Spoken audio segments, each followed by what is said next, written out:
It's here. On the other side of the world, the new millennium has arrived. Welcomed in ways as varied as the people on Earth.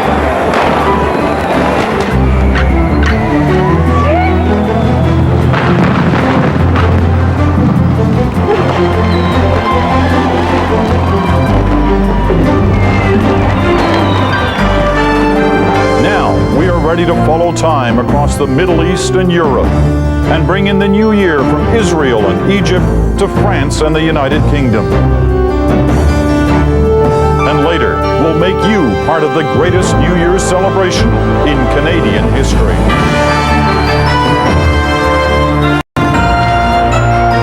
This is 2000 Today.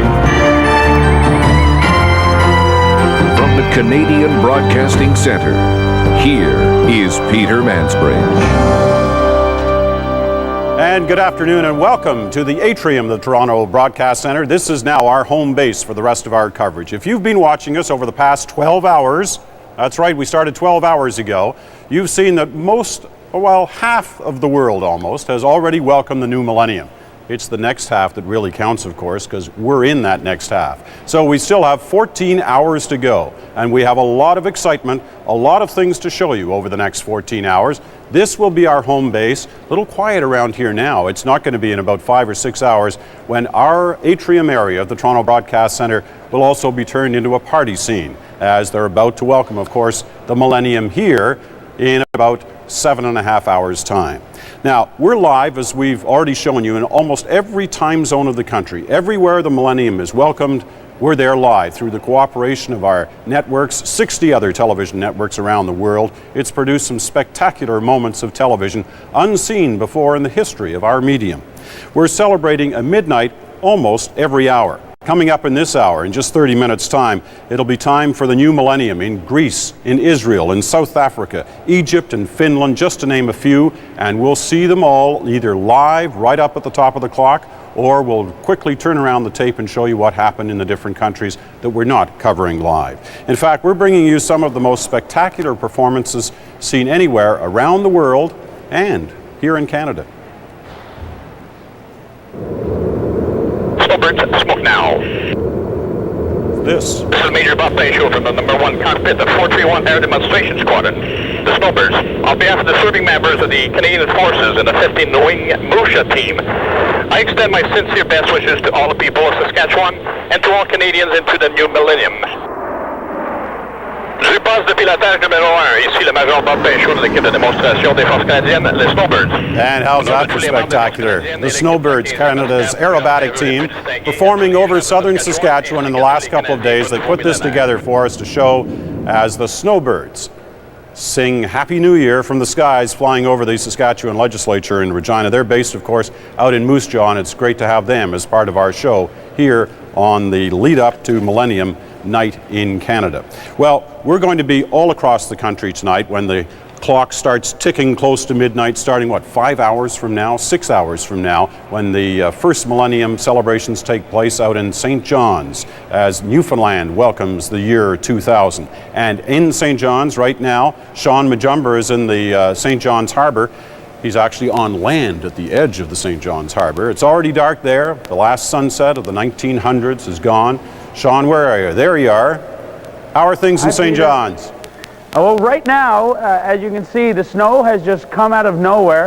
A few moments ago, it was a balmy 8 degrees. If you don't like the weather in Newfoundland, wait a minute, as they say. I'm actually here, Peter, atop Signal Hill on Cabot Tower, and there's been so many firsts happened right up from this very point. I'm very honored to be, a Canadian and more importantly, a Newfoundlander right here, because we're going to be the first in North America to bring in the new year, the new millennium. It's pretty wild to think about. And when you think about it, the eyes of not only Canada, but the rest of the world are going to be on Newfoundland because of that very fact, of course, with that benefit of that time zone you've got, you're ahead of everybody. Tell us a little bit about what we're going to see down in the harbor later tonight.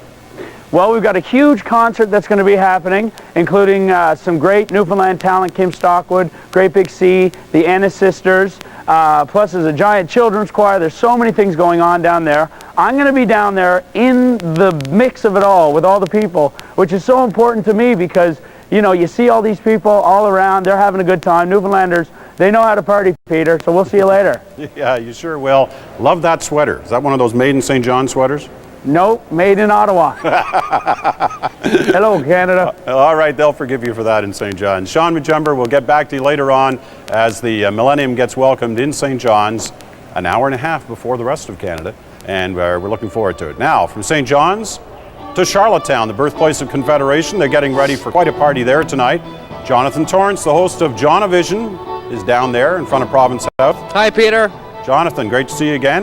Nice to be here. Now, any of those 17,000 people started gathering yet? Those 17,000 people have in fact started to gather. There are, I would guess, between 500 and 1,000 people here right now. And I would like to say that although St. John's has George Street, here in Charlottetown we have Great George Street, and it promises to be a spectacular affair. Some Acadian entertainment with a Cadillac, Lenny Gallant still to come, which people are really looking forward to. And all across the island there have been events which have been fantastic for the day and for the ringing in of the new year. In fact, our own Boomer Gallant was in Surrey this afternoon, the easternmost point in the island, for a very special event. Let's take a look. Well, I'm inside the Surrey rink here in beautiful Prince Edward Island, the first spot in PEI that the sun comes up every morning and shines off a few foreheads, including mine, right guys? Well, I'm joined by former NHLers and WHA hockey players, professionals. They're gathered in Surrey for an NHL old-timers game. Gordy Whitlock, who did a lot of work in the Maritime Junior Leagues, Senior Leagues, coaching our Charlottetown Junior A team. It's Jamie Kennedy from the WHA New York Raiders. How many goals did you get, Jamie? 4. 4!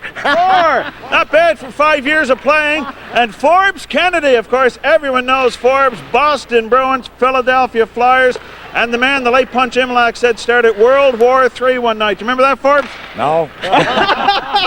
No, the other players do, and a couple of referees. Well, happy Millennium from Surrey. The game's about to get underway. Let's have a face-off here. Jamie and Gordy, see who wins it. You referee for a change, Forbes, okay? Here we go. All right. Happy New Year. All right, Forbes, boy. Good stuff, guys. Real good. Oh, yeah.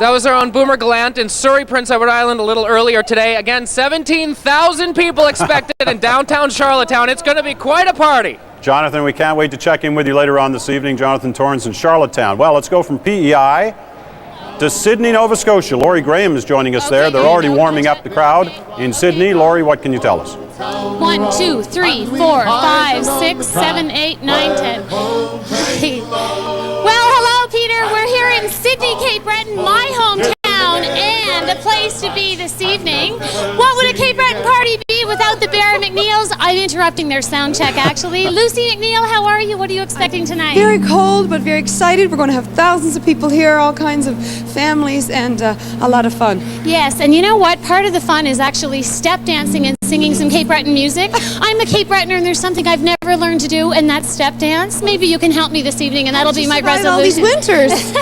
Let's get started, see if we can play a few. No,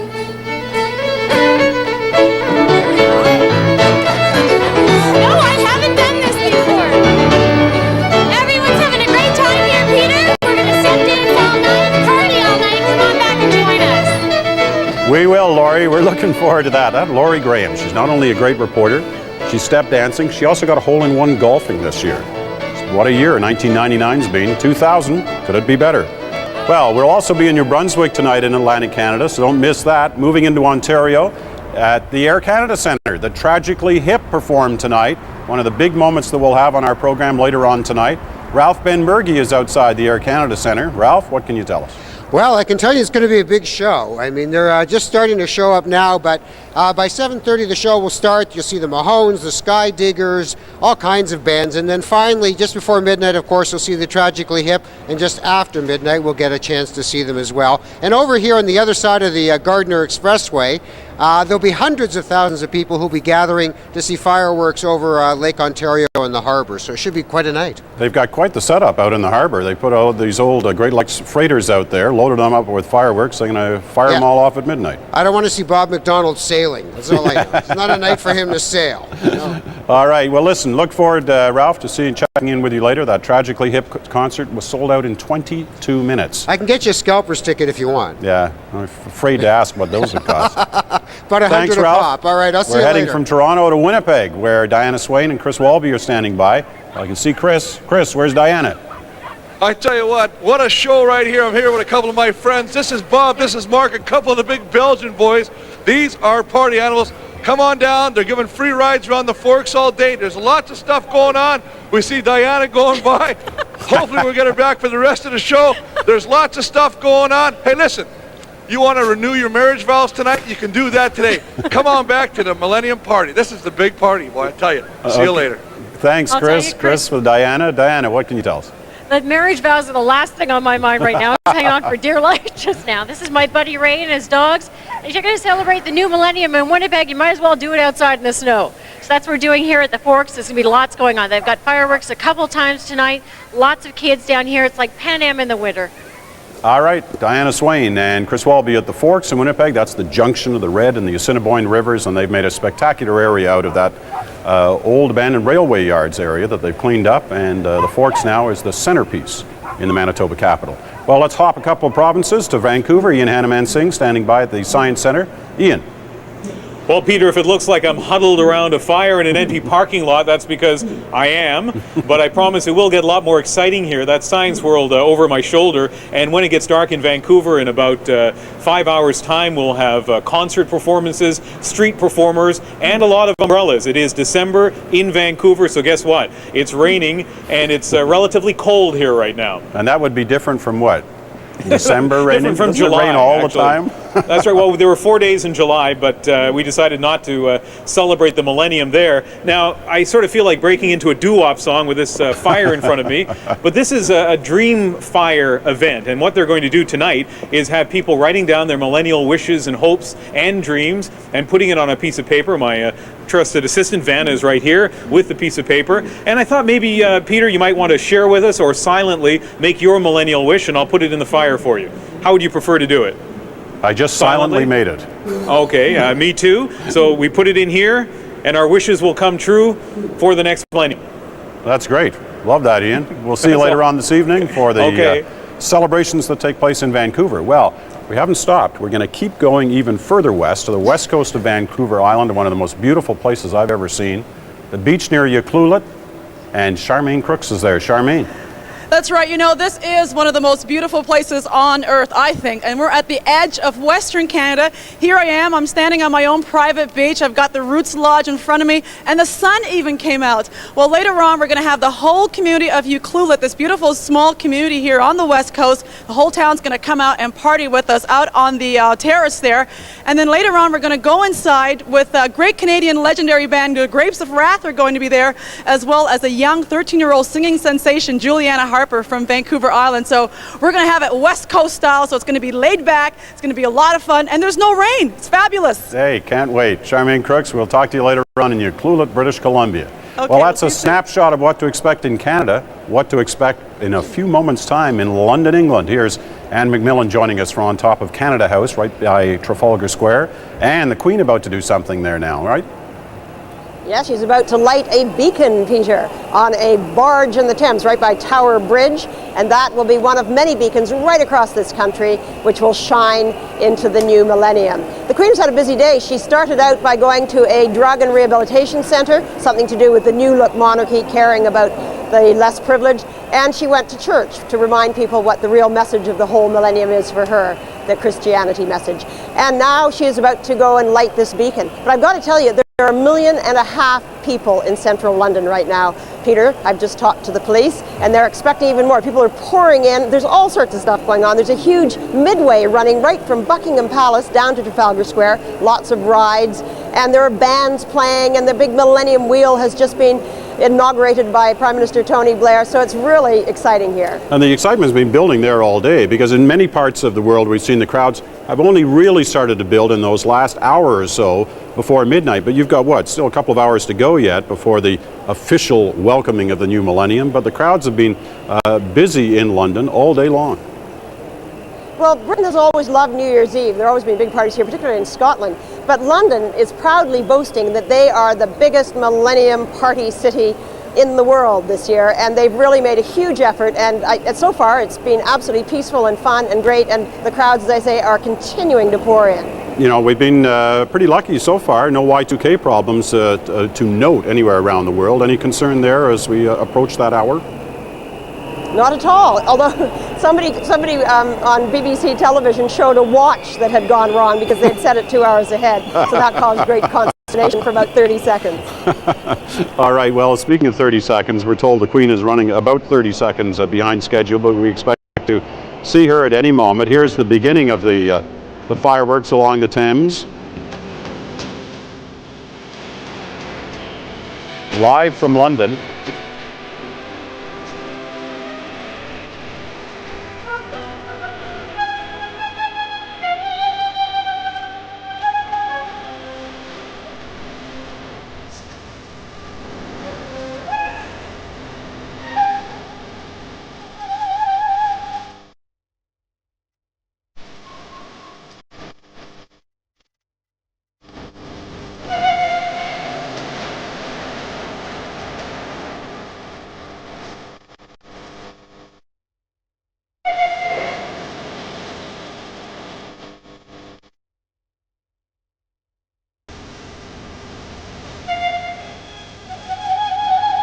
That's the controversial Millennium Ferris wheel as we see the Queen has arrived now for the lighting of the National Beacon. Your Majesty, on behalf of the nation, I have the honour to invite you to light this, your National Beacon. I've just got to hold it.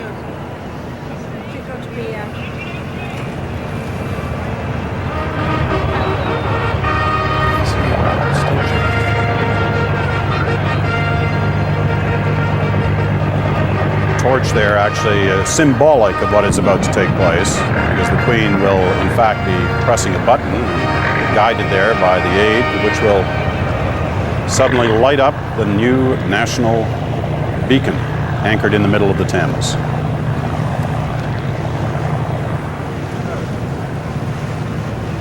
The wind is taking the flame away.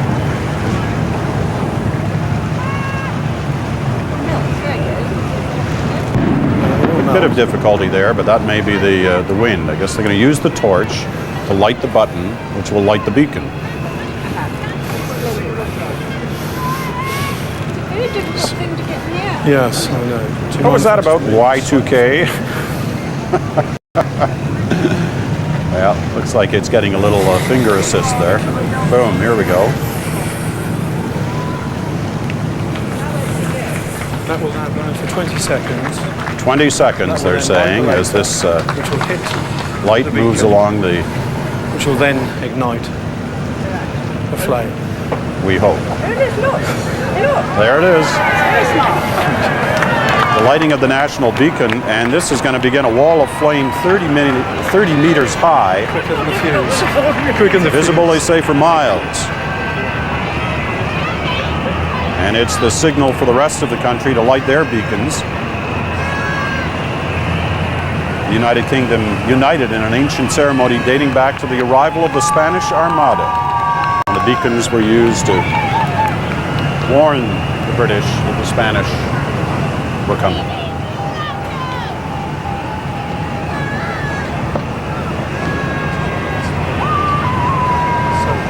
So a momentary glitch there, but the beacon is now well lit. And as Anne has been telling us throughout the day, it signals the lighting of beacons across the United Kingdom.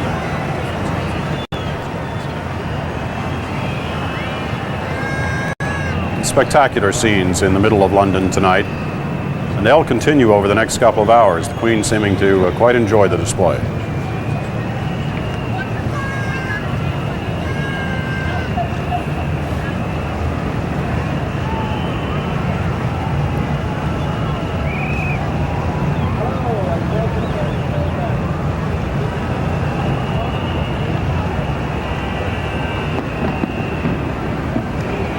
We still got Anne on the line by the way.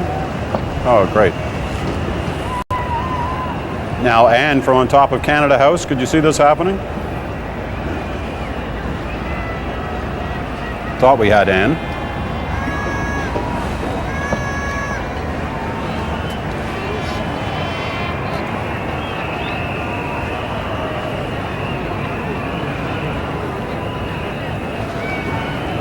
We're having a little little trouble hooking up with Ann. We'll try this again. Okay, Ann, if you can hear us now, a spectacular sight that we're seeing. Can you see it from where you are on top of Canada House? Not quite, because I have to look right across a lot of buildings towards the Thames. I can't quite see it, but I can hear it, and it sounds wonderful. All right, Ann, we'll be back to you later because we've already moved our cameras, focusing them now in Greece. In Athens, a performance at the Acropolis tonight. Midnight in Greece, just 10 minutes away. A major concert's underway at the Acropolis, the ancient temple that's dedicated to the goddess Athena. There'll be a spectacular light effect as well as the concert.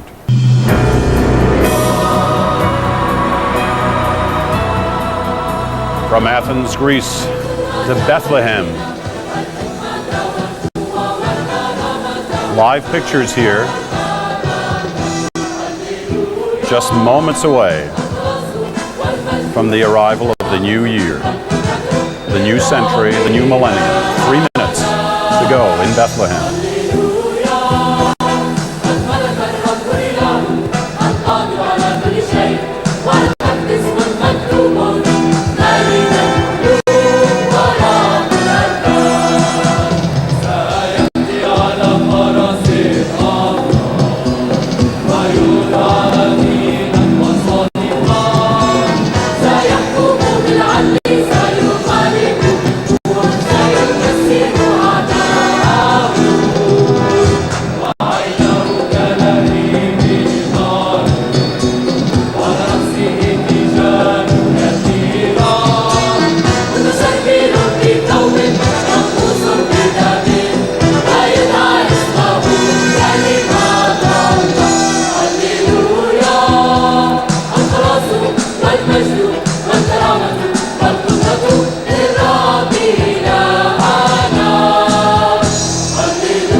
To go in Bethlehem, where Mary gave birth to the baby Jesus 2,000 years ago.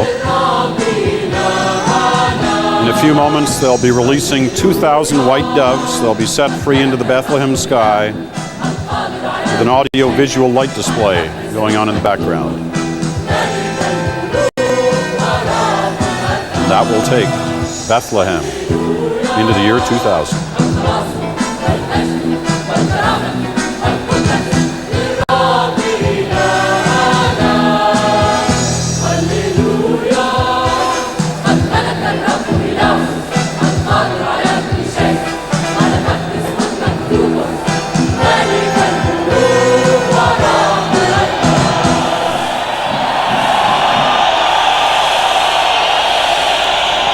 Crowd reacting to the singing and the realization that in just 30 seconds, the new year, the new millennium arrives.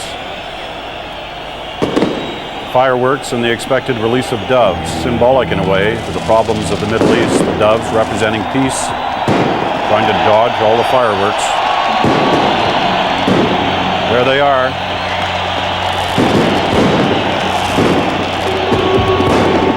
Five seconds to the year 2000.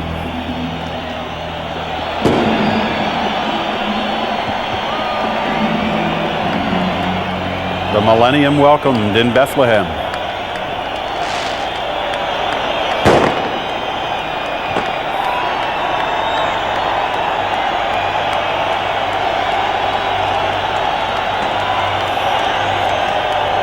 Manger Square packed this evening.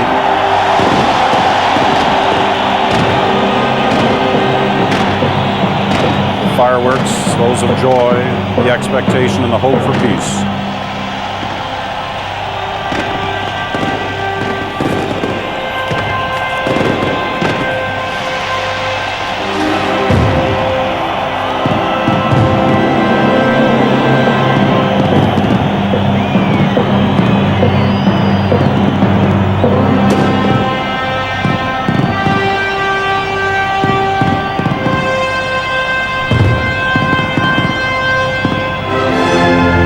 2000 arrives in the birthplace of Christ.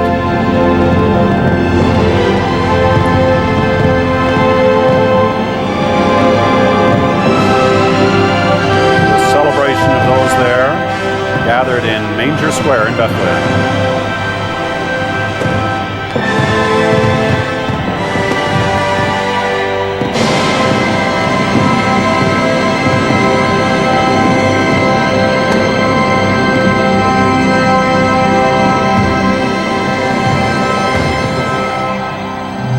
And while Bethlehem, of course, the centerpiece of this particular time zone, it being the birthplace of Christ. But now, next door, in Egypt, this is what it looked like in the final seconds at the pyramids. The French artist Jean-Michel Jarre counting down as the new millennium arrives.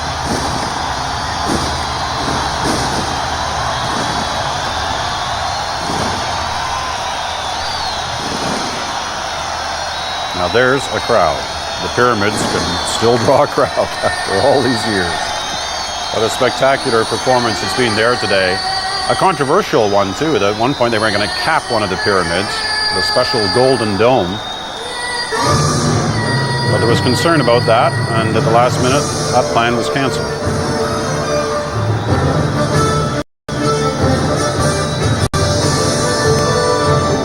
This just a couple of minutes ago in Egypt by the pyramids. Let's watch a bit.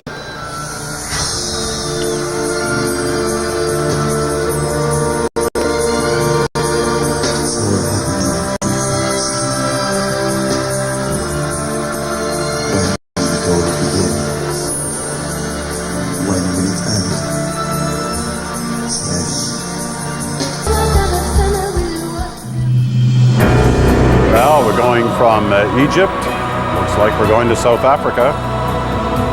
Same time zone. This just moments ago. Robben Island, home for Nelson Mandela for all those years that he was in jail. Will again experience Nelson Mandela going back to his prison cell to welcome in the year 2000. This just moments ago. Let's listen. a human achievement. Let freedom reign. God bless Africa. I'm an African. President Mandela was met by his former prison colleagues, including Raymond Mhlaba, a fellow Rivonia trialist, Mr. Ahmed Kathrada, also a Rivonia trialist, Barbara Hogan, and Mr. James April, who was sentenced to 15 years imprisonment. Off this corridor is the cell that Mr. Mandela occupied for 18 years.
Darkness of the midnight in South Africa, Nelson Mandela lights a candle in his own old jail cell.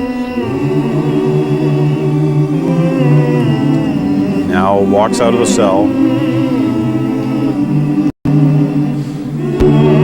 takes the candle, and he's going to hand it over to Thabo Mbeki, the new president of South Africa, to once again symbolize the handover of power. This flame and to keep it in burning and to pass it to the younger generation. very honored to pass it on to the leadership of the future. Thank you. I'm an African. I'm born of the peoples of the continent of Africa. Today, it feels good to be an African. Whatever the setbacks of the moment, nothing can stop us now.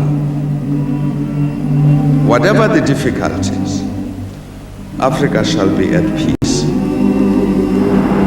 However improbable it may sound to the skeptics, Africa will prosper. Nelson Mandela, unquestionably one of the people of the past century now in South Africa, his hopes and dreams for the new century, the new millennium, taking place in South Africa. From South Africa to Helsinki, Finland, and this is what it looked like just a few moments ago as the year 2000, the bells tolled and brought in the new year in Helsinki. The Lights of Hope is a huge event which takes place at the Senate Square in Helsinki City. There are upwards of 20,000 people present to watch the lighting of 2,000 candles of hope, accompanied by 40 drummers and 5 dancers. Those church bells tolling 12 times. It's a tradition all over Finland.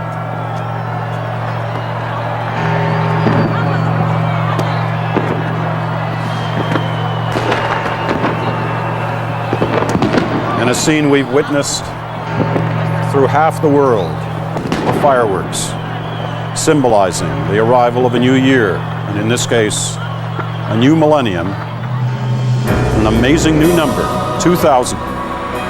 From Finland, we go to Estonia.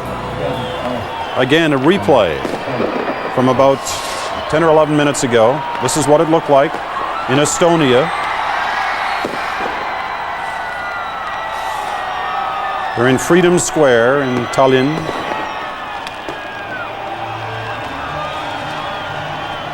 People on the square wishing each other Happy New Year as brass bands play, folk dancers.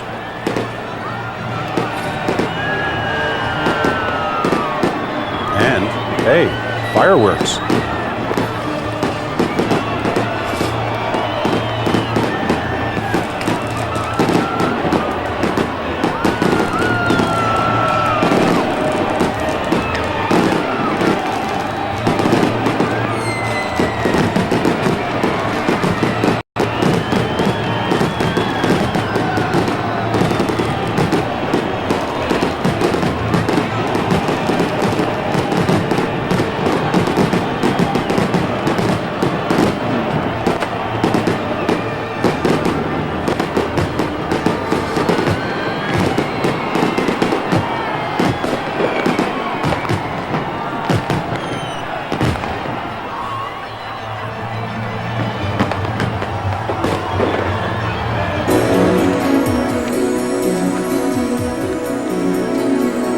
From Estonia, back to Greece. Spectacular moments from the Parthenon in Greece. What a time zone this has been. From South Africa to Finland, from Estonia to Bethlehem and to Greece.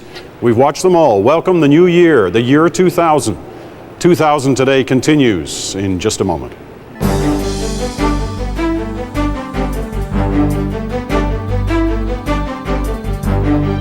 Welcome back. I'm Peter Mansbridge, listening to the hopes and dreams of some of Canada's young as they and the rest of the world welcome the new millennium, the year 2000. We've seen half the world welcome it already.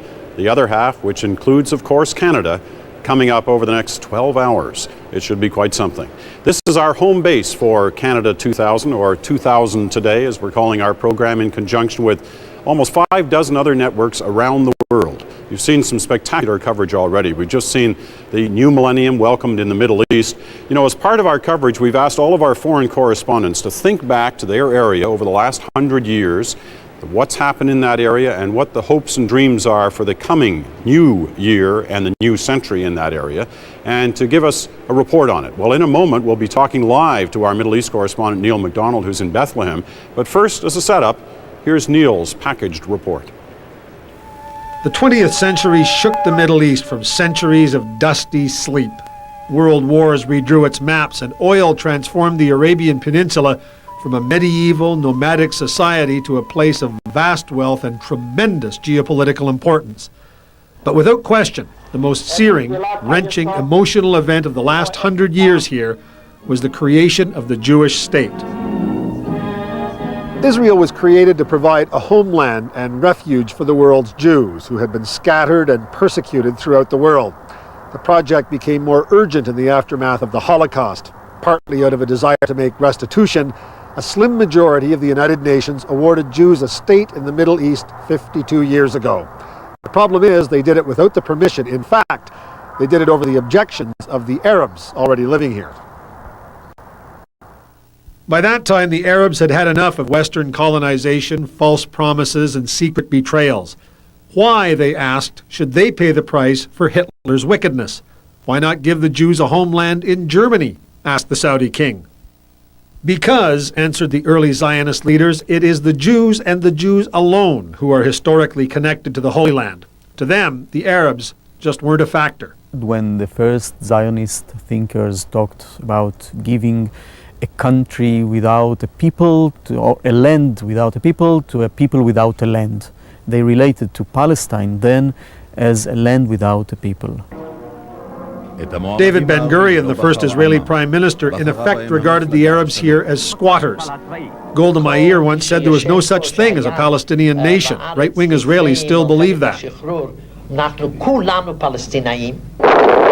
the Arabs attacked and lost, again and again and again. It took 7 wars, a grinding 30-year occupation, years of extremist attacks, and a popular uprising to bring the two sides to the bargaining table. But despite Yasser Arafat's talk about a peace of the brave, the Palestinians were pathetically weak compared to Israel. They finally realized they'd have to settle for a chopped-up archipelago of near-destitute towns and cities, to concede that most of their land was lost to them. Now, going into the new millennium, the two sides are trying to work out the final details of this bitter peace, one that will probably leave them separated by high walls. The new state of Palestine is about to come into being, and Israel has established formal, if chilly, relations with some of the old enemies that surround it. Clearly, the fondest dream of Israelis is to live a normal, peaceful existence, and there's no doubt Palestinians long for the same thing. The reality, though, is bleak. Everywhere Israelis look, they see reminders of death and Jewish bloodshed, often deliberately preserved. They put up shrines and monuments in this country, not statues. Everywhere Palestinians look, they're reminded how they were crushed, dispossessed. So many pictures here of young men who died in the struggle, martyrs, they're always called. It is here, death is everywhere. Sometimes we relate to life as a latent death. David Grossman, who predicted the Intifada in his book The Yellow Wind, doesn't believe he'll ever see true peace. People here, he says, suck hatred through their umbilical cords. How it changes something in you, how it kills you, how it congeals gradually on the consciousness, on the mind, on the will, on the language. And this is something that it takes superhuman power to salvage oneself from it. That violent pathology has infected the new state of Palestine before it even comes into existence. Guided by decades of taking what they wanted and killing anyone in their way, the old revolutionaries have established a corrupt police state. Having suffered under the Israeli boot most of their lives, ordinary Palestinians are now oppressed by their own leaders. They'll have a state, all right, and if they continue down the path they've taken so far, it will emerge as just another Middle East dictatorship, governed by fear rather than by law. We are only surviving from one catastrophe to another. We are such experts at survival, all of us, Israelis, Palestinians, Syrians, but we don't know to live. You see, this is this paradox, historic paradox of a people that all his life survived to live and eventually lived to survive only. And people here take the long view, the very long view. 100 years is nothing when your scriptures talk of 4,000 years ago as if it was yesterday. Everyone here believes he holds divine title to this land. In such a context, the turn of the millennium is someone else's event, just a date on a calendar, and a Christian calendar at that. Neil MacDonald, CBC News, Jerusalem. Well, we're going to go from Neil on tape to Neil live. Joins us now from Bethlehem, where they just welcomed the new year about 25 minutes ago. Neil, hopefully you can still hear us with all that noise around you. Set the scene there in Manger Square for us. Can you hear us, Neil? Go ahead. The big moment happened about 20 minutes ago now, Peter. We're standing here at Manger Square. It is absolutely jam-packed with people. They marked the millennium by a giant fireworks display that just finished, and they released 2,000 rather terrified doves that are still flapping around somewhere in the heavens above Bethlehem. The Palestinians and Muslims and Christians are down here celebrating. They are billing this as where it all began 2,000 years ago. I suppose biblical scholars would correct me and say 2,003 years ago, to be technically accurate, but this is the epicenter, they say. Now, the scene in Jerusalem itself around the Holy Land is less than they hoped it would be. It's packed here, but there have been a lot fewer tourists than they hoped. In Jerusalem, for example, there are only very small crowds of people. Why? Well, there's a number of factors. The rabbinical authorities, for example, in Jerusalem, banned Christmas trees and crucifixes and New Year's celebrations. That put a bit of a damper on things. Also, the Palestinians and Israelis are experiencing the same phenomenon as is happening worldwide. People are staying home. Of course, this is in stark opposition to what's happening right behind me here tonight. Now, with regard to the Y2K problem, Israel's very technologically advanced, so we don't expect any problems with that. But what really has authorities worried here is terrorism. This square is infested with police. There are 12,000 Israeli police throughout Jerusalem and Israel checking people. The airport is bristling with security, and people are afraid, and quite properly so probably, that millennialists, apocalyptic millennialists, will see this as a chance to sort of artificially nudge the millennium along. The Temple Mount in Jerusalem, where the holy mosques are, is under heavy guard tonight, people are hoping that there won't be any kind of, I'm sorry. In any event, what we're seeing here tonight is a lot of excitement. Things are clicking on. There has been no Y2K breakdown. And as far as supposed terrorist or extremist acts happen, all we see here tonight is happiness, and we're all still here right now. Peter? All right, Neil, thanks very much. Won't try to talk to you. You obviously can't hear us. Doing an amazing job trying to give us that report in the midst of all that noise going on in Bethlehem. Well, from where it's already the year 2000 to where it's not quite the year 2000 yet. We've got our Paris correspondent, Paul Workman, standing by, right by the Arc de Triomphe, where it's what, Paul, another 35 minutes or so away from the new year. Tell us about what's happening in Paris. Hi, Peter. Yeah, the crowds are gathering on the Champs-Élysées. They're expecting, 1.5 million, perhaps 2 million people. We're not really sure, but it will be a big crowd, that's for sure. There is a mood of subduedness in the country itself after the storms this week that really devastated France. So many people tonight will be celebrating New Year's Eve in the cold and in the dark. There are still something like 800,000 homes in the country that don't have electricity. So as I say, the mood is not as buoyant as it possibly could be. The Champs-Élysées, however, the party is set to begin in a few minutes.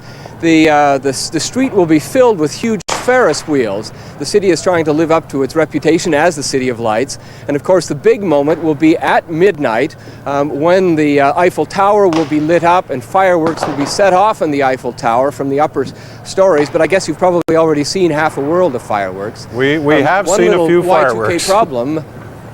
We have seen a few fireworks, Paul, no doubt about it. Yeah, we're battling the satellites here, Paul. Let me try one on you. I think you were about to tell us anyway. Y2K, any sense of any problems in Europe so far? Well, I was just going to say one of the first problems happened this afternoon on the Eiffel Tower. The clock that's been counting down the days for the last 2 years suddenly bugged out, and I guess we can call that a Y2K problem. But like many other places, very little sign of any Y2K problems. Trains will be stopped for an hour or so in France and in other European countries just to make sure, but we've seen absolutely nothing. The Channel trains underneath the English Channel will run all night, but without passengers. They're going to check the system, but they don't expect to have any difficulties either, Peter. They sound like they're checking out some of the fireworks in the background there. Just one last question briefly. Security, much of an issue there tonight? Well, of course, France has got a huge security force on duty and on alert. There haven't been any specific terrorist threats or concerns or worries.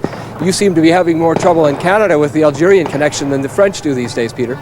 And there's an irony in that, isn't there? Paul Workman reporting to us tonight from Paris, where they're a little more than half an hour away from the arrival of the year 2000. We'll be going back to Paris live for those celebrations. But we also asked Paul, as we'd asked Neil, to think back and reflect on the past 100 years for Europe and for France, and to file us a report. Here's Paul Workman's report on that.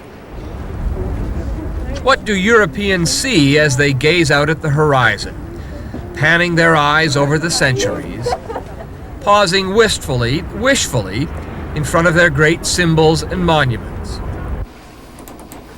Dominique Moissy, French writer and political scientist, sees a continent that committed suicide.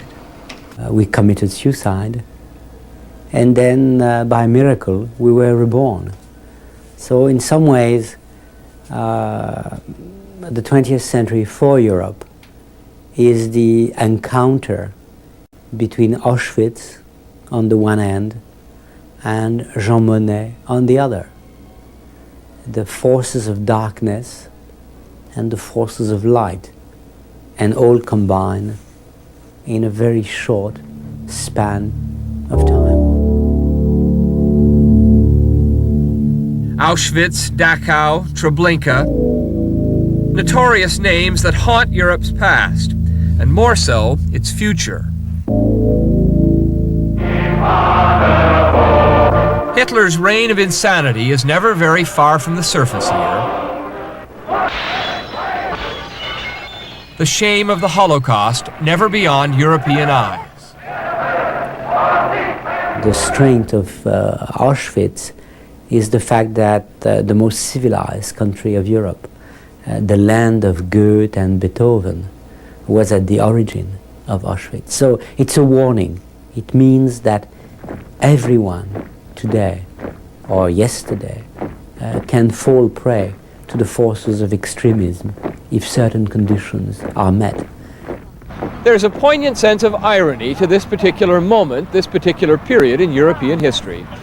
But you have to surf back through 1,000 years of war and conquest to really appreciate it. In 1003, Germany laid siege to Poland, one of the first wars of a new millennium. And on it went. 1,000 years of aggression, domination, and shifting borders. And after all the fighting, where is Europe at the end of the 20th century? It's a continent that has a single currency, a common market, and practically no borders at all. That's the vision of Jean Monnet and the other fathers of post-war Europe. This is the first time we see the new boundaries in Europe. Boundaries not only in geographic terms, but in terms of a project. We have a common project which transcends the fact that we don't know exactly our geography. We don't know where we end, but we know what we want to do.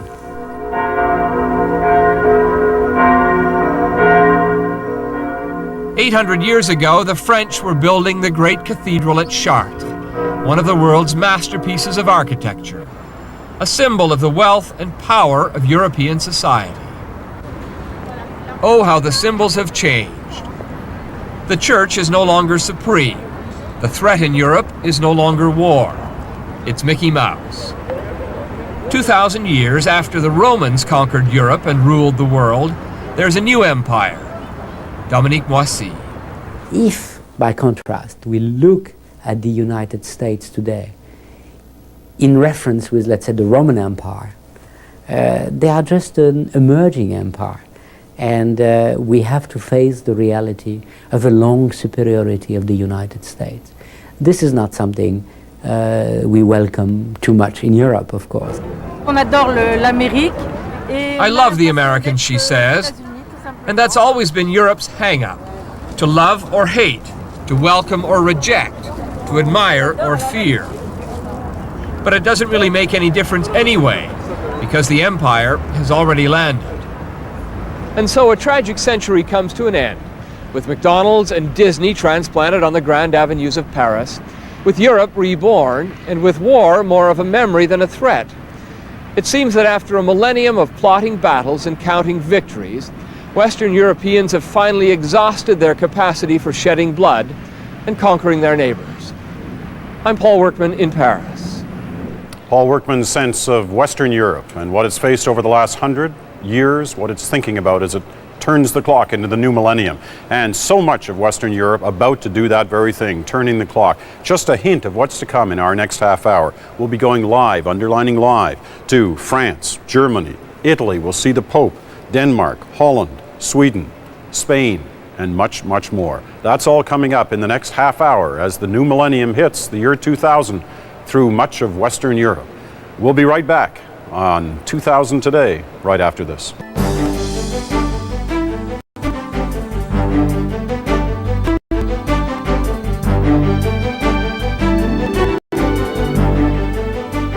And welcome back to the atrium of the Broadcast Center here in Toronto, our continuing coverage of 2000 Today.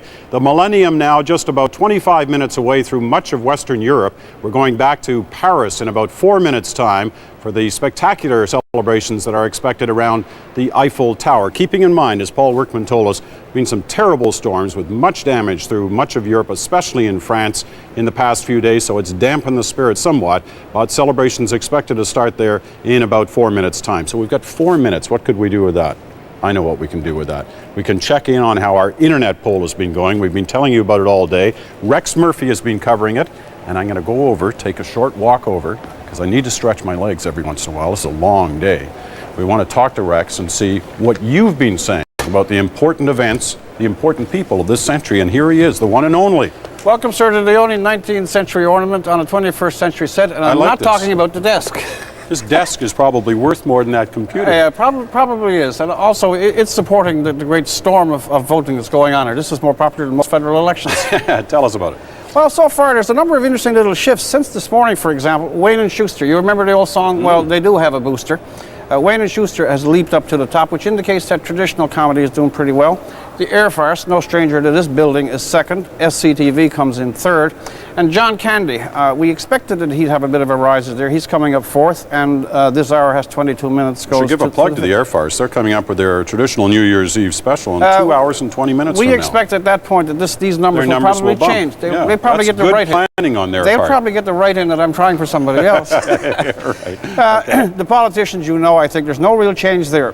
Pierre Trudeau remains, even in a scattered poll done on a fierce day like this. Pierre Trudeau is so far out in front. He's 58%. The next two are Tommy Douglas of Sacred Memory and William Lyon Mackenzie King. Now, the only thing about King's 11 percentage points here, we're not certain how King is getting his votes in here, and knowing his past, this he could use any number of ways. I don't see your guy on the board there. The write-in in Smallwood is continuing apace. Okay. Actually, I'll skip to one other one here because it's fairly interesting. Gordon Lightfoot has leaped to the top of the page. The Lightfoot, they have serious fans, so he's up to 18%. Another very interesting one, Margaret Lawrence has vaulted over Lucy Maud Montgomery. This is good news for modern literature. And Marshall McLuhan, it's kind of confusion of categories. He does fairly well towards the bottom of the list there. Farley Mode is in the center. The big event remains at this stage, and I don't think that's changing at all, World War II. And one other particular highlight, Gretzky is now followed by Kurt Browning, who was hardly there at all this morning. So there are some shifts, and people can keep voting. My write-in is continuing. Some things we've been noticing, by the way, people who are not showing up. I'll get into that probably on a later hit. Okay, the one thing I noticed, and you saw it, with the Wayne and Schuster category, but also still reflecting some of the comedians of this day and age, there must be a good cross-section of ages represented in this. That actually is a surprising point. We had to guess, the intuition, when you're doing an internet kind of vote or poll, therefore those who are most connected to that stuff, you assume are going to be the junior parts of the population. But traditional elements, Lucy Maud Montgomery, Marshall McLuhan to be in there, that means that people on the whole spectrum of age, the computer is becoming a tool, and playing around with emails is becoming a tool for everybody. All right, Rex Murphy at our internet desk tonight. If you want to take part in all of these votes, we've got all evening, we've got all night, www.cbc.ca. Don't be shy. Let's hear your vote. Make it count tonight on the CBC Internet poll. Now, we're going to go to France, as promised. You know that. You recognize that. The Eiffel Tower. They've been counting back to this moment for a long time. The special numbers there on the huge Eiffel Tower. The Arc de Triomphe down there in the end of the Champs-Élysées. The City of Lights, as it's known, will be certainly the City of Lights tonight, as added to the natural light. We have two guests who suddenly joined us on our program. We have no idea who they were, but we appreciate hearing their or seeing their commentary. Unfortunately, weren't able to hear it. This, I imagine, was some of the local French broadcasters. We're going to be flipping back around and back and forth through Europe as we lead up to the midnight moment in Western Europe. But this is the scene in Paris as they're getting ready. Switching from Paris to another one of the great European cities, Amsterdam, Holland.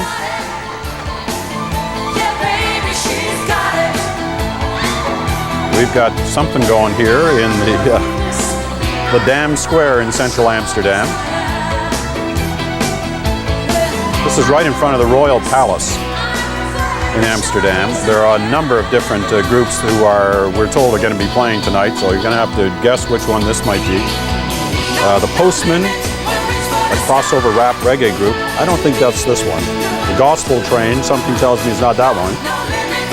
Bloff, a Dutch language pop group, maybe. Or Willeke Alberti, Holland's most favorite female singer for 40 years. Well, I think it's going to be a combination of all. So why don't we have a watch and a listen live from Amsterdam, Holland. It's my baby calling, says I need you here. When she gets lonely and the longing gets too much, she sends a cable coming in from above. Don't need no more at all. He got a man that's gonna play love. He got a man, yeah. Read our love. Okay, baby. Hey, man.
Well, from Amsterdam, where they certainly know how to party, to Berlin, Germany.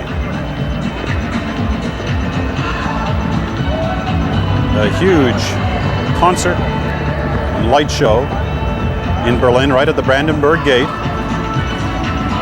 A symbol of German reunification. Remember standing there just over 10 years ago when the wall came down. That incredible weekend in November of 1989. How it's changed in a short decade, and what 100 years it's been for Germany. Starting the century as one of the most powerful countries on earth, the loser in two huge and costly world wars. Ending the century, once again united, once again powerful, both economically, in all manners. And quite a night planned in Germany tonight. The huge light show in Berlin. 13 minutes away from the year 2000 arriving in the great capitals of Western Europe.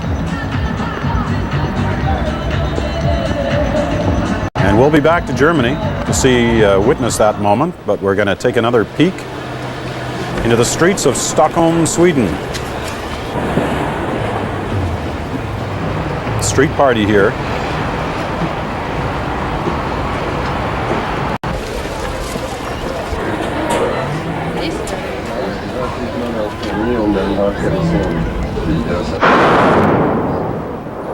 A huge bottle of champagne, a 26-meter high bottle of champagne, is out there in the harbor. It's immersed cascading water 150 meters into the air, lighting the Swedish Millennium Star, a helium balloon in the shape of a giant reflecting disco mirror ball.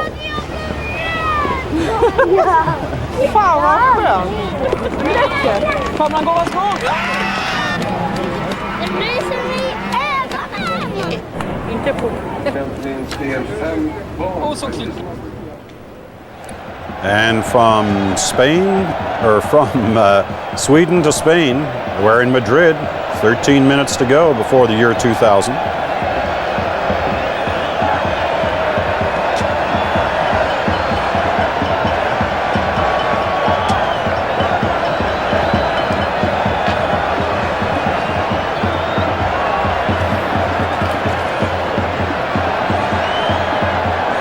This is in the Puerta del Sol in Madrid.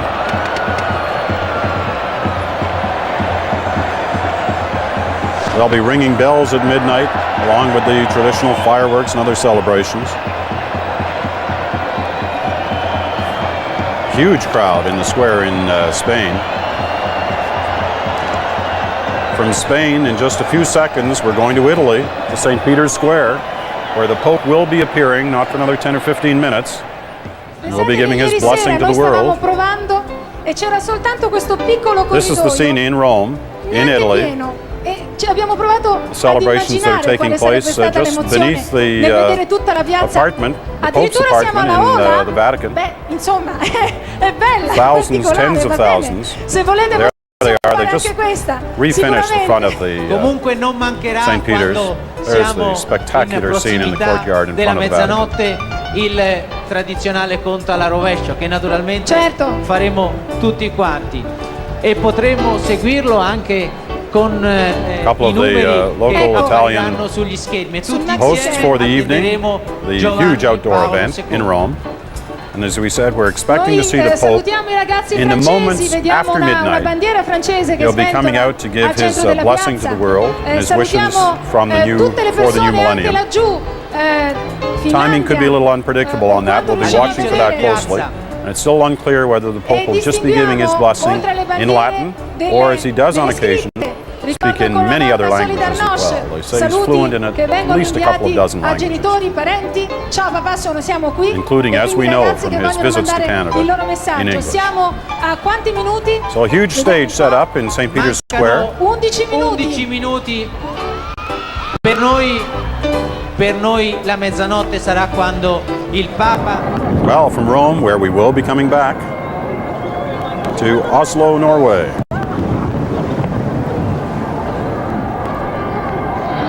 Cannons being fired in Norway. The royal family is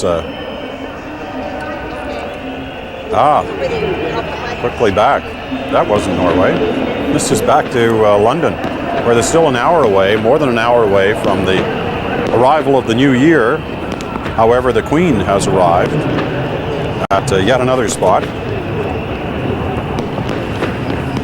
And because the BBC is one of the major partners in this consortium, we wouldn't want to miss a moment of this.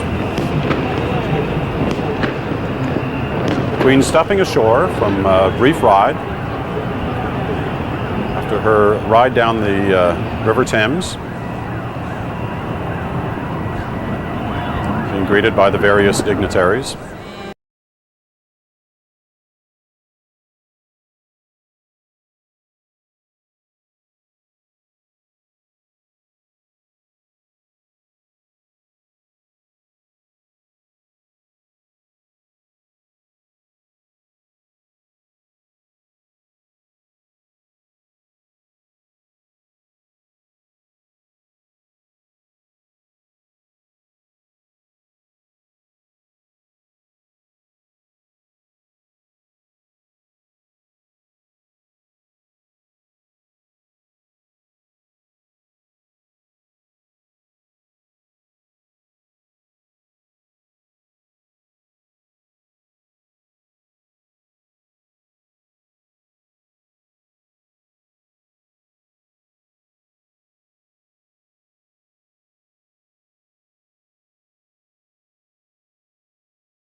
Prague, Czechoslovakia. A 32-year-old violin virtuoso, Yaroslav Yevchenyin. He's made a lot of recordings for radio, television, and record companies. Let's listen in. Live from Prague, Czechoslovakia. Prague in the Czech Republic.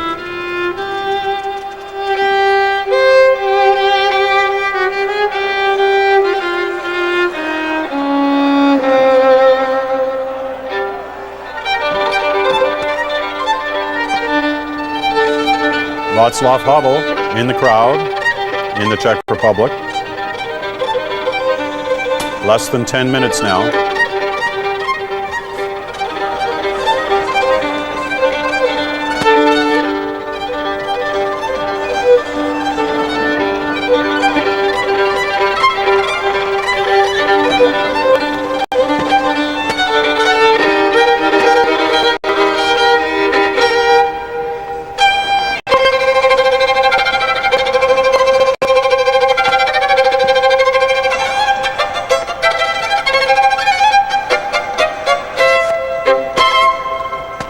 Sound of a violin virtuoso in Prague, the Czech Republic.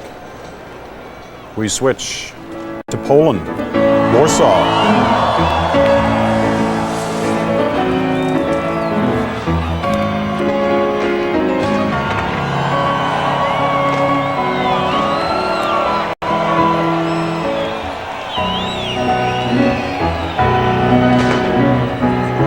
Another huge stage show.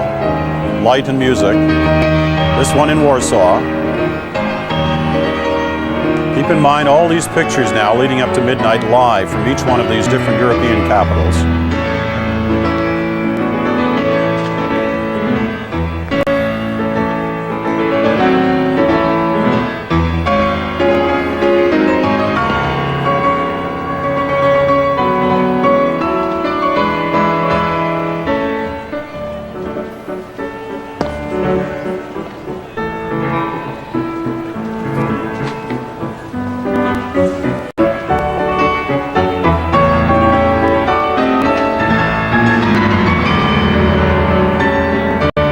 Spectacular looking set this is for the backdrop in Poland, set up like a huge cake. Those candles all representing fireworks installations are going to explode just as if they were candles on a cake, coming up in just about 10 minutes time.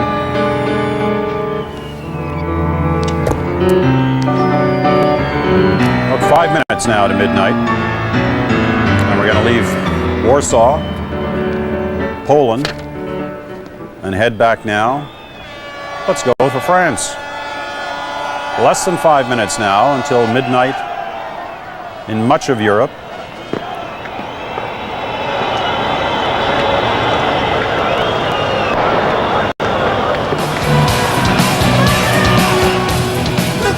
From France to Sweden, we're just going to flip back and forth here. All of this happening live. France to Sweden, where the concert continues.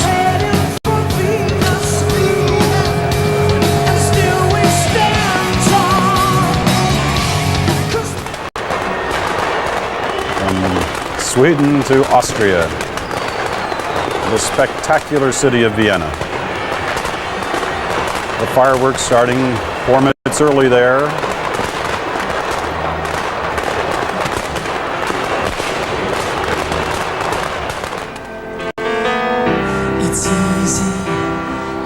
Great concert in Amsterdam, right downtown, right in the square in front of the Royal Palace.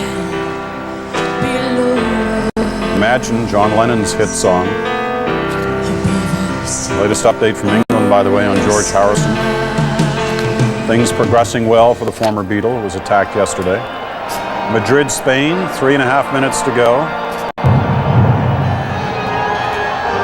Reflections of a giant dome on the palace in Madrid.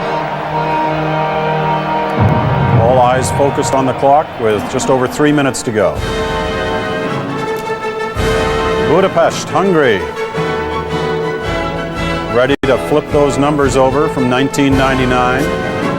to 2000.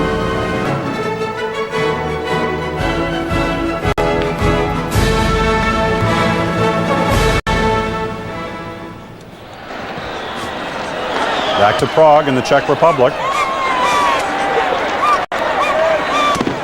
Wenceslas Square in Prague. That was a little of the early celebration here in the atrium, that noise. I fellesskap på en offentlig plass. Back to Oslo, Norway. Felles for oss at vi I årene som kommer I'm told the king is in the attendance in the crowd here in Oslo.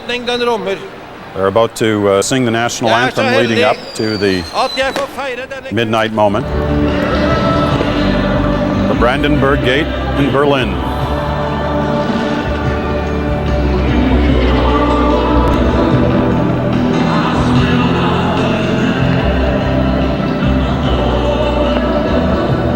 Well, they talk about a sea of humanity. You're witnessing it tonight as we just roll from one European capital to another. To Copenhagen in Denmark.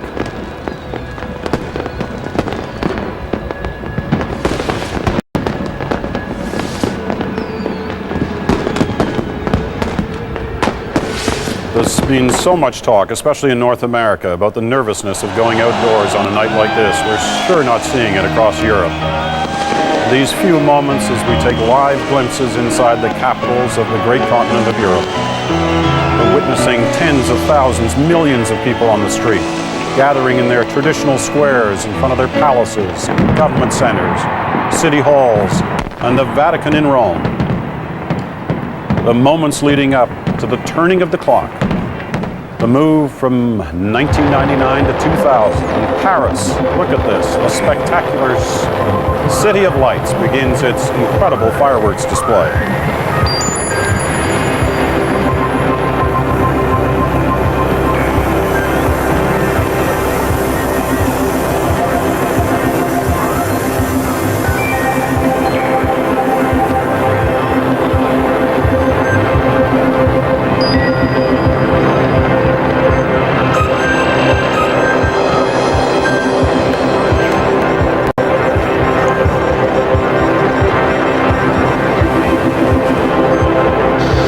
Less than a half a minute left in a century that has wreaked so much cause, concern, and havoc across Europe.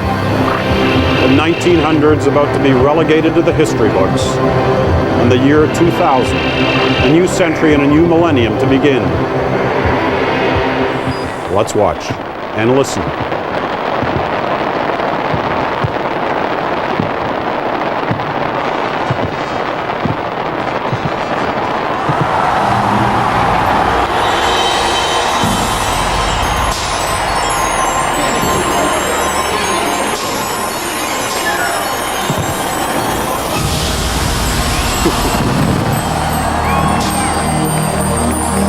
I tell you, on a day when we're getting used to seeing fireworks displays, and sometimes they all start to look the same, nothing looks like this one in Paris. This is quite amazing.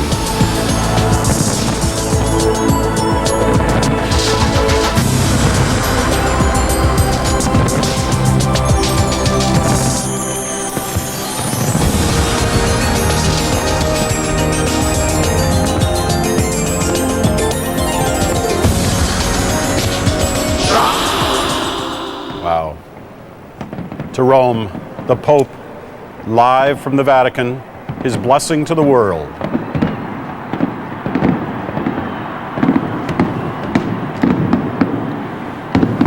Waving to the thousands of those who've gathered in St. Peter's Square in Rome.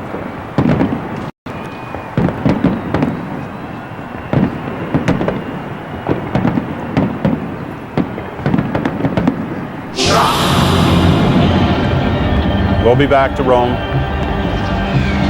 Berlin, the moment has arrived.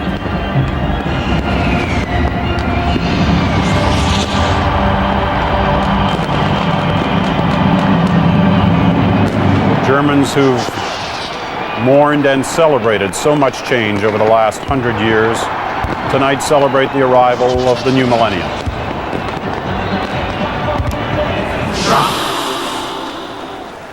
to Prague in the Czech Republic. This is what it looked like at the moment the clock ticked over to midnight.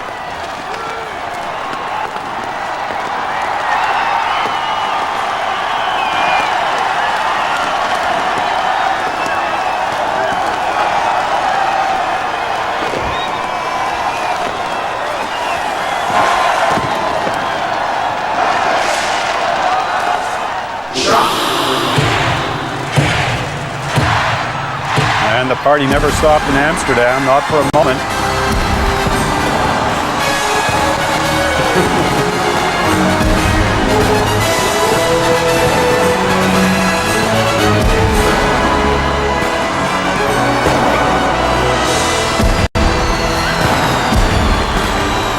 Yep, the Dutch know how to party, and they brought the party with them, it appears, into the square in front of the Royal Palace.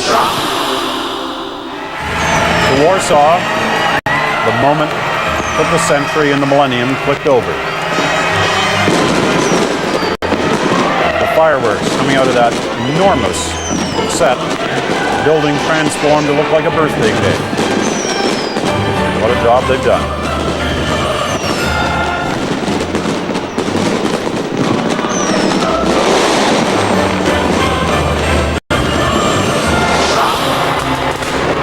Vienna.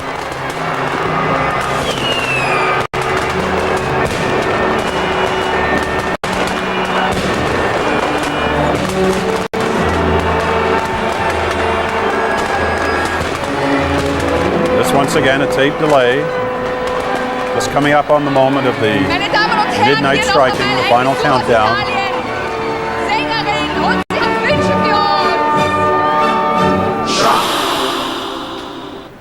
And to Copenhagen, Denmark, the town clock.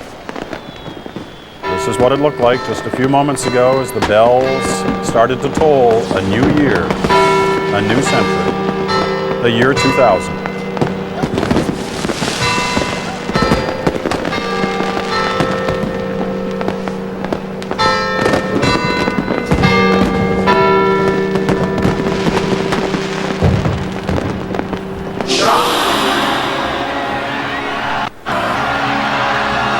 Switzerland, Geneva, fabulous city, the shores of Lake Geneva. Huge crowd. This was their moment in the seconds after midnight. You see their giant clock counting down.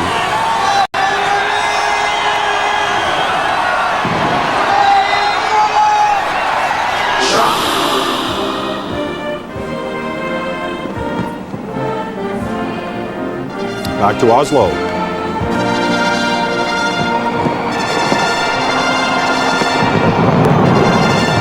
I believe their plan at the moment of the new year was to be singing their national anthem.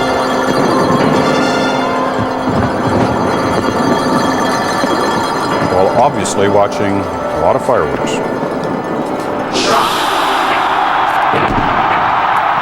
In Spain, the party had been building for hours and took off at the stroke of midnight.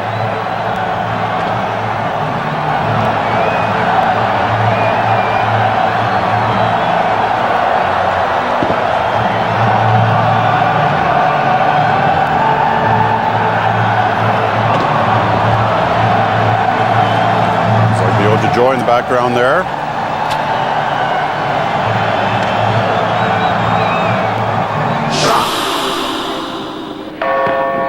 Now to Stockholm.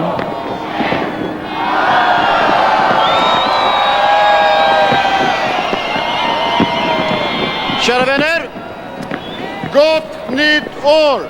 Happy New Year! And skål! A toast to the new year.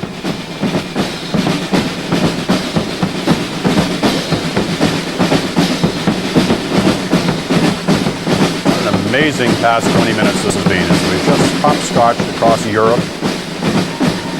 Lifetimes of memories from millions of people we've seen witness in person these incredible moments. Let's go back to Rome now, the Pope. Sul quadrante della storia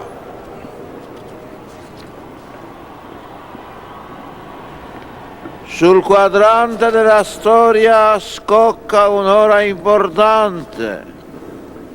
Inizia in questo momento l'anno 2000.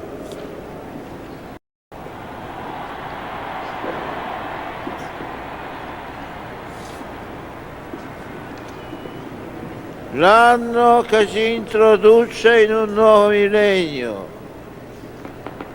Per i credenti è l'anno del grande giubileo. Buon anno a tutti voi.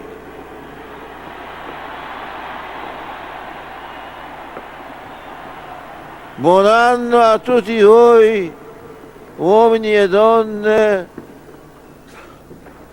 di ogni parte della terra. Nel varcare la soglia del nuovo anno mi piacerebbe bussare alla porta delle vostre case per recare a ciascuno il mio augurio cordiale. Buon anno a tutti nella luce che da Betlemme si irradia sull'intero universo. Vi auguro un anno ricco di pace, la pace annunziata dagli angeli nella notte santa, la pace di Cristo che per amore si è fatto fratello di ogni essere umano. Vi auguro un anno sereno e felice. Vi accompagni la certezza che Dio ci ama. Oggi, come 2000 anni or sono, Cristo viene ad orientare con il suo Vangelo di salvezza i passi incerti e titubanti dei popoli e delle nazioni verso un futuro di autentica speranza. A Lui chiedo di benedire questo momento di festa e di voti augurali, perché sia avvio promettente di un nuovo millennio ricco di gioia e di pace. Entriamo nell'anno 2000 con lo sguardo fisso al mistero dell'incarnazione. Cristo ieri, oggi e sempre.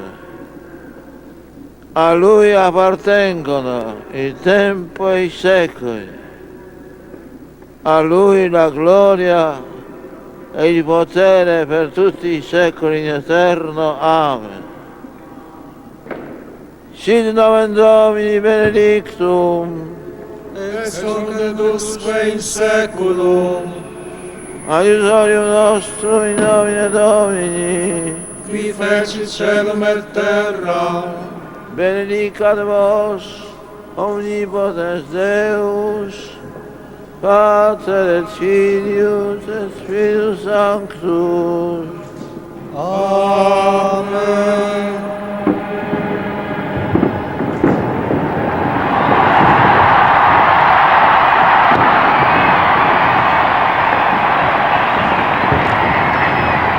Reaction of the tens of thousands gathered in St. Peter's Square in the Vatican as the Pope gives his millennium message of peace to the crowd and to the world. You know, he's dubbed the year 2000 the Great Jubilee to mark the third millennium of Christianity. We know his health has been in poor shape for most of the past 10 years, and it's in his determination, he's talked of it at times in the last few years, that he was going to see the dawning of the new millennium, without question. And he has, as midnight strikes in Rome. He's delivered his traditional blessing from a balcony window of the Apostolic Palace overlooking St. Peter's. The first non-Italian pope for 456 years. A man who's had such an impact, not only on the Roman Catholic Church, but on the world in these past 20 years. His visits back to his homeland of Poland in the early 80s helped lead the struggle for the Solidarity movement and the movement away from communism through parts of Eastern Europe.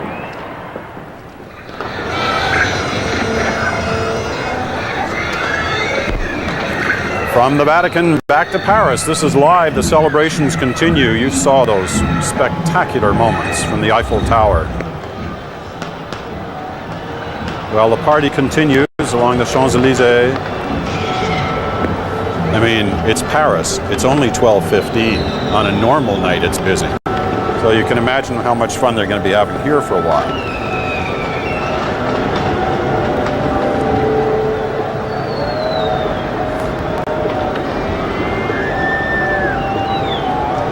Eleven giant Ferris wheels have been brought along the Champs-Élysées this evening. Various huge floats for a sound and light show.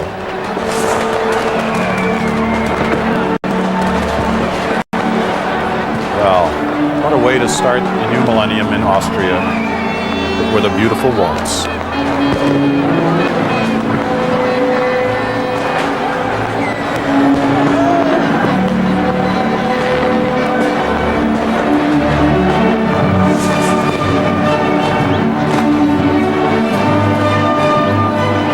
Street waltzing in Vienna. This is live, the post-midnight music and dancing, including waltzing at both outside the St. Stephen's Place and at the Mayor's House Square.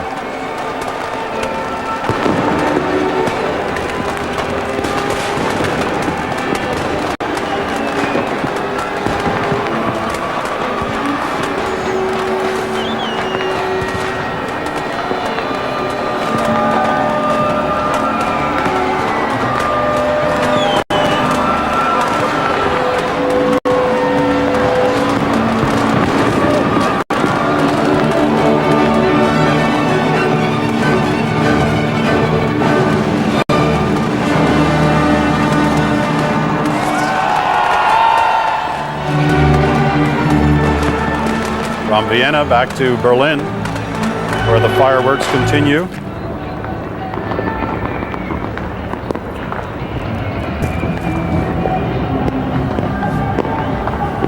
Fireworks, a light and laser show at the Brandenburg Gate. This is just the finale, actually, the last quarter hour of celebrations in Berlin.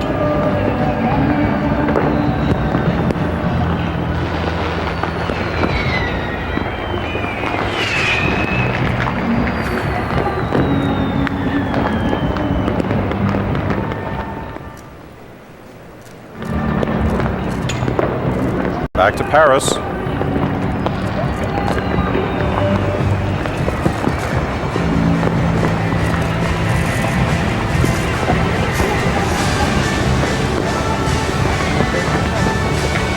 Now, either he's lost his seat or he's performing some special acrobatic feat, climbing up the side of this Ferris wheel. Let's assume it's the latter.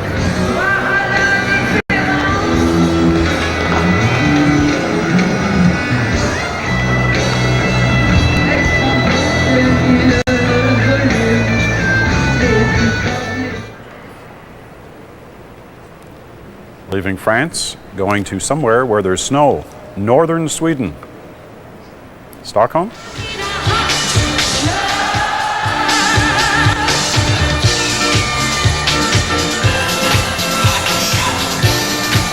Oh, they're telling us now this is Denmark, where the party continues. Interesting to see the parties that are dominated by the young. They've got a lot more staying power. Things are starting to slow down already in some of the European capitals. But not here in Denmark, where the party keeps going well past midnight. Just warming up from the look of this crowd.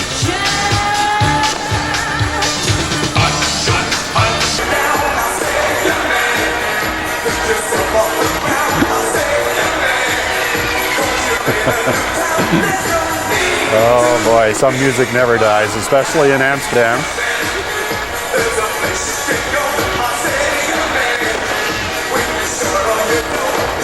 Yes, Happy New Year to you as well.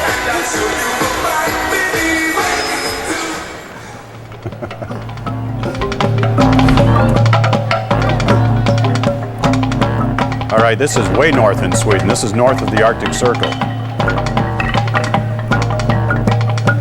In an ice amphitheater.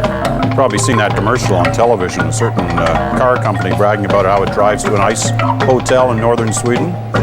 Well, this is an ice amphitheater where a special presentation underway to celebrate the new year and the new millennium. They sound great and they look cold.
North Cape in Norway,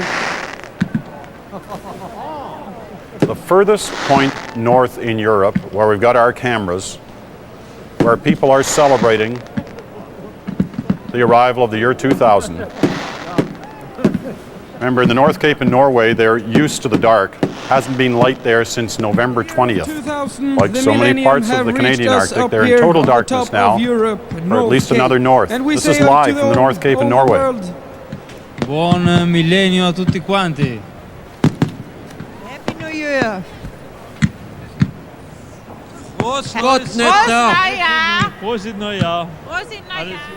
Well, I don't think I can ever remember another half hour like that. We have witnessed some spectacular moments across most of Western Europe, from the North Cape of Norway to Paris, Copenhagen, Berlin, Rome, seeing the Pope's blessing to the world.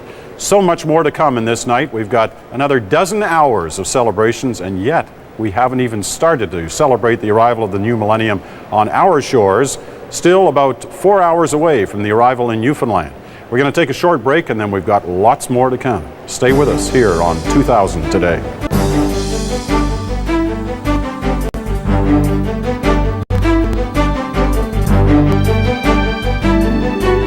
And welcome back to the Broadcast Center here in Toronto. Our continuing coverage of the arrival of the new millennium across the world continues.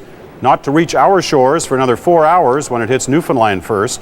Coming up, though, in this hour, the next top of the clock, 35 minutes away, the millennium arrives in Britain.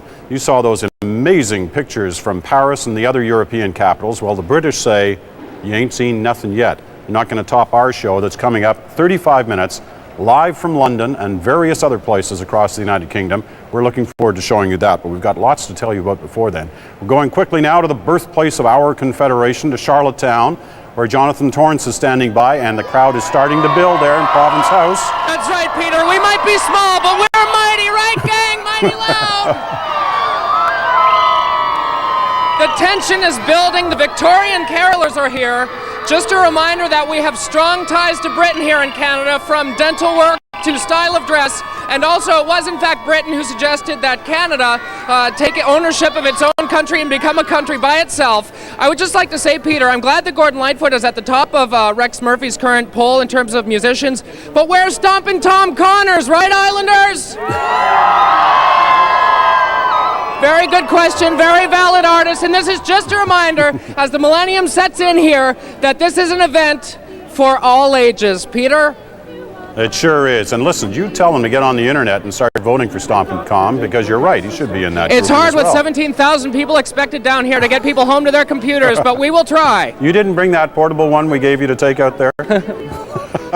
Jonathan Torrance will be with us all evening, and especially in about 4.5 hours from now. Absolutely. When the year 2000 strikes through the Maritimes, and especially right there in Charlottetown. We'll be back to you, Jonathan. Good to talk to you again. Bye-bye for now. Bye-bye. We'll see you soon. We've got a very special guest now. Joining us from Rideau Hall, the Governor-General, Adrienne Clarkson. Governor-General, wonderful of you to join us. Tell us your thoughts on the country as it reaches the end of one century and borders about to begin a new millennium. Peter, I think it's a wonderful occasion for us to reflect not only on what we've been, but on what we can become as a country. And I think that one of the chords I struck with Canadians when I had my installation in October was that I talked about Canada as a forgiving country. And I think Canada is a forgiving country. It's forgiven people for their pasts. They can come here and create a new life. And we've created a country that's exciting and that's dynamic and that has a sense of history because of it. So I'm hoping that we can look back on that and look into the future and say, that's what we have been. Now see what we can become. And if we take that into consideration, we're going to become really a great country. Not a great country in the sense of hugeness or dominance or all those other kind of concepts of power, but a country that understands, a country that has compassion, a country that understands people's needs, that takes care of the world as well as it takes care of its own. You know, I'm sure that you, along with so many other Canadians, will have your own personal moments of celebration as midnight comes through the nation's capital. But if there's one thought that you will be having as the clock strikes midnight, and one thought you think Canadians should be having as well as their personal celebrations, what would that be, do you think? I think it would be to always think of the needs of others, because so many of us are fortunate in having every single of our needs met as soon as we have them. And if we can think of the needs of others and how we can meet them as quickly as possible, that I think would be the thought we should have at midnight. We should think of those who are not warm, who are not outside by choice. We should think of those who really share our world and our life with us and who are part of us. You've been in the position of Governor-General now for a number of months. What has surprised you most about that position? Well, I guess one of the things that's been most interesting to me, and I traveled all over the country, as you know, Peter, as you did as a journalist for television, for CBC.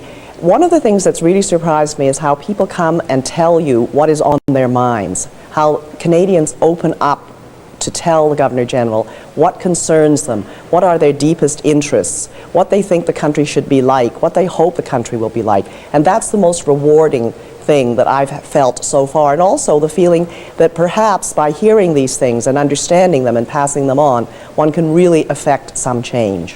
What have you learned about the country that you didn't already know? Well, I guess I've just reinforced a lot of things. I've reinforced the fact that it is a very large country, that people are divided by their geography often, and that they don't understand that it could unite us if we understand that it is as big as it is, and it is as diverse as it is, and that we just recognize what we are. We're a northern country, and that's why I love seeing those images of Sweden, because I think we are a northern country, and we must rejoice in that, and not say when it's snowing, it's bad weather. When it's snowing, it's great weather. Yes, you know, we could use a little snow right around now, especially down in this part of Ontario where it's still pretty green. Well, we're luckier here in Ottawa. It's beautiful. Oh, that's great. Now, when we started planning this show many, many months ago, at the beginning of 1999, there was a spot in it for you. It wasn't quite in this role, but we're sure glad that you joined us again here on the CBC. Well, I'm glad you asked me to take a spot in it, because I was looking forward to the other spot, Peter. Governor-General Adrienne Clarkson joining us from Rideau Hall in Ottawa. Enjoy the evening and enjoy the new year, the new millennium. And a happy new year to you, Peter. You're doing a wonderful job. Thank you very much. Our coverage continues now as we switch from Ottawa to the smiling face of Colleen Jones in Halifax. Now, what are you up to tonight? I was going to say good morning because I'm so used to working in the morning. First of all, Peter, I have to thank you for asking me out on New Year's Eve. It's the first date I've actually had in my life. And so this is a date you might not have known. I have to introduce you to Ian Janes. Hello. He is, you're saying hello to Peter Mansbridge. He's coming on board the big train with us. We're at the train station, Peter, just outside of Pier 21, where so many new Canadians came over the last century, and then they would come and take these trains, and head off to other parts of the country. And what it is, it's a Via Millennium train. It's a party train, but it's like a kitchen party, isn't it, on board a train? I guess you could say that. Yeah. Kind of typical. You're going to play. We're going to have a really good time. And there's about 300 people involved in it. Many, many different cars, all with a different theme. For example, if disco were your thing, you could go on the disco trains. They've got a kiddie train and all kinds of different themes. I'm on with Ian, though, because he's going to be singing some fabulous blues. He, by the way, Maclean's Magazine just named him as one of the top 100 people to watch. So we're really looking forward to it. So we take the train and we head off to Truro, and then we come back and we have the champagne at midnight and all of that sort of stuff.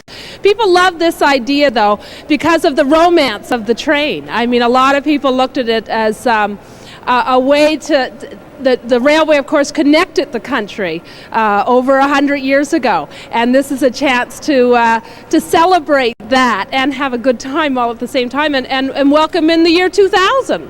You're amazing. You really are. You promise you are going to let Ian sing a little later on, right? Ian, he says, am I going to promise to let you sing? Of course, and I'm singing harmony. So, we didn't discuss this. Is that in the contract? No, it's not. You're just singing on your own. Fear not. I'm shaking martinis, though. I'm doing the martini work. You've got the code for it. I've got the code. We're doing the martinis, not to worry. And now I've always wanted to do this, too, when you go all aboard. I'm also driving the train. Did I tell you that? Uh-oh. No, I missed that part. Is that in the contract? Anyhow, no, it's not in the contract. But it's going to be a lovely time. About 20 cars in all, and we're on the big car right here. Okay, Time well, look, to get on board, Ian. We're going to have to let you get on board. Do that all I will. aboard. Ian's Let's hear you do on it. the wrong car. Hurry up. Over here. All right. Well, I don't know. by the way, Maybe Peter, he got I on the forgot to tell right you. car. Yeah, no, but you're going to be joining us live on the train, too. We which are. Is a bit of Go, satellite get on the train. technology. I'm We on. gotta They're go. leaving without me. Okay, see you, Peter. Okay, Colleen Jones and Ian Janes getting on the train in Halifax, and we'll be talking to them once more. Now, a reminder, the internet address that we have, www.cbc.ca. We want to hear your votes for Canadians of the Century in all kinds of different categories. You've heard throughout the day, Rex Murphy's been talking about it, greatest Canadian, best musician, best comedian, best event of the century, Canadian event. We want to hear your thoughts. Our internet site has been jammed all day. People are still getting in, but we've had more hits on our internet site today. We had by 9 o'clock this morning than we'd ever had in a full day before. So keep those votes coming in. We're tabulating the results, and Rex will be updating them throughout the day. Coming up in this next 26 minutes, as we've got lots to see in preparation for midnight striking, the year 2000 arriving in the United Kingdom. We're going to have live performances from Simply Red, Brian Ferry, Annie Lennox, the London Symphony Orchestra, and Robin Williams. You don't want to miss any of that. We'll be right back here on 2000 Today.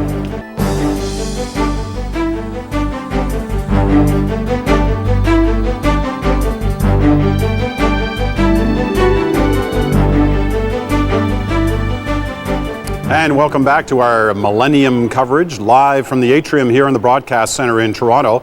We've been on the air since 4:30 this morning, Toronto time. That's a little more than 14 hours. You've seen more than half of the world welcome the new millennium. You're about to see in 21 minutes' time London and England and the rest of the United Kingdom welcome the new year, the new millennium, the new century, the year 2000. Pick your topic. Any one of those fits now. An exciting moment. And in England right now, in London, on top of Canada House, Anne Macmillan is our correspondent, and she's been witnessing the day's events. You know, Anne, they said in Paris that was quite something we watched outside the Eiffel Tower and across the Champs-Élysées, the Arc de Triomphe. And the French say nobody can beat that. The British think they can? You ain't seen nothing yet, Peter. That's what the British are saying, and I hope they're right, because they have got the most amazing, spectacular plan. The minute Big Ben, the famous clock that towers over the Parliament building, strikes its first gong, 200 candles are going to be lit on barges on the Thames, and by the time the 12 gongs have gone, 46 seconds later, the entire Thames is going to be a river on fire. Not the entire Thames, 5 kilometers of the Thames, but it's going to be quite sensational. It's going to rise up to 20 meters. And we're told that you could see it from outer space if anybody happens to be looking down. Okay, so Anne, I got to cut you off right there because we don't want to miss a moment of Annie Lennox's concert just beginning at the Royal Naval College in Britain.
inside the new Millennium Dome in London.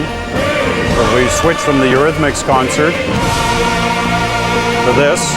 We'll be switching back and forth from a number of concerts in London as the countdown continues there. Just 15 minutes to midnight in London. This is the huge structure that was built just for this very occasion, the dawning of the new millennium.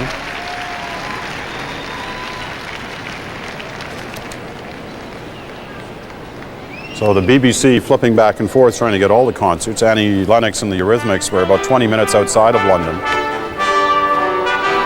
at the University of Greenwich.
Well, a little All You Need Is Love, a little Yellow Submarine, some of the Beatles' great hits.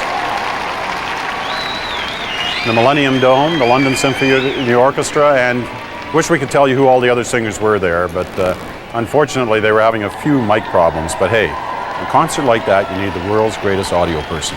But hey, he's here with us tonight. Howard Bagley is in the booth here in Toronto, handling our broadcast.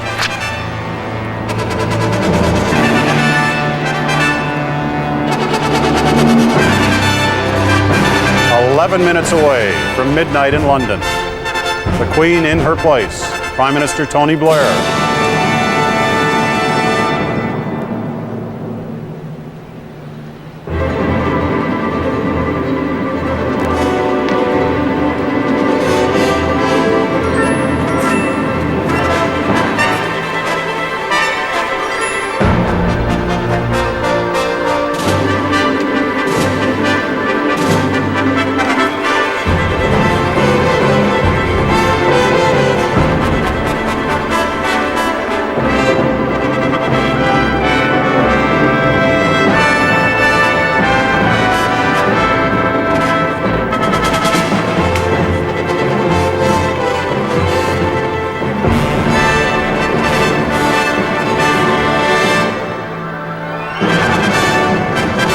This is a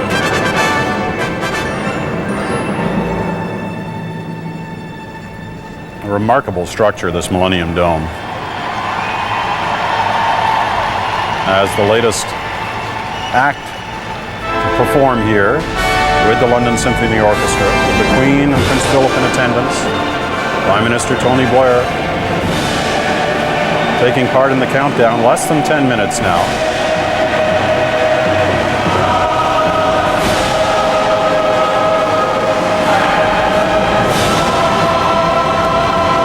That seemed to break the Queen's stern look. Amazement.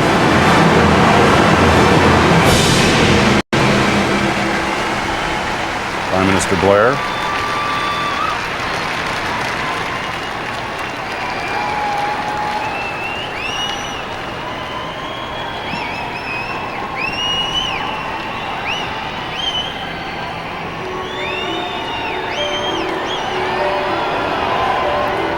A dramatic new composition now, A New Beginning, will be performed by a cast of 400.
Live from London, England.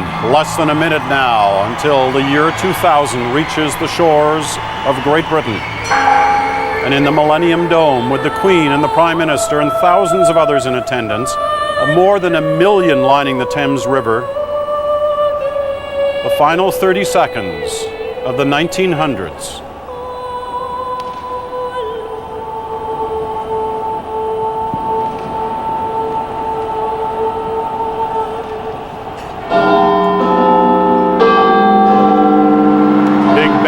Sounding out its warning of the approaching moment.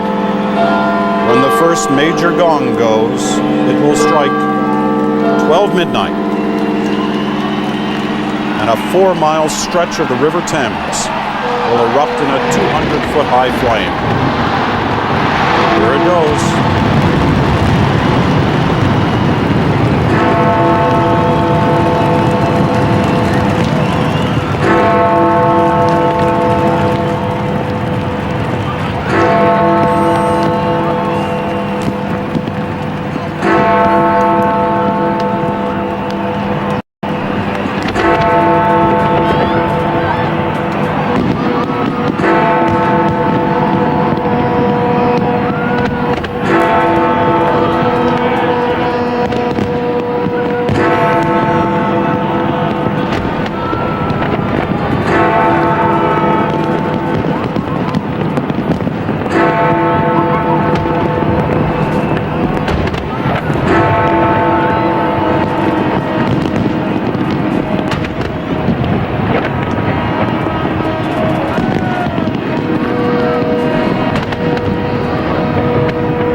Millennium arrives with a spectacular fireworks display in the middle of London, stretching along the Thames River.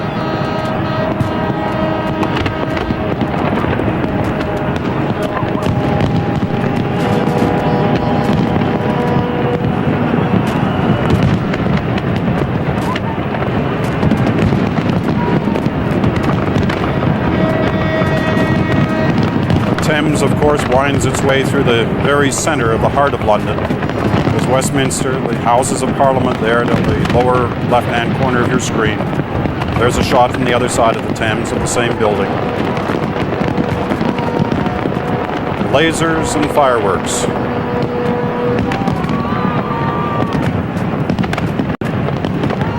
It's the Millennium Ferris wheel there you just caught a glimpse of on the other side of the Thames River.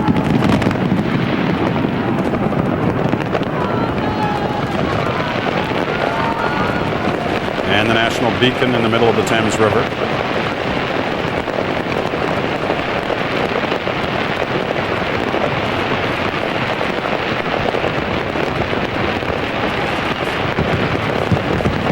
The British like to think that because they're the home of Greenwich Mean Time, that really, very technically, the new millennium really starts there. Well, it's certainly starting there with a bang in London tonight.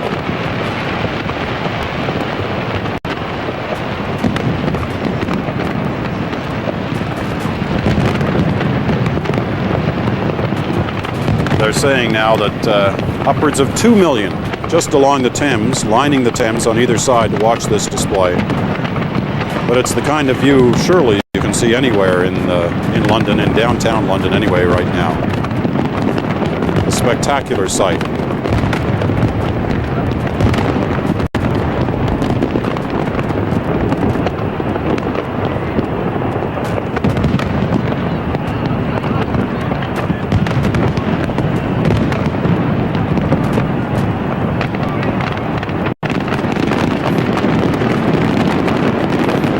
If you were with us an hour ago, you saw that spectacular sight in Paris, the Eiffel Tower.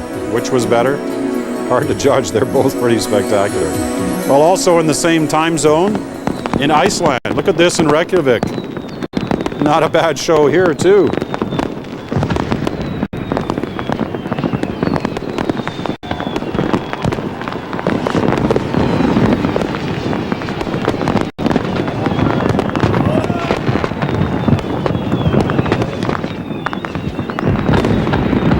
quite something in Iceland. Just a wonderful display here as well.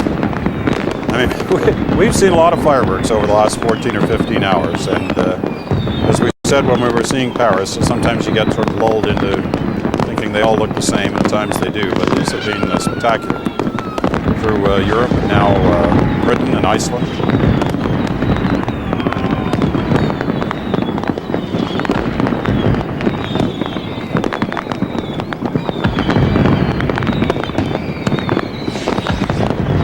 The beauty of this display, unlike some of the others, this is a coordinated effort, both the government ones and private fireworks displays going at the same time in Iceland. Now to Lisbon, Portugal, also on the same time zone as Britain and Iceland. This is tape delay. This is what it looked like just moments ago when the clock struck midnight, 5 minutes ago. Huge outdoor party in the middle of Lisbon.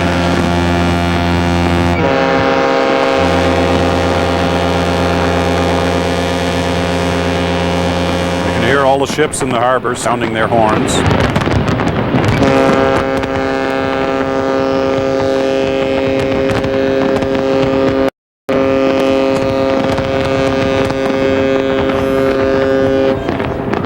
Imagine if you'd been flying over Europe in the last hour. Now, not too many planes were up there in the last hour with the concerns about Y2K. But my gosh, if you had been, it would have been quite the sight from the air.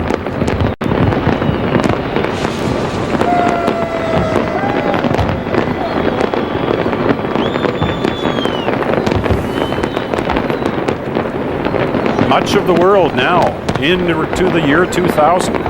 Because after this time zone, going into a bit of a black hole as the time zones cross the North Atlantic, the South Atlantic, heading towards North and South America.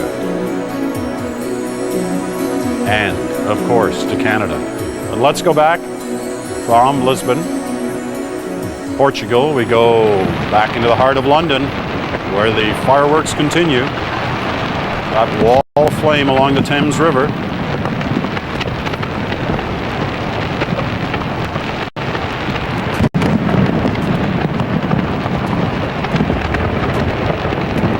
Take a circuit around British Isles now. We're going to look at London for a bit, but we're also going to visit Dublin, Edinburgh,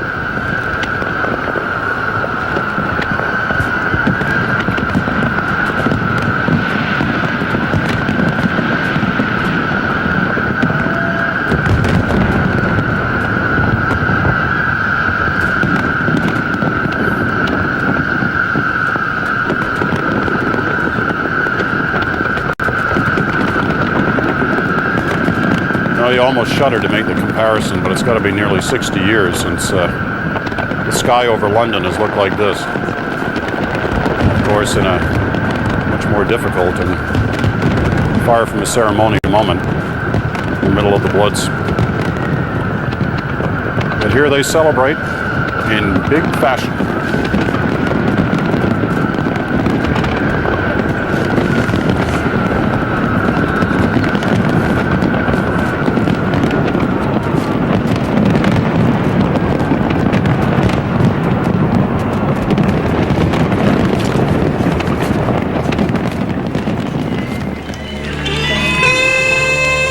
We're in Dublin now. Welcome Dublin with the African sound system in the house. Let's go. Yeah. And a performance on stage in Dublin as the clock ticked over to midnight.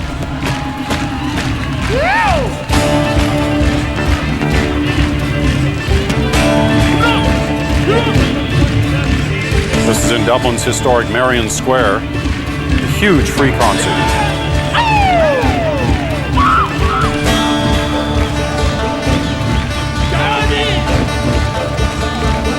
This band's called the Afro-Celt Sound System. They're going to perform Whirly Reel 2.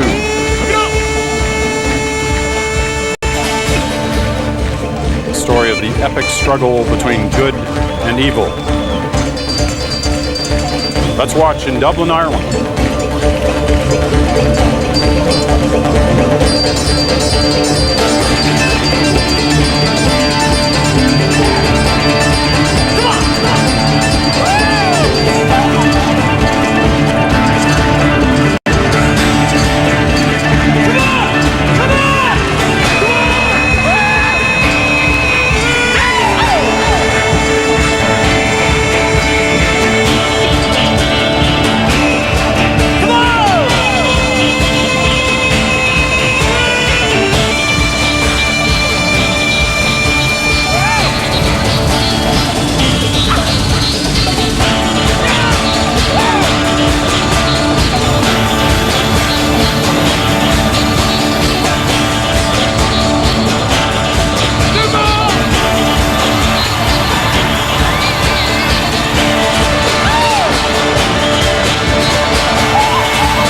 On a night of amazing performances through the capitals of Europe, the United Kingdom, Iceland, yet another one here in Dublin, Ireland. And we'll lose our feed from Dublin, but it's been well worth the moment. New Millennium has arrived in Ireland as well, as it has in London, where Anne McMillan is standing by once again. Anne, you promised quite a show along the Thames, and it sure was. What a spectacular way to see in a new millennium. And Peter, I feel very privileged, not just because I'm still watching this fantastic fireworks display, but because I can now greet you from the 21st century. Happy New Year. And Happy New Year to you. We're looking forward to it. It's going to creep its way across the Atlantic, as you know, and we'll be getting ready for about 3 hours from now when it hits Newfoundland. Now tell us, Anne, we got to clean up a couple of business details. Two things, security and Y2K. It's after midnight. All the lights seem to be on in downtown London, no doubt about that. Have you heard of any problems as a result of the Y2K scare? Not at all yet, but I think probably the fireworks are making so much noise that anybody who does have a problem isn't being heard. But security so far has been fabulous, and the police are now saying that there are probably 2.5 million people in central London. No problems yet, but there are enormous crowds. I don't know if you can see behind me because it's a bit dark, but the whole of Trafalgar Square is absolutely full. So once these fireworks are over, it's not quite clear where all these people are going to go. So I think that this is a problem. There's a bit of a crowd control problem, but so far people are just having the greatest time. Well, we want you to have a great time too, Anne. You've been terrific for us all these past 14 hours as you've led us up to midnight in Britain. Why don't you now go and enjoy a little bit of it yourself? Thanks for talking with us, Anne. Thank you very much. Okay, have a bye-bye. great New Year's. Anne Bye. McMillan joining us live from London on top of Canada House, the Canadian Embassy building, located right in Trafalgar Square. It's an incredible place to be positioned, and we're allowing our friends, good friends at the BBC, to use that location as well tonight to shoot some of their spectacular pictures of the celebrations that are taking place in London. Now, we've got 45 minutes left in our coverage before we're going to break away for, you know, the annual New Year's Eve special by the Royal Canadian Air Force. Supposed to be a great one this year, as always. Then we'll be coming back live here with our continuing coverage of the Millennium. You know that it's now crossing the North Atlantic, approaching our shores, still a little more than 3 hours away before it hits Newfoundland, 3 hours 45 minutes for the rest of Atlantic Canada, and then marches across the country. We're set up, we're ready to go here on locations from coast to coast to coast. You don't want to miss a moment of it all. Canada 2000 today. It continues in just a moment.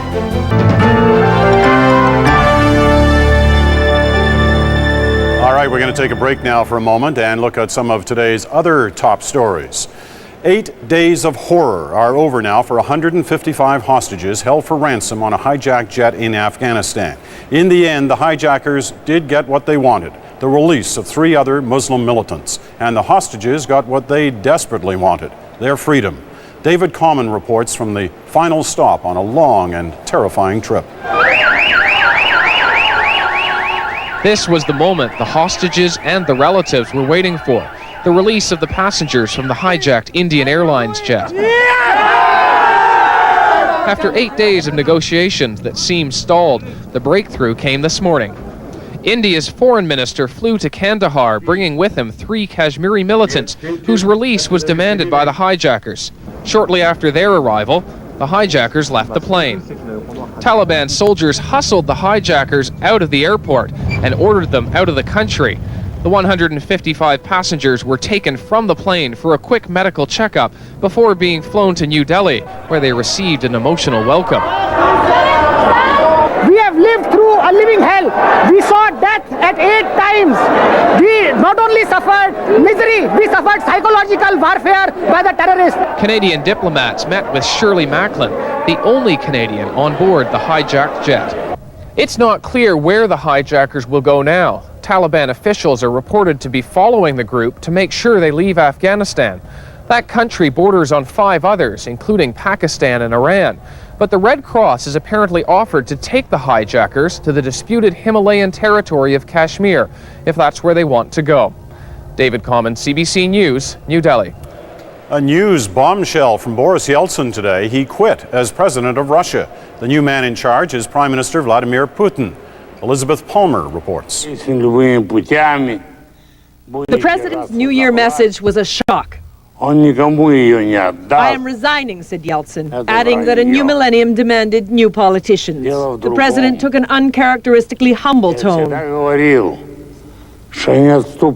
am asking your forgiveness that I did not live up to your hopes and expectations, he said. Yeltsin's failing health and increasingly erratic behavior no doubt influenced his decision to resign on this symbolic occasion.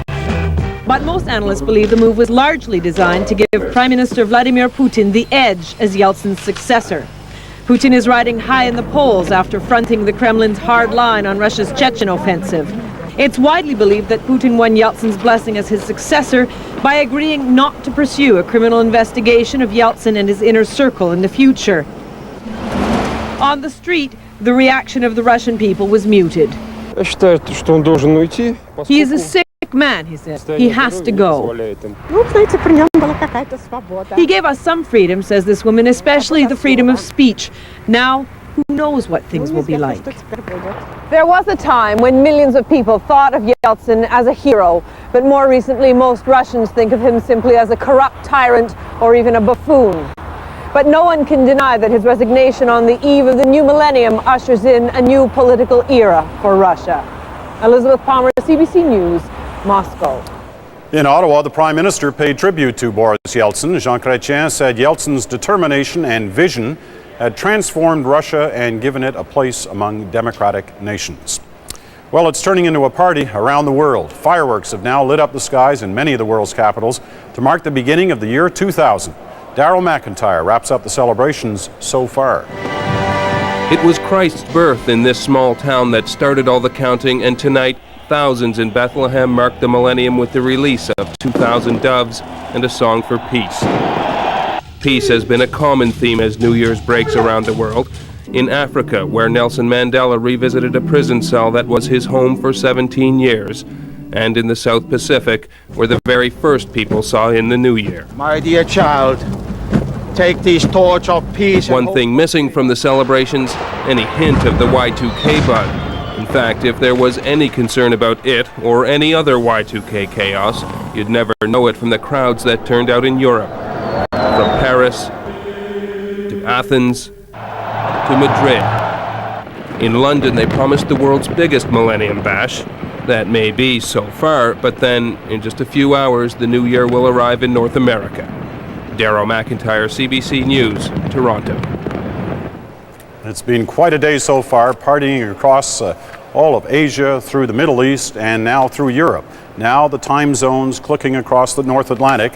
Not too many people there witnessing the new millennium. The next big time zone is, of course, Newfoundland. And we're just a little more than 3 hours away from that. And nobody can party like Newfoundlanders. So we're expecting quite the scene in the harbor at St. John's later on this evening. We're going to take a whip around of all the different places, or many of them anyway, that we'll be going to in our coverage when it starts up in about an hour and a half after the Air Farce New Year's Eve special. In these next 35 minutes, we'll give you a chance to get a sense of what we'll have in store for you through the 6 hours of time zones in this country. But first, we want to check in on that internet connection. You know, we've been talking about it all day. Rex Murphy is monitoring the internet for us, our website, www.cbc.ca. And Rex has been the master of calculating your thoughts about the great Canadian moments and people. This is surely a deep sarcasm you're introducing us with. I noticed Boris Yeltsin on that last clip. Was he having an early millennium celebration there? He was partying like it was 1999, and that will be his year. I'm afraid. Probably was. We haven't got much change in the major leadership, but there's one interesting contention. In the poll on the great athletes of this century, as we all thought, Gretzky for most of the day has been light years ahead of everybody else, but now it's turning into an actual skating contest. You've got Gretzky at 33% of the votes, and we've got Kurt Browning at 31%. So there's a late rush to introduce another challenger to Mr. Gretzky. I mean, you know, this is going to surprise a lot of people, but Kurt Browning, you know, he won the World Championship, I think it was 4 times. This was no flash in the pan as a great skater, and it's interesting that Kurt's fans are obviously hitting the old keyboard on the computers. I think they're hitting the keyboard, and they are exerting a challenge to the one we thought was probably a pretty definite fix. The night is young, though. Otherwise, in the major categories like writers, that more or less stays the same. Lucy Maud Montgomery, Diana Green Gables is still close to lead, Margaret Lawrence being second. That is a close one. I'll skip just to 2 or 3 more. Trudeau is again so far out in advance that he swallows everybody else, and you'll notice at the very bottom, once again, the rebuke to Mr. Mulroney continues. He's there only at 3%. You know, if this was election night, we'd be declaring a winner on that one. I think we would be declaring a winner on that one. In fact, we have a comment from one of the viewers there referring to the 3% with Mr. Mulroney. It says here, I believe the CBC should use its considerable skills in trying to find out who those people are who are voting for Mr. Mulroney. So it persists. You know, they're never fair. They're never fair. It's a difficult one, and the last one we have here in terms of leaders. We got to get out of this, Rex. We know that these are early. These are early calculations. And we're going to also come up to some of the names that are not in these lists. We're getting a lot of run-in votes here, including you know whom. Well, look, they're hustling us along here because we've got lots to show in this next 30 minutes. We want to give you a sense of what to expect in the evening. We've managed to talk to a lot of Canadians, coast to coast to coast, and they're going to be taking part of the show. One of the people who we really wanted to be with us live tonight, unfortunately can't, but she was able to record this message for us. Rita McNeil. I'm so happy I had this opportunity to wish everyone in Canada a very happy New Year. This is a special New Year for all of us, and I'm going to be spending it at home here in Cape Breton. It's a time for family and friends, and I'd like to introduce you to 2 special people here. This is my granddaughter Rachel and my grandson Aiden, and I know they would love to wish you a happy New Year as well. Let's say it. Happy New Year, Canada! And Happy New Year to Rita McNeil and her family. Great to have you back on the CBC, Rita, tonight. Let's go 3 hours away from the year 2000 arriving in Newfoundland, 3.5 hours for the rest of Atlantic Canada, including Charlottetown, where the host of Jonavision, Jonathan Torrance, is with us. Jonathan? Peter, how are you? Oh, listen, I'm great. It's been a spectacular show across Europe. We know, though, you and those 17,000 people gathered outside Province House are going to give us a show, too. Yes, we are. In fact, 3.5 hours may be technically how long it is until the next millennium, but it sure doesn't feel like that here, where some small but mighty islanders have gathered. Hi, everybody. What's your name? Jared Stretch. And what do you think is going to happen in the new millennium? It's probably the same as the last millennium. Yeah, because I know I haven't seen excitement like this since the last millennium, and that was big news for all of us here. How about you over here? What's your name? Cynthia Dennis. And have you made some resolutions for this coming year? Yes, I'm going to be a nice person for once. You're going to be a nice person for once. Well, congratulations. You have to set the bar low, and that way you're never disappointed. I know myself, Peter, just from a technological standpoint, I've been using the bank machine every 5 minutes, and my bank account is still empty, so no change at all. Technology seems to be working the way it always did. Carrie Wynn McLeod on the stage behind me, Lenny Gallant still to come, Guinness World Book of Records. Lots of action here in Charlottetown. Plenty more to come. We'll send it back to you. Okay, Jonathan, looking forward to talking to you later on with all that action coming out of Charlottetown. Absolutely. Let's cross the water to Sydney and Cape Breton in Nova Scotia. Laurie Graham, who was practicing dancing earlier. What are you up to right now? Peter, I'm here with a lot of people who are gathering, getting ready to bring in the new year. Are we having fun? Are we getting ready? Yes. It's a really exciting time here for a lot of people, including these 2 people. Lloyd and Marie Beck celebrated their 50th anniversary last night. Their family has come from all around the country to join them. This must be an exciting time for you. It is. And are you excited about this evening? Yes. Yes, it's a wonderful time, Peter, and lots of people are getting ready to celebrate, waiting for the Bear McNeils to come on and play. And you know, there's a lot of Celtic music that comes out of Cape Breton. One of our very own, Bruce Guthrow, couldn't be with us here in Sydney this evening because he's in Glasgow, Scotland. Bruce.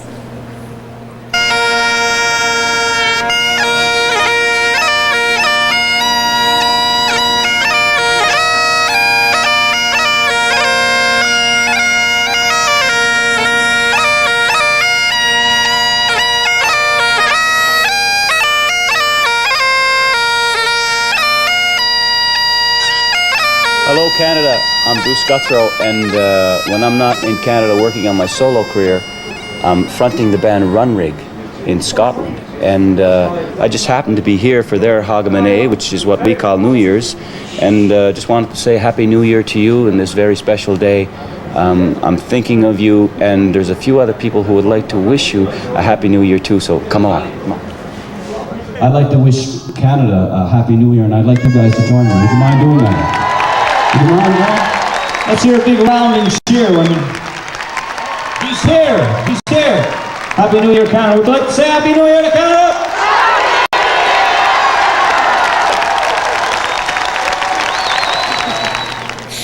That's great from Scotland. We'd like to wish Scotland Happy New Year as well. Happy New Year, Scotland! Back to you, Peter. We'll talk to you later. Hey, not so fast, Laurie. I got to see a close-up of that hat next to you, on your right. What is that? You want to see the hat? Well, I'm so glad we have time to show you. The Happy New Year 2000 hat and your glasses. What do you think of that now? Very good. She should have marketed those. You could have made a lot with that. Yes, I think you're right. Peter thinks you could have made a lot of money tonight with that. Thank you very much, Peter. Enjoy it there in Sydney, Nova Scotia. Laurie Graham, thanks very much. Talk to you later. Okay, we're going to the other side of the country where Gloria Makarenko is standing by. Where are you? On top of Grouse Mountain, is that true? On top of Grouse Mountain, I am, and it's a beautiful afternoon here, Peter. Now, when you think of Grouse Mountain, you normally think of either skiing or snowboarding, maybe a sleigh ride. You don't often think about ice skating on Grouse Mountain, but here we have indeed an outdoor ice rink, and with me here is the queen of ice skating in Canada in the 1970s, Olympic gold medalist Karen Magnuson, 1973. Nice to see you, Karen. Nice to see you, Gloria. Now, nice you were the queen of the ice in the 70s, and you've been coaching along some future kings and queens and princes of the ice we're going to see today. Yeah, little Marilee Young that is here is one of our youngest at the Junior Nationals. She was 4th in all of Canada and has skated in front of about 16,000 people at the Air Canada Centre last year. Oh, you must be so proud. Yeah, I am. I'm coaching her and she's a delight to work with. So you think a future champion as well? You never know. You never know. Well, tell us what Mira's doing now. Well, she's doing her short program, trying in the snow. She's doing a wonderful job here. It's a gorgeous setting for it, yeah, don't you isn't think? it lovely? Yeah, this is a Beelman. Not many youngsters can do this spin. It's a reverse Beelman with a donut, she calls it. And she's skating in front of the Millennium clock. I don't know if there's an ice clock carved into the snow with 2000 in front of it. The time is 5 to 12, but don't let that confuse you. Yeah. And now we have Eric Lyons coming out, who is novice champion last year and has now moved up to Junior Nationals, and he'll be off to Canadians in Calgary in end of January. Fantastic. Yeah.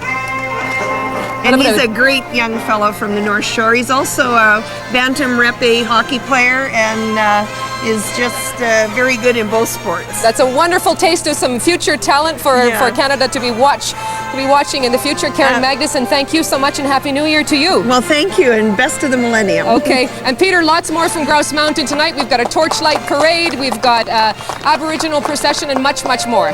Spectacular setting you've got there. Great to see Karen Magnuson again. We'll talk to you again later, Gloria. Thanks very much. Bye-bye, Peter. Gloria Makarenko on top of Grouse Mountain outside Vancouver. And now, here we are in downtown Toronto where the sun set a couple of hours ago. And they're getting ready to party in this town. They've known to have a few good ones.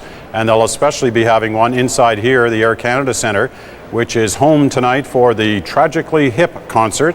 Our cameras are indoors there, and we'll be showing a number of the Tragically Hip selections as we warm up to midnight in the Central Canadian time zone for Ontario and Quebec. You won't want to miss that. You know, there's a lot of trouble for concerts in different parts of North America because of security concerns and people deciding to stay at home, and some really well-known acts were unable to sell out in different places. Some even had to cancel their shows. The Tragically Hip, who have this incredible record in Canada, sold out 2 nights of concerts, tonight and tomorrow night, and get it 22 minutes. All the tickets were gone. That's months ago. So this has been sold out for a long time, and we're looking forward to seeing their show later on tonight right here as part of our special. Well, we're going to take another short break, and 2000 Today continues right after this.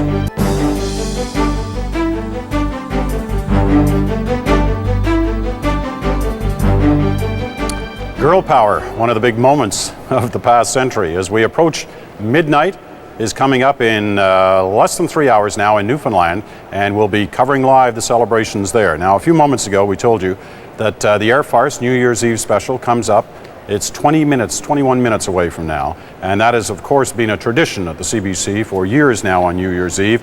A very special broadcast with our friends from Air Force coming up in 21 minutes. You won't want to miss a moment of that. Meanwhile, we spoke a few moments ago about the Air Canada Centre tonight here in Toronto, where the Tragically Hip are performing.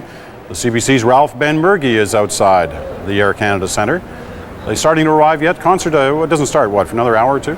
Well, you know, it's getting kind of busy. The people are starting to flow in. At 7:30, they're all supposed to be in their seats, but this is a rock concert, not supposed to be on time. These people are all getting... Are you guys getting ready to go in? Are you freezing?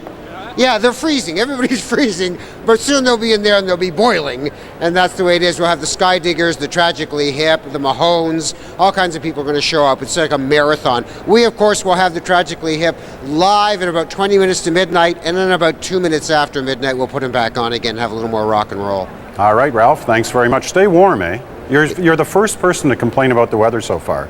You know, across the world, since Auckland, New Zealand, where it was raining, everybody said it's fine. You're sitting in there, you're warm, and I'm coming to get you later. Ralph Benbergy outside the Air Canada Centre in Toronto. North of Toronto at Bala, another big concert tonight. The Blue Rodeo playing. Adrian Arso is with us. Adrian. Hi there, Peter.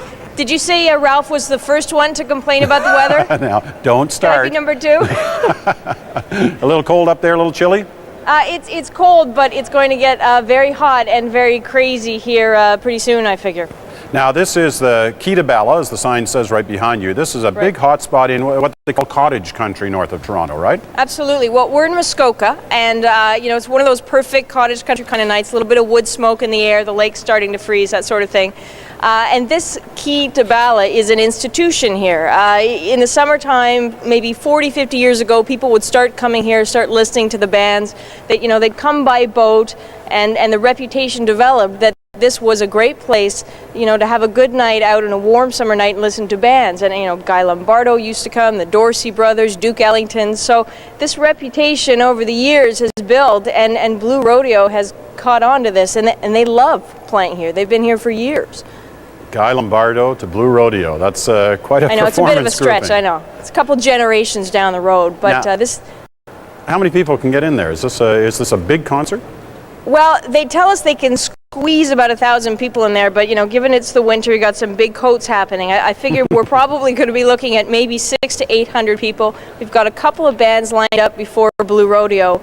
And, you know, it's one of these places, I don't know if you've ever been in here, but you don't so much hear the music as feel it in the core of your being. They were doing some sound checks earlier, and I was trying to write on a pad, and the walls were shaking. I could see the posters shaking, and my pen wasn't working very well, so it's going to be very loud. Very loud and very good, I'm sure. The camera's in there, all set up to take a number of hits from Blue Rodeo. We're looking forward to that. When do they get on stage? Do you know roughly?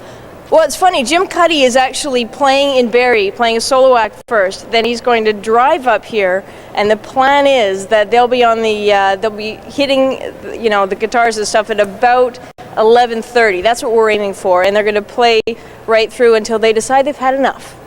No, I love that. That is a classically Canadian story. Jim Cuddy, one of the big class Canadian rock legends, and he's driving up from one concert to get to a New Year's Eve concert. You know, we saw the Eurythmics earlier. They were, you know, they probably chop her around. Got to leave you, Adrian. We'll be talking to you later, because I hear that train whistling. It's coming down the track, and we know that this is the train from Halifax. It's going to Truro, and on board is the only person who can compete with that train sound is our own Colleen Jones. Now, I don't know whether we've connected yet with Colleen. We're going to try. We'll connect with her when this train stops.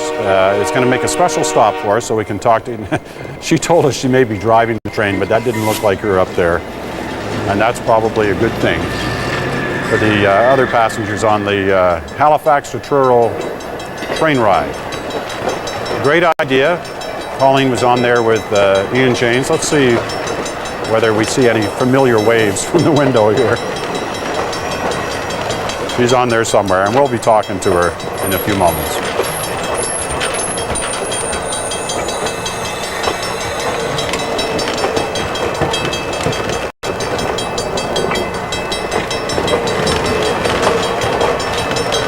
Well, she's somewhere on that train, and as we said, we will talk to her and see how that trip is progressing. She's coming now, you tell me? Really? Now let's hold on and see. Because we need an update. And nobody can give us an update like Colleen. One of the mainstays of the CBC morning show. Every morning you can catch Colleen doing the weather, doing the sports. She's somewhere on that train. There she is. Wave to us. We got you. We just can't hear you.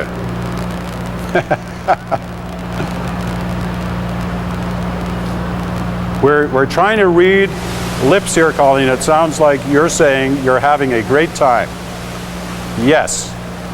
And you're looking forward to talking to us later. Yes. All right, Colleen Jones on board a Via train outside Halifax, and we'll be connecting with her a little later on. Well, from Halifax to Winnipeg, Diana Swain joins us. Diana. Hi, Peter. We're out here on the skating rink at the Forks. We've got some skaters who are much better than I am from the Winnipeg Figure Skating Foundation, the best amateur skaters in Winnipeg, taking to the ice today. It is a perfect night for New Year's Eve. Just a little bit of snow falling. It's a little bit cool, which makes me look kind of cool in what I'm wearing, I think. And it's a great night to be outside for a family New Year's Eve, which is exactly what the Forks is about. It's just one venue, but they're expecting tens of thousands of people down here, which is pretty much what we had during the Pan Am Games. And there's lots of other things going on around town. I can hear some drums going on in my ear. That must mean that Chris Walby's over by one of the tents where they're making bannock. No doubt he's at the food tent. How are we doing over here? Listen, we're in one of our traditional areas right here at TP. What a great room in here. I'm with Clarence Nipanak, his wife Barbara, of course, Kevin, the traditional singer right now. We're making some bannock right now, or scone as the Scottish people call it. Great stuff. Little smoke in here, but they tell me it's not normally like this. We just got a lot of people running around here. Great exhibition right now. We've also got something downtown at the Thunderbird right now. They're all coming down. I tell you, what a night. The Candlelight March. Candles lit by people coming from the four corners of the city. What a party, people. I'm telling you right now. Manitoba, Winnipeg is where it's at. Chris Walby joining us live from Winnipeg. And Chris, of course, one of the mainstays of the CFL on CBC, our football coverage. Former Blue Bomber himself. And hey, when you listen to Chris, there's no doubt what was happening in the huddle. When Chris spoke, they listened. Even though he wasn't the quarterback, if he wanted to speak, everybody listened. We're going from Winnipeg to Prince Albert, Saskatchewan, where we're very fortunate to be joined tonight on stage in the casino in Prince Albert by one of Canada's greatest country and western singers, Paul Brandt. Paul, you just doing a sound check there, getting ready for tonight? Northern Lights Casino. We're very excited about it. What a cool night. We've been actually following a lot of your broadcasts, and it's exciting to see everything that's happening along the world, and we're looking forward to getting this whole thing started too. Boy, I'll say it was quite the sight across Europe, watching all those different performances and the excitement there. Give us a hint, if you can, of what we'll be seeing later tonight when we join your concert for a bit. Well, we just try and roll this party out onto stage and make sure that everyone's having a good time. I think that the key to tonight is just going to try to make this as upbeat a performance as possible and have a great big party here for the new year. And have you had any sense already how the people of Prince Albert are reacting to all this? They're getting pretty excited? Yeah, I had a chance I took off for lunch today to Tim Hortons actually, and had a chance to run into a bunch of people, and they're just all very excited, looking forward to what the new year has to offer, and I think it's going to be a good time tonight. The spirits are definitely high here. All right, Paul Brandt joining us from Prince Albert, Saskatchewan. He'll be performing a little later tonight at the casino there in Prince Albert, and we'll be covering some of his concert live, which is great of him to let us in there to watch this. It'll be quite the night in Prince Albert and so many other communities across this country. We'll continue to tell you a little more about what you'll be seeing on our live broadcast when it begins a little more than an hour from now after the special Royal Canadian Air Force New Year's Eve special. Don't go away. We'll be right back on 2000 Today.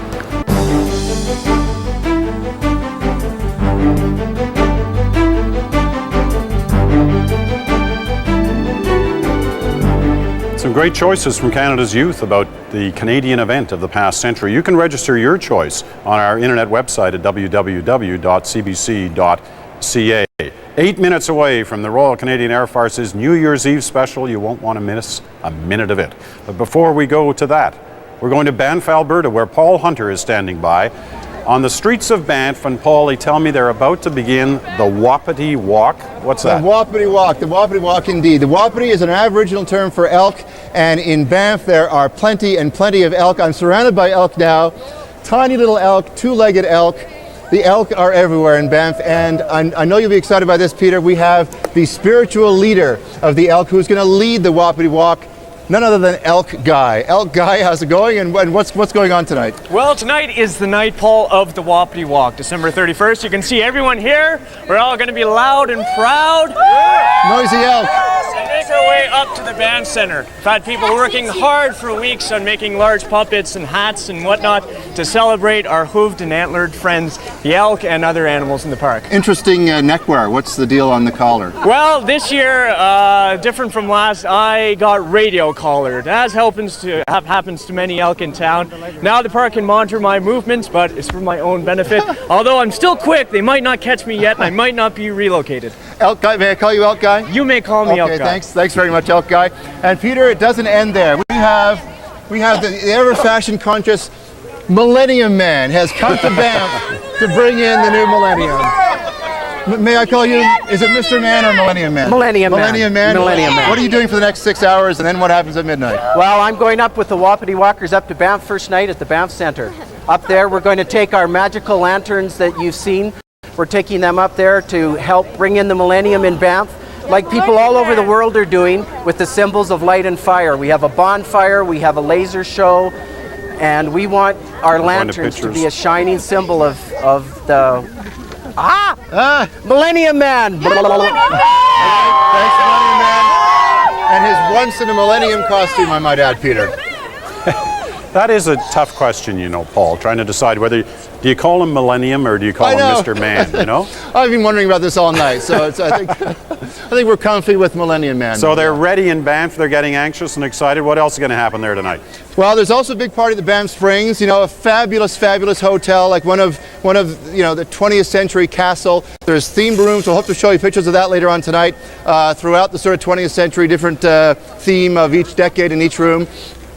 Big party there. We're going to be up at the Fine Arts Center a little later on, and we'll come back and we'll let you know how it's going up there. Okay, Paul Hunter reporting to us live from the streets of Banff, Alberta, and we'll be back there later on this evening as Alberta welcomes the new millennium, and that's a few hours yet for Alberta, another 6 hours before the new year hits in Alberta. Now, a couple of moments ago, I was telling you the Royal Canadian Air Force, the New Year's Eve special coming up on the CBC main network. That's 5 minutes from now. On News World, which is also, of course, broadcasting this special coverage, has been for the last, where are we at now? Hour 16 hours of live coverage of the millennium, clicking through the time zones of the world.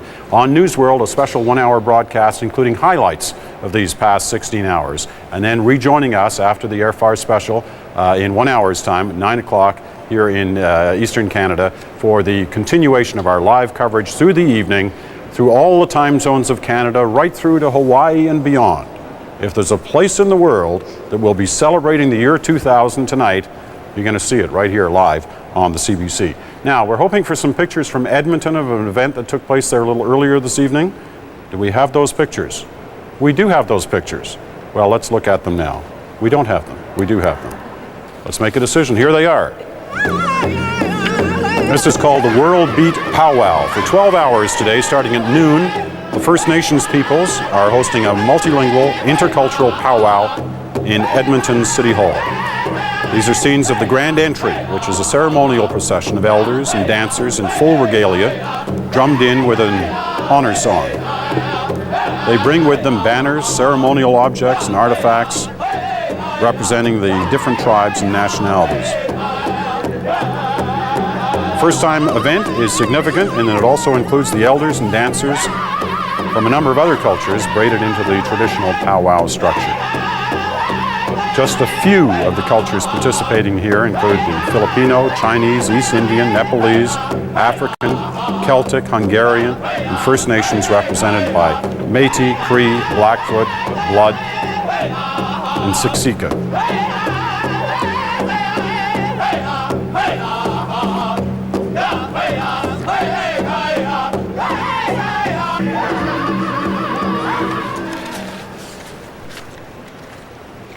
Well, that was some of the highlights of the World Beat Powwow. I'm at the Ranchmans in Lori Calgary, McNaughton Alberta. and with Ian Tyson. Let's listen to Happy Lori. New Year. Same to you, Lori. Well, thank you very much. You I think it's betcha. going to be a great night. I hope so. Now, do you have any thoughts? How do you? We'll only have one shot. Well, that's right. That's right. Now, do you have any thoughts about the year 2000? How do you feel about it? It was a great year for me, and big year. Now I have a huge tax bill for those wonderful guys in Ottawa, so that's why I'm here. To bring in pay them off and go back to ranching. And how is ranching? Ranching's pretty good this year. It could be better, but as long as I keep singing, it'll keep me in the ranching business, and I enjoy both very much. So. Anything you'd like to tell the rest of the country? I just wish them all the very best, and for those zany guys in Ottawa, our taxes are too high. You know that? Way too high. That's why we have to work all the time. And see if they can do something about that in the year 2000. Yeah, we work hard and they take all our money. So other than that, I think Canada's still a pretty good place to live in. All right. Well, we're looking forward to your show later on tonight, and we'll bring that to you later. All right, Lori, thanks very much. Lori McNaughton with Ian Tyson. And yes, we will be going back live to Ian Tyson for part of his concert in Calgary. Never loses the opportunity to send a message. He's been doing it through song and obviously through interviews for years now. Well, we're going to go live now to Ucluelet on the west coast of Vancouver Island. Look at this, the last sunset in Canada in the 1900s. The sun beginning to dive down into the ocean in the far west. If you've ever been to the west coast of Vancouver Island, you'll see sights you'd never imagined in this country. It is spectacular. All up the coast from Ucluelet to Tofino, short stretch there of 18, 20 miles or kilometers. Spectacular beaches, a rugged landscape. We'll be going back to a beach party in Ucluelet later tonight, but there she goes, the sun disappearing into the ocean. You've seen it, the last sunset of the 1900s in Canada. Well, we got 30 seconds to wrap this up. Please stay with us. The great Airfare special on the CBC main network, a recap of the past 16 hours on News World, and then coming up just an hour from now, everything from the Tragically Hip and Blue Rodeo in southern Ontario to Great Big Sea in the St. John's Harbour, along with Kim Stockwood. We've got bands, entertainers, singers, and your thoughts and your votes for the Canadian of the Century. Don't miss it, right here on CBC. Now, don't go away. Air farce may be over, but 2000 today sure isn't. The rest of the world has welcomed the new millennium. Now it's reaching our shores. Over there, the counting is done. Midnight has come and gone. The new millennium is a reality on most of planet Earth. The new year has been heralded across Asia and Africa, the Middle East and Europe.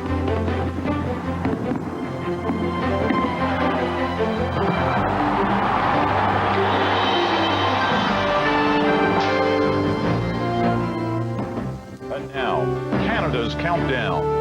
Through 10 provinces, 3 territories, 6 time zones, and 31 million people, we are ready for a night to remember.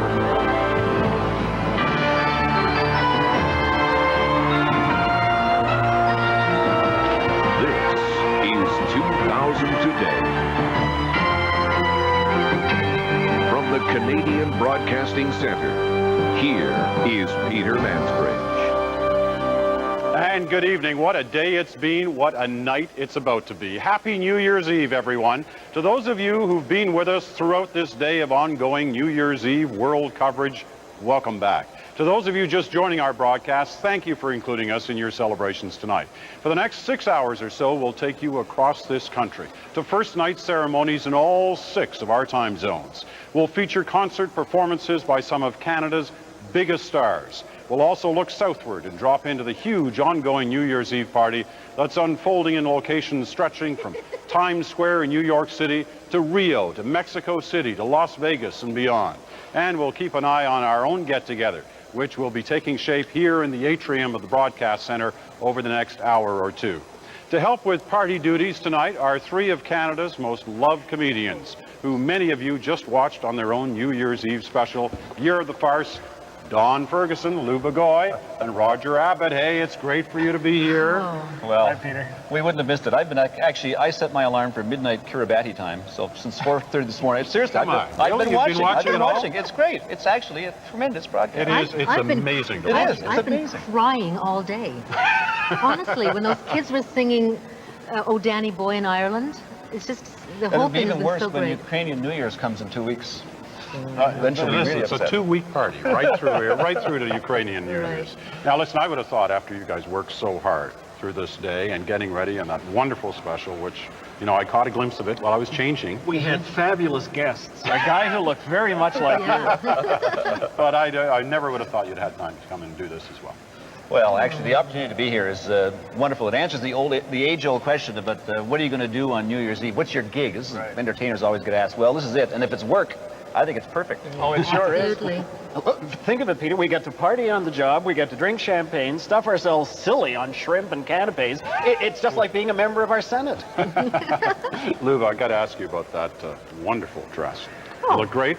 Who are you wearing? Well, Peter, that's very sweet of you. This is from Ms. Emma, a Toronto designer. It just screamed millennium to me.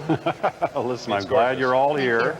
As I said, you know, we're going to feature performances from some of our brightest stars, and you guys can help me out with this because we're going to drop in and have a quick look at locations right across the country right now.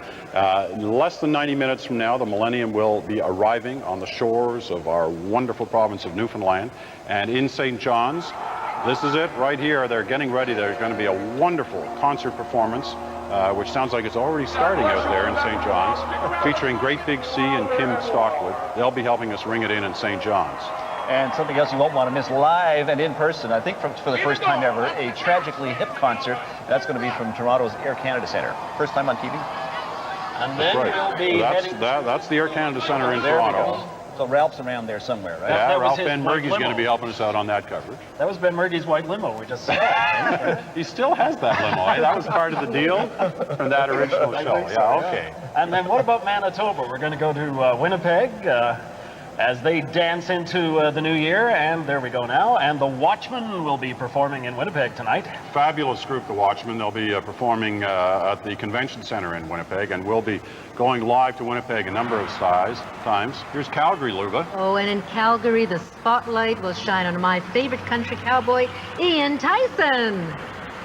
Just a glimpse of some of the places we'll be going from coast to coast to coast for our Millennium Night celebrations. And those really is just a glimpse. That's 4 of the places we're going to go. But overall, we have 29 locations across the country to drop in and see some of the wonderful performances that will be taking place. Now, plus we have in concert, no, unfortunately, we're going to try and get to Victoria there for a moment, but we can't get there now. You can always go back we do to have Cal. Victoria. Oh, yeah. There's Victoria now. Oh, yes. Who can forget that site? Oh, isn't that beautiful? That's the provincial legislature, all lit up in Victoria Harbour. The view from the Empress. A view from the Empress Hotel. And no snow. And if you watch long enough, you can see a disgraced premier leaving every several years. Yes, well, it actually will be the Paper Boys performing in Victoria tonight as opposed to any Great former name for a premiers. group in BC, the disgraced premier. We probably, you know, you better run down and brand that name because somebody will probably grab it. Plus, we're going to have in concert tonight Paul Brandt, will be coming out of Prince Albert, Saskatchewan, Kim Mitchell from Regina, the Grapes of Wrath from the shores of the Pacific Ocean as it's washing ashore at Ucluelet on the west coast of Vancouver Island. Blue Rodeo north of Toronto will be here, and our World Feed. Hey, we got stars in the World Feed too. Barbara Streisand out of Las Vegas, Elton John, the Gypsy Kings, Neil Diamond, plus lots more. It's a huge show, a fitting extravaganza of entertainment and technology. And that guy in Singapore who was doing that awful version of La Vida Loca. Did you think that was awful? I thought that was pretty good. You know, we're allowed to repeat that one. You gave him the old chicken can. You really have been watching this show. That's great to hear. It's great. It's fabulous to watch. I was late getting here tonight because I was glued to the set at home before 8 o'clock. It's great. And there's more to come. There is lots more to come. We're going to put the 3 of you to work to help out in this in the next little while. Great. Talk about hard work, Peter. You have been here. The show's been going for 16 hours, and there's another 8 to go. And he's standing. Yeah. But I think that That's great, though. there's It's another fabulous. 9 hours or something. So that's That's pretty amazing. Congratulations, and we are here to help. And he's on his we're gonna- third wardrobe change, too. I've been keeping track. We're going to be counting on your help in this next hour, so don't go away. Before we get back to you, though, we want to go out live to Jeff Britt in St. John, New Brunswick. Jeff, tell us what's happening out there. Hi, Peter. Yeah, well, St. John says hello to you and to Canada. 2000 today is less than 2 hours away, and we're at a party that's going to swing its way into the year 2000 with the Johnny Favorite Swing Orchestra and the man himself, Johnny Favorite. How you feeling tonight, Johnny? Oh, just phenomenal, just phenomenal. Happy New Year! Happy New Year! Johnny, what's it feel like to, to sing in, ring in the end of a millennium? Oh, feels good, feels good. You know, I just found out what a millennium was in the past couple of months, but it feels great. Listen to that. That's St. John, New Brunswick.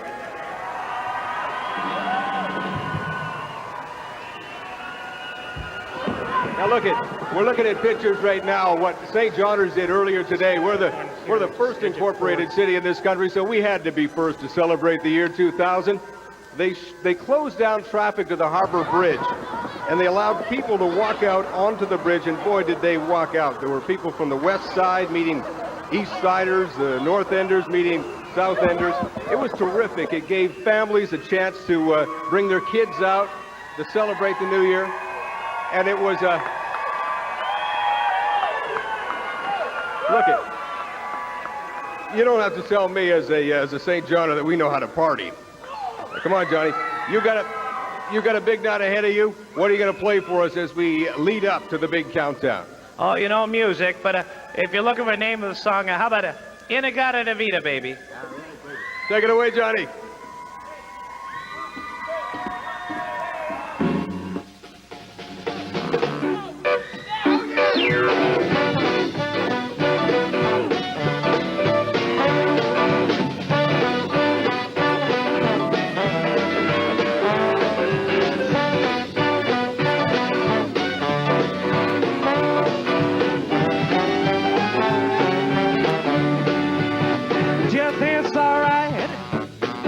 God tonight.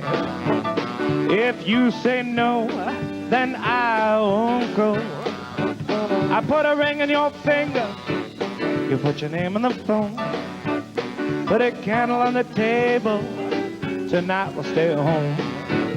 She said it's funny after all that we've been through, that we still talk the way that lovers do. It's Liberty Day, it's swinging bells, it's capricious, darling, it's just swell. It's a little cottage built in the Canadian style. It's fresh orange and rhythms and Hampton and smiles. It's Tragic the Hip playing on the hit parade.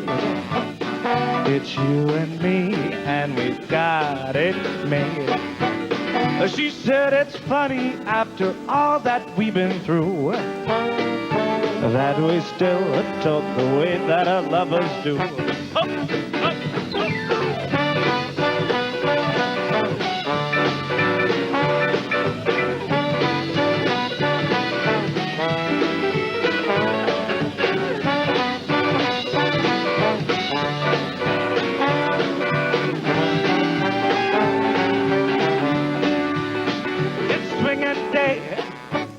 It's a Liberty Bell. It's capricious, mama, it's just swell. It's a little cottage built in the new feast style. It's fresh orange and rhythms and Halifax and smiles. It's Tommy Hunter playing on the box. It's you and me and all we need is what we got. And we're going to go back to St. John, New Brunswick a little later on. Johnny Favorite and his orchestra performing there at the Market Square in St. John, New Brunswick. As they're warming up, they're still just a little less than 2 hours away from their new millennium. But hello, everybody. Hey, Peter, Sean Majumder in St. John's Look at Harbor. me. This is the most supportive crowd I've ever seen.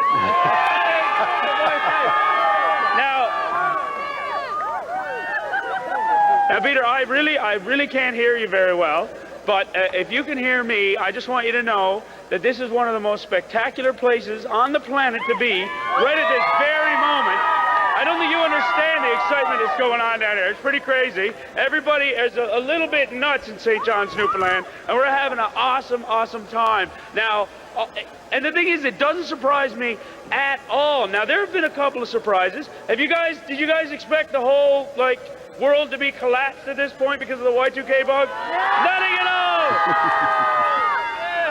Yeah, nothing at all. Well, there's one surprise that we do have, which is very, very exciting. Did you know that there's a before midnight here? There is a place that's celebrating just before us. That is Hibernia. That's right. You ever wonder where that other half hour was? That's where it is. Hibernia, you guys. So you guys got to hang out. We're going to have a little surprise countdown for Hibernia in just a little bit. So make sure you're around for that. All right, you guys, are you going to be around to wish the Hibernia guys a Happy New Year? Hibernia guys? So excellent. Listen, we'll be back here. I'm not leaving because the party's just beginning. I'm going to go on in. See you guys later. Bye, Peter. All right, Sean, thanks very much. An hour and 16 and a half minutes away from the arrival of the year 2000 in Newfoundland. And as Sean says, a little bit earlier out there on the platform in Hibernia. And if any of you are watching out on Hibernia, we're glad you're with us, and we're looking forward to signaling the fact that you believe you're a half an hour ahead of Newfoundland. So technically, you're the first people in North America to get the new millennium. So that's the anticipation out there. Let's get a sense of the anticipation here in Toronto with this report from Roger Abbott, Lou Begoy, and Don Ferguson. Don, you've been checking out the early arrivals at our party here. What's the mood like? We're just getting underway here, Peter. First of all, this is the official hat of the night. It says MY2K question mark. It's my toque, eh? It's the perfect Canadian hat. I declare this the hat of the new millennium. And I'm right here with Ron Hunt, and Carol Ann. And do you want to say hello to anybody who you haven't said hello to yet, or say Happy New Year to somebody? Well, my daughters, Wendy, Carolyn, Lori, and my son, John Paul. And they all live in Toronto, I bet. Or close to. Nearby. Do you have anybody farther away than Toronto? Do you know anybody in Windsor? That qualifies. Lori's in Windsor. Lori's in Windsor. Do you know anybody else outside of Ontario? Oh, I don't think so. We don't have any family and outside of Ontario at all. See, we're confirming everybody's across the country's view of Toronto that we don't know anybody outside of our immediate area. Well, you want to say Happy New Year to somebody? Yeah, why don't you yell Happy New Year to the camera, then we'll go back to Peter and see what he's up to. Happy New Year. Happy New Year. Happy New Year. Peter, back to you. Hey, Don, thanks very much. Love that touquet. Let's go to Luba. Luba, what have you got for us?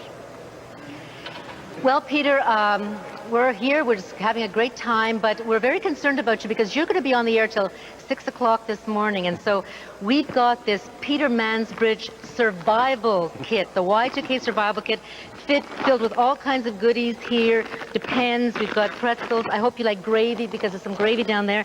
And this will keep you going until at least 6 o'clock Eastern Standard Time. So this is just so exciting, and you don't have to worry. We'll take care of you, Peter.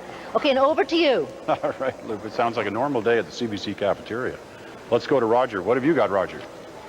If Luba goes out on the street with that bag collecting for you, Peter, it'll just be like Halloween on New Year's Eve.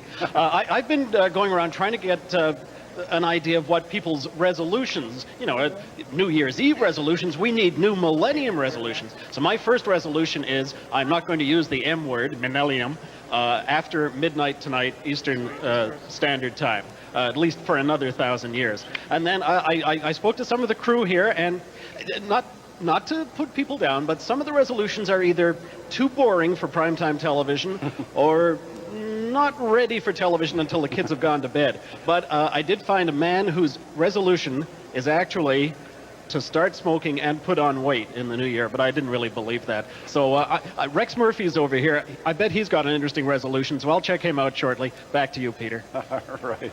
Roger Abbott, Don Ferguson, and Lou Begoy, the Royal Canadian Air Force.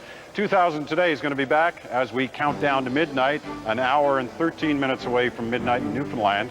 But first, we break away for these messages.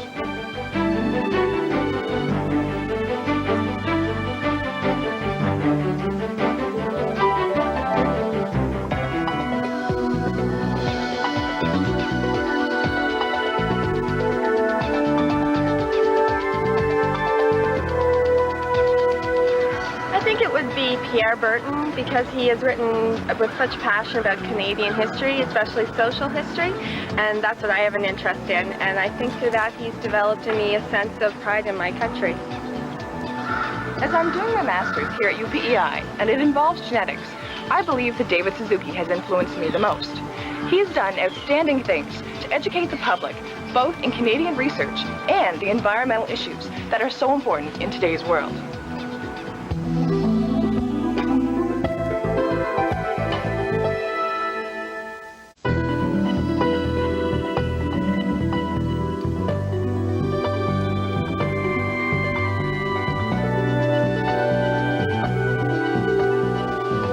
We landed at Pier 21 in Halifax, and almost immediately, once we were processed, got on a train and ended up in Toronto, where a relative of my father's had sponsored us. And what was amazing to me growing up, and especially now that I'm a parent, is how lucky my parents felt, and how that sense of luck and gratitude at having survived and being allowed to come to Canada really overwhelmed my experience as a child growing up in Canada.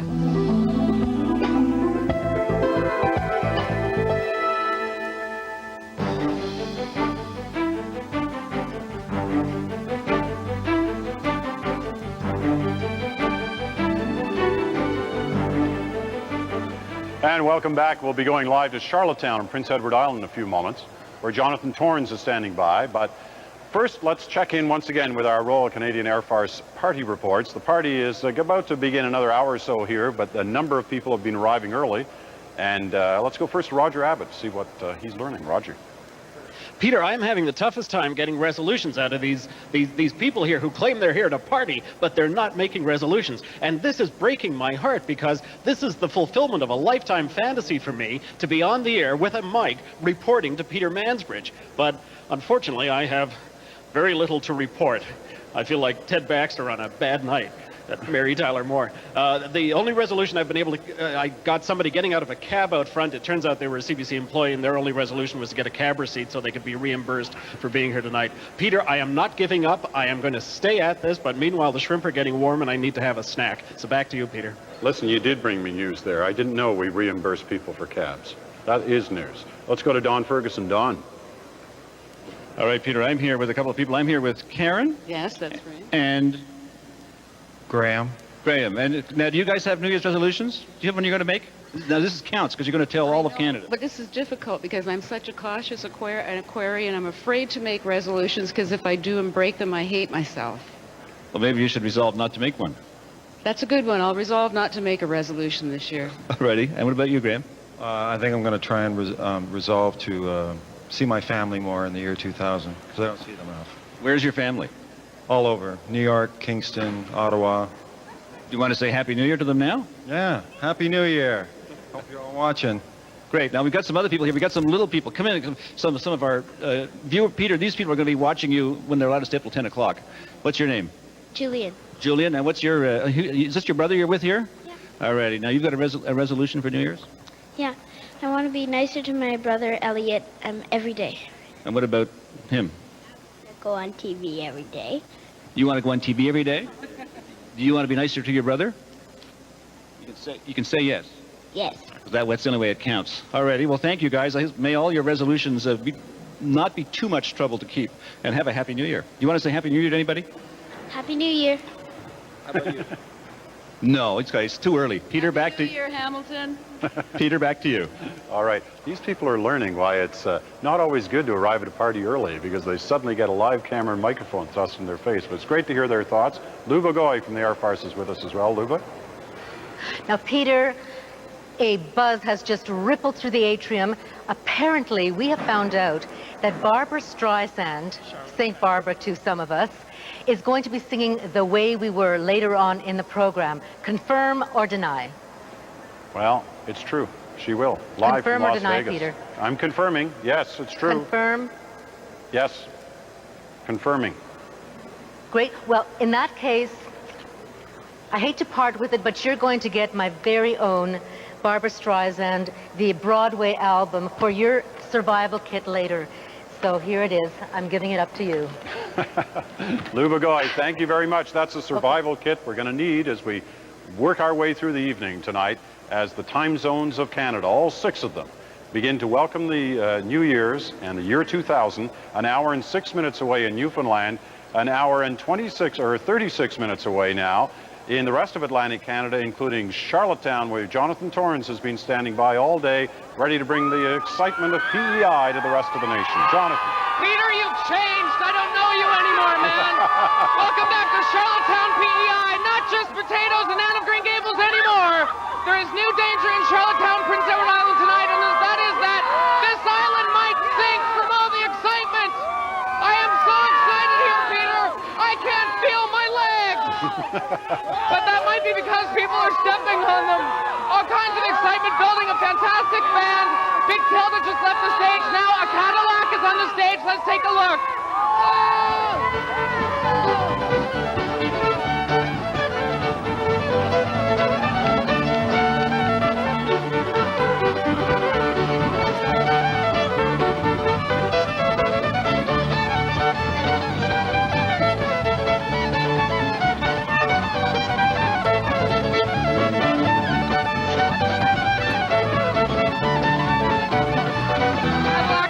Tonight on the stage. We'll send it back to you in Toronto, Peter. We're having a blast. And stay tuned because there's lots more to come. Jonathan Torrance reporting from Charlottetown, where the concerts have been going on all evening and a lot more to go in the next 90 minutes or so before the New Year's Eve bell strikes in Charlottetown and in Nova Scotia and New Brunswick. But of course, first up will be Newfoundland, just over an hour away now before the new millennium reaches Newfoundland's shores. Now, earlier in the day, we were checking that train ride that Colleen Jones was taking from Halifax to Truro, a special New Year's Eve train ride.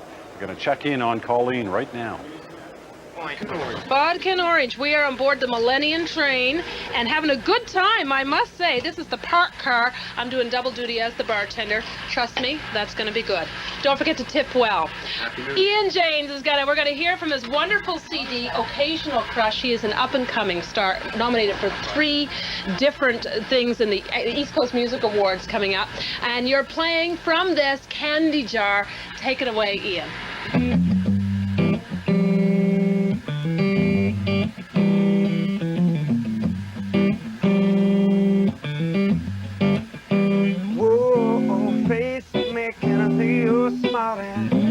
Keeping all the boys waiting tight.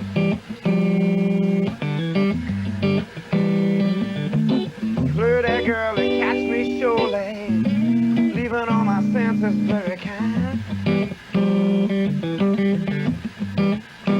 Oh, as attractive as you are, the lid's so tight on your candy jar, and I'd hate to see your hard work go to waste.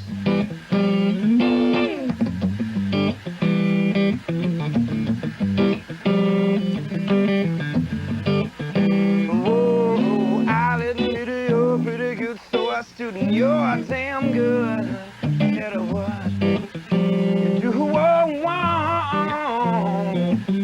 I've seen better, I've seen worse, but I can do you well.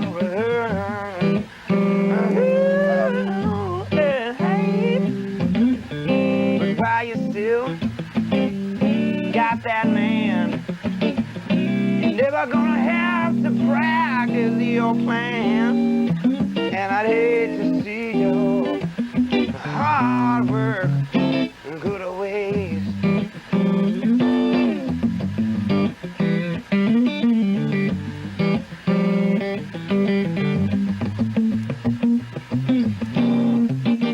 I've been looking, you've been looking, to the little bird with a fool.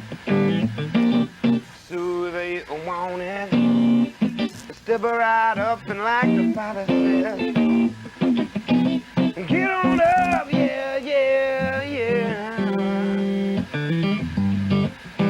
Gotta get on up. Whoa, and as attractive as your hard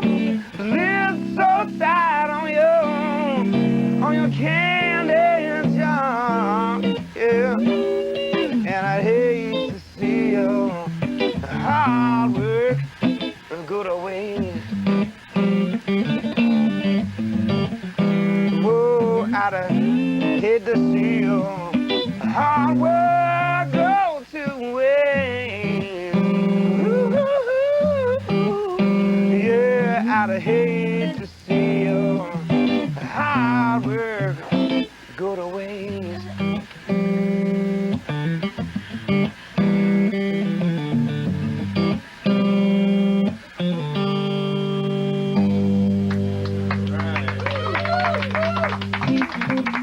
Now, hey, isn't that a train ride to be on? Ian Jane's performing on the Via train heading from Halifax to Truro. We'll be dropping in on that train ride again a little later on. An hour away from the Millennium arriving on the shores of Newfoundland, and we'll be there live, of course.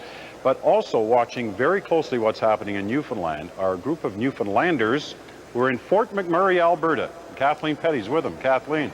Peter, I have the best gig of anyone, I think, on this Millennium coverage, because I get to celebrate New Year's twice. Once at 8:30 Alberta time, because it's the New Year in Newfoundland, and of course at midnight Alberta time. And there's nothing more quintessentially Canadian than A, having a good party, and B, curling. And therefore I'm in a curling rink. Now I have to tell you that the last time I curled, it was a contact sport, and I'm pretty sure that isn't the idea. It hurt. I was covered in bruises, but I found a coach. He was teaching the kids earlier, Peter, so I figure if he can teach them, he can teach me. Chris, come on in.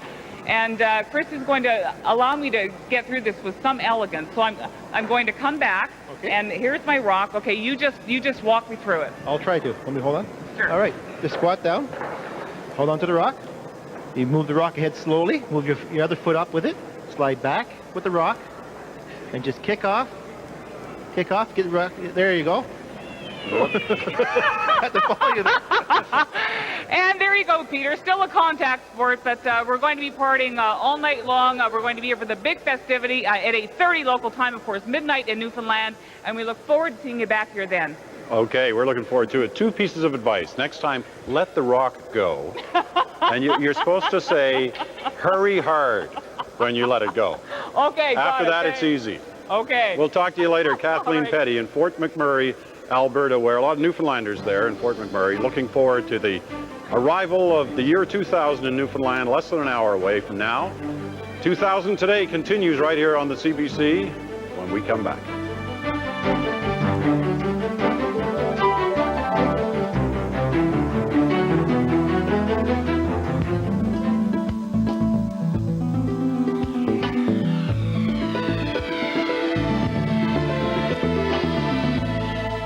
All right, how big is this time capsule?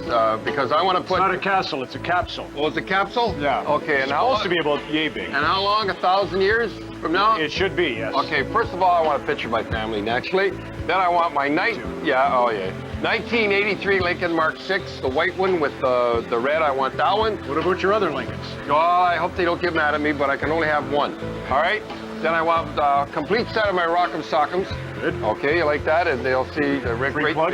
Great plug, thank you very much. And then I want, what else did I say? Your trophies. Oh, yeah. Yeah, that's right. Yeah, thanks for telling me. I forgot. You know, I'm all excited about this. Go quick. All right, okay. I'm going to have my coach. Yeah.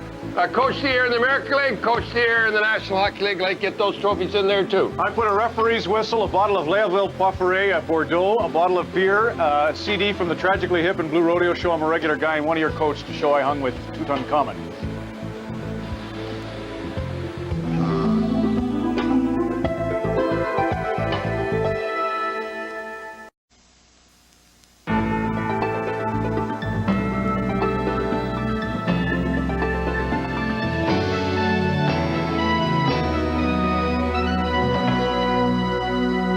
In April of 1999, I had the pleasure and the honor of being part of a joyous celebration, the birth of Nunavut, homeland to Canada's Inuit, really the continent's oldest inhabitants. And it occurred to me then that Canada, with its ability to bring together under democracy a whole melange of different skin colors, languages, backgrounds, interests, could be a model to the world.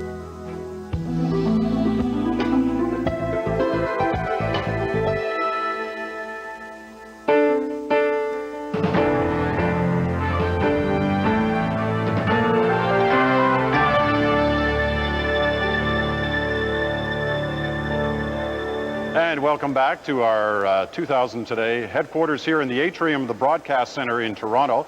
Time now to update you on the number of the remarkable events that are happening on this day. In just over an hour, Newfoundland will be greeting the year 2000, and the rest of the country is getting set to follow. Much of the world is already past midnight with no major incidents and no real sign of that so-called Y2K bug. Here's Daryl McIntyre. It was the birth of Christ in this small town that started all the counting. And tonight, thousands in Bethlehem mark the millennium with the release of 2,000 doves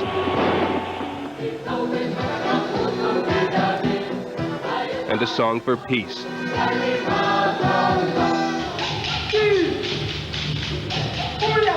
Peace has been a common theme as New Year's breaks around the world.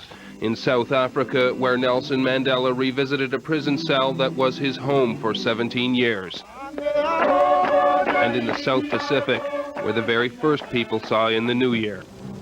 My dear child, take this torch of peace and hope from Kiribati, so that it may light the whole world. One thing missing from the celebrations, any hint of the Y2K bug. In fact, if there was any concern about it or any other Y2K chaos, you'd never know it from the crowds that turned out in Amsterdam or Paris, Athens,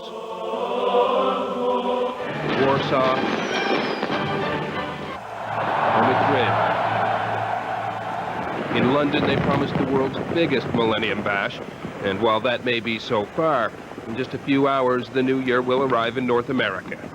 Daryl McIntyre, CBC News. Well, Ottawa has just given its latest briefing on the Y2K situation, and as you might expect, it says there is no situation. More than 150 former hostages were celebrating their freedom today. They were finally released after spending the last week on a hijacked plane in Afghanistan. The group was eventually flown to India, where thousands turned out to greet them.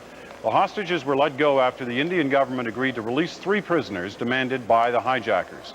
Among the former hostages, Shirley Macklin of Winnipeg, who called her family to say she's okay. Well, they're ringing in a big change in Russia tonight, a change at the top. President Boris Yeltsin stunned the world by stepping down. And as Elizabeth Palmer reports, Prime Minister Vladimir Putin is now in charge. I am resigning, said Yeltsin, adding that a new millennium demanded new politicians. The president took an uncharacteristically humble tone. I am asking your forgiveness that I did not live up to your hopes and expectations, he said. Yeltsin's failing health and increasingly erratic behavior no doubt influenced his decision to resign on this symbolic occasion. But most analysts believe the move was largely designed to give Prime Minister Vladimir Putin the edge as Yeltsin's successor. Putin is riding high in the polls after fronting the Kremlin's hard line on Russia's Chechen offensive. His political allies also won a huge victory in Russia's parliamentary elections 2 weeks ago. There was a time when millions of people thought of Yeltsin as a hero, but more recently most Russians think of him simply as a corrupt tyrant or even a buffoon. But no one can deny that his resignation on the eve of the new millennium ushers in a new political era for Russia. Elizabeth Palmer, CBC News, Moscow. That's the news for now. Now live to Charlottetown, Prince Edward Island, and the world will be watching this one. Lenny Gallant.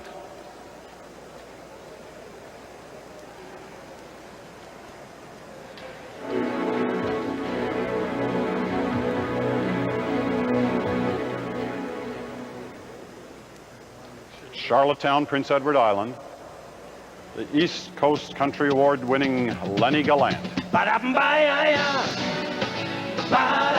Sing it out.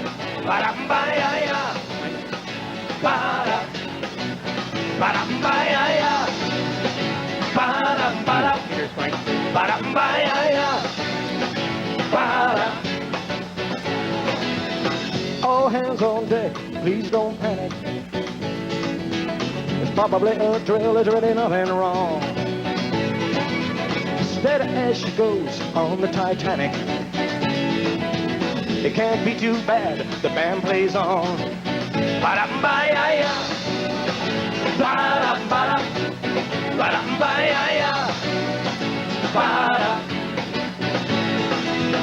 There's lifeboats launched upon the water. captain's crying, won't you please get in? I don't believe in this disaster. I just don't believe the mess we're in.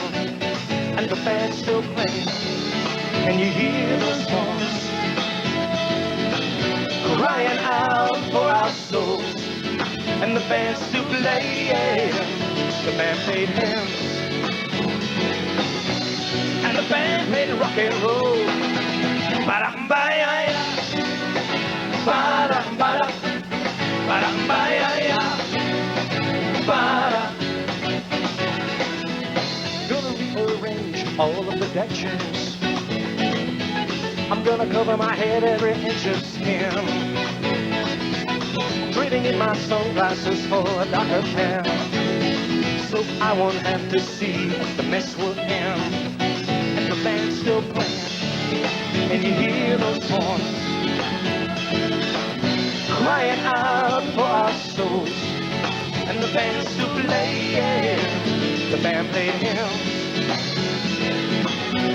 and the band played rock and roll. Ba-da-ba-ya-ya.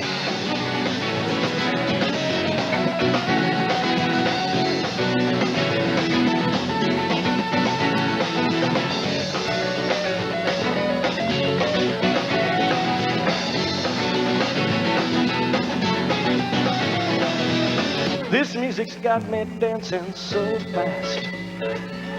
You know I really ain't got time to think. Someone said something about a big hole in the sky.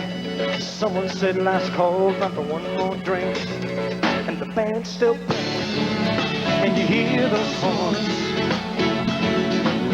crying out for our souls. And the band's still playing, the band played hymns, and the band played rock and roll. And the band's still playing, and you hear those songs crying out for our souls. And the band's still playing, the band played hymns, and the band played rock and roll. Ba-da-ba-ya-ya, ba-da-ba-da, ba-da-ba-ya-ya, ba-da, sing it out. Ba-da-ba-ya-ya, ba-da-ba-da, ba-da-ba-ya-ya, ba-da. And the band still playing, ba-da-ba-da, ba-da-ba-ya-ya, ba-da. Ba-ya-ya, ba-da-ba-da, ba-da-ba-ya-ya, ba-da. Ba-da-ba-ya-ya, the band's still playing, ba-da.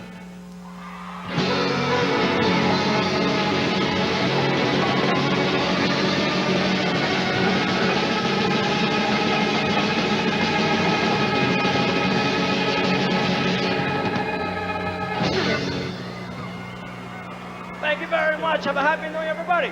Well, that was live from Charlottetown, Lenny Gallant singing, and he wasn't just singing for us, he was singing for the world, as that was a special feed going out to the rest of the almost 6 other countries that have been involved with this incredible day of broadcasting, starting so early in the morning in the South Pacific and then rolling across the world, coming now to our shores as the year 2000 to be welcomed in Charlottetown in 1 hour and 15 minutes, in Newfoundland in just 45 minutes from now. Our coverage on 2000 Today continues right after this.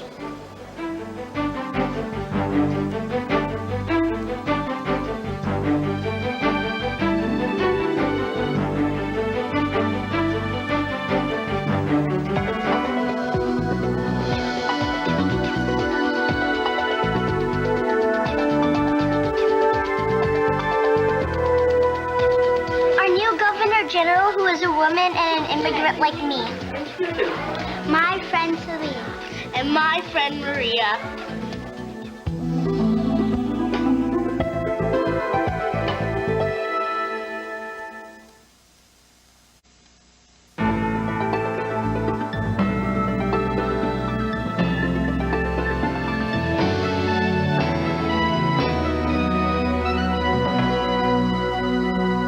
Well, I don't think it will be primarily an economic one, because I think the countries of North and South America will probably join together in much the same way as the European Common Market with its own currency.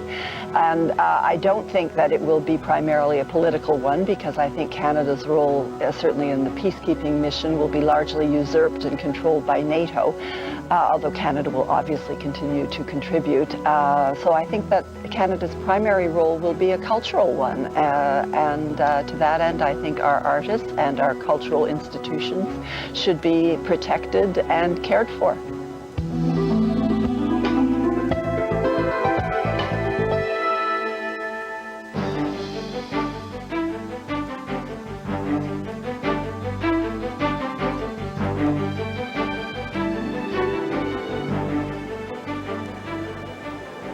And welcome back to our 2000 Today headquarters with the Royal Canadian Air Force. You've been great sports here after your big special earlier this evening, helping us out here. In which you were absolutely terrific, I have to tell you again.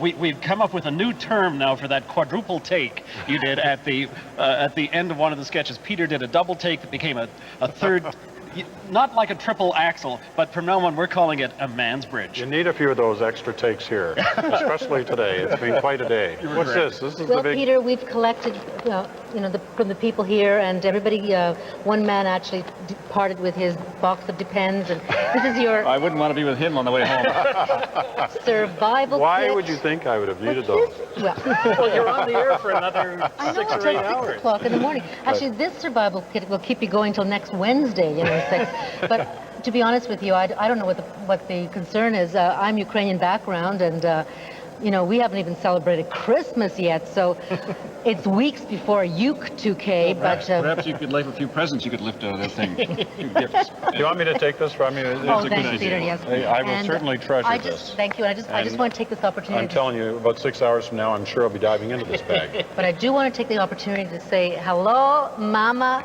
hello, Canada, and also Winnipeg. Just relax, everybody. Have some pierogies, have some cabbage rolls. Forget about all that, the generator in the basement. Ladies and gentlemen, the Royal Canadian Air Force, it's been great to have you here. Thanks very much. Happy New Year. Happy New Year to you. Happy New Year. I'd like us to take this off your hands. But don't take it too far. Not too far. There they go, the Royal Canadian Air Force. Now, as 3 great stars leave, another great star arrives. And Laurie Brown from Laurie Brown on the Arts is going to be helping me throughout these next hours as we're going to have entertainers. Wonderful to see you. Happy New Year. I'm only going to say that once. We got 6 time zones to go through, and that's it. You got yours right there.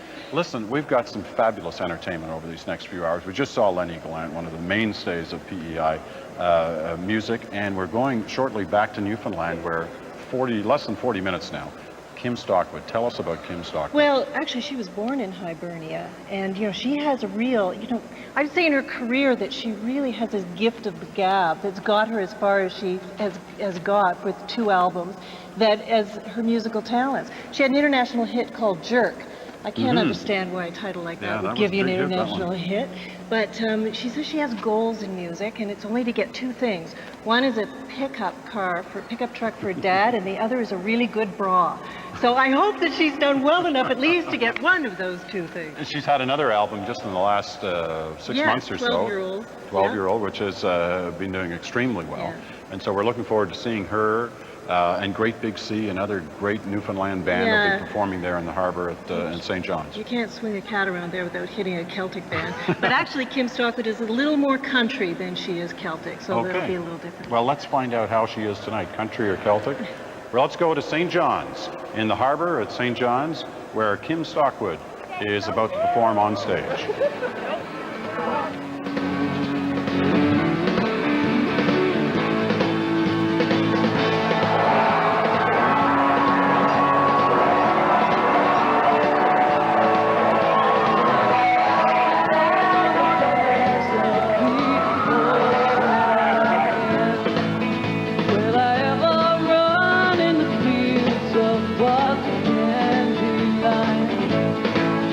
I am so far from my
St. John's, Kim Stockwood, just 34 minutes away from the year 2000 in Newfoundland.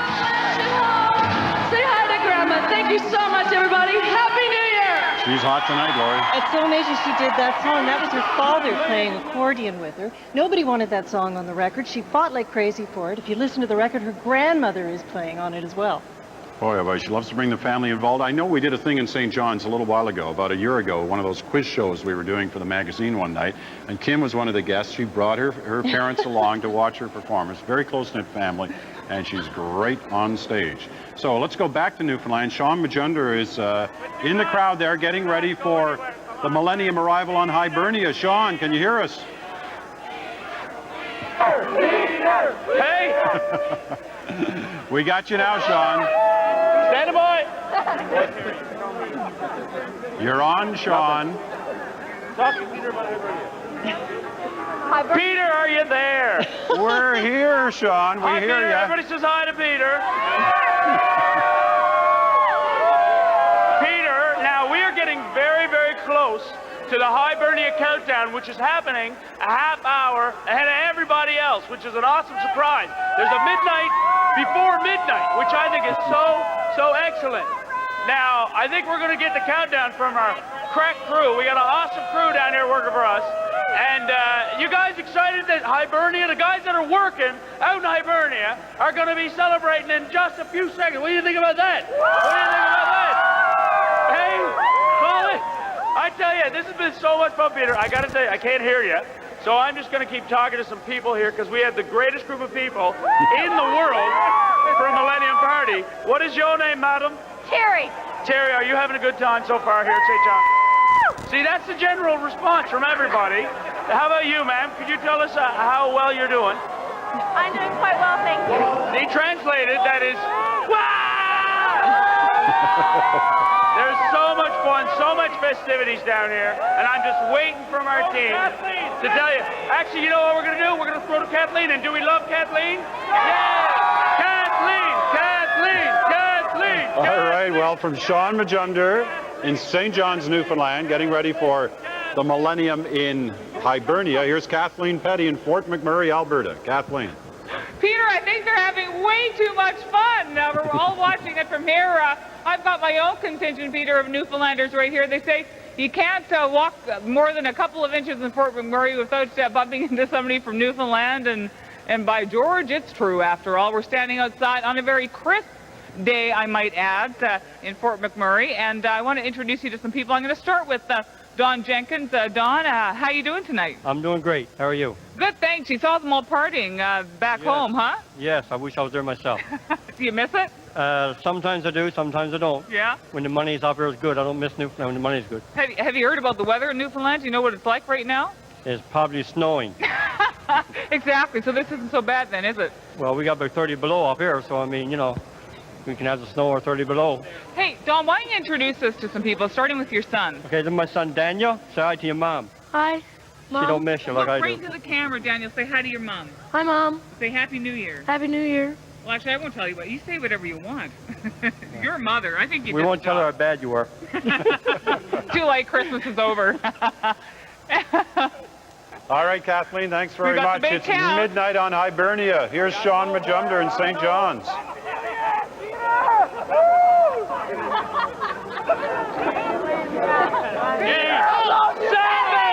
6, 5, 4, 3, 2, 1. Happy New Year!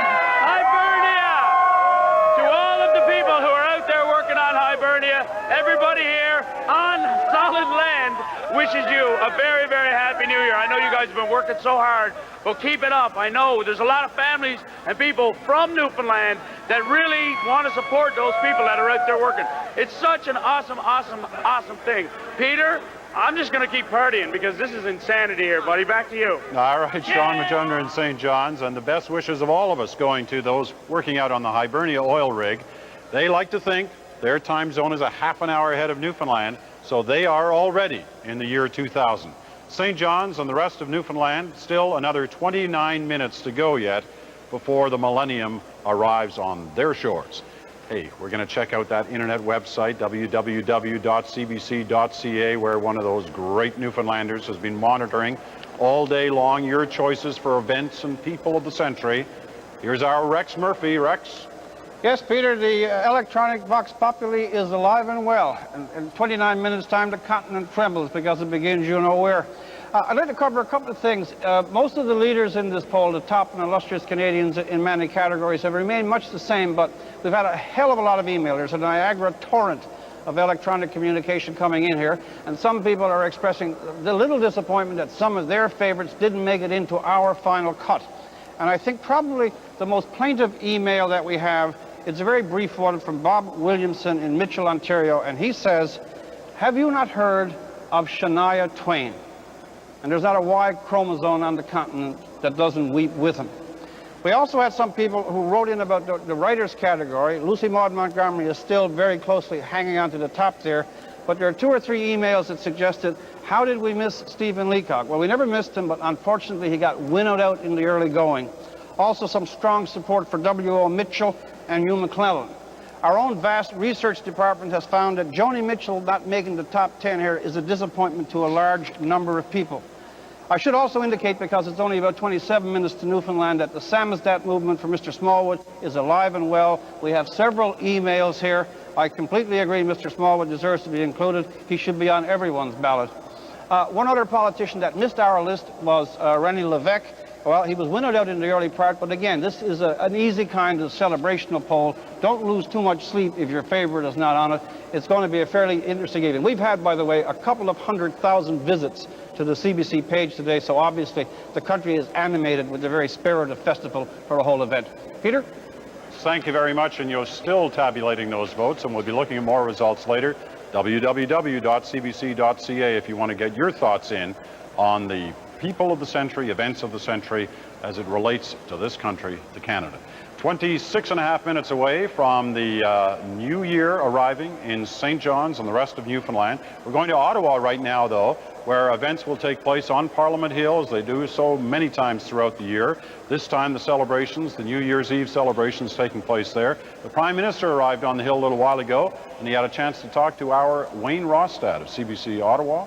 And here's the thoughts of the Prime Minister. Well, thank you, Peter. And with me, of course, Prime Minister Chrétien. Are you excited, sir? Oh, look at that. You know, the people are arriving in great number. It's going to be a great celebration. I think that the country is moving in the new century and millennium in very good shape. So I'm happy to see the Canadians having a good time at this moment. Well, any surprises for us in the new millennium? Oh, now we'll keep giving you the best government we can, and hopefully a little bit of a tax break if we have some large surplus. Nice. Will it not be nice if we could do that? Indeed.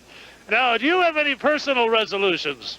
Oh, to stay in good shape. I will keep running the stairs to go to my office and exercise and work hard. But it's very pleasant work because we're terminating the century in pretty good shape. As everybody knows, the United Nations have proclaimed Canada the best country in the world to live in for the last 6 years, and we have to keep it up this way. Now, you talk about climbing the stairs. Now, Peter, as you know, at 5 minutes to midnight, what's going to happen is the Peace Tower is going to be scaled by 2 paratroopers from Trenton, and I don't understand why they didn't ask you to get involved, the way you climb stairs and the way you scale buildings. I wanted, but the guys didn't want to take me along. They wouldn't. No. Well, you might have showed them up a bit. Yes, I don't know. But no, I think it's going to be quite... Look at that. It will be something very exciting to watch. It'll be magnificent. So Happy New Year to all Prime of Minister, to you too as well. And have a good time. And Happy New Year to everybody. Very good. Well, Peter, as you can see, everybody's in a good state of mind, and it's going to be one wonderful party. Thank you, Mr. Prime Minister. Thank you very much. That's great, the Prime Minister, you know, and he's always in incredible shape. He really is. I mean, he does leap up those stairs every day. Yeah, and he's got 2 hours, though. If he can put together a Celtic band in 2 hours, he can get back on the show. Hey. Well, we've got to get Wayne to tell him that. The Prime Minister joining us from Ottawa, and he'll have a more formal address to the people of the nation a little while later on in our broadcast as the new millennium arrives. Right now we're going to take a short break, but 2000 Today returns right here on CBC television in just a few moments.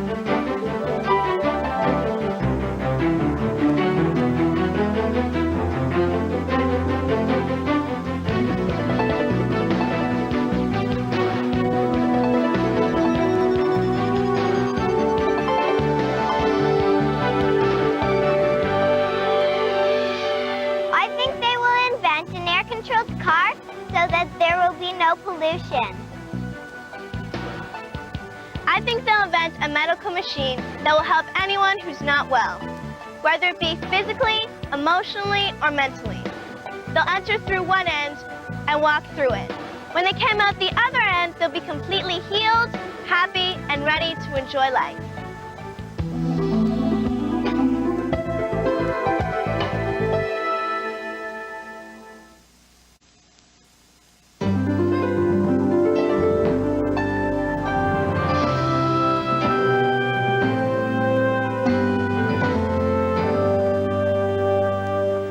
Coming to Canada has helped our family to become reunited again. My parents were living in Canada, and as a single mother, I was living with my daughter in the United States. So coming into Canada allowed us to live together as a family once again. And my father died quite soon after we came here, so it allowed us some very precious time together. Politically, coming to Canada allowed me to work in the women's movement, where I've learned so much about the reality of women's lives in this country. And it's also had a very deep impact on my daughter's thinking and shaping her view of the world today.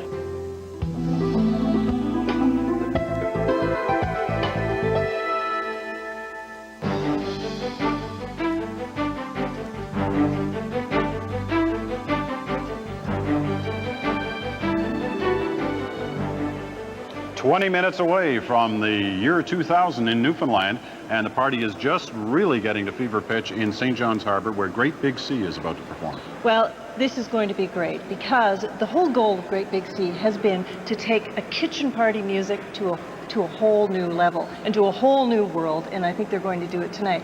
They're really the hardest working band in Newfoundland. I know I'm going to get in trouble for saying that, but over hundreds of gigs per year. They've won the Entertainer of the Year 4 years in a row running at the East Coast Music Awards.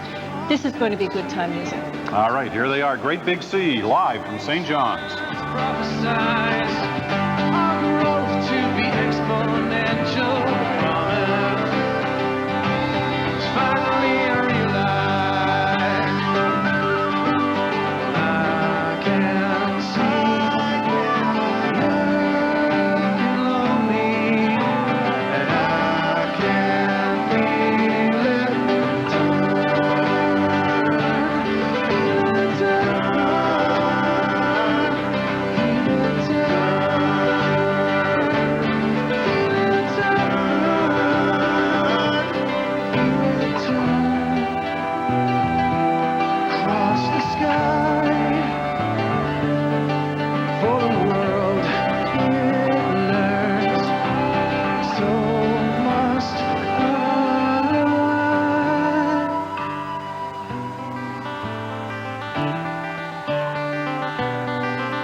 Feel it turn. I can feel it turn tonight. Woo! Great Big Sea performing in St. John's tonight. All right. That's one cold kitchen. One cold kitchen, 17 minutes away. from midnight in St. John's. We'll be coming back to Great Big Sea, and their performance to the thousands of people gathered. They're expecting 50,000 in St. John's Harbor tonight, and it looks like they got that and perhaps more. They're already starting to jump. You can see the thing going up and down. It's probably a good thing it's not in somebody's kitchen. You've been to St. John's before. Yeah. You've seen it was at George Street in St. John's. Yeah. They're along the sort of pub row where they just love this kind of music in their different pubs, and the whole street hums. Tonight they've got the whole harbor going. Well, I was snowed in there once for 3 days on that street. I'll never forget it or remember it. I'm not sure which. We're going to travel a little far north of St. John's, still in Newfoundland, to Lanceau Meadow. We're going to run a little tape from there, where there was a special ceremony earlier today. Lanceau Meadow, of course, is recognized now as the site where the Vikings landed nearly 1,000 years ago. Here we are at the very tip top of Newfoundland, So we have, where the only known Viking site in North America was established around the year 999. So they were here for the turning of the first millennium. And to find out what that was like, all we have to do is step inside.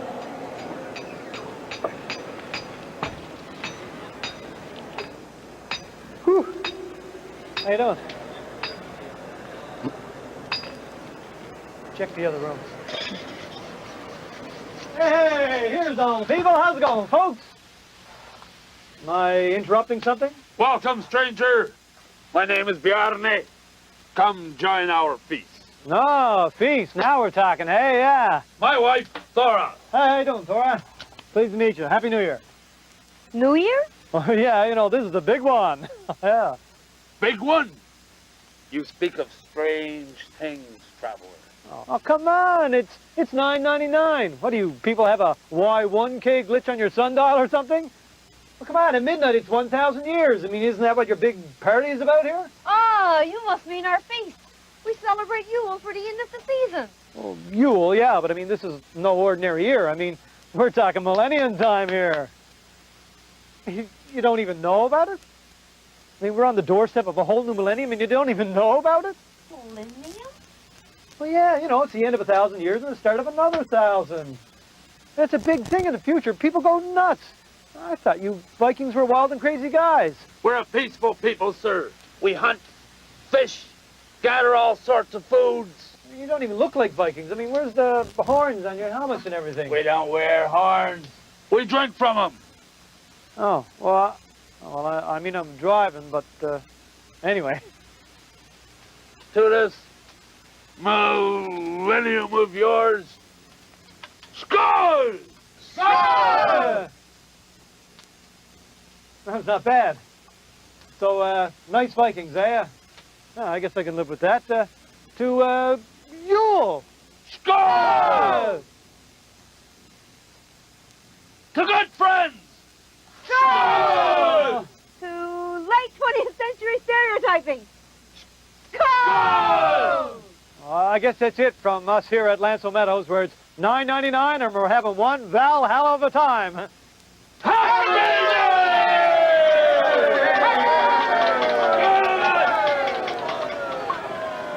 Might have to vamp a bit before Kathleen.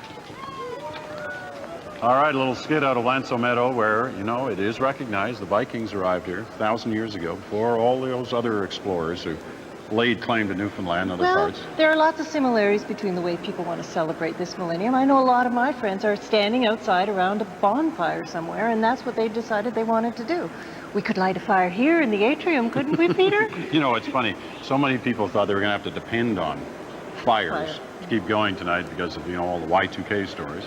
Turns out, so far anyway, and let's keep our fingers crossed, no problems anywhere on this continent, but we went through the rest of the world with no major problems to report. Now, the experts say, you know, you can't judge everything by the first night. You have to wait days on in. But so far, no big problems of any kind. I'm a little low on milk. Other than that, I think everything so far is fine. Well, you know, people did get a little tense, even here in Canada, including here in southern Ontario. These final few days, there was a run on water and kerosene lamps and all that, and that, you know, it's okay to feel safe on these things. Let's go out Fires to northern... for later. Yeah, right. Let's go out to northern Alberta, where Kathleen Petty is still standing by, in Fort McMurray, where there's so many Newfoundlanders who are anxious on this moment, 12 minutes away, that's happening in Newfoundland. Kathleen. Ah, Peter, I'm telling you, everyone's really looking forward to New Year's in Fort McMurray. And as I said before, really, these guys are so lucky because they say that Fort McMurray has the largest population of Newfoundlanders, concentrated population of Newfoundlanders outside of Newfoundland. So these guys get to celebrate twice. They get to celebrate at 8:30 Alberta time because they're thinking about Newfoundland, and of course they get to celebrate at midnight. So we'll do a practice. So 8:30 in Newfoundland. It's 12 o'clock. It's midnight. We got that backwards. Actually, I did that to you guys. So 8:30 here is 12 o'clock there. Yes. So is that really New Year's for you guys? That's New Year's for us. Yes, we celebrate twice. Does everyone feel that way? There's supposed to be fireworks here, and I think that's why, because there's so many Newfoundlanders here, they have it at 8:30. Yeah. Because it's 12 o'clock in Newfoundland. So. And do you celebrate again then at midnight? At midnight. Oh, yes, we'll have fireworks again at midnight. Again at midnight. Do you? Yes. But tell the government we only pay taxes once. Celebrate twice, pay taxes once. That's it. Oh, and do you make New Year's resolutions twice? No, because we can't keep them twice. Do you even make them once? Oh, we make them once, yeah. Sure. And do you make them at 8:30 or do you make them at midnight Alberta time? That one I'm not sure. I haven't been there that long. No, I'm curious to know, why did you end up coming to Fort McMurray? To get out of Ontario. Because you went to Ontario first, no? Yes, and I came here after. Okay. Just looking for work. Just looking for work? Yeah. Lots of work up here. And there was lots in Ontario, but I just want to come out west. Okay, well, let me just ask a couple of other people if I can. How did you end up in Fort McMurray? We came out here to work as well. Yeah. We moved here a year and a half ago. With your entire family? My 3 sons, and my husband and my son. Hi, guys. Hi. How you doing? Good. How do you like it here? No, it's all right. It's not home, though, is it? No. Huh? Do you miss home? Yep. Yeah, you do? Okay, let's. I was talking to you earlier. So how did you end up in Fort McMurray? Oh, for work, yeah. Yeah? We've been here quite a while now, though. But it's a nice place for kids to grow up. Yeah. And next best thing to home. The next best thing, though, but it's not home, is it? Never will be. Yeah. But it's next best thing. We've made it our home now, so. So is 8:30, I mean, is that, just give me a sense. I mean, I understand that you celebrate and why you celebrate, but is it really an emotional thing at 8:30? Or does it feel strange because you're physically so far away? Well, you kind of try to think that you're with your family and celebrating with them at 8:30, but yeah. That's who you're thinking of? Yeah, that's who we're thinking of, yeah. And trying to, can't be there with them, but this is the best that we can do. Yeah. John, you've got 15 siblings, right? I got 15, yes. Not me, my mother had them. I'm sorry, come on. I'm not that old yet, you know. I just look it. I'm getting tired just thinking about it. So you got to go home and see them sometime. But you'll be thinking about them at 8:30? Always thinking 8:30 Alberta time, midnight Newfoundland time, and so Peter, as I said before, they twice the fun out here. Twice as cold, mind you, but twice the fun. Well, I tell you, it doesn't look cold. Well, how cold is it there? You guys all look so comfortable. You know what? I think it's about minus 30. So really, for a hardy Canadian, Peter, it's nothing. It builds character, right? Well, that's good. That you're going to be able to stand outside for all these hours until midnight reaches there in Alberta. Kathleen Petty joining us from Fort McMurray. As many of those expat Newfoundlanders, Laurie, who've been, for different reasons, have been traveling around the country and find themselves, many of them, they're really looking for work. They should go to the comedy club. There's nothing as funny as a Newfoundlander. They just have that quick wit, like our Rex Murphy, they know how to answer. And they don't wear mitts. Did you notice a lot of those kids there weren't wearing mitts? That means they're really accustomed to Fort McMurray, I would say. It sure doesn't look like minus 30, so they're hardy. But back in St. John's, they're hardy too, as they're getting ready for more of the concert by Great Big Sea. We want to just warn you, whenever the screen suddenly turns into a globe look of the world, that's because this is part of that joint union of all these different broadcasters around the world of feeding bits and pieces so each country can look at how the other countries are celebrating the new millennium.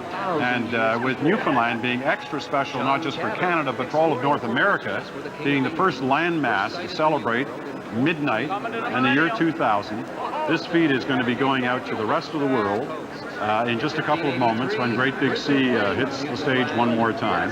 And they'll be seen around the world. Great exposure for them. And they are great ambassadors, actually, because they really take that Celtic sound, but they mix it with everything else, and it is so alive and so relevant and so now that it doesn't sound like anything from long ago. It is really about what Newfoundland is about today, so that's great. Less than 7 minutes now before midnight in Newfoundland. Our first province to touch into the new century and the new millennium. 2000, saying goodbye to the 1900s.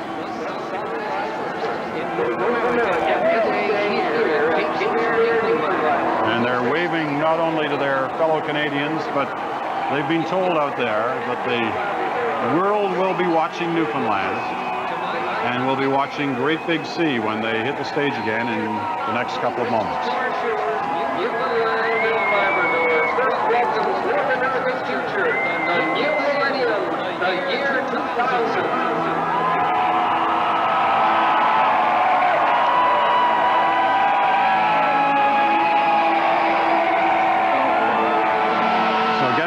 For that special moment. It's about a minute away now before Great Big Sea gets back on stage, and all the transmission and satellite facilities are used during this final minute before the concert starts to arrange those feeds around the world to those 6 other countries that are watching Newfoundland tonight. Well, Great Big Sea know a little bit about putting on a big party themselves, because for the last year or so they've been putting together a Great Big Sea picnic, which is putting together lots of Newfoundland acts. And of course, it's in the summer, it doesn't happen to be in the middle of the dead of winter, but they know a little something about getting a lot of people together and putting on a big show, and they're highly successful at that. Now, do they travel outside of Canada very much, Great Big Sea, or are they very much sort of a Newfoundland and Canadian band? They are, but they're also doing folk festivals, and they do European stuff as well. Well, that's great. Well, we're looking forward to watching them one more time. Great Big Sea will take the run-up right up to the new millennium arriving on our shores as it hits Newfoundland in less than 5 minutes from now. Great Big Sea is the banner group in St. John's tonight, and will be showing the world, strutting their stuff on stage. 30 seconds away now from joining Great Big Sea on stage in St. John's. A warning and a cautionary and advisory. The excitement in Newfoundland as it builds now and will continue right through that midnight moment, just about 4 minutes away now, will be followed very quickly by the rest of Atlantic Canada. Nova Scotia, New Brunswick, and Prince Edward Island. We've got lots to show from there as well. So they better set a good example and show the rest of Canada how to party down on this last great New Year's of the millennium. Well, you know, Newfoundlanders, there's no doubt they're going to know how to party. Here it is. This is the shot the rest of the world is seeing as St. John's is alive in light tonight. And right there along the harbor is where this concert has been set up. Let's join it. Great Big Sea on stage in St. John's.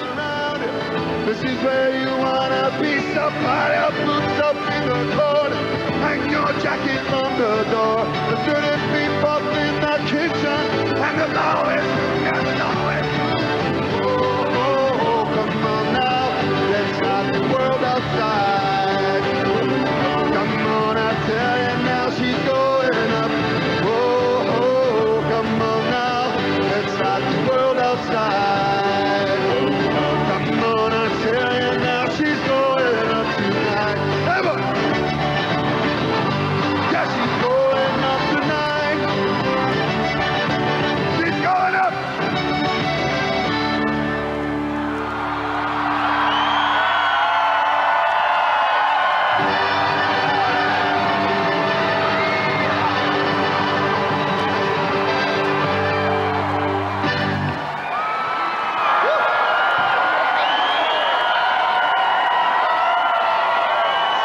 To go to 2000 arriving in Canada, first in St. John's.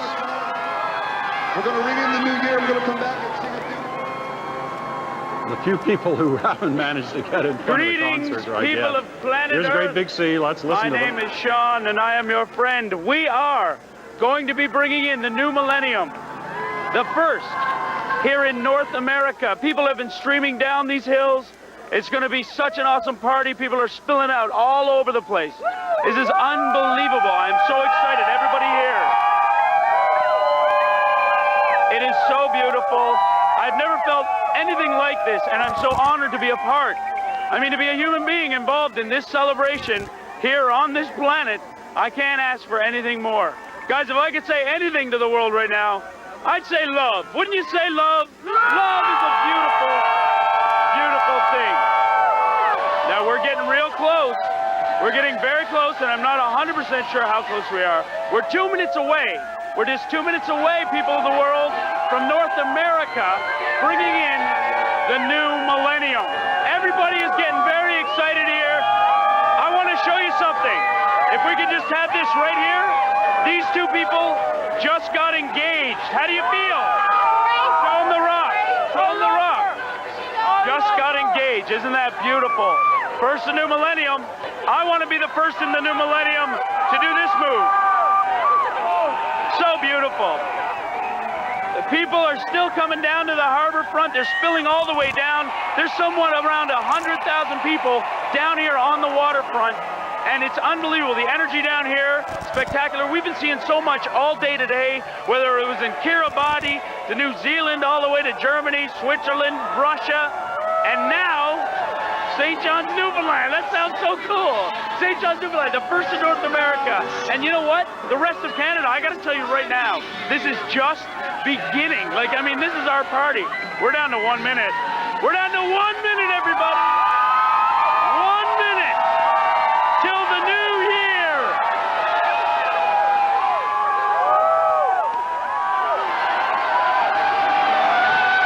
Ladies and gentlemen, Newfoundland and Labrador welcomes the new millennium to North America in 60 seconds. 60 seconds to the new year 2000. 60!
Has arrived in Canada, seen in St. John's Harbor.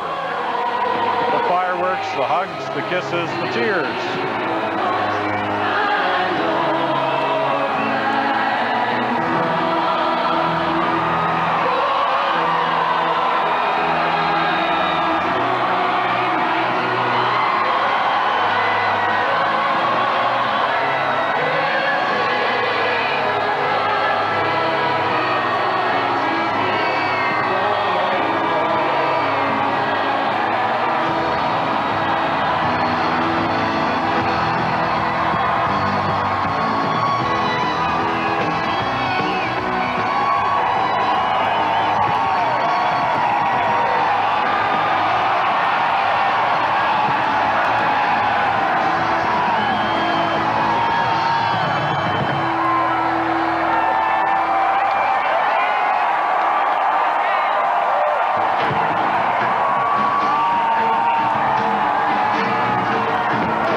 good time in St. John's tonight.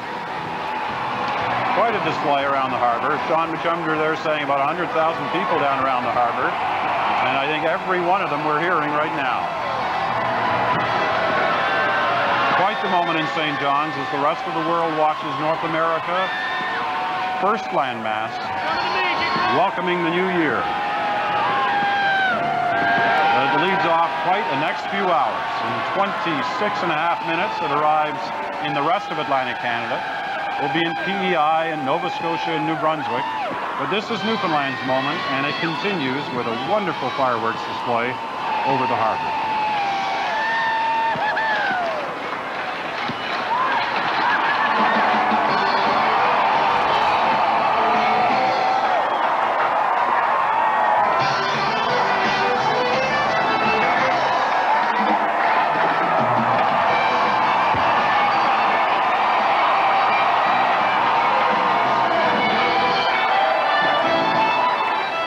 Well, with knowing Newfoundlanders the way we do, that may have been the high moment of the night, but it's certainly not the end of the night. It's not the last one, but you know, dancing like that outside in your winter boots is very, very hard. The people tomorrow are going to be waking up with sore calf muscles, that's for sure.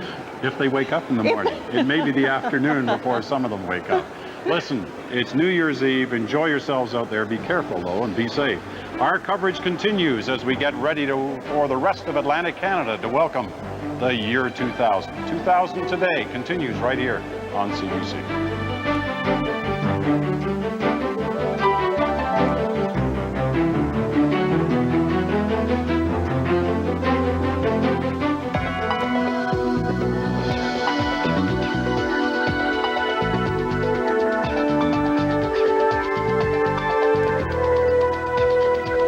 I've been fortunate to be influenced not by just one Canadian, but by literally thousands of volunteers who have made our communities very special places to be.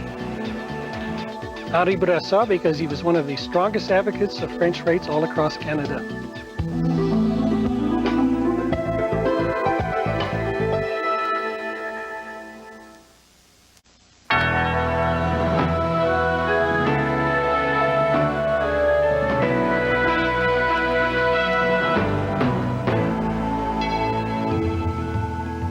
To me, the most significant Canadian event was the Oka crisis. Prior to the Oka crisis, Aboriginal people were completely invisible in society.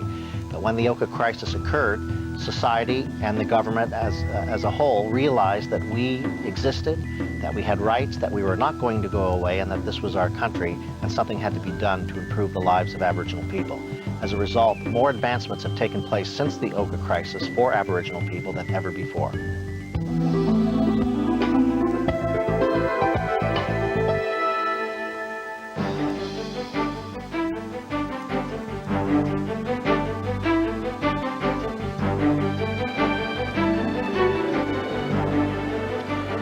Newfoundland is in 2000. The rest of Canada now awaits it, especially in Atlantic Canada, where they're just 22 minutes away. We're going in a moment to Sydney and Cape Breton, where the Barra McNeils are performing. Yes, the Barra McNeils are actually from Sydney Mines. They're 4 siblings who all studied at Mount Allison, which is a great university. Great university. I love it. And you're going to love the harmonies. You're going to love the music from these people. Now, they put out 3 independent albums in the 80s. Really before the whole Celtic thing took off. And then timing was really instrumental for them. And then now it's been folk festivals all over Europe, all across the country. They've done really, really well. And I like them because sometimes, Peter, Celtic music can get a little precious. It doesn't with the Barra McNeils. I think they're wonderful. Listen. Here they are, the Barra McNeils in Sydney, Nova Scotia, live. Wait, now what's that?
Happy New Year. From Sydney to Ottawa, here's the Prime Minister's address to the nation. Happy New Year, buddy. Happy New Year, man. Happy New Year.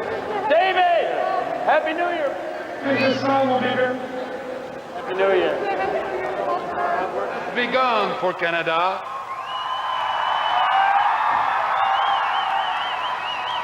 The people of Newfoundland and Labrador made our Canadian family complete in the 20th century. And tonight, they are showing us the way into the 21st century. And Canada is very well prepared for success in this new century. Canada is a great success story.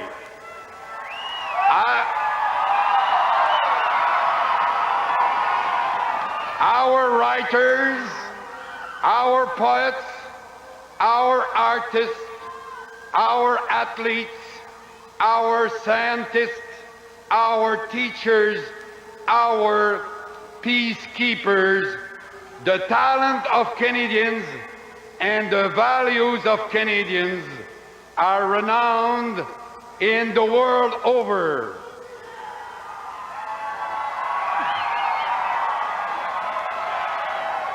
Canada is a prosperous modern country, a nation of freedom and social justice, a country of 2 official languages, of immigrants from around the globe, of First Nations, of strong provinces, but above all, of proud Canadians.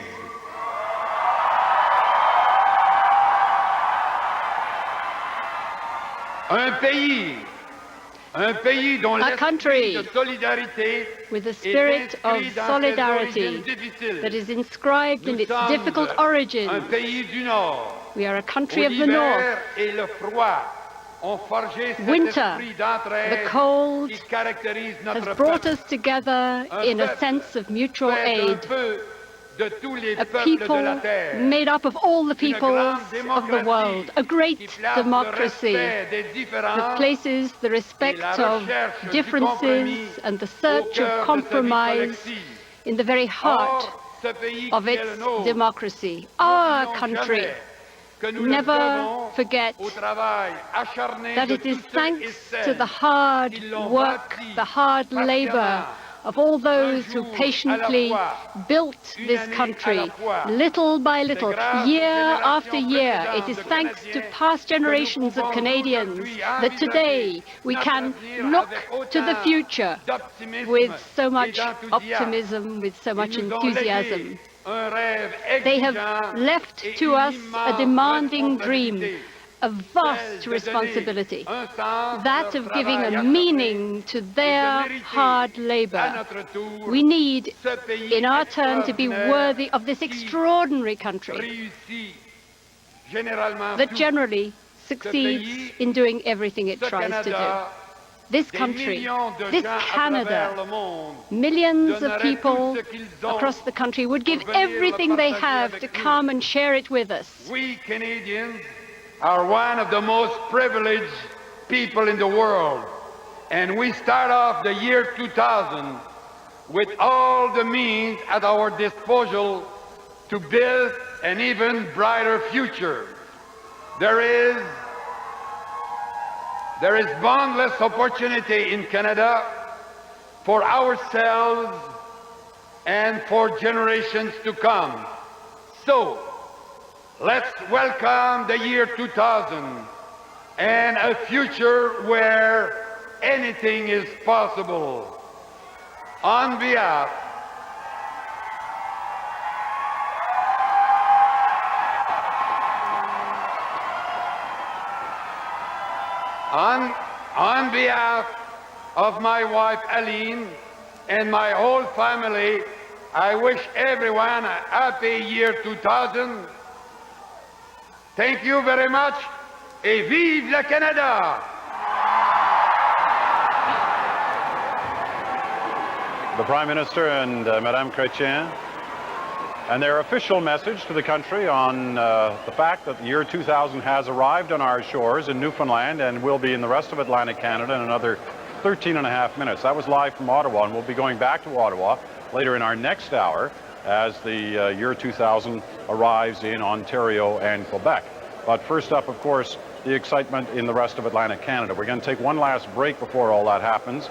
And before we do, we just want to give you a sense of the party that's shaping up here in the atrium at the Broadcast Centre in Toronto, and wondering who these people are and why are they here tonight to take part in our party. Well, there are a lot of people working at the CBC, both in the radio and television, French and English here in the Toronto headquarters, and we wanted to give them an opportunity to share tonight with their families as well, and many of them have come down this evening to be close to their husbands and wives, fathers, mothers who are working here tonight and over the next many hours. And so we welcome them here to the CBC, and we thank them for being part of our program. So we're going to take a short break. 2000 Today, right here on CBC Television, continues in just a moment.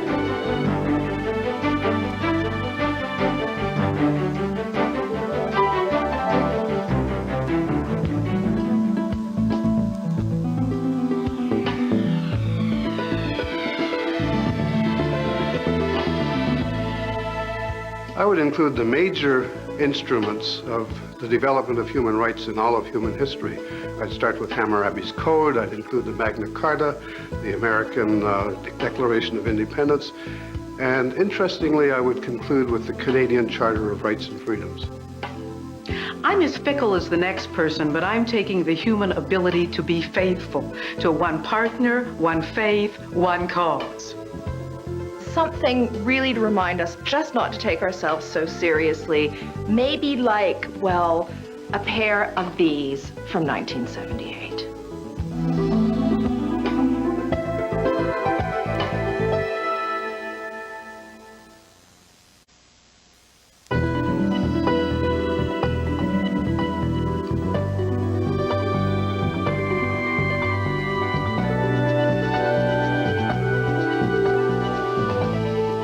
After Halifax, they took a train right across the country to the Northwest Territories. And this was the city of Edmonton, which was then in the Northwest Territories. So that the family followed the pattern of many families, Ukrainian families of the prairies, that they went in search of better work, better pay. And as a result, I have lived in 3 or 4 provinces of Canada for quite a considerable amount of time.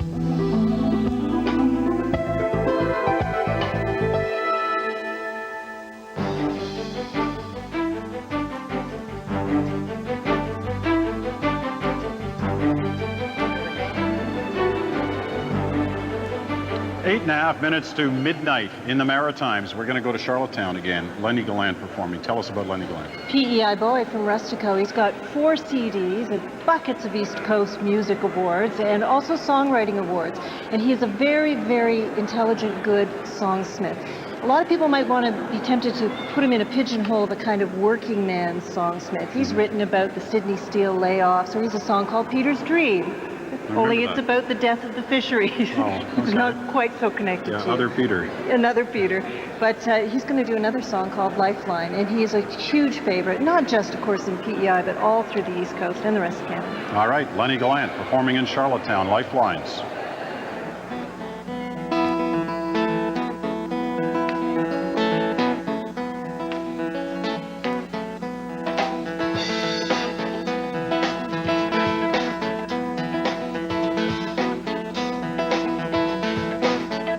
Lose our grip and we fall, trying to climb over this wall made of anger and ill. But how badly we feel. Brace your foot on my back.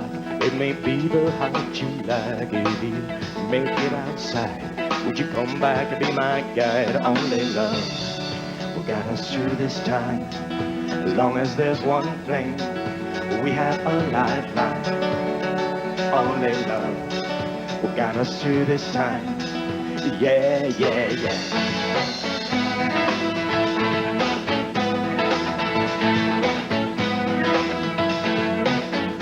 see him stumble in the dark, trying to buy a little spark and drive it into the vein. For a moment, kill the pain. Where's my job? Where's my car? Where's my love? Where's the bar? Oh, your search for escape. Is it from my fear of fate? Only love will guide us through this time. Long as there's one flame, we have a lifeline. Only love will guide us through this time. Yeah, yeah, yeah.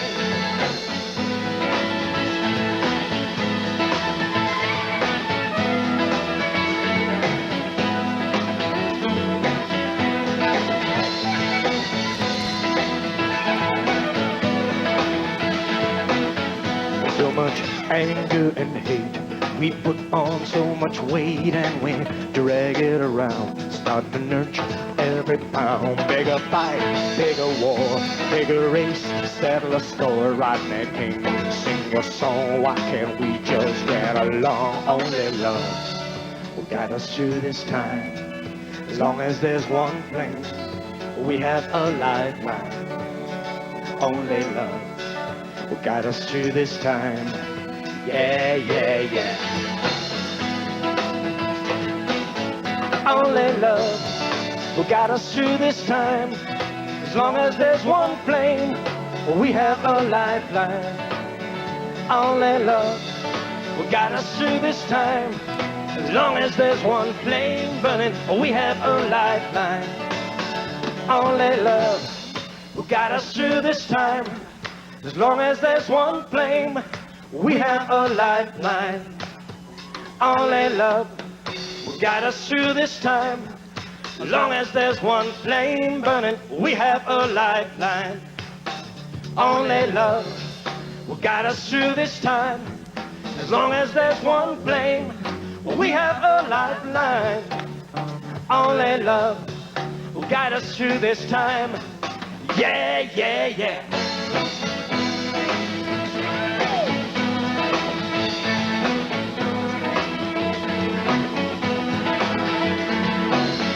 Only love got us home. Only love, only love will get us home. Will get us home.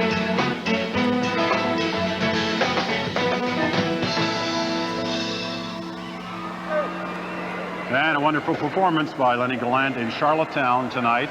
Great guitars. Great guitars. 4 minutes, less than 4 minutes now until the year 2000, till midnight in all of Atlantic Canada now as the 3 maritime provinces join in. Let's quickly check in with Colleen Jones, who's on that trail. Truro, how'd it go? Oh, it went great, actually. Too bad you didn't see us when we were, earlier live on the train. We were doing our part. More fun. Yeah, I don't know if they... More fun than this. You can't get more fun than this. So. Yeah, but anyhow, we did have a ball on the Via train, and we're waiting for what? We've got another 3 or 4 minutes before we say Happy New Year. We don't want to go too early. And also, Peter, some big fireworks are coming here as well. In addition to horn. And then I put that, they're here. And I'll put this on too. I think it's your color. Exactly. Anyhow, Peter, we'll be back for fireworks and we'll talk from the train. All right, Colleen Jones on board via Train 68 in Truro, Nova Scotia. They're getting ready. Less than 3 minutes. Let's go to St. John, New Brunswick now, where Jeff Britt is standing by. Jeff, are they getting ready?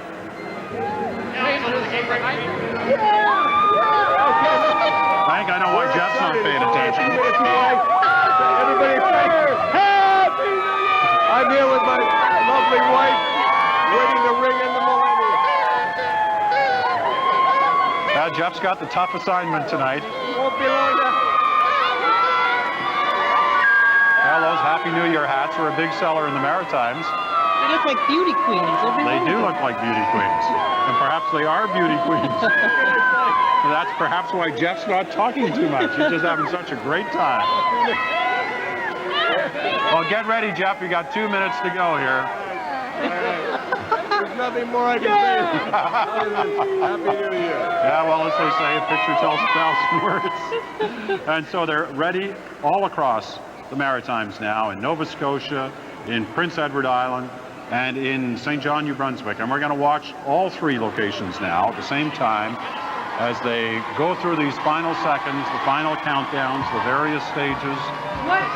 You had a message here. You were talking. What do you have to say about what life like? The Barra McNeil's on stage in Sydney, Nova Scotia, up in Cape Breton. That's Province House in Charlottetown, the birthplace of our nation. That's where the Confederation deal was struck in 1867. And in St. John, New Brunswick, well, what can we say about Jeff Britt and all those beautiful women standing with him ready to celebrate?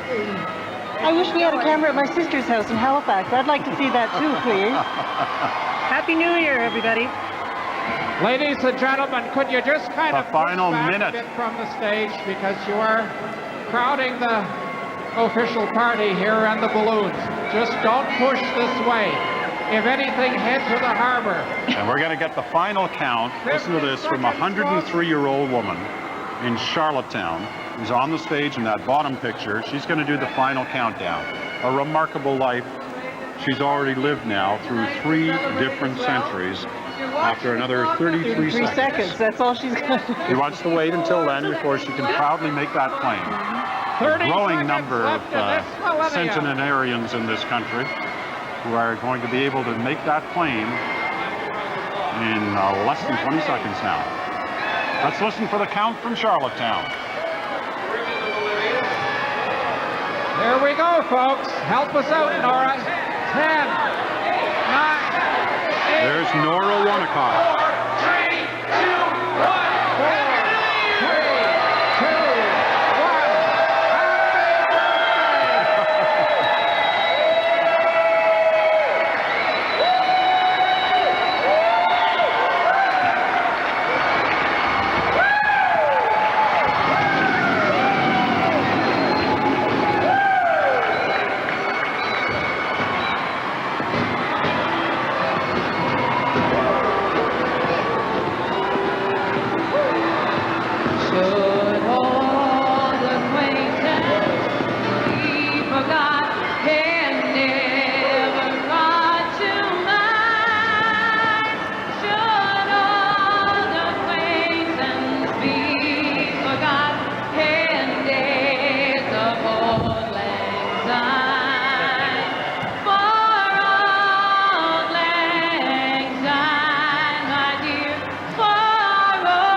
Canadian provinces now into the year 2000, watching in Sydney, Nova Scotia, in Charlottetown, Prince Edward Island, and in St. John, New Brunswick.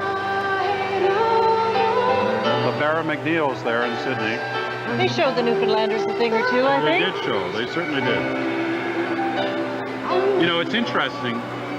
That's Old Lang Syne we've heard sung twice now. And through all these other hours of broadcasting today, we've seen these incredible fireworks displays in different parts of the world. This is the only 2 times I've heard Old Lang Syne. So maybe it's a North American thing. I don't think so, but tonight it's a North American thing. You heard Ricky Martin, I think, in the Philippines, was it?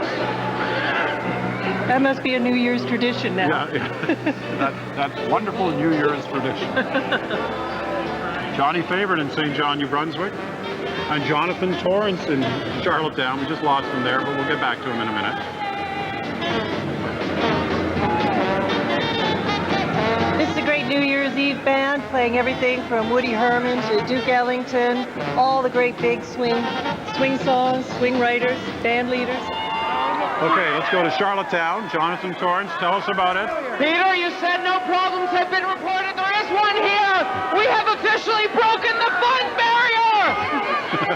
We are having a blast here, and it all makes sense that 103-year-old Nora Wanacott would count it down. It all starts again where it once began, the birthplace of the country, Charlottetown, PEI.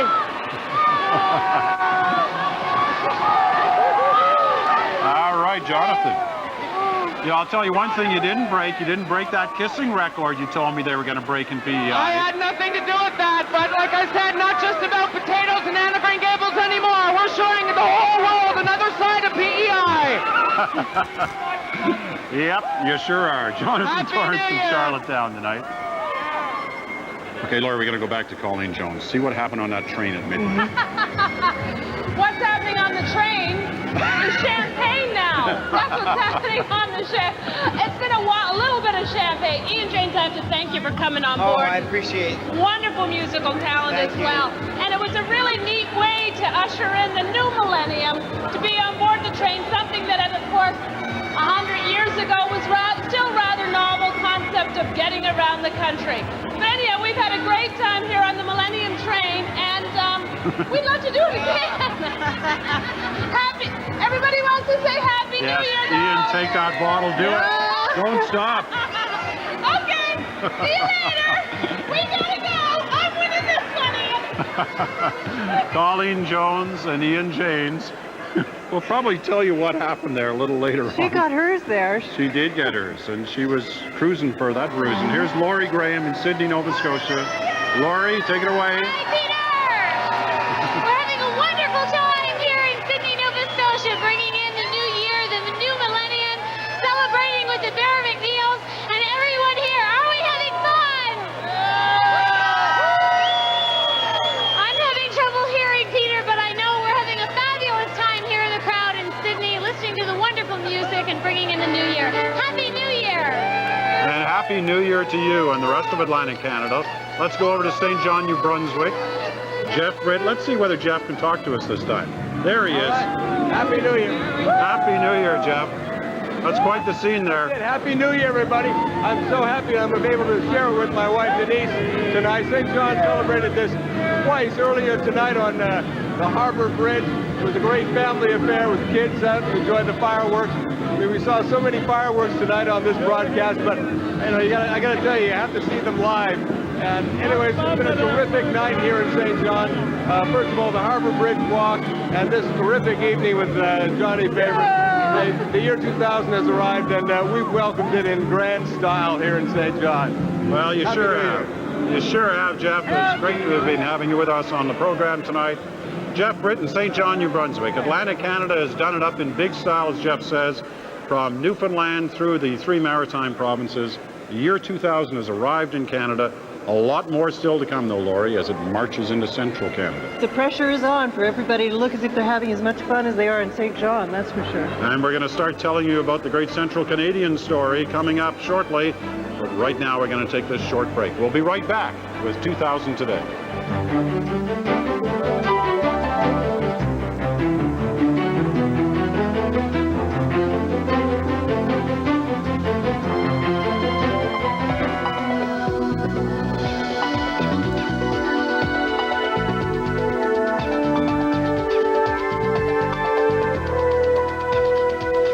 Realistically, a lot of people might not think this, but growing up, I think Pierre Trudeau influenced me a lot. I watched a lot of his politics as I was growing up as a young kid, and to this day, I still think he's probably been one of the most influential prime ministers that we've ever had in this country.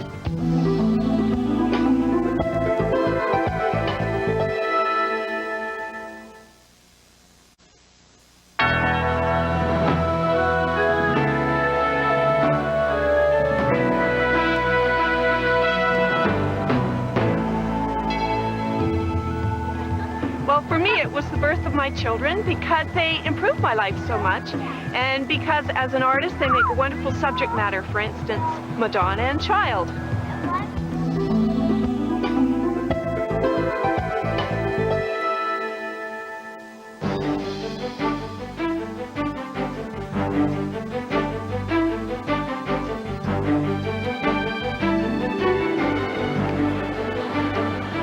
And welcome back to our 2000 Today live coverage of the arrival of the year 2000. It's already in 4 Canadian provinces, about to be in 2 more coming up in the next hour, in the next 50 minutes here in Ontario and Quebec. We almost got 1 foot in it, I guess, is what you could say at We're this point. close. And we're behind our Atlantic Canadian brothers and sisters, but we are close. We're about to join you on the rest of Canada, hour after that. Lots to go yet in our coverage across this country. Now, we want you to take part in our program today by, if you have access to the internet, get to it at www.cbc.ca. Make your choices clear. Rex Murphy is tabulating them on various Canadian moments of the century, whether it's the person of the century, the comedian of the century, the politician, the Joey event of the century. Rex is still plugging away for Joey Smallwood. Please send him an email about that. Give Joey Smallwood a few more votes there, and we'll get him on the board. So we'll be monitoring that and reporting on that as the evening progresses. Now, we do want to keep in mind that there are lots of other places in our hemisphere about to celebrate the millennium as well, or already have. And we're going to take a quick look at that now through our coverage from other parts of this hemisphere. The United States, obviously, will be going there at a number of times over the next few hours for live concert performances. Barbra Streisand in Las Vegas, Neil Diamond, Elton John, and others. But also, there are other areas to keep in mind. And we're going to roll some video from some of the other areas. Here we go in the Caribbean tonight. Eddie Grant performing there. 2, 1.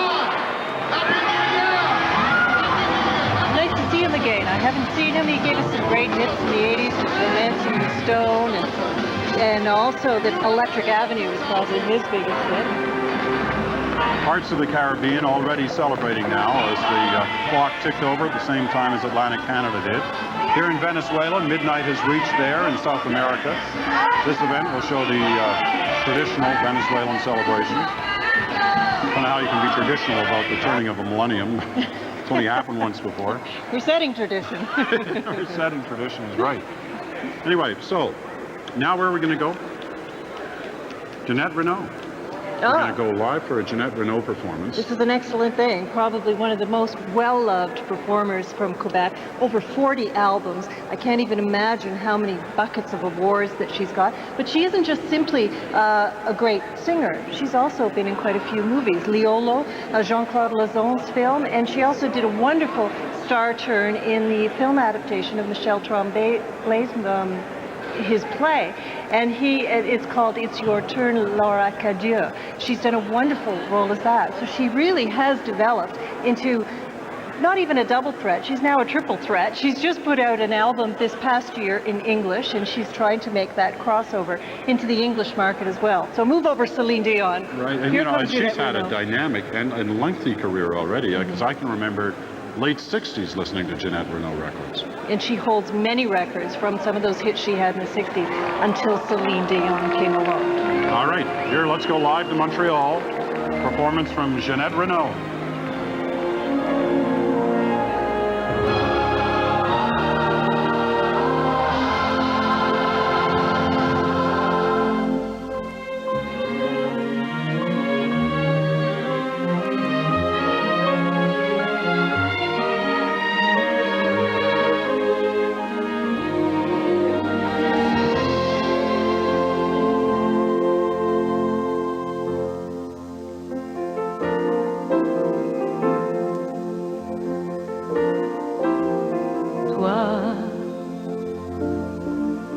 J'appelle ma vie, ma jouissance, mon cri et ma douleur.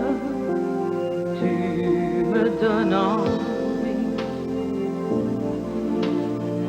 de croire au bonheur aujourd'hui, plus fort que jamais encore. Personne ne m'y a fait croire. Ton amour pour moi me donne foi en l'avenir du monde. L'hymne à l'amour de l'an 2000, je veux le chanter pour ceux qui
qui vivrait demain dans des corps si forts et si parfaits. Aurez-vous encore un cœur pour aimer? Rirez-vous devant nos films, nos romans? Serez-vous si loin de nos sentiments, nous qui ne savions pas depuis bien longtemps que la terre était ronde? L'hymne à l'amour de l'an 2000, je veux le chanter pour ceux qui s'aimeront longtemps après nous, dans les siècles à venir, en leur souhaitant qu'ils s'aiment autant que nous. L'hymne à l'amour de l'an 2000, c'est notre histoire, nous deux, notre chanson, c'est le testament qu'il nous fallait écrire comme un bilan de 2000 ans d'amour. L'hymne à l'amour de l'an 2000, je veux le chanter pour ceux qui s'aimeront longtemps après nous, dans les siècles à venir, en leur souhaitant qu'ils s'aiment autant que nous, en leur souhaitant qu'ils s'aiment autant que nous,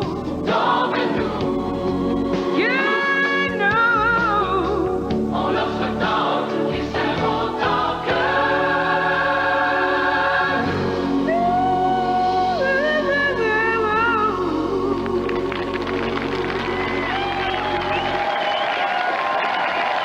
Wow, what a performance. Jeanette Renaud. I stand corrected. It wasn't live, that was on tape. But still fabulous. Doesn't matter. No, it sure doesn't. Now, you know, we talked about all the areas that are already into the year 2000. We've missed one spot. We want to show you what it was like on We tape. can't go back. How 19 can we minutes go back? ago, Goose Bay, Labrador. Oh, all right. This is what it looked like as the new year was welcomed in Goose Bay.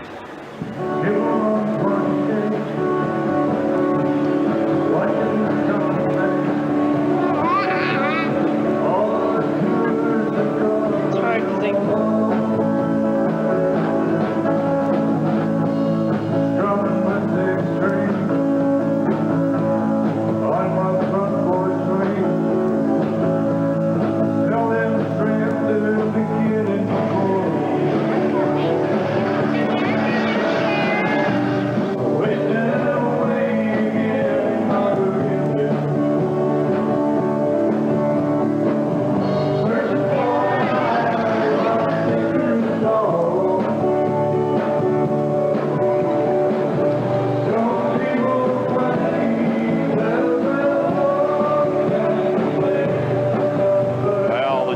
Has arrived in Labrador to that great tradition of wasting away in Margaritaville.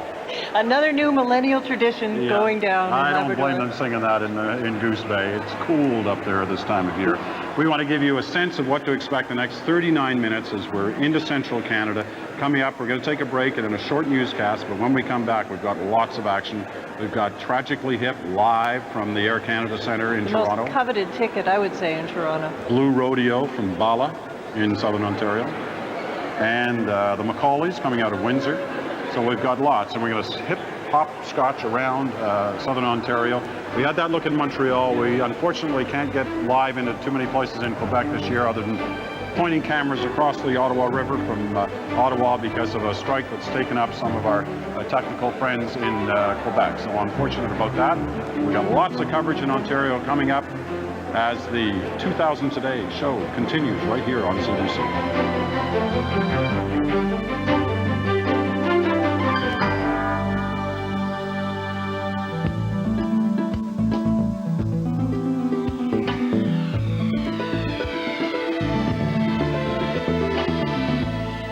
Marshall McLuhan, who predicted the coming of the internet age we are now in when he described the world as a global village over 30 years ago.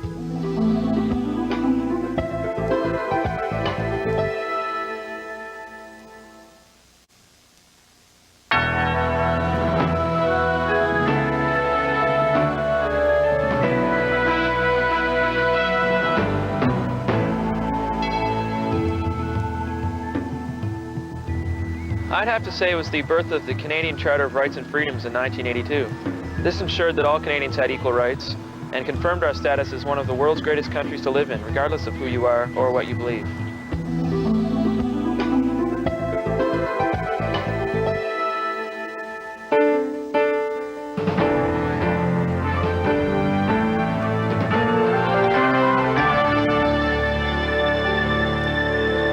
Five and a half minutes to midnight in central Canada, and as we count down to midnight here in central Canada, we want to take a brief pause to tell you about a couple of other stories we're following.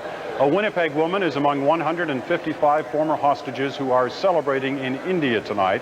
They were prisoners on a plane in Afghanistan for a week, finally freed this morning after India gave in to some of the hijackers' demands. And a stunning announcement from Russian President Boris Yeltsin today. He has resigned effective immediately. And Prime Minister Vladimir Putin is now in charge. Presidential elections will be held in March. But of course, the story the whole world is watching is the historic switch to the year 2000. It has already happened all across Atlantic Canada. And so far, as Eric Sorensen reports, the millennium bug is nowhere to be seen. It's arrived.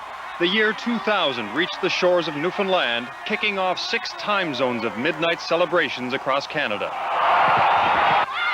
half hour later, the rest of Atlantic Canada also said goodbye to the 20th century. Other celebrations across Canada are still building momentum.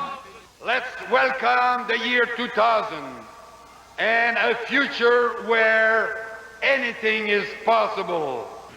A couple of blocks away from the events on Parliament Hill, it's all business at National Defence Headquarters, the government's Y2K command centre. And so far, so good. Officials confident the lights will stay on. The odds are greater that interruption will result from inclement weather, accident, or all kind of non-related Y2K failure. The almost total absence of serious Y2K problems around the world and in eastern Canada so far has left federal officials even more confident that Canada will roll over into the year 2000 relatively problem-free. Eric Sorensen, CBC News, Ottawa. The clocks and the computers have already rolled over to 2000 in much of the rest of the world, and what a show it's been. Darryl McIntyre wraps up the celebrations so far. They were the first humans to greet the year 2000, and the people of Kiribati did it in style, with a traditional dance and a ceremony of peace. My dear child, take this torch of peace and hope from Kiribati. Every hour that followed saw millennium greetings that were at least as interesting, like this one in Indonesia. China got into the spirit, even though people there follow a completely different calendar and are actually about halfway through their 5th millennium. Even some Western countries put on shows that were out of the ordinary, like Sweden, where musicians greeted the new year playing ice instruments inside an ice arena. But in most of Europe, this was how they greeted the year 2000, with pyrotechnic displays unrivaled by any other New Year. And now, as Millennium New Year bashes move across the world, the Millennium Dawn events are already well underway. Darryl McIntyre, CBC News. All right, well, that's the news. Now, let's take a little walk. We want to check out our website, www.cbc.ca. Rex Murphy has been tabulating your thoughts and your votes for various Canadians of the century. That's what have you got for us? Well, Peter, I have evidence that the new millennium may be darker than we thought. When I last talked to you, Pierre Trudeau was way in advance, number one. We were going to declare him the winner. For the great politician. No, he still is. Okay. But at the very bottom of the list, and at 3%, was Brian Mulroney. Mr. Mulroney, since that, has leaped to 19% and second place. This is a threatening position for some people, at least. In other categories, since this morning, things have changed rather drastically in music. It is now absolute tight race between Gordon Lightfoot and Celine Dion as the internet choice of the illustrious musicians of this particular period. Right. Gretzky, no surprise at all, still top pole, but Kurt Browning is doing something of a struggle to keep second place. He's at 29 to Gretzky's 35, which is a considerable shift. Look who he's ahead of, though. Bobby Orr, Gilles Villeneuve, the Rocket. The Rocket, I'm very pleased just that the Rocket is on there, because somehow or other, I think previous to 1950, the action was there. People's memories seem to slip on it. One thing that stands out in the writers category, affection for the book is a very, very strong thing. Lucy Maud Montgomery remains unchallenged throughout the night, and Farley Mowat, for the great vast range of his works, is the people's favorite at number 17. In the comedian category, our guests here tonight, the Air Force lads, 16%, second place, very, very healthy. But Wayne and Schuster, I think it's longevity and veneration. There they are at 18%. In the top event of the century as it affects Canada, that's an easy one. World War II is still predominant. Then we have post-war immigration, and we have also, World War immigration and the safety net. And finally, my own private email campaign to resuscitate Mr. Smallwood, that's still vigorous. It's still vigorous, it's still vigorous, but it's not showing on the board yet. After the Signal Hill demonstration there tonight, we expect a flood. Now listen, did I hear you correctly saying there's been more than 100,000 hits on our website? Oh, no, there's been at least hundreds of thousands of visits. Hundreds of thousands. Of visits to the page site, hundreds of thousands. The traffic in voting, just the voting alone, has seized up these machines within this building for most of the day. We're waiting now for updated results for about the last hour. Okay, well, we're looking forward to get them, and you can still get on. Log on at www.cbc.ca, and let's hear your vote, your thoughts. We're going to take a short break here on 2000 Today, coming back with lots more live coverage, the tragically hip Blue Rodeo, all coming up in the next half hour.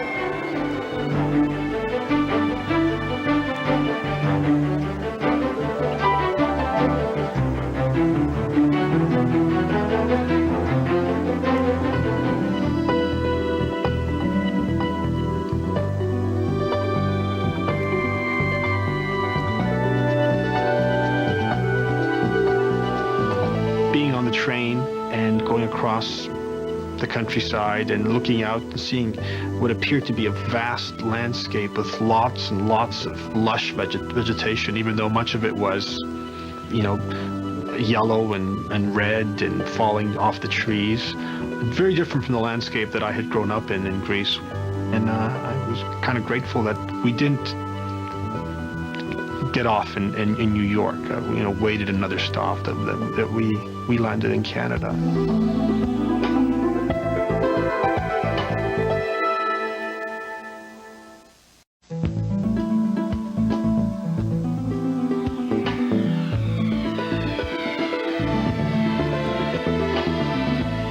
I tend to think in longer terms. I would make a time capsule to last several thousand years, not a few hundred. What would I put in it? I'm not interested in the rich and famous or the kings and queens, but on the lives of ordinary people. So I would put in the lifetime accumulation of one ordinary person.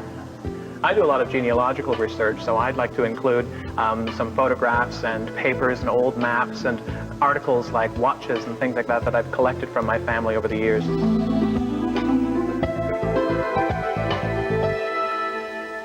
This is Bella in cottage country north of Toronto, and this is Blue Rodeo live. And I'll pay for just my carelessness. All my life is falling apart. I gotta walk away. All right, I want you to know I went down hard and I got up slow, but I'm on my feet again. And I'm begging you to let me in. Begging you to let me in.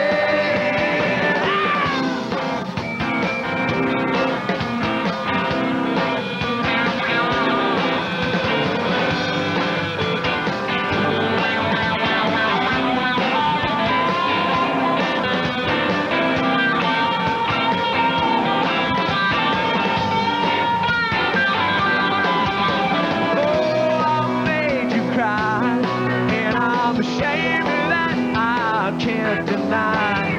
All I wanna do is get back to the way that we used to be. Alright, I wanted to know. I went down hard and I got up slow, but I'm on my feet again. And I'm begging you to let me in. I'm begging you to let me in. I'm begging you to let me in. I'm begging you to let me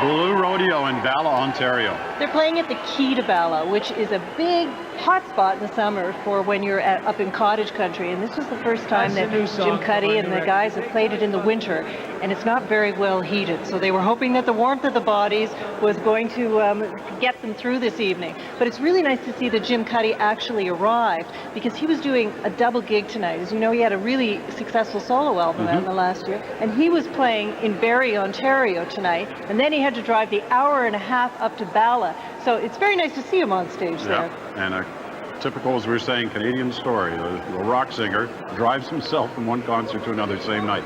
Let's go even further north in Ontario to Sault Ste. Marie. Raj Ahluwalia is standing by. Raj? Hi, Peter. No big name musical acts here. Peter, no big musical acts here, but they are celebrating an important part of culture, drinking. This is Sault Ste. Marie's newest bar, and they're ushering in the new millennium of the first big event, the hottest ticket in town. Now, as you know, Peter, Sault Ste. Marie, Ontario, is a border community like many communities across the country, and Sault, Michigan, just a few minutes away, and that means cross-border summer drinking here. I don't know, Raj.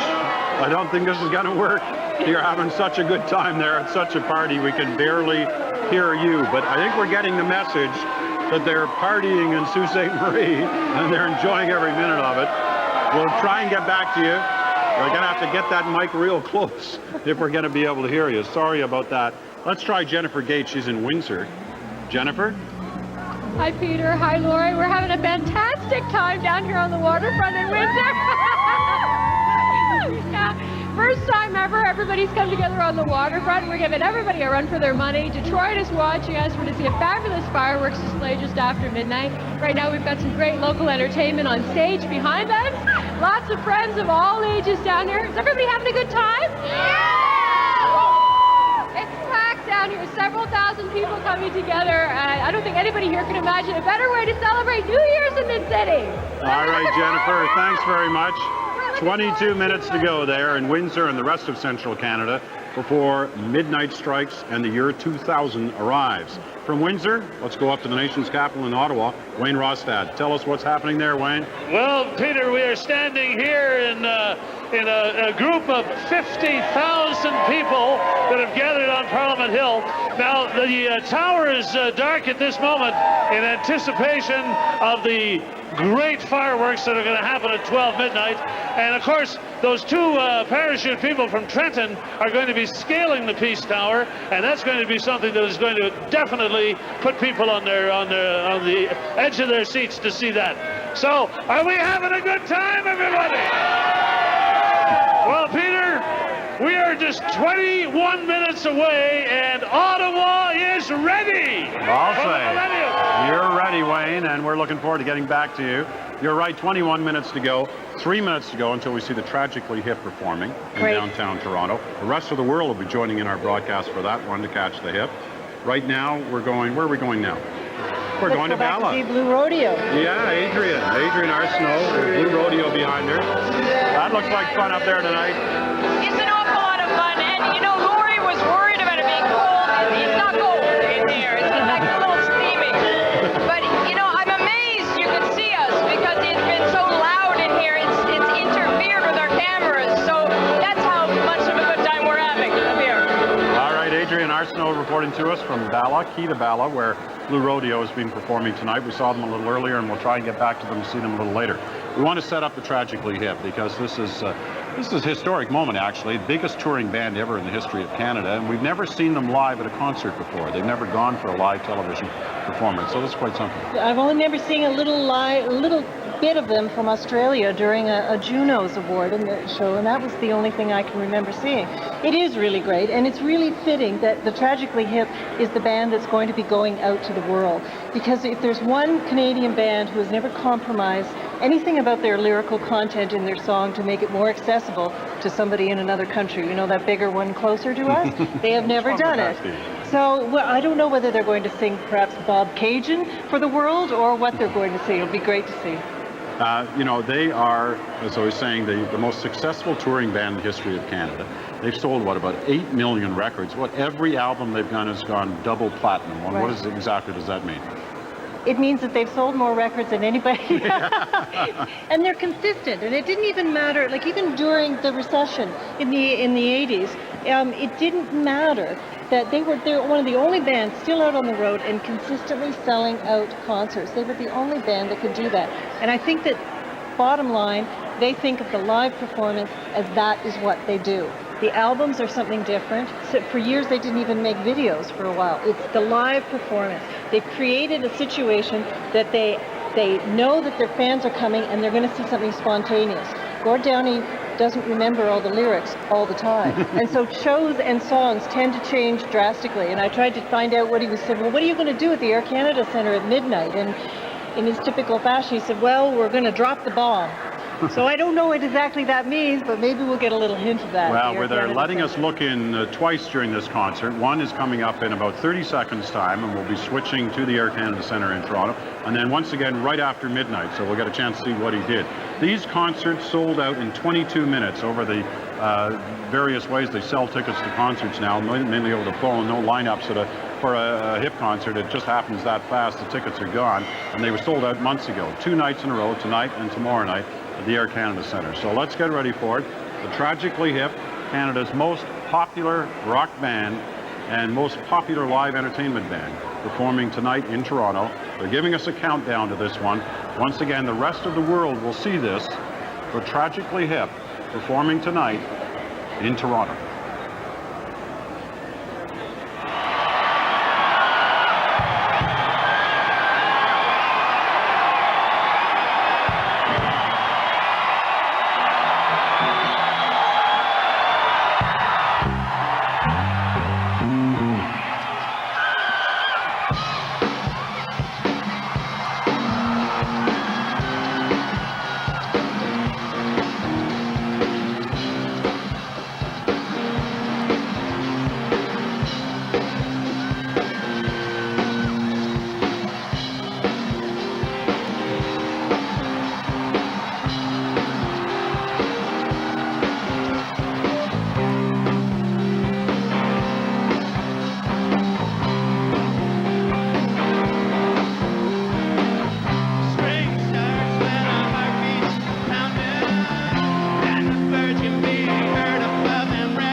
Don't tell me what the poets are doing.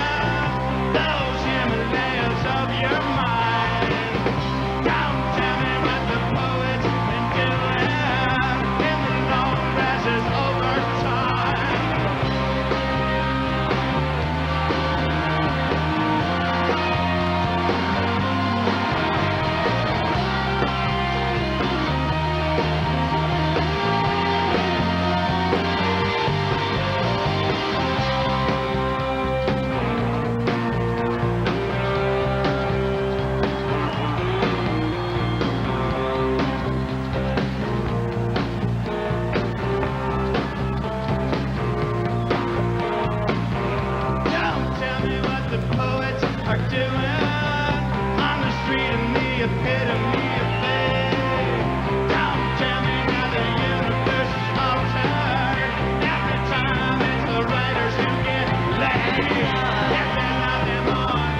The Tragically Hip at the Air Canada Centre in Toronto, a classic hip performance. Classic hip. He's saying on one hand, he's saying, don't tell me what the poets are doing. And on the other hand, he's writing the most poetic lyrics in Canadian rock around. That's Gord Downie all wrapped up. I got to tell you quickly my Gord Downie story. I golfed with him once.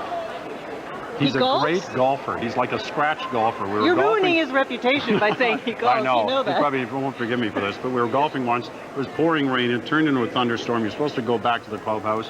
We hid under a tree. Lightning struck, hit the tree. Now, no, there was no damage, but at the moment the lightning hit the tree, all I could think of is, my daughters are going to be so proud of me. They'll miss me. But I was with Gord Downie when it happened, And tragically. Peter, the rest of the country is thinking Peter Mansbridge doesn't know enough not to stand under a tree in a lightning storm. No, I was mesmerized by Gord's golf. Let's go to Windsor, Ontario, where Jennifer Gates is standing by once again, getting ready for the Macaulays who are performing in Windsor. I don't think actually, Peter, that anybody is standing by. We're all dancing like crazy. We've got Macaulay behind us on stage, and we're all getting pumped up for the strike of midnight.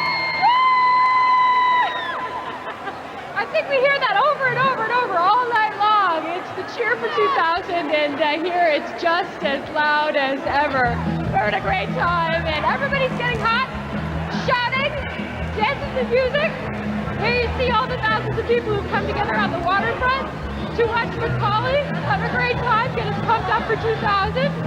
And some of my friends here have replaced their winter tubes with 2000 tiaras. Here's Macaulay. Right now. Say that you love me. Say that you need me. Say that you're happy. Come on, 2000. Come on now. Come on now. Come on now. I still remember when you used to be 9 years old. I was a fool for you from the bottom of my soul. But now that you're grown, grown up, and now I can know you wanna leave me. Said you wanna let me go. I want you to know. I said I want you to know right now. Hey, hey, you look good to me, baby. But then I've been to myself. Hey, hey.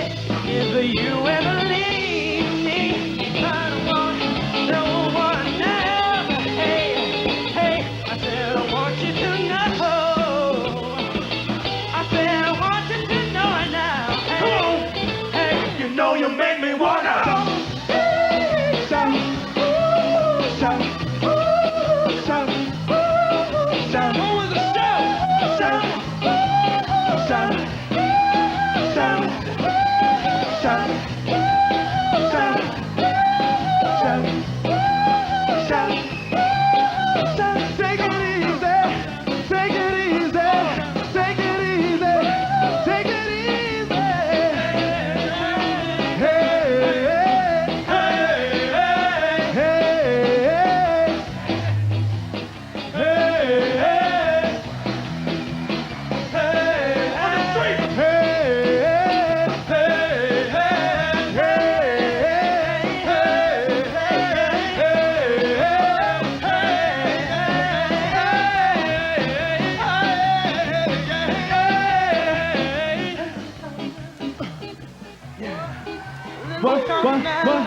Ladies and gentlemen, let's hear it for our wonderful band tonight. On bass from Chicago, now living with us in London, Mr. Douglas Watson. Yeah. On guitar, on 6-string guitar, give it up for our boy, Mr. Mike Ross. On drums tonight, give it up for the funky drummer in the back. Please, ladies and gentlemen, give it up for Mr. Darryl McWater.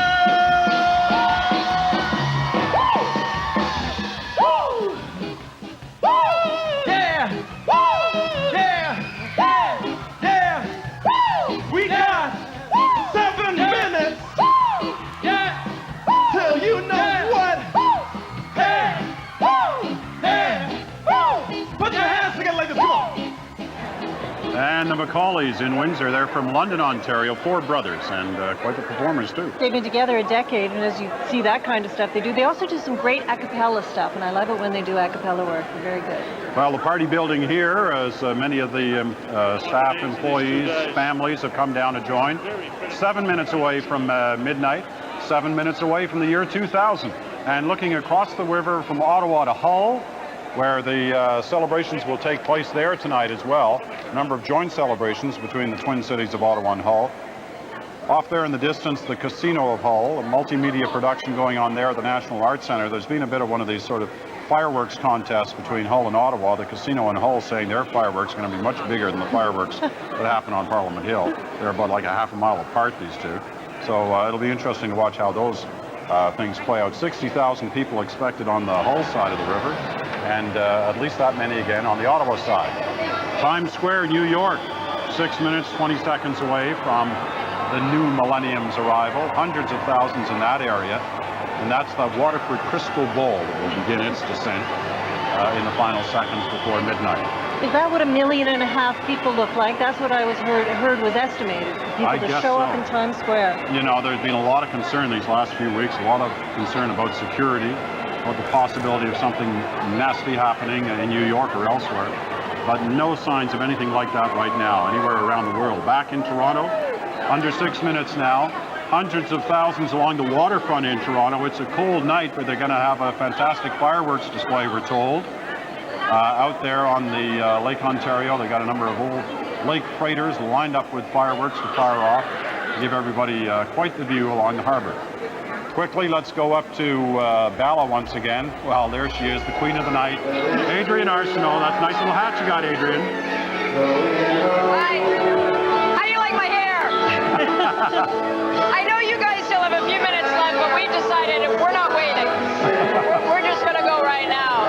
You know, we've been talking about Blue Rodeo and this whole event as being a big Canadian thing, but the people who've been making the loudest noise in this bar are some people from Chicago, of all places. I just want to ask you, why did you come all the way here? We love these guys. We've seen them like 30 plus times. What is it about them? What? Okay, just enjoy it. It's okay. You can see the problem we're having here. Okay, Adrienne. Thanks very much. We're watching Blue Rodeo in Bala, and the crowd there that's come, some of them driven from far away to see them. So Adrienne Arsenault reporting to us tonight from Bala. Let's go back, look at some more of those pictures from downtown Toronto.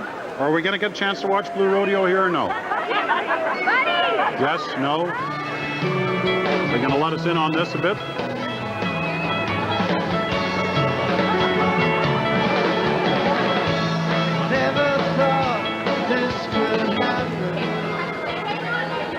Well, we got to switch to Ottawa. We're still negotiating those rights to catch that Blue Rodeo act. From Ottawa, we know Canadians love to see Ottawa, especially when it's in the dark. Well, it's about to be in the light as part of the special moments leading up to the new millennium. Here come the lights on, the Peace Tower clock. You heard Wayne Rostad telling us earlier there's going to be a special scaling of the Peace Tower. So over these final few minutes, before midnight, we're going to be keeping our eyes in Ottawa, Toronto, Sault Ste. Marie, Windsor, Bala. There's a competition between Ottawa and Hull. I would bet that everyone stays in Ottawa first and then they all go to Hull afterwards. Isn't that how it goes? They've been doing that for many, many years. Things tend to stay open a little longer. Yeah, Hull will get them in the end. Now, we're not hearing too much from Ottawa. We're moving in on the Peace Tower, and we're going to... Oh, can somebody do a test for it, please? Is Wayne on the line? Can we hear Wayne? Nothing. Are you there, Wayne? We can't see the climbers that are supposedly climbing up the tower there. Maybe Wayne's climbing up the Peace Tower. I'm not sure until they throw a little more light on that Peace Tower that we're going to see too much.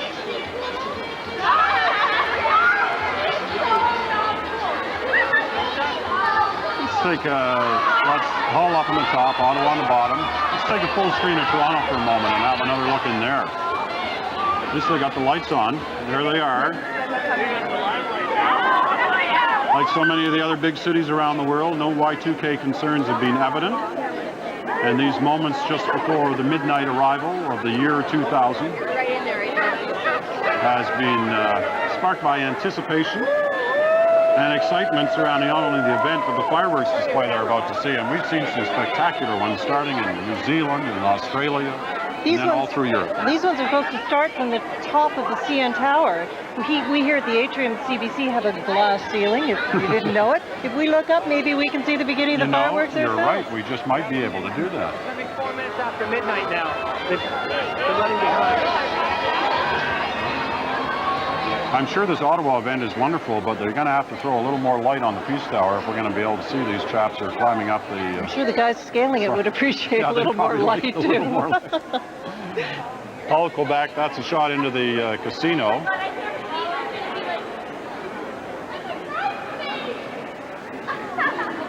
And unfortunately, we're not getting the audio from Hull on this one. Okay, they've got the lights on in Ottawa now. And there they are. You can see them. They're just reaching the observatory area just beneath the Peace Tower. With 1 minute to go before midnight strikes.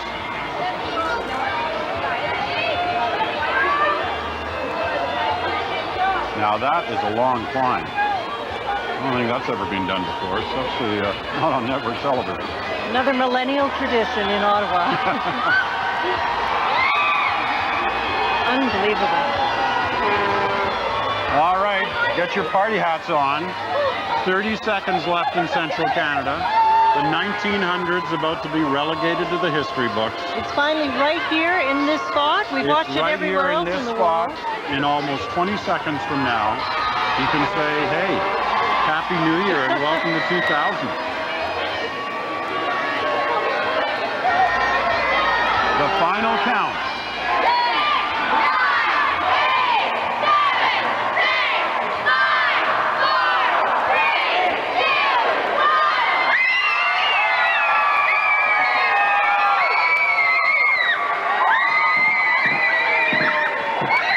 Happy New Year. Happy New Year.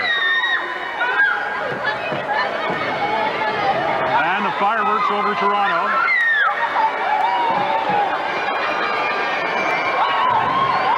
Over Ottawa and over Hull. Spectacular shots from the nation's capital.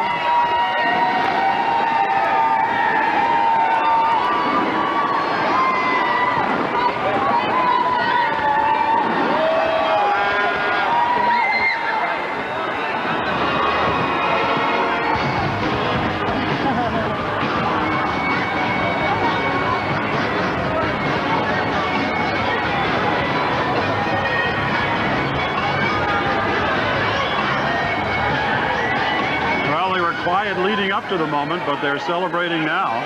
I'll say, you could actually almost hear the fireworks right in here in the atrium from coming just a few short blocks away. And these shots from inside the atrium area here in the broadcast center in Toronto are families and relatives and friends of the employees who are working tonight. Back to the Air Canada Centre, the tragically hip.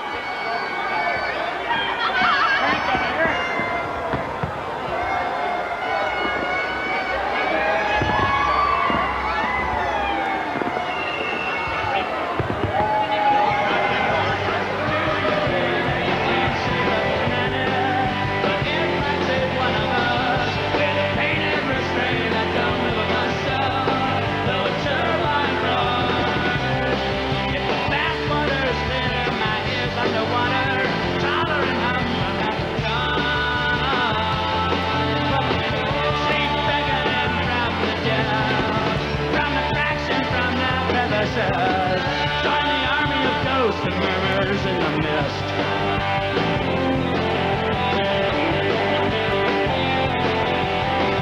When the powers of observation come to this periphery town, carry the water, don't make a sound.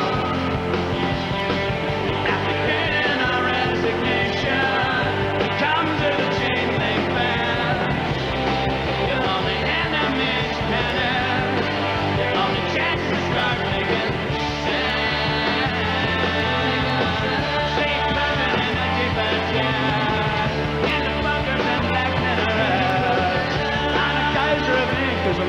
voice singing yes. And it sounds narrow, incredible. Now it makes them headphones edible. Awake, affiliated, and indelible.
What a great song to play at midnight on the Millennium. What's to become of us from Phantom Power?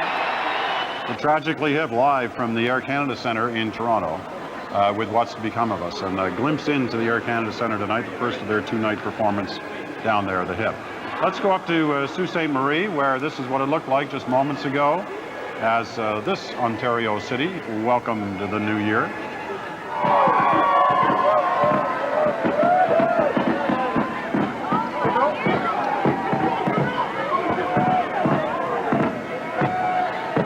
Pretty hardy lot is out there in shirt sleeves outside watching fireworks. You gotta hope that they just walked outside for that moment.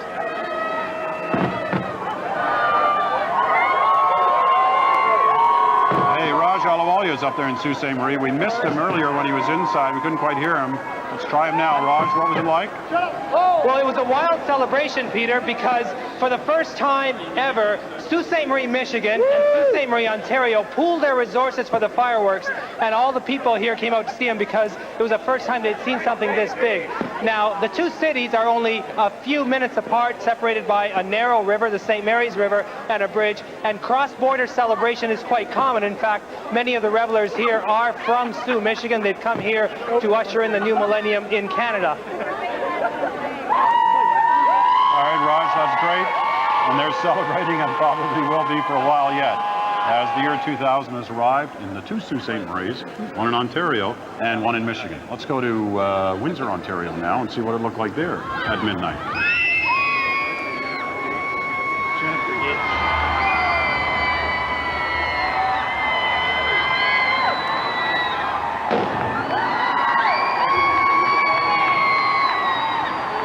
Windsor right across the river from Detroit and making a go of it tonight with the big sign switching over to 2000 at midnight.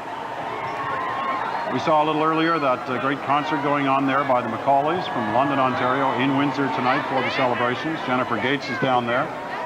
Jennifer, tell us what it was like. Well, Peter, Lori, we're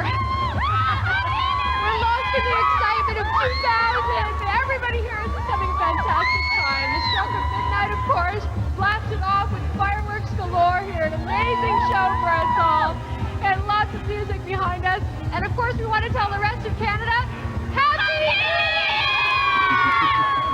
Year! Well, the message has been heard loud and clear from Windsor, Canada's most southerly city. You know that Windsor's, if you draw the line on the map, they're the same as Northern California. So a lot of Americans got some free fireworks out of that, didn't they? Yes, they did. They sure did. I imagine Detroit did okay, too. Yeah. This was New York moments ago. That great Waterford crystal ball dropping down to signal 2000.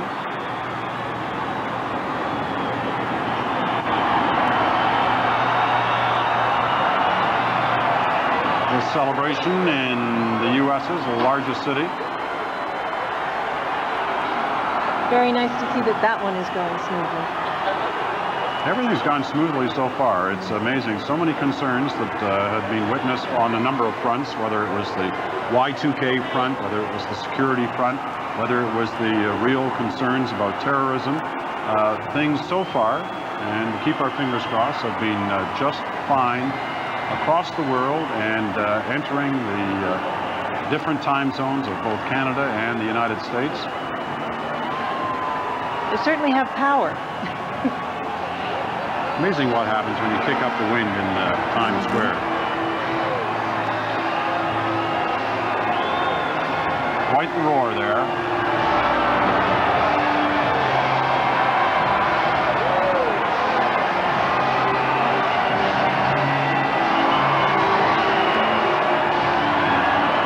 Well, they'll be cleaning up on this one after a while. Does Dick Clark do that too? Dick Clark does that right after he gets down from lowering that ball single-handedly. He goes out and picks all these other pieces of paper. That keeps him busy until next year.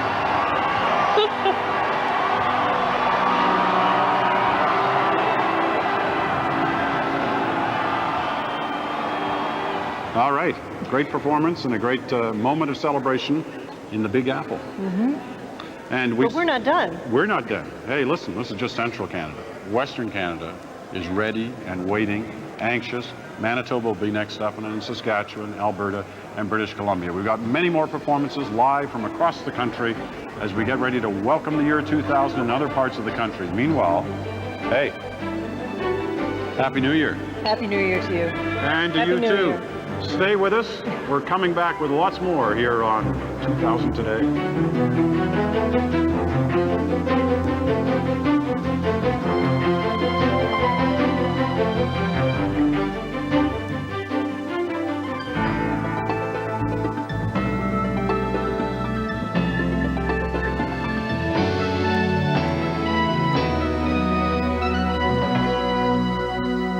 I see Canada take a leading role in the empowerment of Indigenous peoples throughout the world.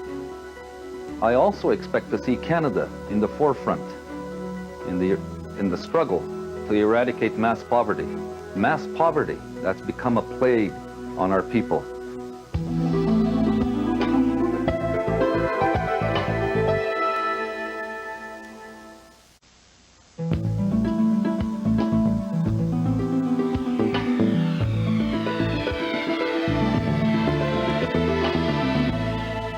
Put in poppies to represent our Canadian soldiers that died in Remembrance Day. That's why we remember them in Remembrance Day on November 11th, and the 11th day in the 11th month,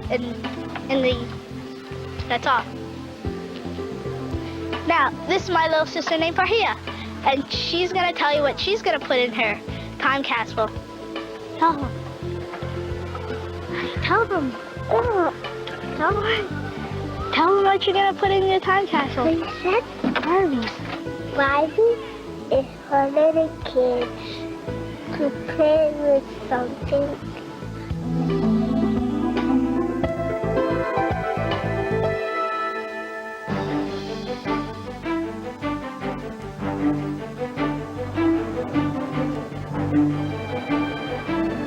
Back live in the atrium of the Broadcast Centre in Toronto. You know, we've been watching this all day. We've seen country after country, province after province, kick over into the new year, into the new millennium.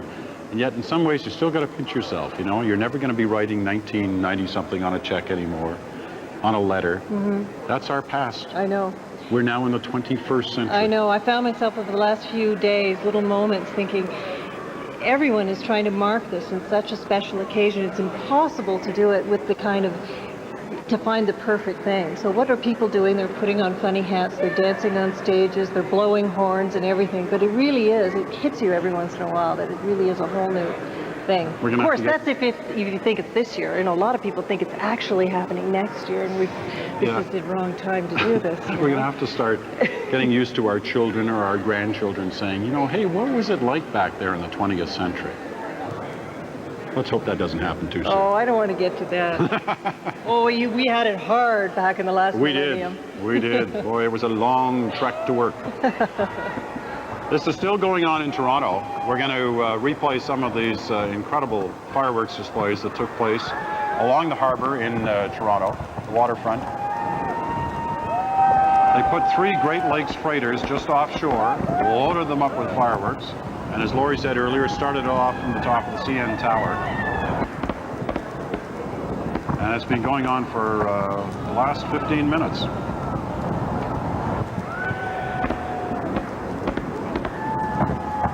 Toronto is spoiled when it comes to fireworks because we do have the Benson and Hedges Symphony of Fire, the big international fireworks competition every summer.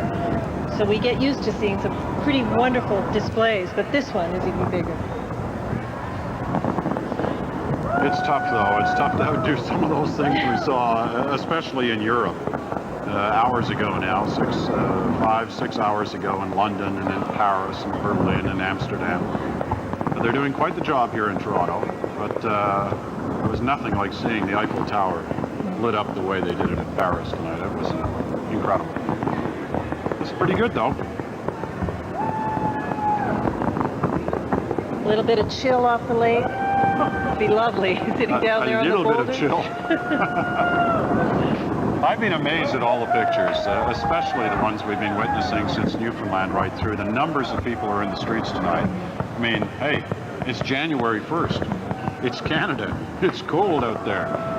But some of them clearly are fortified for the evening and enjoying themselves and watching history unfold before them. This was up in Bala, Blue Rodeo. Oh, this is live. This is live, Blue Rodeo in Bala, Ontario. Let's listen in. What keeps you going, keeps you all alone. Our dreams so real, thought the smoke might never clear, and you hide it all behind endless cigarettes and tears. Somebody waits for the time, I know it never comes. You get yourself so high, then you come down feeling blue. One day you wake up and realize you've had enough. It's 1,000 shining moments waiting just to happen to you. To you, to you.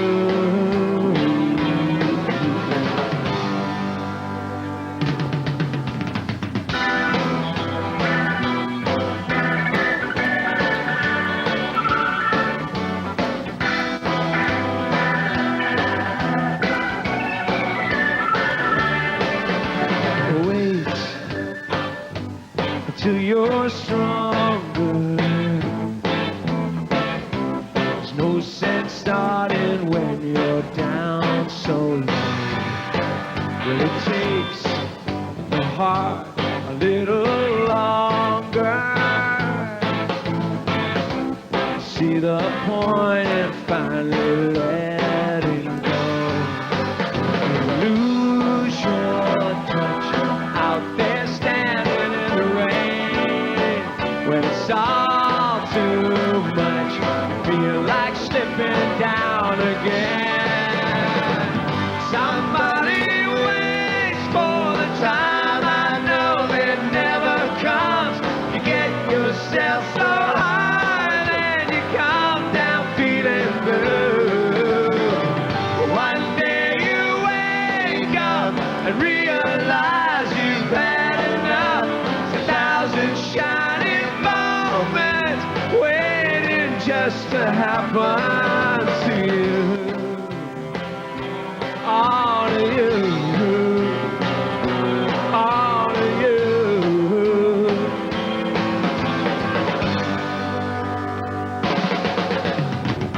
Somebody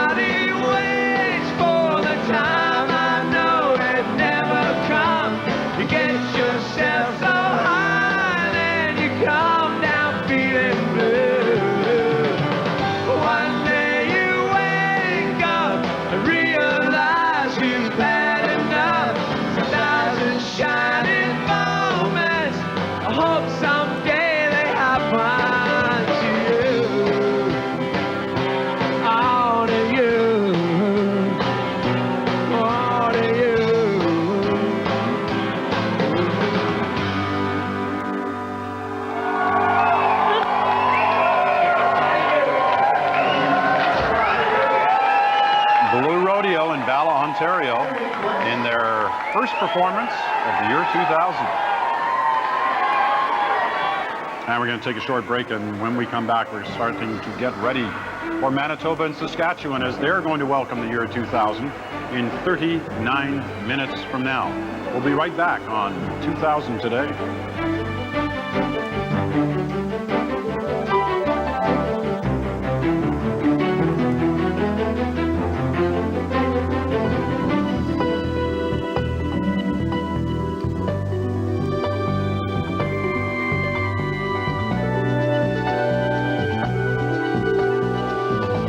Pier 21, I think that's where all of us came into Canada at that time. Almost without any ado, we went through the immigration process and were put on a train to go to Lethbridge, Alberta. I know myself now that I have a very different perspective as a teacher. When new Canadians came to my classroom, I always felt that I need to make them feel warm and part of this country of ours and part of our culture and heritage, because I remember what I went through, and I remember how hard it was.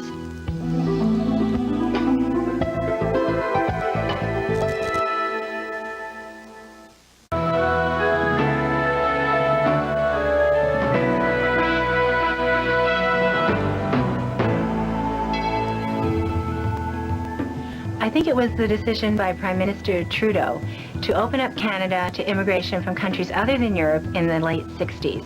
And that changed the face of Canada. And for the rest of the world, the significance is that we're now showing people that we are a country that can live together with many different ethnic groups and live together in harmony and peace.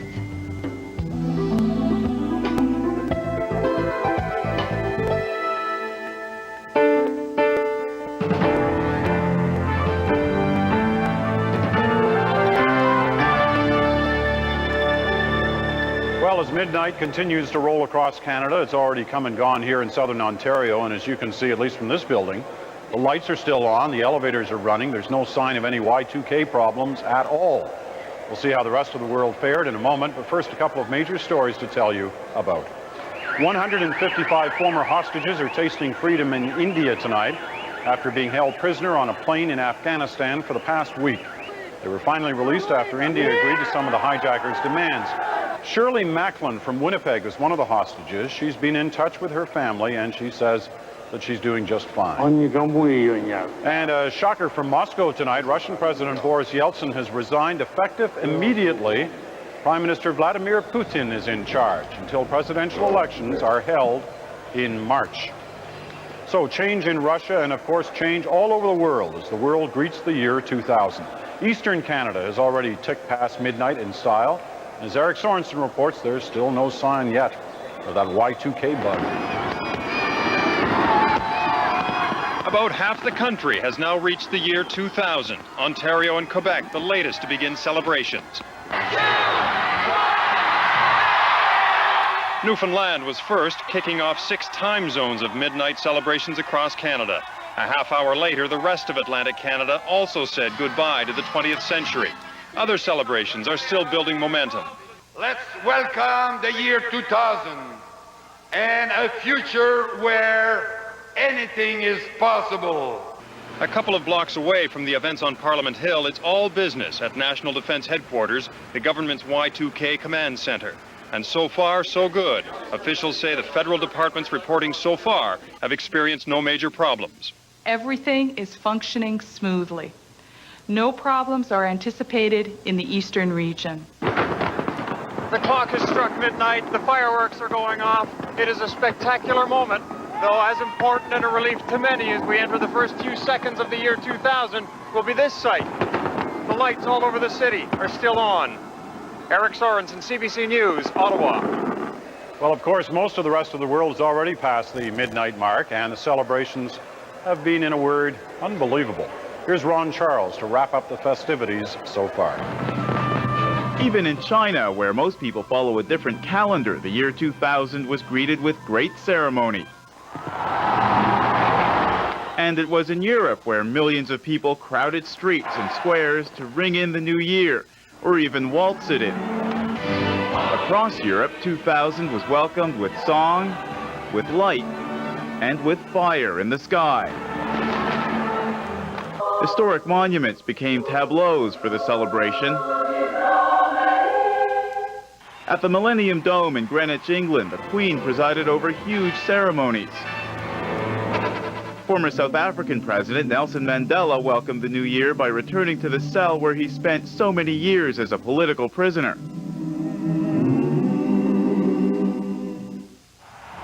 In North America, the Millennium Party raged on in Times Square as a 1,000-pound Waterford crystal ball was lowered down a flagpole to the cheers of hundreds of thousands of people below.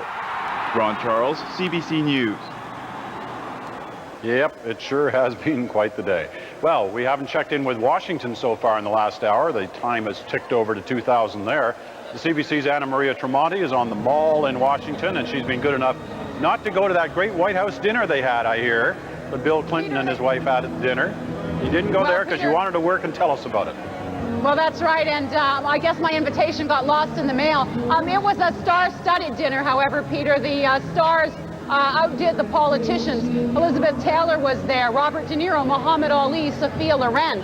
Apparently, when they sent out the invitations, they suggested that perhaps the women should wear silk thermal underwear under their evening gowns for this gala here tonight. And when the guests from the White House arrived, they had big boxes of gloves and scarves for them. You can see behind me, there's a crowd of about 200,000 to 250,000 people gathered around the monument. There was a big display of fireworks here tonight, and a lot of cheering, a lot of celebrating. You know, a lot of concern in the United States over these past couple of weeks on two fronts. We'll talk about Y2K in a moment, but the other front, of course, this issue of people who've been trying to get into the States with allegedly explosives in their cars and a track record that wasn't very good.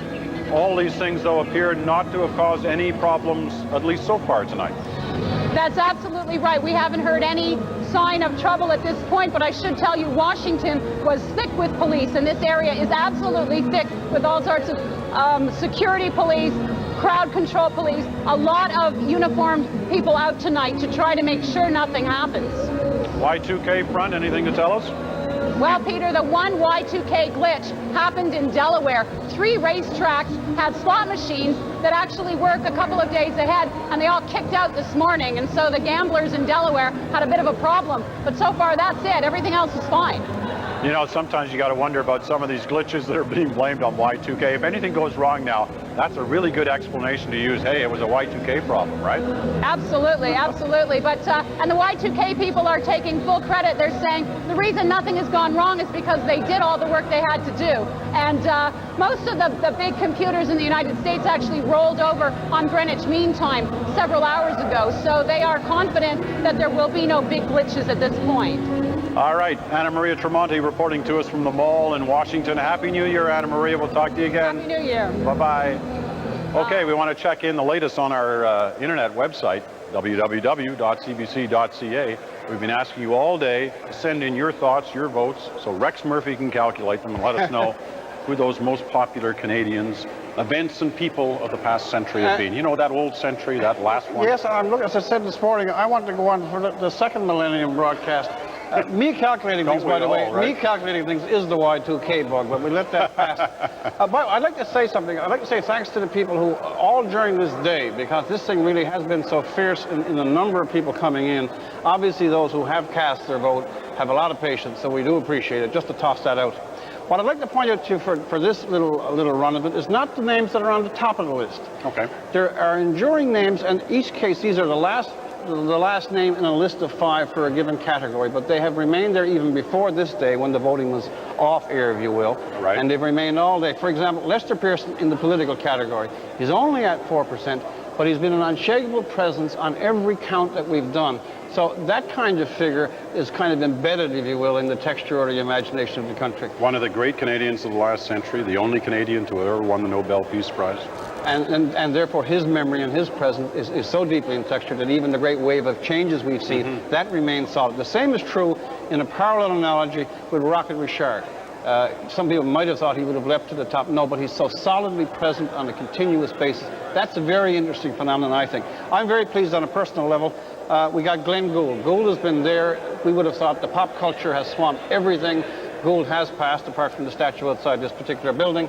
But Glenn Gould has remained solid. He's the fifth name on the list, but he's still there. He's another one who's transcended the particular activity or the particular pursuit for which he's so well known. That's part of the texture of the Canadian imagination. The other one, I think you'd probably agree on this, even though it's surprising to some people with probably deeper historical background than me, that World War I is the least significant event of the five. It remains present continuously. So I just thought it was nice to look at the bottom five to see what's more firmly and permanently present in how we go. All right. And we're going to keep tabulating these votes. Oh, we're going to keep through the tabulating. evening. We're just never going to go away. We're going to stay here as long as they And we're going to add vote. up the email on Smallwood at the end. Okay? All right, Rex I want your Murphy. vote. I want your vote. We got your vote. Put it on the internet at www.cbc.ca. We're going out to Regina right now, where Jeff Bohatch is standing by. Jeff, what can you tell us? Well, Peter, I'm standing here in the Agrodome in Regina, usually the home of junior hockey or the occasional livestock show. Today we've got the Saskatchewan's biggest, rowdiest, and certainly the loudest New Year's Eve celebration. Now, Doug and the Slugs have just finished their set, and I can tell you that at the stroke of midnight, Kim Mitchell will be taking the stage, and we'll be hoping to talk to him a little later. Now, there are other more civilized celebrations taking place in the city. One of them out at the RCMP Academy in Regina, where they train all the recruits. Now, since the force came west in the 1880s, they've had these traditional, very fancy balls out at the training academy, and every year they do the same thing, the traditional Great March, followed by paying the piper.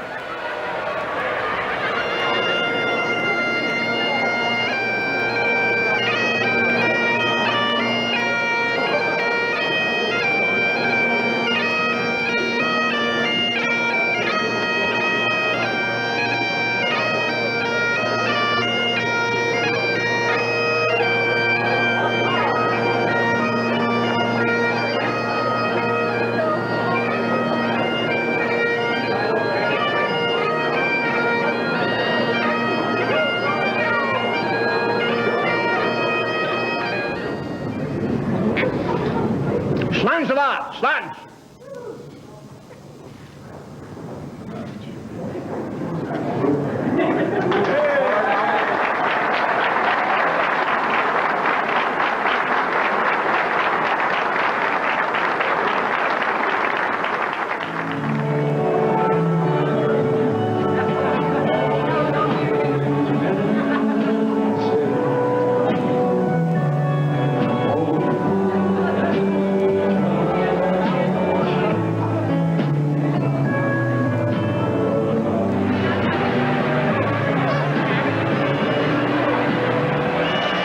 Peter, that was the RCP Training Academy in Regina. That was Chief Superintendent Lynn Twardowski paying the piper, Scotty Wilson, and yes, that was Scotch, Glenfiddich Scotch, no less.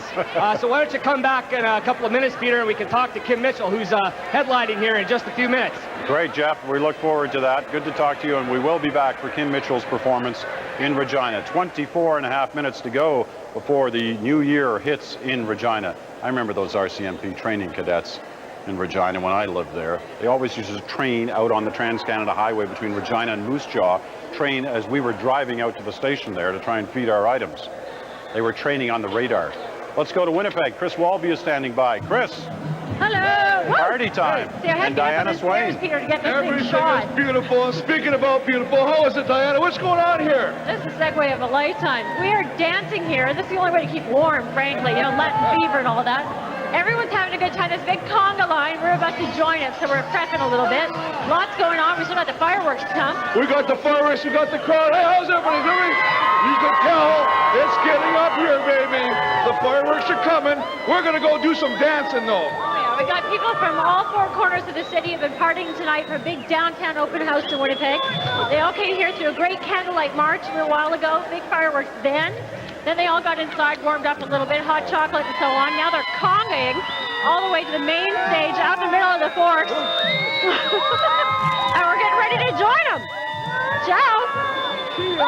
All righty, Chris and Diana dancing on the conga line in Winnipeg. We'll be back to Winnipeg a little later. The Watchmen will be performing there, but we're going to go to Prince Albert, Saskatchewan, where Paul Brandt's about to perform. Which is a very, very big deal. You know, when Paul Brandt burst on the scene in '96, he immediately went platinum, and it turns out now he's moved to Nashville. He has become the only Canadian male since Hank Snow to have a #1 hit in that mecca of country music. He has a beautiful, beautiful voice. And did you know he started out as a pediatric nurse in Calgary? I didn't know that. I didn't know that. At the Children's Hospital. But I know we're going to him right now. He's on stage in Prince Albert. Paul Brandt. We're here, let me hear you say, let's live it up.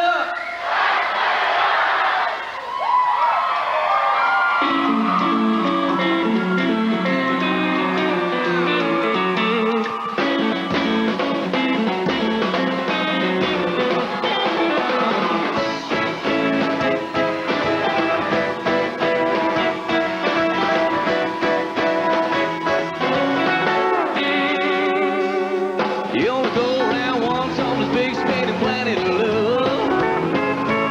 So don't be wasting my time. Tell me what you're dreaming of. We'll take a rocket to the moon, and when we get that far, I'll hang your coat and hat up on a shooting star. Let's live it up, let's live it up, let's live it up.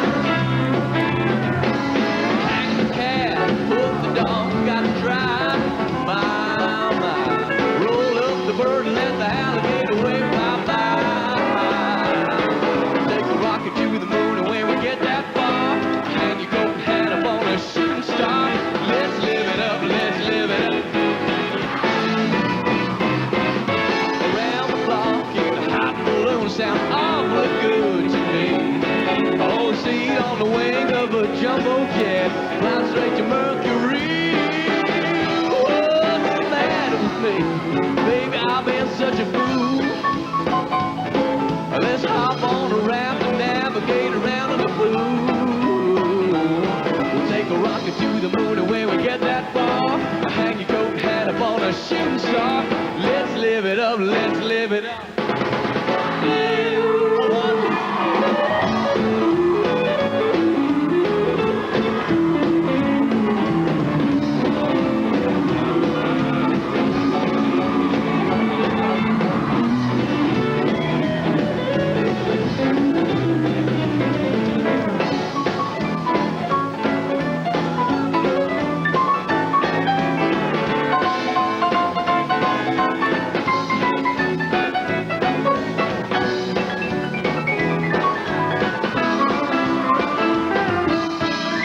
Let's get those hands together, P.A., come on!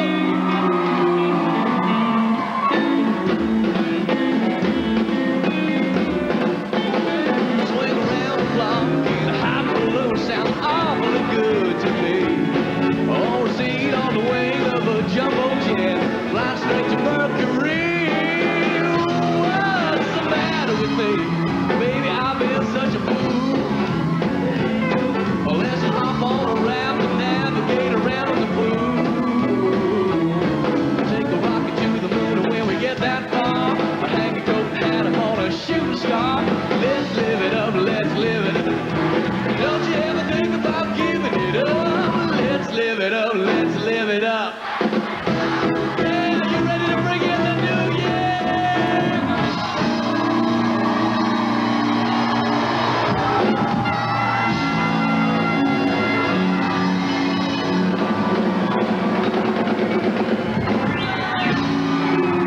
Hey, Paul Brandt in Prince Albert, Saskatchewan, in the casino in Prince Albert, and hey, he can perform too. I think we've left the Celtic music behind. We have. What do you call that? What is that? I'd call that a country swing. And it was a great country swing. Paul Brandt in Prince Albert, Saskatchewan. 19 minutes to go for Manitoba and Saskatchewan before they reach the year 2000 and welcome it in style. In style like in Gimli, Manitoba, where Red Sharon is standing by. What are you going to do for us? Well, hello there, Peter, from the Icelandic capital of North America. Say hello, everybody. It might be 300 below here, Peter, but these people will not be stopped. I have my Icelandic sweater on, and we're going to party into the new year. We've got the procession of the Elf Queen coming, and we also have the good Mayor Bill to send a greeting to the people of Iceland and their sister city. Luet hail Akureyri, Frau Akuri Gimli. Now, loosely translated, that means it's your turn to buy the drinks. Well, no, Just run a tab for us. Good health and have a long life. We're going to have a lot of fun here, Peter. Come on back and see some people. Oh, we're coming back, Reg. We've been promised some pretty exciting moments in Gimli tonight, and we're coming back. At his expense, I think, too. I think so. Hey, 300 below in Gimli. That's got to be a record, right? I heard it from a reporter. I heard it from a reporter. Lots more to come here on 2000 Today. 18 minutes and counting as we head towards the new millennium in Manitoba and Saskatchewan. Don't go away. We'll be right back.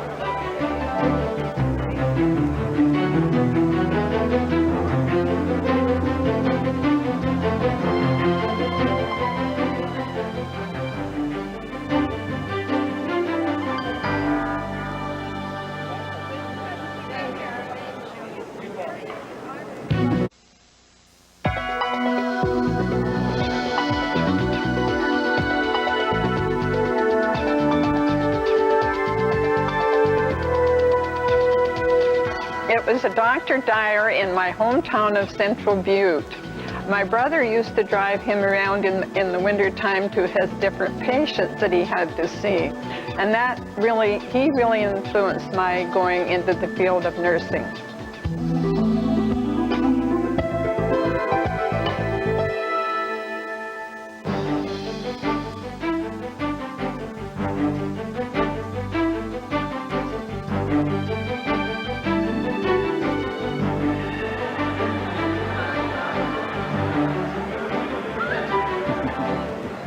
Well, you know, one of the performers we're going to be singing a little later on tonight in Regina is Kim Mitchell. But right now, Kim Mitchell is with Jeff Bohatch in Regina to talk about one of his greatest hits. Jeff.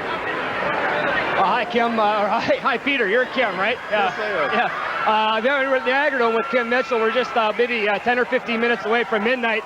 And as you can see, Kim Mitchell is all loaded up for the event. I see he's wearing a tie. $6 at the Army and Navy here in Regina. Yeah, down on Broad Street, yeah? Kim, a lot of people are partying tonight with their friends. They're at home with their families in front of the TV. You're on stage. What's that like?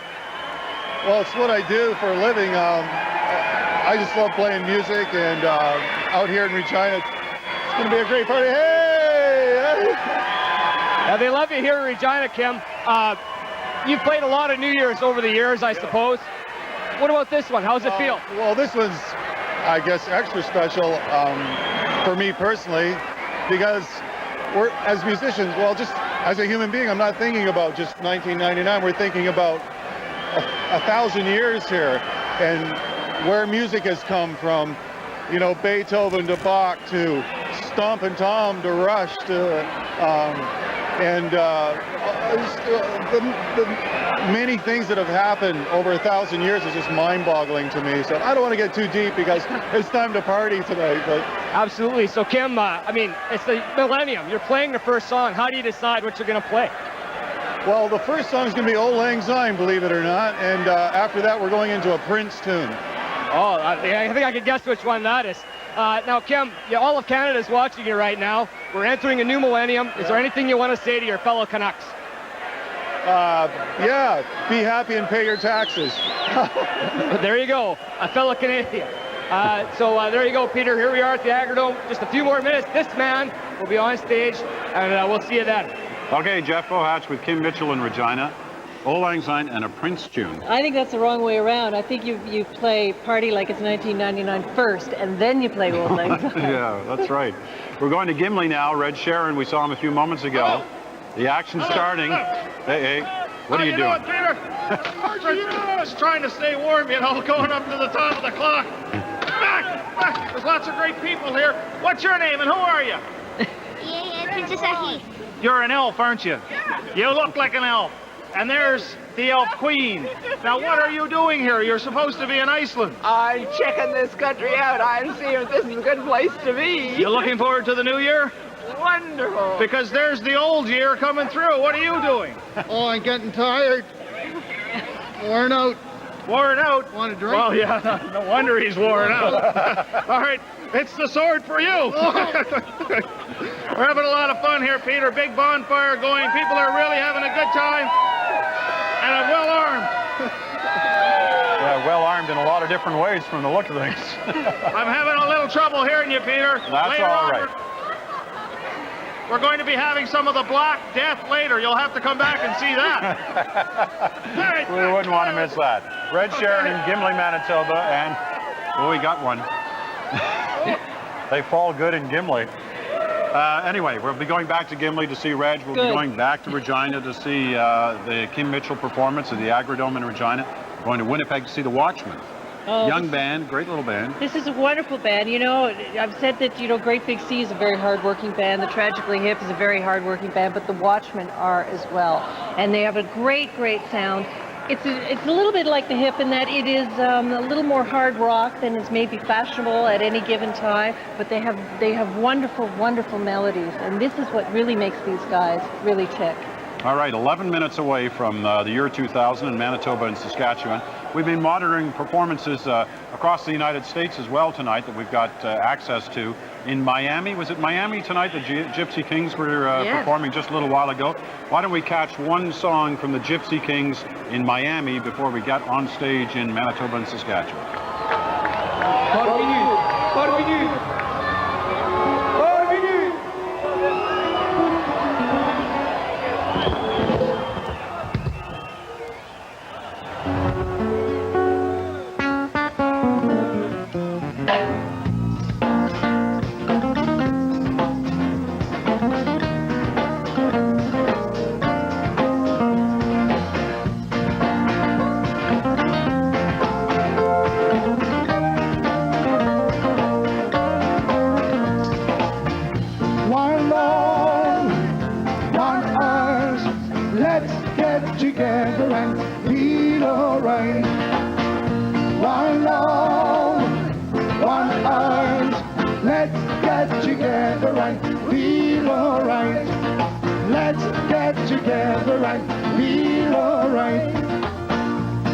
Que sigan con su vanidad, y por eso que voy a preguntar, ¿será perdonado aquel pecador que ha traicionado a la humanidad?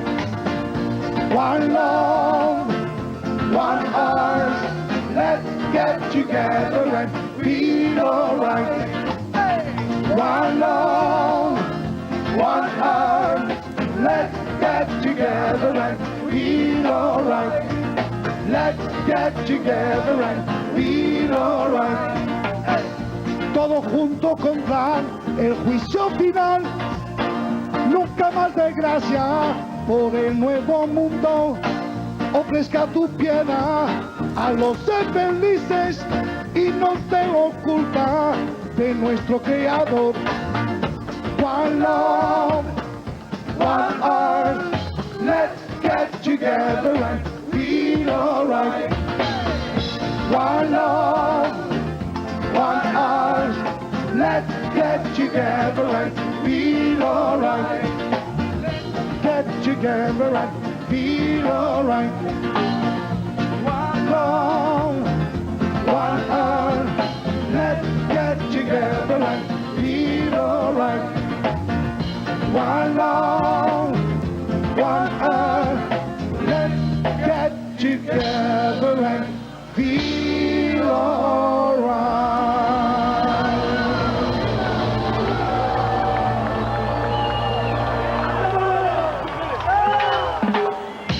One love, one heart, let's get together and feel alright. One love, one heart, let's get together and feel alright. One love, one heart, let's get together and feel alright. One love, one heart, let's get together until they feel alright.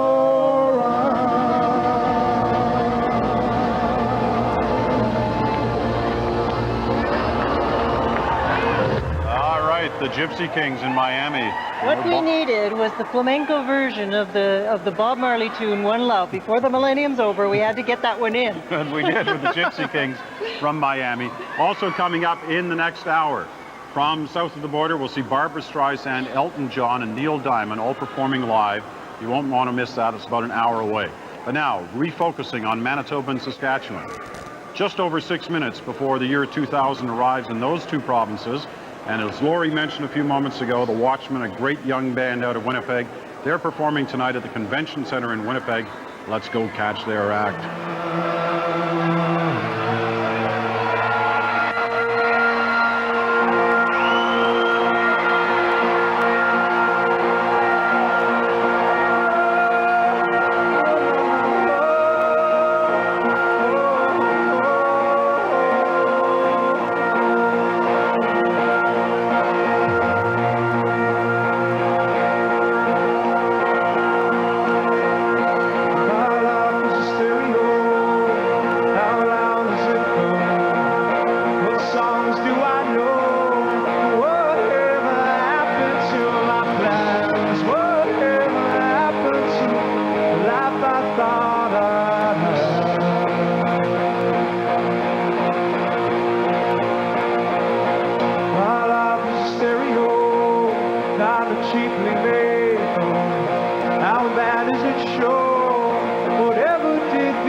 midnight performance by the Watchmen in Winnipeg. 1:30 to go.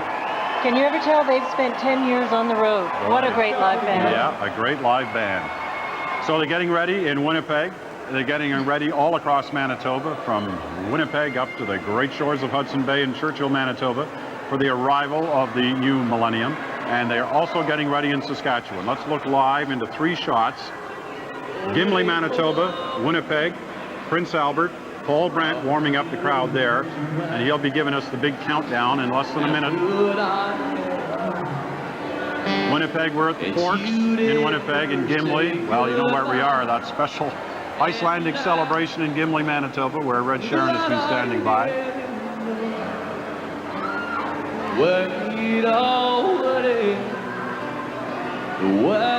I hope somebody's holding the clock near Paul Brandt here. Here at 30 seconds to go. It's like a 10-minute hurt before song. New Year's turns into 2000. Oh, is that us? Yeah. Are you guys ready? We're ready. We're getting close. We're at 20 seconds right now. I'm going to need to hear some noise. Go. 10, 9.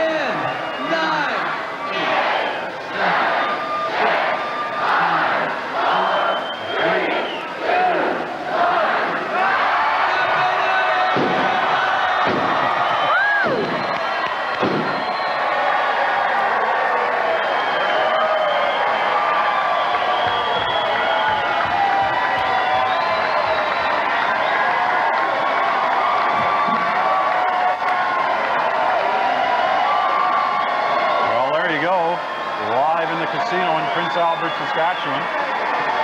Paul Brandt getting the New Year's night kiss.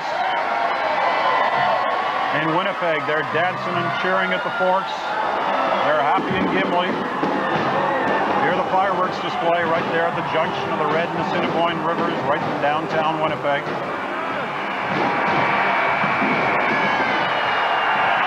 A cold night across the prairies, but that's not deterring anyone. They're having a great time.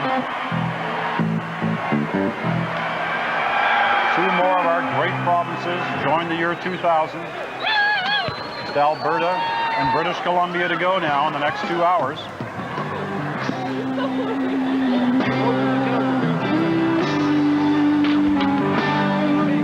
Kim Mitchell in Regina, gonna lead us through Auld Lang Syne.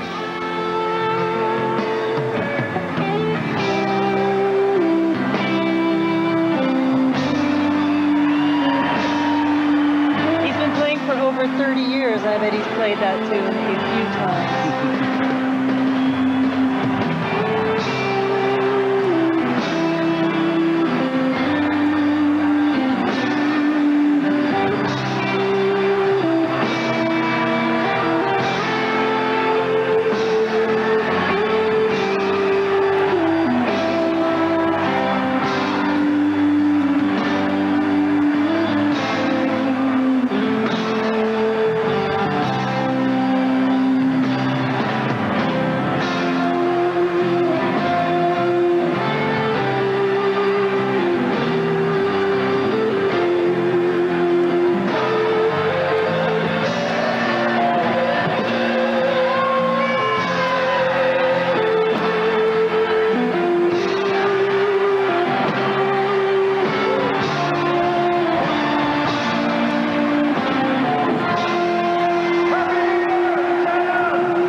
Kim Mitchell in Regina at the Agrodome. Now he's going to do one of his big performances right now. He told us what it would be. Great Prince song. From last Party year. like last year.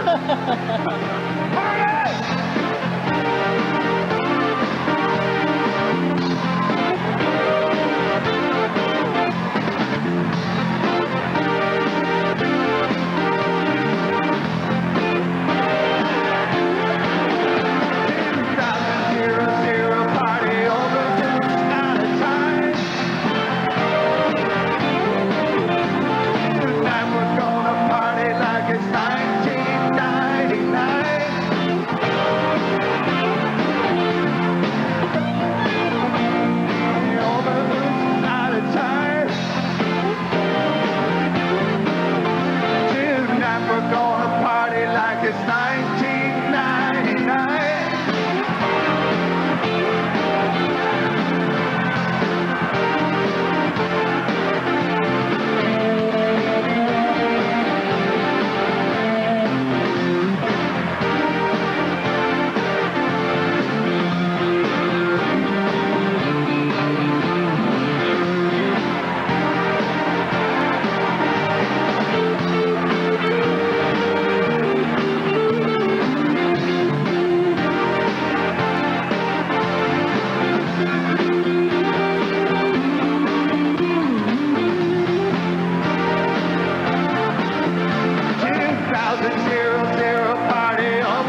Kim Mitchell said he'd perform and deliver in the Agrodome in Regina tonight, and he did. Full Lang Syne and party like it's 1999. I get the feeling that as we move across the country, everything's getting just a little bit more bizarre. It started actually about 16 hours ago like that. I don't know what it feels like to you. You've been standing here this entire Listen, time. you know, for those moments at midnight, wherever it is, seeing the hugging and the kissing, loved ones, sending off to their friends and relatives the best wishes for the year and the century and the millennium ahead. I think it's great. I love watching those moments. Even the fireworks, I'm not quite sick of them yet. It's amazing. Some of them have been pretty spectacular, no doubt about it. Let's go back to Gimli, Manitoba. Reg Sharon. See what I mean what about is happening bizarre? with Reg? This is bizarre. Come on, Reg. What are you doing? What are you holding there? Whose turn is it? Like that to these guys. So you guys are telling me there's a party happening somewhere? There's a party in Malhood! We're all going to how we get there anyways? Well, you go with us. You only go with the tells me I've been invited to a party, Peter. Happy New Year! Happy New Year, Peter! Have a good Okay, guys, let's go!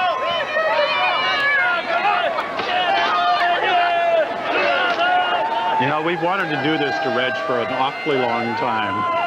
He seems to be going willingly. Well, the celebrations in Gimli, it's cold out there tonight. The celebrations continuing there as we're into the post-midnight run. The celebrations in Gimli, south of Gimli and Winnipeg. Let's hook up with Diana Swain and Chris Walby. How are things down there in the Forks? Chris, Diana, take it away. Hi, we're here in Winnipeg, and New Year's has come rather successfully. People are having a really good time, and so far, so good. So far, so good. The people here are having a fantastic time. As you can see, it's going to go on way into the wee hours of the morning. And I'm going to tell you one thing, Diane. I don't know if Ron, your husband's watching, but all I know is you wanted me to do this to him. What does that mean? He'll find out later. Well, have a great New Year's, everyone. We're going to go back into the conga line and party some more, and I guess we're moving over to Alberta now. We are. We're getting excited and ready for Alberta as the performance is coming up there. We've got live situations in Edmonton, in Calgary, and also out in Banff. We'll be going there in a few moments. We want to go back to Regina. Jeff Bohatch has been watching that Kim Mitchell concert. Jeff? Peter, I can't honestly hear a word you're saying, but I think this speaks volumes. Kim Mitchell's got them standing and rocking here in Agrodome in Regina. That's all there is to say. Happy New Year from Saskatchewan, Peter. Thank you, and Happy New Year to you in Saskatchewan and in Manitoba. There's a great number of performances, both in North and Southern Saskatchewan, up in Prince Albert, and in Regina, Winnipeg, and in Gimli. Happy New Year 2000 has arrived in Manitoba and Saskatchewan, just Alberta and British Columbia to go in this country. And we'll keep going on after that. It's a conga line, isn't it? That's going across the country. We're going to take a quick break. 2000 Today continues right here on CBC Television right after this.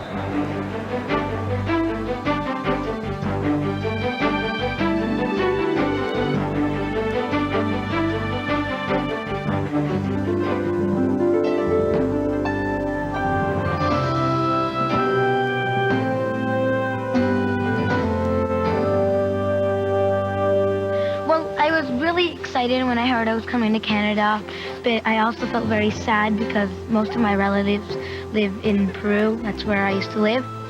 The reason I was excited is because in Canada I've heard many good things, like they have clean water and it's a very safe place to be in.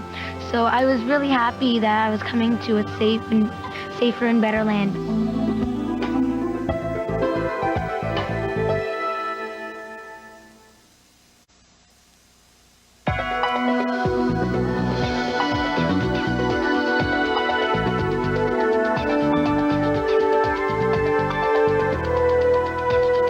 I would look at Lester Pearson. He was instrumental in working on peace in the world, not just Canada. And I've always appreciated more what he was trying to do, because it's a very difficult task, and he won a Nobel Prize, so he's one person who will stand out in my mind.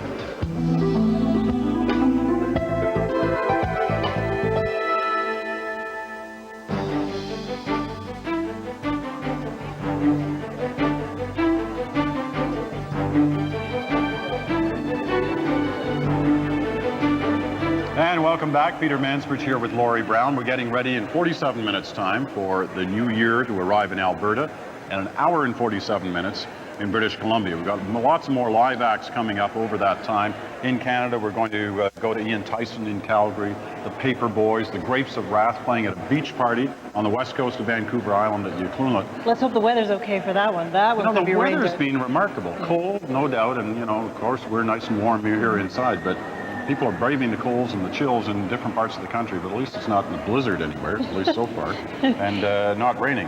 Now, internationally, we're going to see Billy Joel, Elton John, Neil Diamond. I mean, there's some big names. Now, Rox Liberace's in there. Yeah. Something's happened with Barbra Streisand. We're not quite sure. She's performing Las Vegas tonight, or she's supposed to be. And for hours we've been told we're going to be getting that. And just in the last few minutes we're hearing that maybe she's not performing. We're not sure what's happening. She has a terrible case of stage fright, and for her to be on stage and performing live is a very big deal. She went back to the same casino in Las Vegas to play the last time she had a live performance. I think that built up her confidence, so she wanted to go back to the same place. But I think it is very touch and go with Barbra Streisand. Well, we'll see. We don't know what the cause or the problem is. I mean, maybe some kind of a technical problem. We're not sure, but they're working on it, and hopefully we're going to see Barbra Streisand the next hour and a half, but at the moment things don't look good on that front.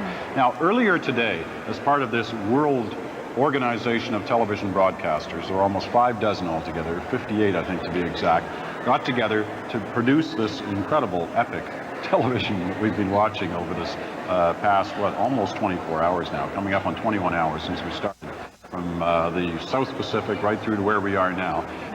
Got together, and one of the things we all wanted to do was send a special tape to each other to sort of introduce parts of our country.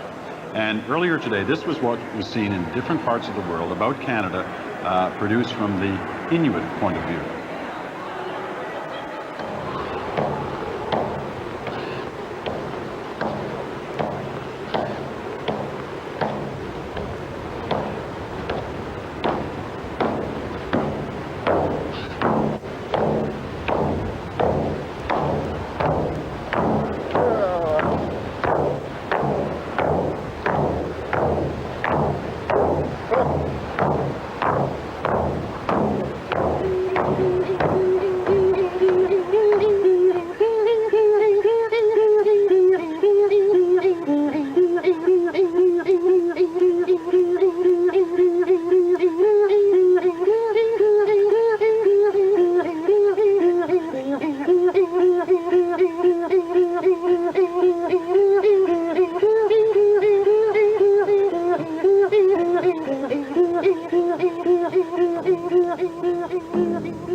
Wow, that was that special.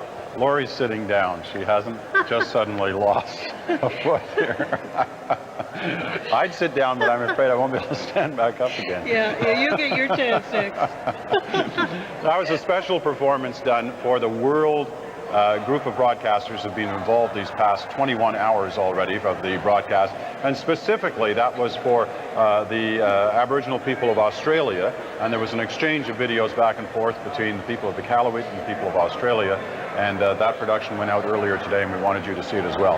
Happy New Year to those of you in Nunavut, where the clock ticked over a number of hours ago there. We should have recognized that. We do now. The rest of the north, through the Northwest Territories and the Yukon, still most of that area still to come before it clicks in to the year 2000. We're going to take a quick break. When we come back, though, Billy Joel from Las Vegas. Now you can sit down. Oh, there okay, you go. thank you. We'll be back in a moment.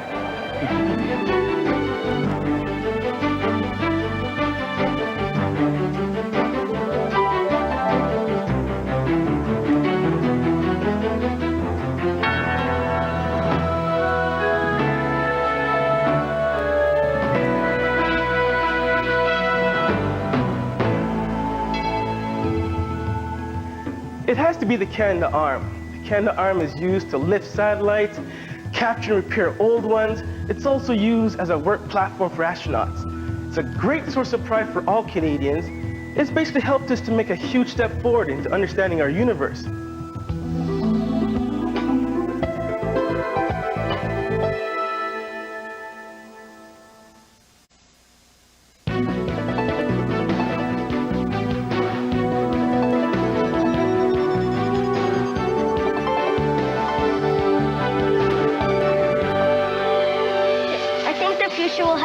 flying cars, and you would eat chocolate instead of vegetables, and there will be no gravity.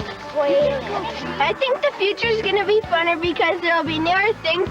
Maybe like instead of cars, everybody will have a mini airplane, or if they don't have enough money for a mini airplane, they could have a snowboard that has jets.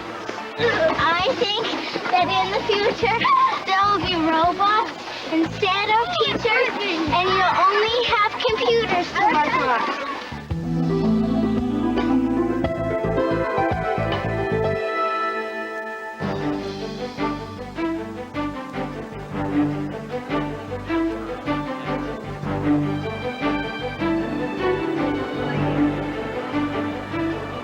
And welcome back. 35 minutes now to the arrival of the new year, the new millennium in Alberta. And we're going to be going to a couple of spots in Alberta for live performances before then. But we're going to take a dip down into the States to see a couple now. Billy Joel out of New York City earlier today. What should we know quickly about Billy Joel? That is his town. That is his town. It's great that he's going to be playing there tonight because this is really his place. He started there. He's always lived there. And he's just one of these performers, because I think of his songwriting ability, that he seems to maybe go out of fashion as far as top 10 hits go, but it really doesn't matter because people just gravitate to well-crafted songs, and he can do that. And he's a showman. He's a real showman. Well, let's watch The Showman. Billy Joel in New York City.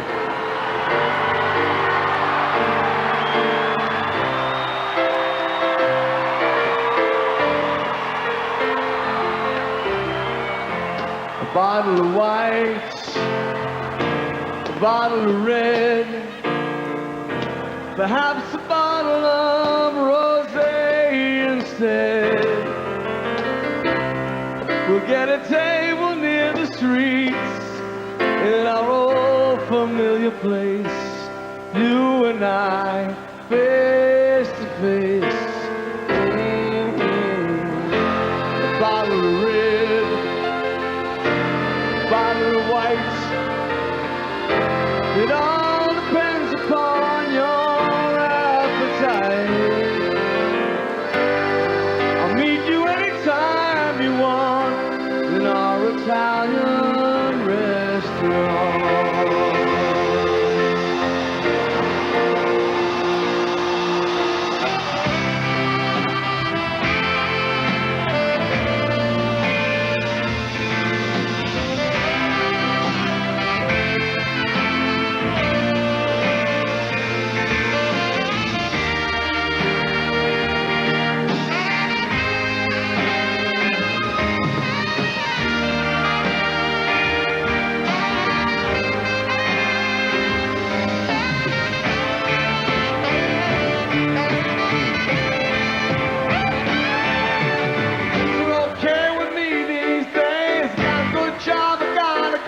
I got a new wife, got a new life, and the family is fine.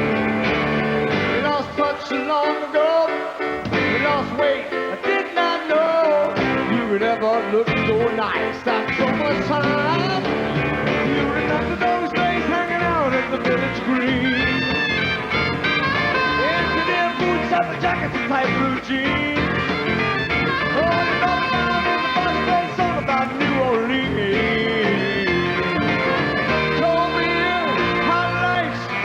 Sweet romantic cheating night.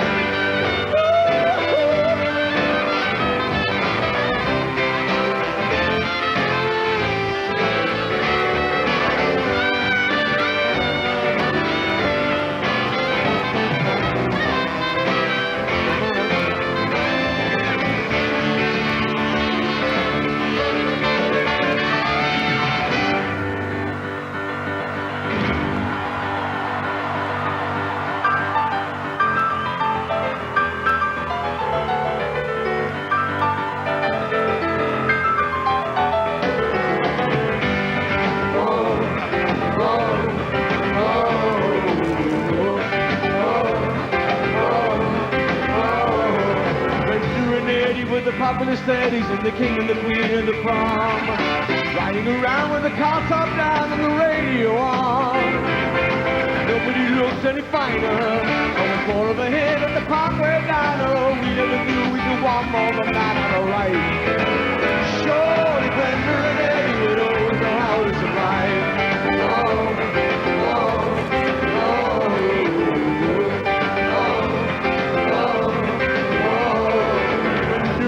He was still going steady in the summer of '75, when he decided the marriage would be in the end of July.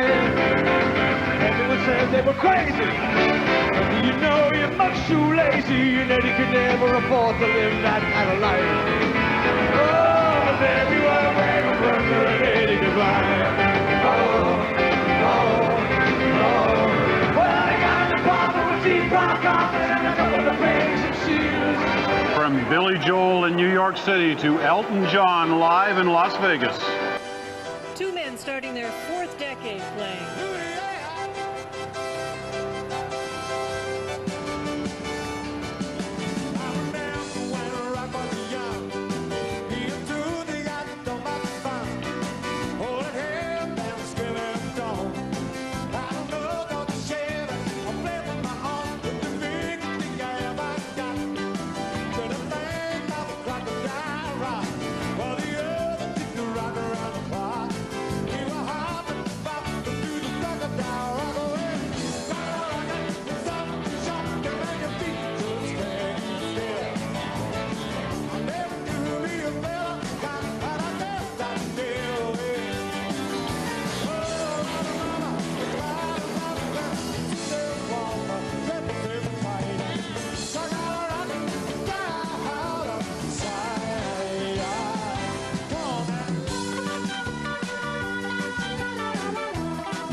Boy, he hasn't lost the touch. Some songs will never die. Elton John in Las Vegas.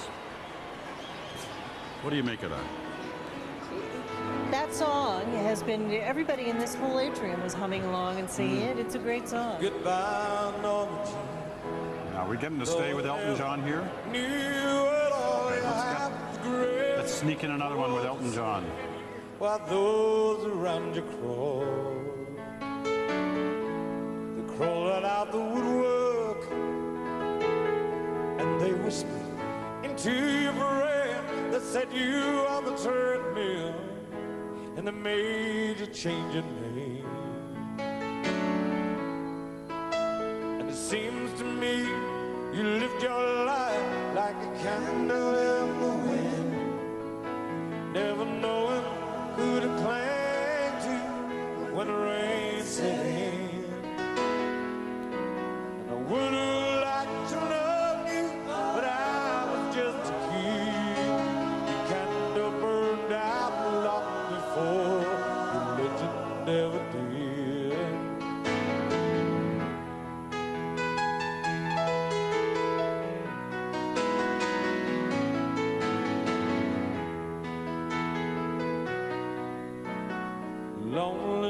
this was tough, the toughest road you ever played. Hollywood created a superstar and paid with the price you paid. Even when you died,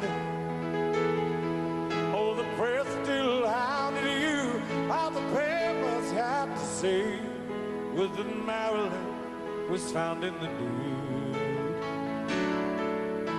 And it seems to me you lived your life like a candle in the wind, never knowing who to cling to when the rain set in.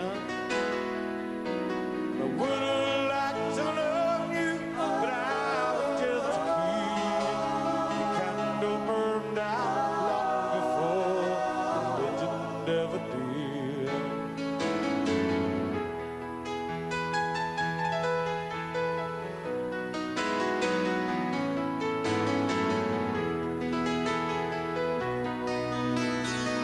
Goodbye, Norma Jean, though I never knew at all. You had the grace to hold yourself when those around you crawl. Goodbye, Norma Jean, from the young man in the 22nd row who sees you something more than sexy, more than just our Marilyn Monroe. And it seems to me you lived your life like a candle in the wind, never knowing who to cling to when the rain set in. And I would have liked to love you, but I was just a kid. The candle burned out long before the legend ever did. Your candle burned out long before the legend ever did.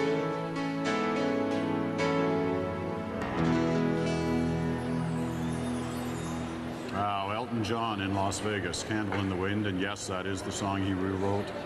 England's Rose at the funeral of Diana, Princess of Wales, the only time he ever sang it in public. Right. You know, it makes sense, though, that he's in Vegas, because even though that he is British, the only other performer to rival his popularity in the United States was Elvis Presley, if you can believe that. He's extremely popular in the United States. All right, well, we're going to go from the U.S. We're going to head back up north. Well, we're going to wait a minute before we go to Edmonton. We're 22 minutes away from the arrival of the new millennium in Alberta. We're going to go to Banff first. That's a great idea. Paul Hunter is standing by in the streets of Banff. Paul, you'll look cold. Are you talking to me, Peter? Yes, I am. Oh, yeah. It's, remember all the elk we saw earlier? And now my nose is so cold and wet, I feel like an honorary elk. But, you know, I'm here at the Banff Arts Centre. The whole bunch of people.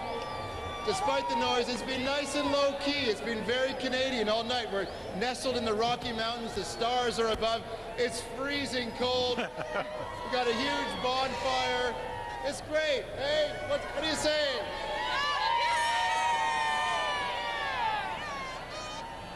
So they're going to do a little candlelight ceremony thing at midnight? Well, there's going to be entertainment still to come. There's going to be lasers. What's happened already, though, we have had a countdown just for like the real little kids, sort of nudge, nudge, wink, wink about an hour and a half ago. They think it's the year 2000. It's okay. Now, while that was happening, we went somewhere else. There is another big party going on in Banff tonight at the Banff Springs, and we've got some pictures, and here's what that looks like. Great. There we go, one of the great classic hotels in the old railway hotels in the country. Inside the party at the Banff Springs Hotel. We gotta have a drink now. I told you it was getting more bizarre as we went west. Well, they're still partying like it's 1999 in Banff because they got 20 minutes to go yet before 2000.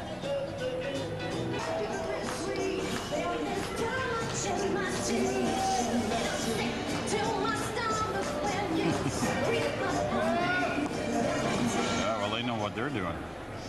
Good dancers there on the floor, Paul. And lots of great costumes, Peter. There's going to be lots more here in Banff. As long as none of us catch fire, we'll be around to count down the millennium. Okay, Paul Hunter in Banff. We'll get back to Paul a little later on. Let's go to Calgary. Ian Tyson, Canadian legend. In front of the microphone singing in Calgary.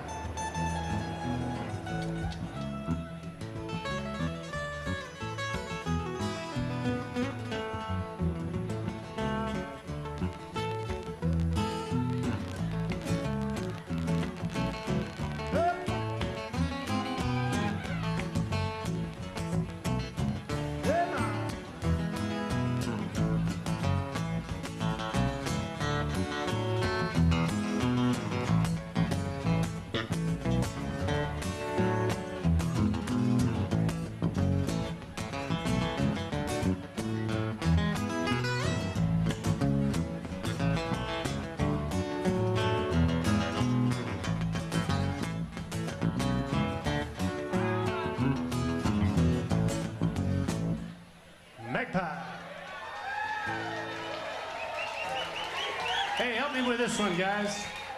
Help me with this song. We'll do Navajo Rug one more time for the network. And sing that chorus so they can hear you all the way down in Lethbridge.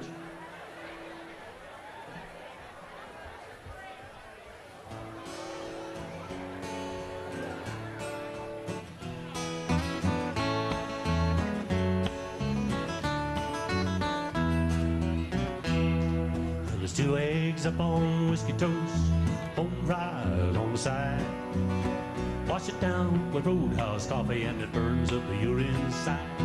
Just a Canyon, Colorado diner, a waitress-sided love. He sat in the back neath an old stuffed bear and a worn-out Navajo rug. Old Jack the boss, he quit at 6, then his Katie barred the door.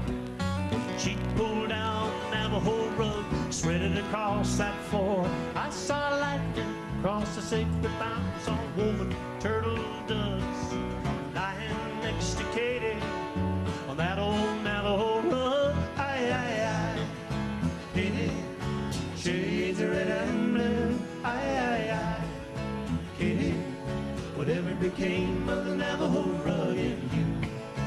Katie, shades of red and blue. Then I saw old Jack about the river, said the place burned to the ground. All that he said was an old bear tooth. Katie, she split town. Katie, she got her souvenir too. Jack's fat at tobacco cologne. Should have seen her coming through the smoke, a dragging that Navajo rug. Aye, aye, aye, Katie, shades of red and blue. Aye, aye, aye, Katie, whatever became of the Navajo rug in you.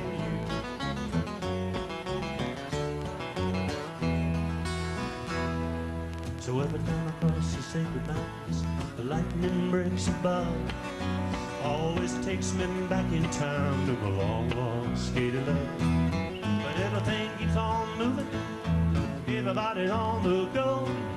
You don't find things that last anymore like a double woman Navajo. Aye, aye, aye, Katie, shades of red and blue. Aye, aye, aye, Katie, whatever became of the Navajo rug in you. Katie, shades of red and blue. Aye, aye, aye, Katie, whatever became of the Navajo rug in you. Sing the song now, Katie. Shades of red and blue, aye, aye, aye, Katie, whatever became of the Navajo rug in you. Katie, shades of red and blue, aye, aye, aye, Katie. Oh, you did great. Thanks, everybody. Dwayne Steele will be with you. All the best. Ian Tyson performing live in Calgary tonight. A towering figure on the Canadian musical landscape for the last 40 years. Ian Tyson, great to have him on our program tonight.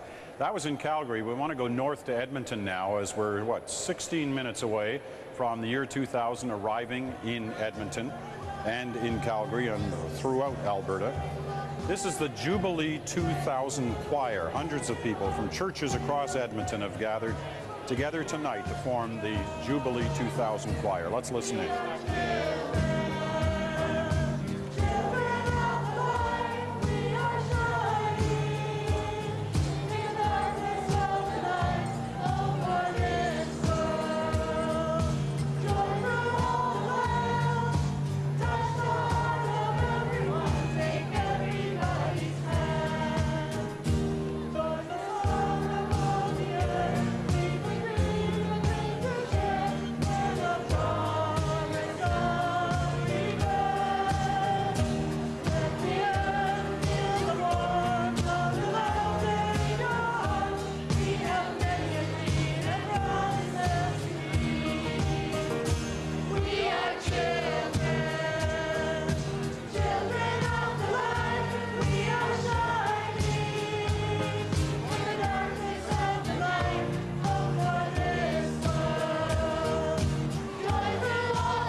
Joining in the Jubilee 2000 Choir in Edmonton tonight.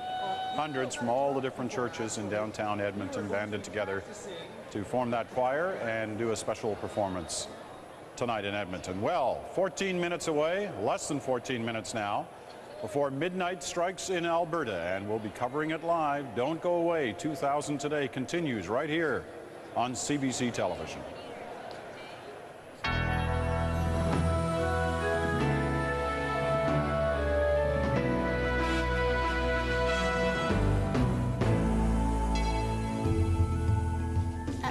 School year when they gave me my All-Star Award. For me and my family, getting our citizenship this year is the most important. My spring soccer tournament.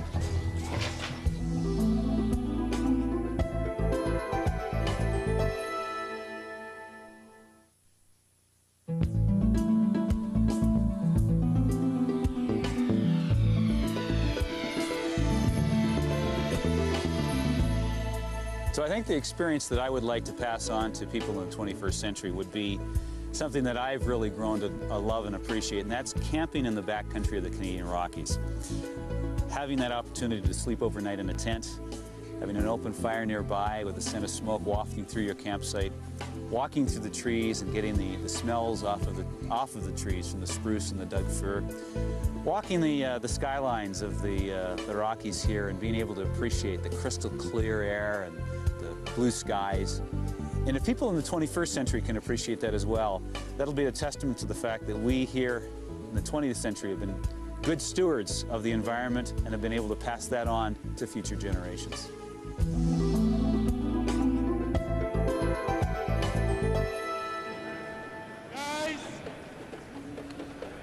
Going live to Banff, Alberta, David Chu performing at the Banff Arts Centre.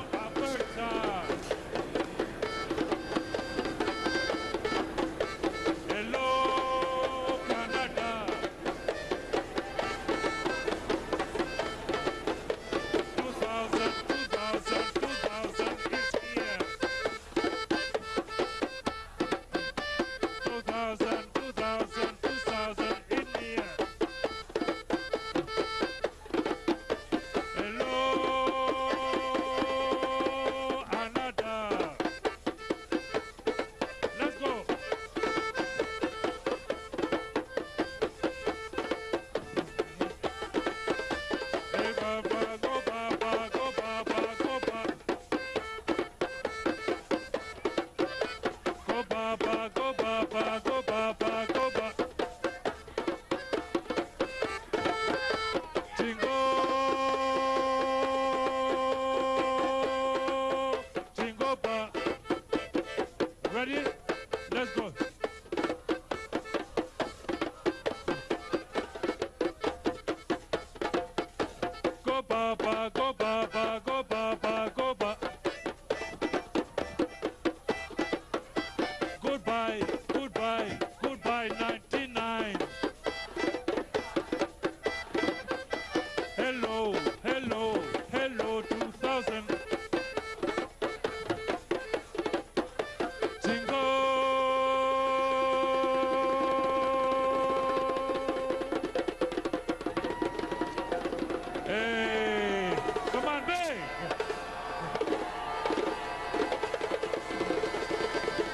Less than 8 minutes to midnight in Alberta. What do we know about David Chu?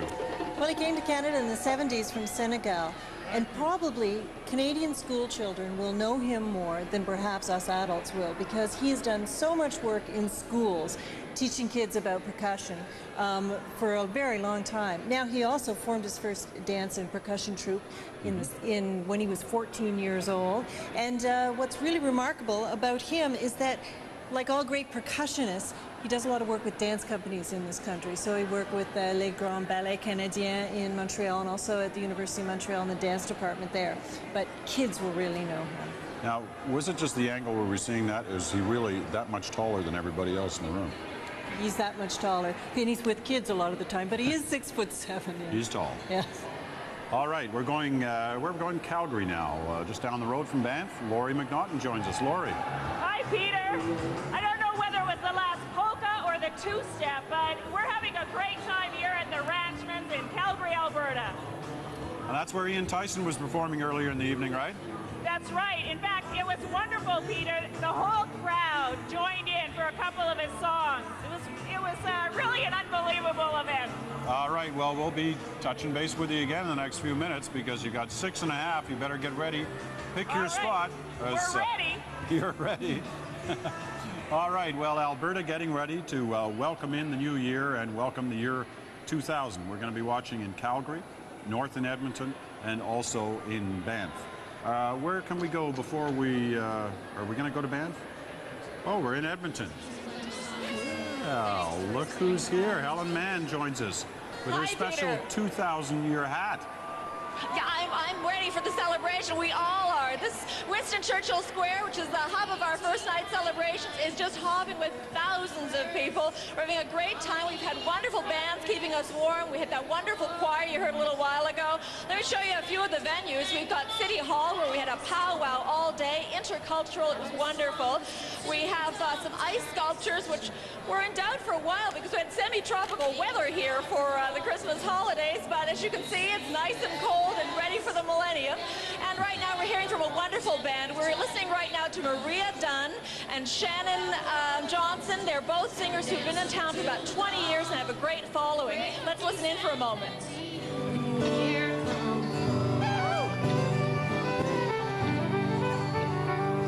By the time that I was 20, the Great War had come and gone.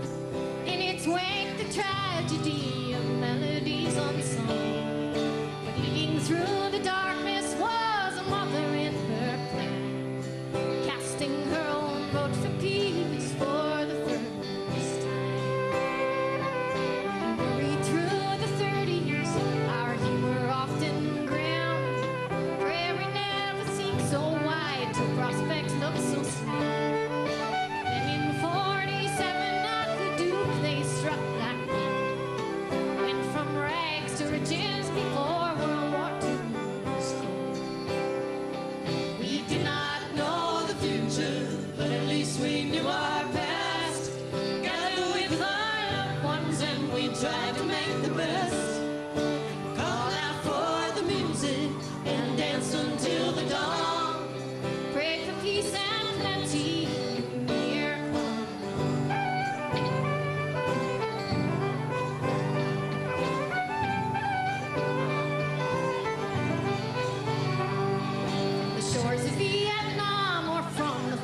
Of the Ukraine, fleeing war and famine with nothing but their names.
my hand and we will dance till the dawn. Work for peace and plenty in the new year come. We cannot know the future, but at least we know our past. Gather with our loved ones and we try to make the best. Call out for the music and dance until the dawn. Pray for peace and plenty in the new year coming on. Pray for peace and plenty in the new year coming on.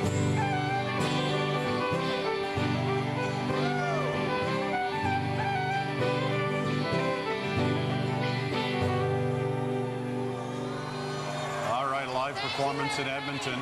And Helen Mann, we're glad you talked us into that one because it was great. And it's a tribute to the performers, not just in Edmonton, Lori, but in different parts of the country who have been performing tonight outside in sub-zero temperatures, all bundled up. They've got to come from Edmonton. If they can play a guitar at all with bare fingers, they've really got to be an Edmontonian. Our three-city countdown for Alberta tonight. Banff, Calgary, and Edmonton, as they're getting ready, are approaching the final minute of the old century. And our lessons of the past before we venture into the future was the message in that last song, and a lesson for all of us.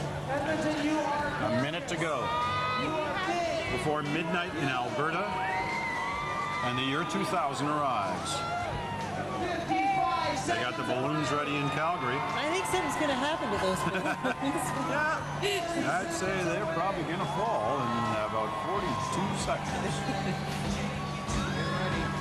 Well, that was 40. All right, ladies and gentlemen, we're about 20 seconds away from Y2K. We want to wind them up in the ring. We're at 30 seconds on the square. You'll see. Now we're getting ready for the countdown. Let's see which city picks it up first. The one that counts first, the faster I get. Let's see those candles. Raise them high. 10 seconds. Get ready. Take a deep breath.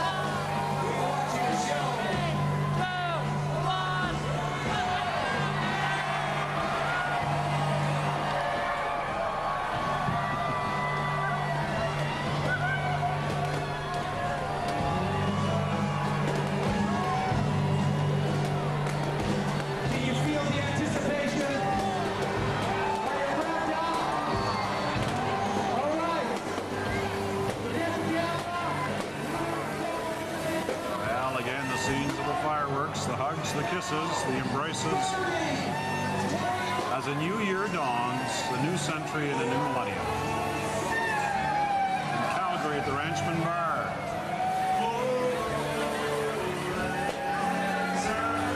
Here it comes again.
Yet for old lang syne should go.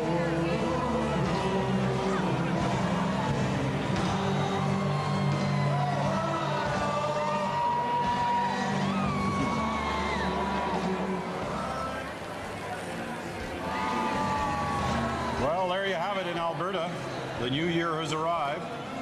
They're into the year 2000, just like 8 of the other provinces of Canada. That leaves, you know what, one more to go in 57.5 minutes. BC, it's your turn.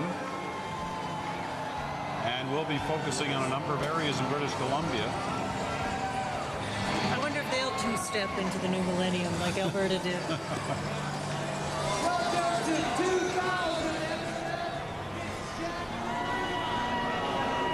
Not too heavy on the fireworks in Alberta tonight, or at least if they are, we're not seeing them. They have people dressed up as reindeer. They do. Let's go back to Laurie McNaughton in the Ranchman Bar. Laurie. That was the new year here at the Ranchman's, Peter. The Ranchman's is a bar in Calgary that's well known for being the #1 rodeo bar in Canada. It has a number of artifacts, including the wagon cart of Lord Willard. Hi. Here tonight, any predictions for 2000 in cowboy country? Oh, everything's gonna get better. I came here 30 years. I'm not as old as I look. So I was only 12. I had this haircut when I come in. That's the word from the Ranchman's, Peter. All right, Laurie. He should be proud of that haircut. Let me tell you, there's nothing the matter with that haircut. Yes, Peter. Yes. Anything you say. Okay, now what was I saying about no fireworks? All right, they're delivering in Edmonton. Just near the Sir Winston Churchill Park, right in the heart of downtown Edmonton. You wanted fireworks, you got them.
Fireworks are continuing 5 minutes past midnight here, welcoming 2000, the new millennium in Alberta. Let's go from Edmonton south back to Banff, where Paul Hunter has been watching the festivities. How did they do there in Banff, Paul? Well, it was a lot of fun, Peter. I mean, there was no fireworks here, but there's lots of amazingly happy, thrilled, exciting people. And I'll tell you, we had the highlight of the night. We had Elk Guy dancing the time warp up on stage, pelvic thrust and everything. I really don't want to describe it. But a lot of happy people. You want to say talk to Canada. Tell them what you think.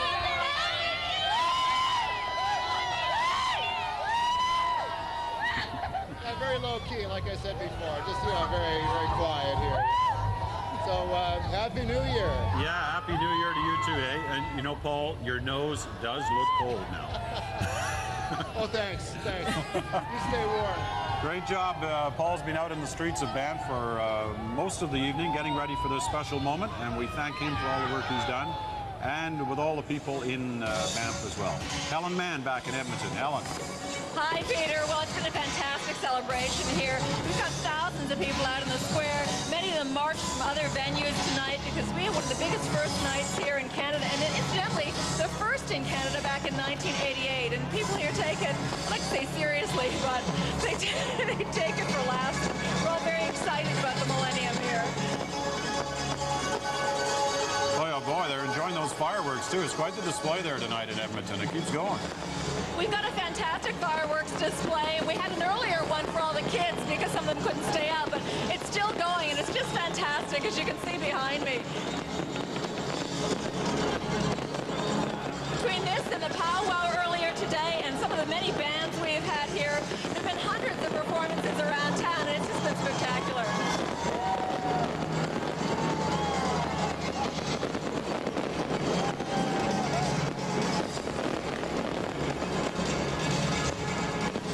Well, they sure are delivering the fireworks in Edmonton tonight. Well, we're going to head south of the border again, as Alberta has now welcomed the new year, the year 2000. We're going to go south of the border. We're going to see who we're going to see. Neil Diamond. Now we're going to see now.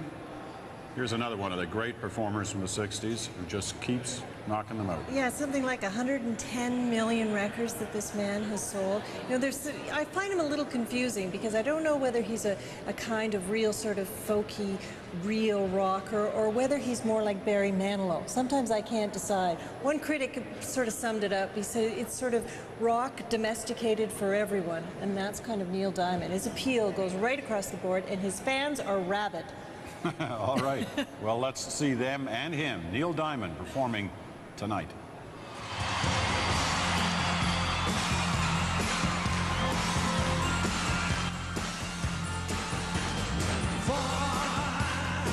We've been traveling far without a home, but not without a star.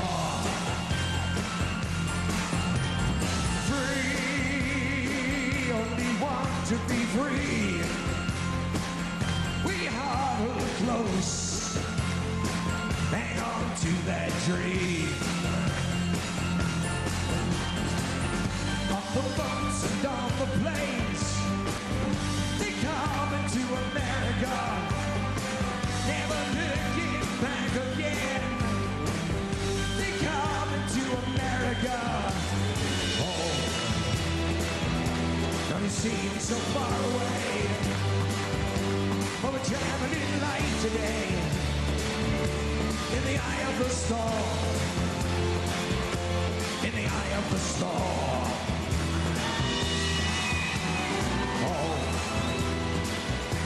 To a new and a shining place, hang our pen, we'll sing our praise. Freedom's light burning war.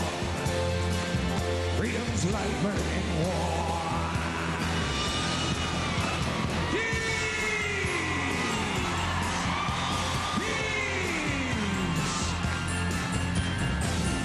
Everywhere around the world, they come into America. Every time that flag's unfurled, they come into America. Got a dream to take them there. They come into America. Got a dream they come to share. They come into America. They come into America. They come into America. They come to America. They come to America today, yes. Today, yes. Today, yes. Today, yes. 10, 9, 8, 7, 6. 5, 4, 3, 2, 1.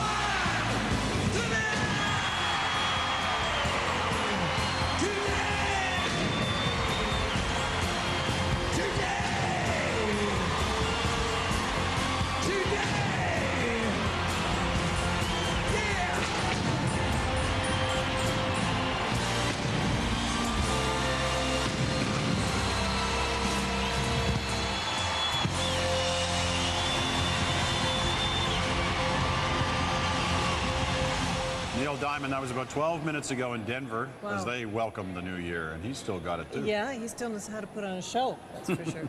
We're going to take a short break before we begin setting up the new year arriving midnight, just 48 minutes away in British Columbia. But a break here on 2000 today. We'll be back in just a moment.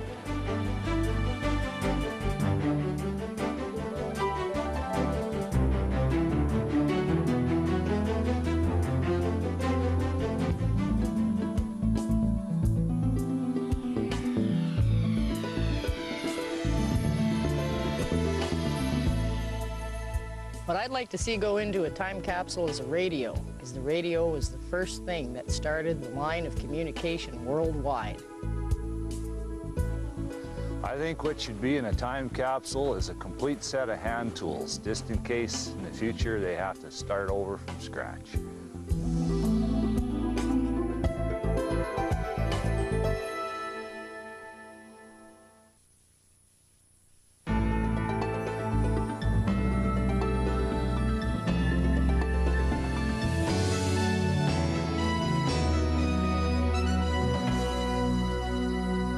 I'm not sure that the 21st century belongs to any one country.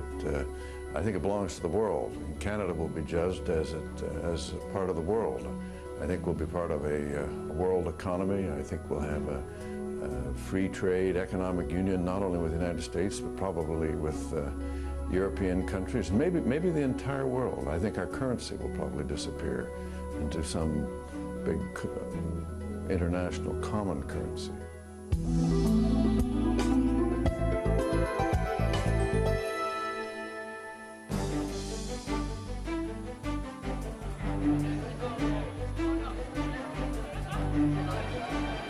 Well, we're back live here in the atrium of the Broadcast Centre in Toronto. Things have been winding down in central Canada. It's 2:15 here, but there's excitement is just beginning to get going in British Columbia, the last time zone in Canada, where 44 minutes from now, Laurie, they'll be welcoming in the year 2000. We're going to start off in Ucluelet on the west coast of Vancouver, that beautiful spot where Charmaine Crooks is standing by. What are we going to see in Ucluelet tonight, Charmaine? Well, they're still winding up here. We got the lodge. We got about 100 people deep. As you can hear, they're very excited, and part of that reason is because BC's own Grapes of Wrath have been playing all night, and they're going to keep on playing with their next song, Peace of Mind. Coming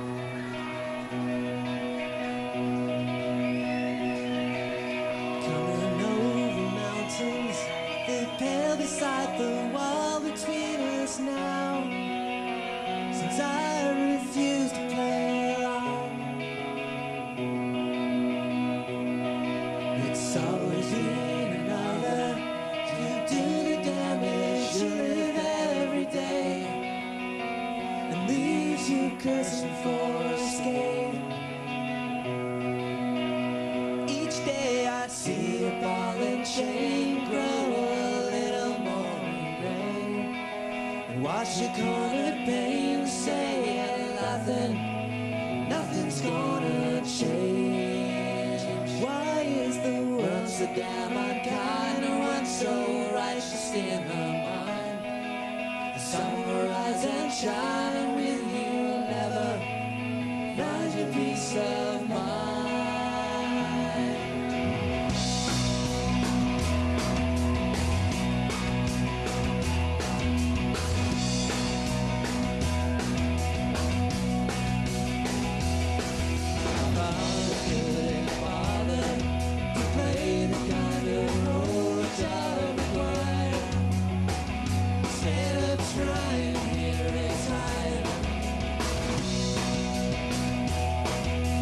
So much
just a trial, but I know where you should be all the time.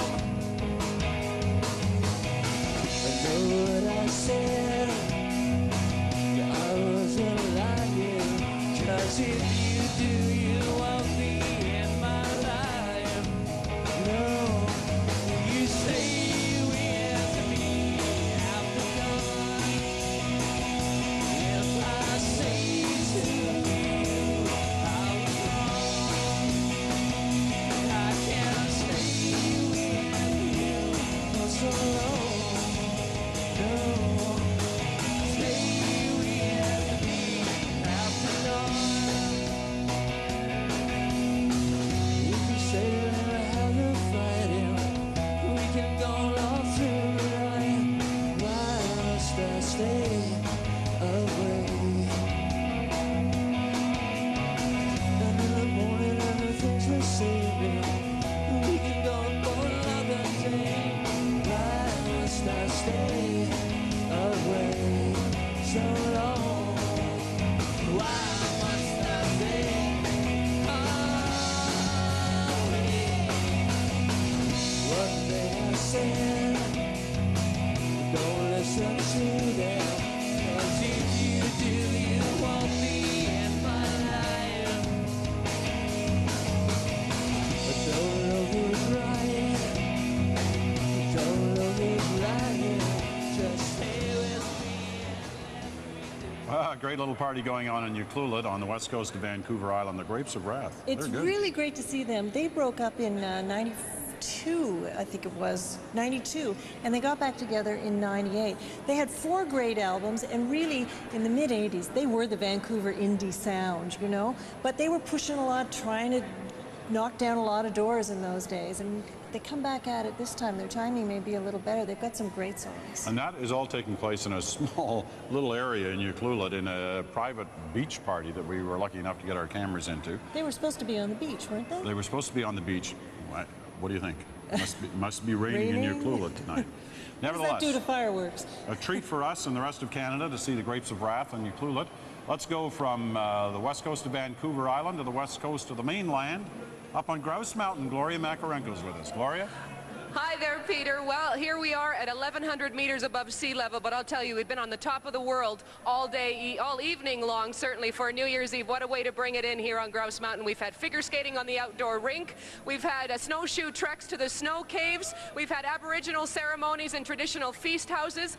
And I'd like to show you about another tradition here on Grouse Mountain, and that is the trek down the mountain, which is the Torchlight Parade. And that's where a lot of people from the lodge here, the people that work at Grouse Mountain, they light their bamboo poles and they put the flares on and they go sailing down the mountain. And some good news about this year is that the clouds cleared away just in time for the parade to come down. Now you can hear there's a big party going on. Hundreds of people have gathered up here on Grouse Mountain. Let's go inside now and get a feel for that party, because we've got a great group playing here. They're called the Dynamics. They're a local Vancouver group, and they are really creating a stir here on Grouse Mountain. They're a rock band, a soul band. Let's listen to the Dynamics for just a while. Okay, you got it. Woo! I tell you, it's a party town. It sure is. Now, are we going to see the Dynamics, or are we just going to listen to it? Happy New Year, Vancouver. I want to say Happy New Year to the rest of the country. Happy New Year! Happy New Year! Woo! Now, we're still counting down. We got a long way to go, but as you can tell, things are well underway up here on Grouse. All right, Gloria, thanks very much. We look forward to coming back and visiting you. You hear a little more there? Happy New Year to everybody! All right, well, they got 34 minutes to go in British Columbia, but hey, are they ready or what? I think they are. They are. Okay, we're going to take a short break, and when we come back, lots more as we prepare for the year 2000 in British Columbia. 2000 today. We'll be right back after this.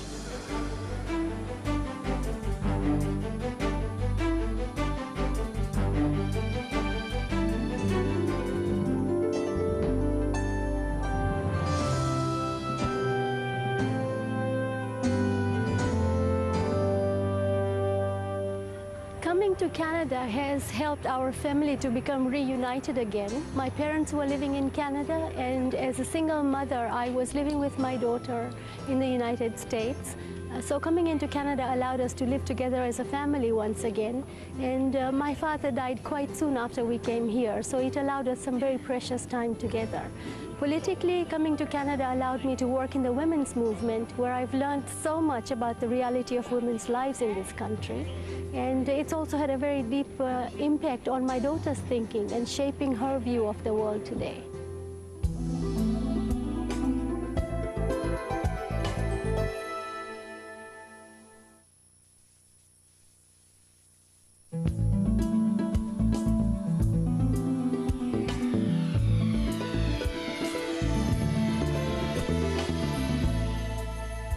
I'd like to place in a time capsule a picture of a wheelchair so that in the next century, when people open it up and they can be reminded of the fact that indeed that there was this means of propulsion that is now obsolete, that has been put in the museum, that because of an innovation and improvement, we've been able to find cures so people can walk again, and new means of propulsion that absolutely make the wheelchair totally archaic.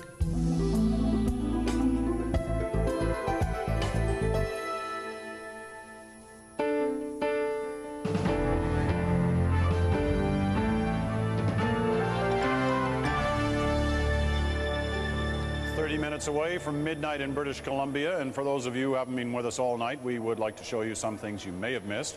There are a couple of major news stories, and of course the big party that started in the Pacific and is rolling across Canada right now is one of them. Rolling first through Atlantic Canada, then Ontario, Manitoba, Saskatchewan, and now Alberta. As Eric Sorensen reports, the Y2K bug, well, it's been a no-show so far. Happy New Year, the 5 time zones down, 1 to go as Canadians celebrate the year 2000. The Prairie Province is the latest to count down to midnight and bid farewell to the 1900s. Across the country, similar scenes repeated hour after hour. This is history in the making, y'all! 2000! Canada! Not even cold weather could discourage thousands of Canadians from heading outside to usher in 2000. Cold pause! I think that the country is moving in the new century and millennium in very good shape. So I'm happy to see the Canadians having a good time at this moment. And what of the Y2K problem? At National Defense Headquarters, the government's command center, officials say no major incidents so far. Everything is functioning smoothly. No problems are anticipated in the eastern region. And Ottawa says the $2.5 billion it spent to squash the Y2K bug appears to have been money well spent. We are very dependent on information technology, and if nothing happened, it's simply a good indication that we have done the work properly.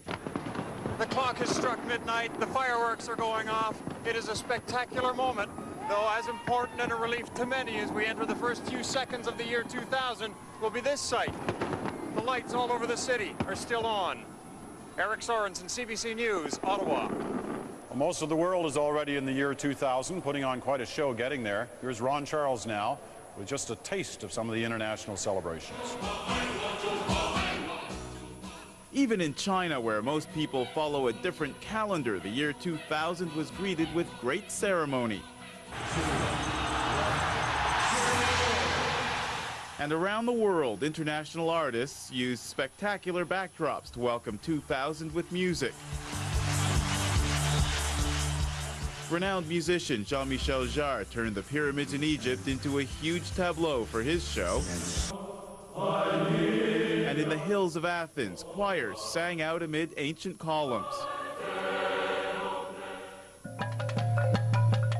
In Sweden, musicians played instruments made from ice in an arena made of ice.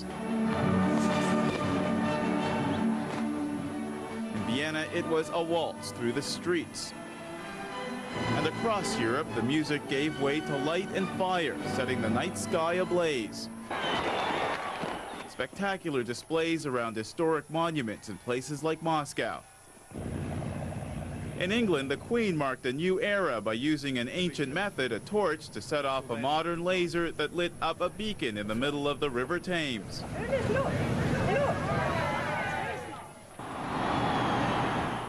New York's Times Square saw the largest New Year's Eve crowds ever in spite of concerns around possible terrorist attacks. Back in Egypt, the music continued as dawn broke on a new era over some of the world's most ancient monuments. Ron Charles, CBC News. Well, this was a day of celebration for Shirley Macklin of Winnipeg. It was very special, and for about 150 other people. They were released today and flown to India after spending the last week as hostages on a hijacked plane in Afghanistan. Their freedom came after the Indian government agreed to some of the hijackers' demands. In Russia, meantime, Boris Yeltsin had a surprise announcement. He's no longer president, resigning the post effective immediately. Prime Minister Vladimir Putin has taken over until elections are held in March. So now you're up to date on all the major news developments of this day. We're now going to get up to date on what we've been doing all day, asking you to hit our internet website, www.cbc.ca, because Rex Murphy has been calculating your answers today to the How are you doing? big question. I'm getting there. Yeah, I think you are. If I can still walk across that little path, I'm doing okay. Doing it extremely well. We even have a congratulatory telegram here commenting on the degree of your alertness. I'll leave that go. What do you mean? Does this mean I got to vote? No, you can't have that one. Yours is here. Okay. I'm surprised at this vote. When we began this morning, we knew it was a bit of confetti for the occasion. We're not making any more of that. But up to now, we've had 160,000 people who've come in here to toss the ballots around. That's wonderful. This is the second last time that I'll be giving this. The next time we'll give the full results and proper things. But some of the close ones to watch. Celine Dion and Gordon Lightfoot are separated now only by a single percentage point. That's a tight race. If it were an election, we'd be saying the polls are going to have to stay open a little longer. I'll jump to the comics one. In the comics one, Wayne and Schuster and the Air Force are almost Siamese in their numbers, 18 and 17. All right. The other surprise we remarked on the last time, and this is somewhat staggering, maybe there is a comeback here apart from publishing the Toronto Sun. Mr. Mulroney is now second as the great politician of the century, following Mr. Trudeau. He went from 3 to 24%. This is the greatest comeback since, well, people usually refer to Lazarus, but we leave that be. World War II stays where it was. It's 34%. It really is the event as far as this poll is concerned. The only thing behind it is immigration. Sports, this is also interesting. Gretzky began with an almost Trudeau-like magnanimity of lead. Well, Mr. Gretzky is in trouble because Mr. Browning is sliding up close. I'll give more detail on it later. Okay. Listen, Rex, you've been great. Well, I know that. I know. It's amazing. You actually counting these by hand as they come in? Oh, by the way, one more quickly. Okay, quick. Here's one for Joey Smallwood. There's my pile of Smallwood. Yeah, we're going to need quite a few of those to get them on the board. Rex Murphy, watching our internet, your vote on all kinds of important things about the Canadian past 100 years. And we want to hear your vote, www.cbc.ca. Call us on the internet. Let us know how you feel. Last 30 minutes. Rex has 30 more minutes of calculating. Then we're going to, after 3 o'clock here in Toronto, after midnight in British Columbia, we're going to go through the whole rundown of how your vote went. Well, let's go back out to Vancouver. Ian Hannamansing joins us. Ian, tell us where you are and what's happening. Well, Peter, I'm at Science World, and I don't know if it's all a blur for you, but the last time we spoke earlier today, it was cold and it was rainy, and just on the eve of the new millennium, the weather's cleared up. It's nice and warm here, and we're at the first night celebrations. It's billed as a family event, more or less. It's been that. A fairly sedate West Coast affair. Perhaps that should be no surprise. Organizers expected about 15,000 people here, and it's hard to count once you get past a couple hundred, but could be as many as 15,000 people here. So it's turning into a quiet and secure and safe and family-oriented New Year's Eve here at Science World. All right, Ian, we'll be checking back in with you later. I bet you gets a little more excited as that midnight hour approaches. Let's go to Belle Puri. Where is Belle? I think she's in Kelowna, is she not? Let's go to Kelowna in the interior of British Columbia. Belle Puri joins us. Belle, tell us what's happening there. Hello. Happy New Year from the interior of British Columbia.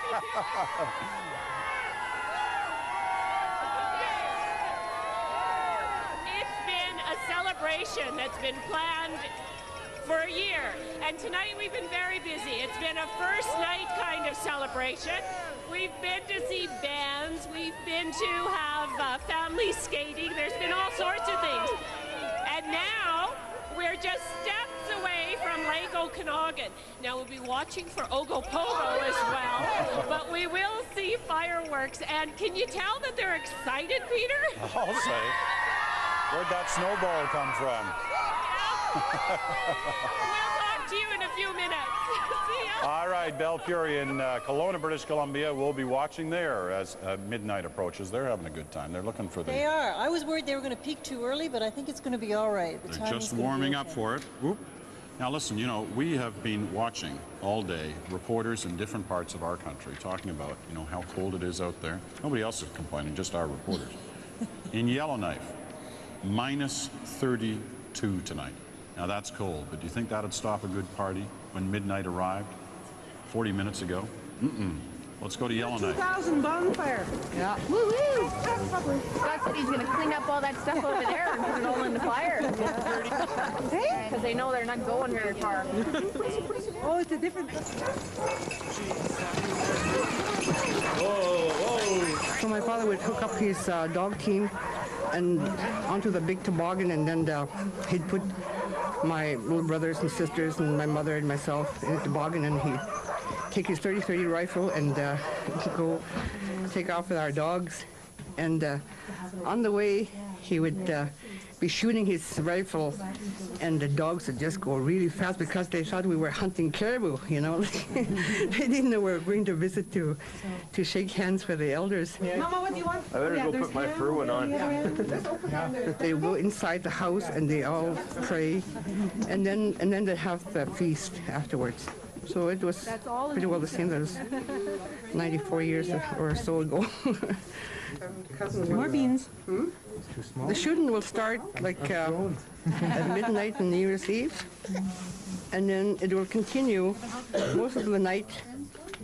It was called, we said, it means kissing each other day. That is New Year's Day. And so when you shook hands, you kissed. So if there was 200 people there, well, you kissed 200 people. One!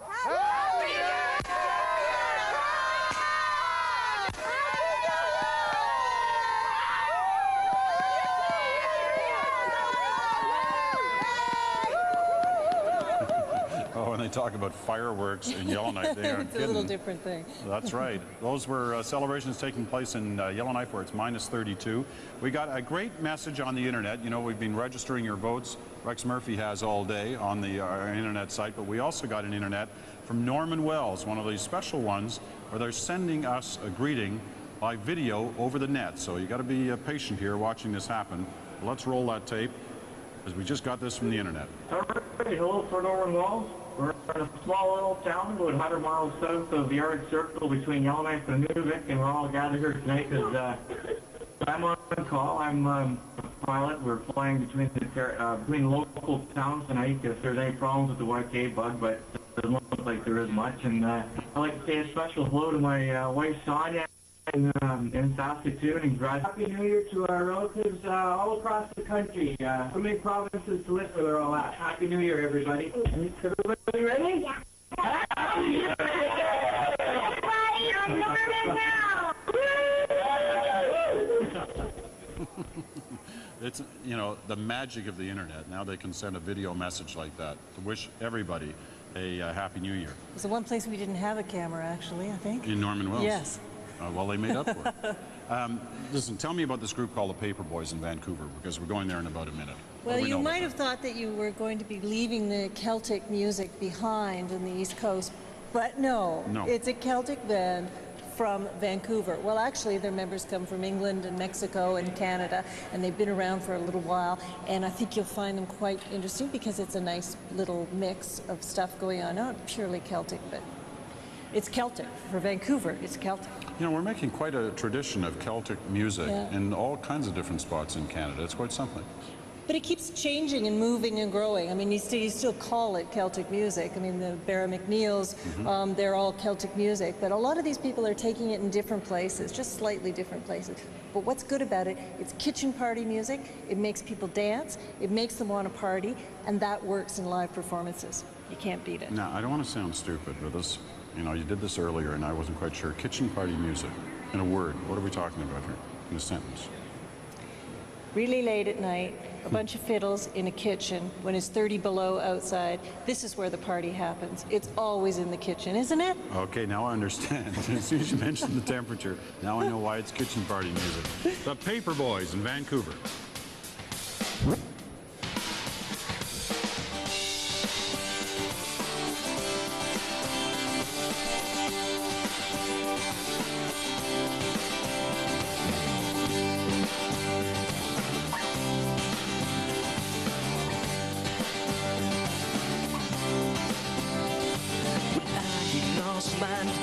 Got swallowed in a tidal wave. She didn't take the time to meditate. She's swearing at the bus stop cause she's mad about the weather. It's better there anywhere, just somewhere else. And so why do you fight when there's no one in sight? So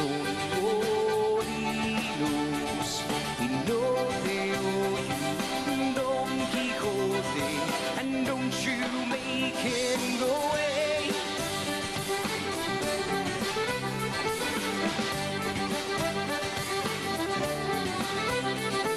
She kicked in the TV screen. She didn't like the ending scene. And for her vacant moment, she was glad. She sings that line in the supermarket, and no one wants to hear about it. It's a mistake. It's beautiful, but it's sad. And so why do you stay in this unending play? And so molinos, no te oye, Don Quixote, and don't you make him go away.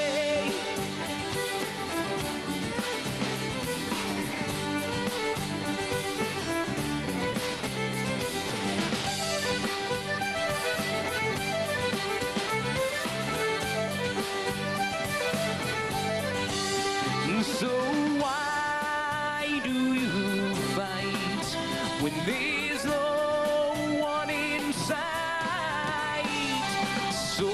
Son molinos, no te oyen, Don Quixote, and don't you make him go away. Okay, it's okay to be gone.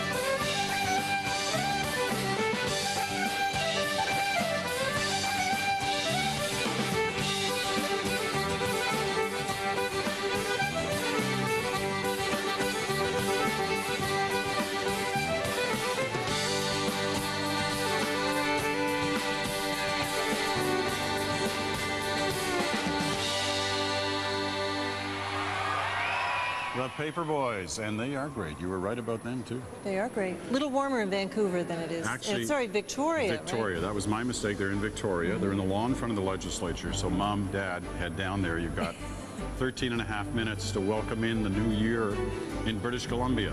We'll be back right after this on 2000 Today.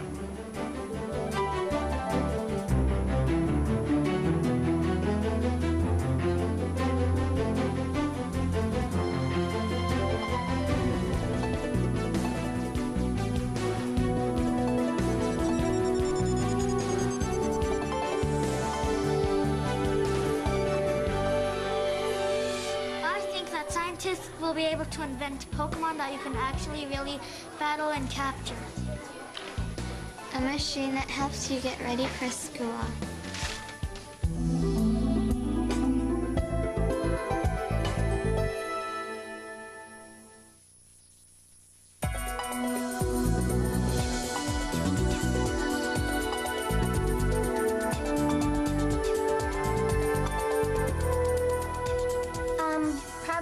Laura King because she's a golf and I like to golf, and she's from Prince Edward Island, and she shows that if you work hard at something, then you can achieve your dream. I think it would have to be Wayne Gretzky because I think he's the best hockey player that ever lived. And Mike Myers because I think he's really funny. And my dad because he takes me to hockey games, and he's my father for one thing.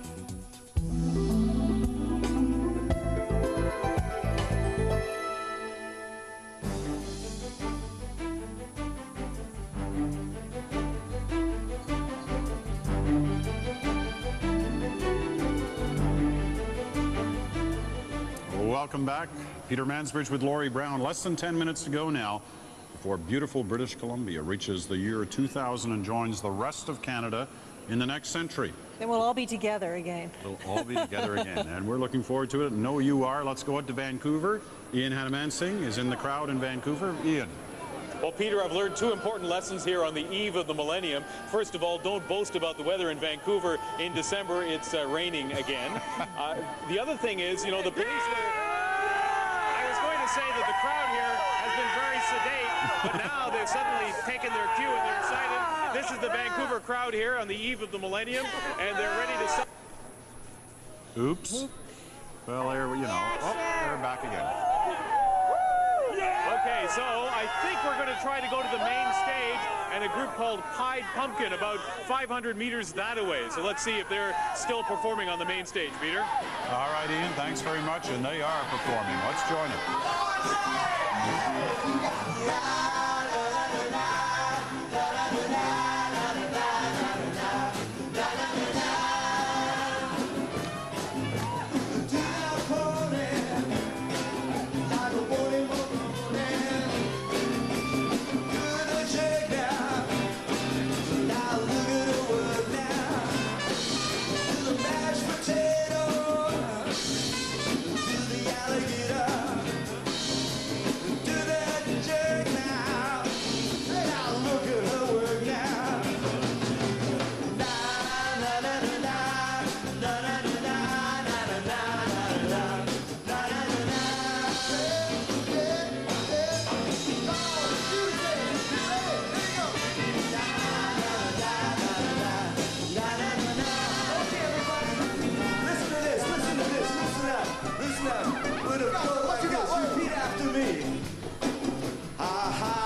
there they are, the Pied Pumpkin. I got to admit, I haven't heard of them before, Lori.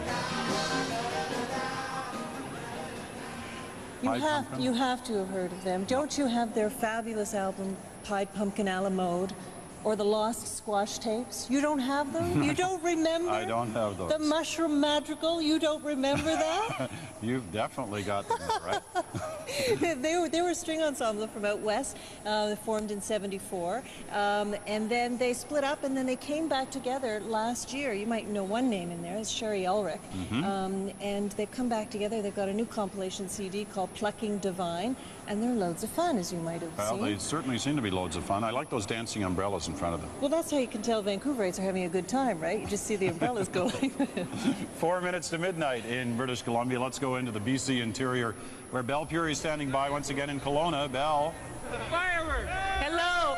We've been waiting all day for this, and of course, you know, we may be among the last to bring in the millennium, but we will do it in fine form. I have to tell you, everyone's quite excited about the fireworks that are going to get underway in just a few minutes. Want to be able to...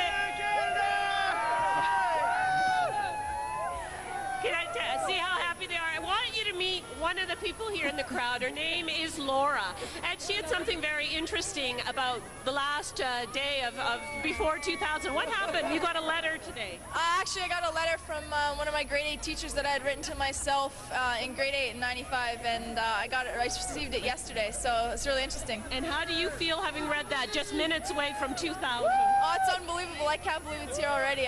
It's unreal. It's a couple minutes away, and it's just so, it's unbelievable.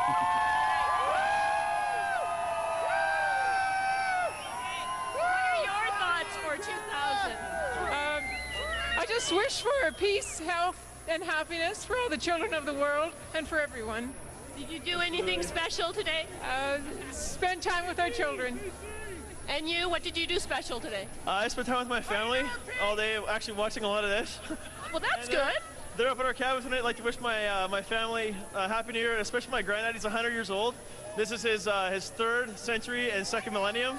And Happy New Year, Canada! That's great. Happy New Year, Peter!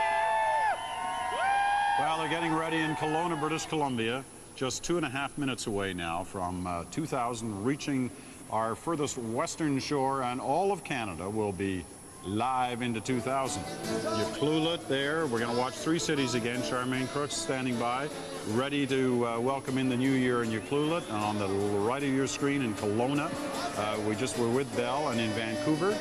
On the bottom of your screen, we'll be watching the festivities there. There's bound to be some fireworks displays in Vancouver. So get ready for all of this. Charmaine looks like she's standing. Is that Ross Rebliati I see with you there? Quickly, Charmaine. Ross, are you getting ready for this? Pretty exciting? I don't know what's going to happen, but I'm expecting something. I don't know. It's going to be a lot of fun, Ross. I know, 2000, I don't know. Everyone's looking forward to it. We're here at the Reef Point Route Slides, and we're just like freaking out. We've been having a jamming good time, haven't we, Mark? We sure have. It's been a great time. Everybody having fun!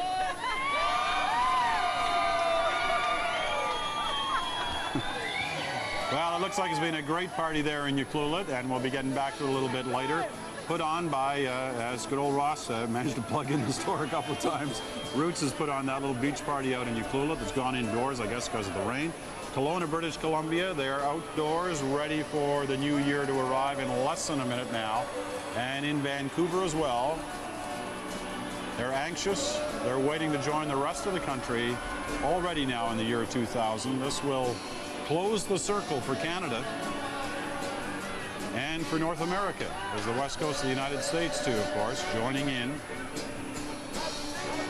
just over 30 seconds. It seems like Vancouver's had the worst weather of everybody across Canada. They're the ones with the rain. There's been no great snowstorms, no real terrible storm at all. It's been very good weather. Although I bet a lot of people would trade the rain for that cold, like the -31 in Yellowknife. That didn't sound like much fun. The final 15 seconds of the 1900s for Canada, winding down as BC gets ready to join us in 2000.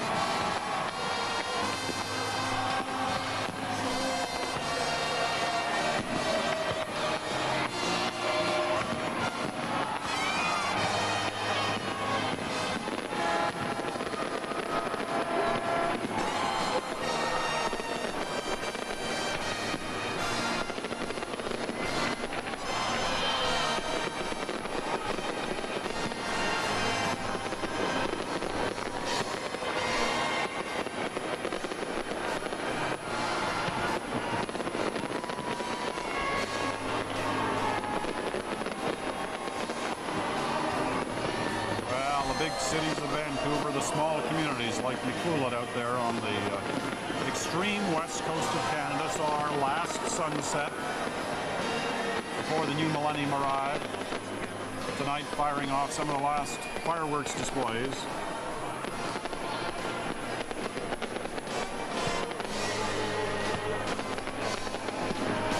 Victoria joining in now with its fireworks. Right in the harbor there.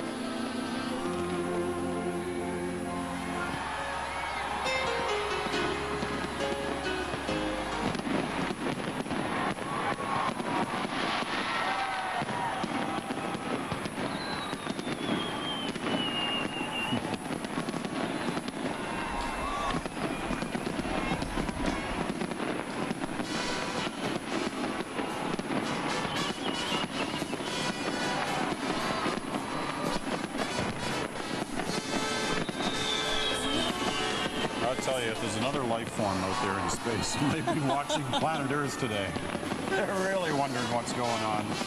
Fireworks from one side of the globe to the other, and some spectacular shows.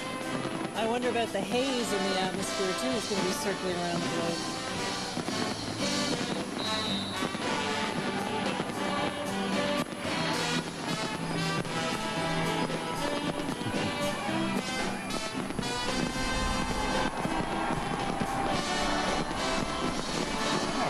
Putting on an interesting display. They got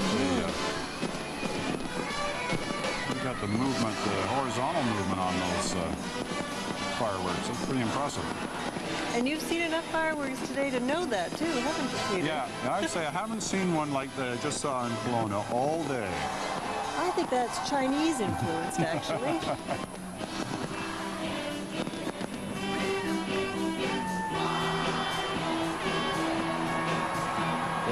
United on the same year, at least now, in the country. From coast to coast to coast, we're all in 2000. We've left the 20th century behind us. Welcome to the 21st century. Happy New Year, British Columbia. Another rendition of YMCA by the Village People that we've heard today. Yeah, that's right. Last time I heard this was in Amsterdam about 10 hours ago. They really went for it there.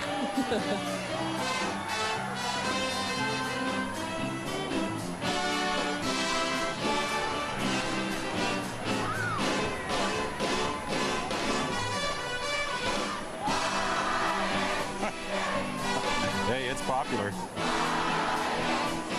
Where is this? Is this Kelowna? It's Kelowna. Village People still big in Kelowna.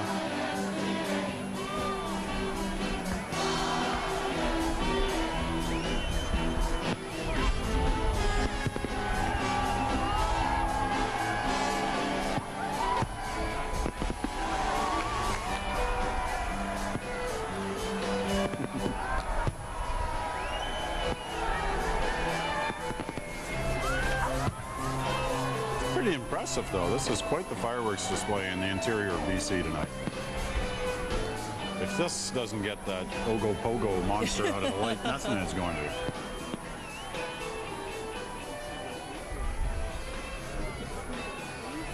Looks like it's winding down. Oh, there's always one more big one after you think it's winding down. Right. Yeah, you're right. You're right.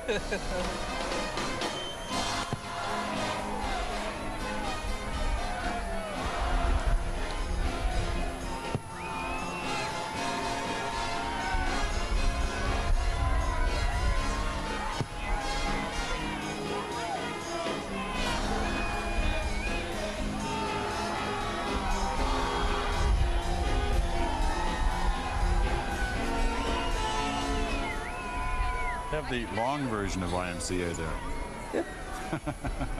The extended mix. All right, let's go back on top of Grouse Mountain and just outside of Vancouver. Gloria Makarenko, welcome to 2000. Happy. Wow, it has been a very strange and very interesting evening here, you know, just as we were counting down to the year 2000 here on Grouse. I'm talking a big party, you know, singing Midnight Hour and all the rest of it. I see these two fellows coming trekking up. You may see only on the West Coast. Most people take the sky ride up to Grouse. How did you get up here? We hiked up tonight. You hiked up the mountain, and you? Yeah, this is the Canadian way. And you've got backpacks on your back, and you're about to do what? We're staying the night. Listen, Happy New Year to both of you, and make sure you keep warm out there tonight, okay? Well, thank you. Happy New Year to you, and Happy New Year, BC. It has been a great evening here. Happy New Year to all of you. All right, Gloria, thanks very much. They partied well in Grouse Mountain, and they're still arriving, coming up the long way. Pretty impressive. Well, it's either that or scaling up the Peace Tower. What would you rather do? Yeah, I think that one. Yes. Let's go out to Ucluelet on the west coast of Vancouver Island. Charmaine Crooks joins us again. It's 2000, Charmaine. Happy New Year. Well, the party is definitely still going on here in Ucluelet. It's a real family affair. We got everybody's in the lodge having a great time.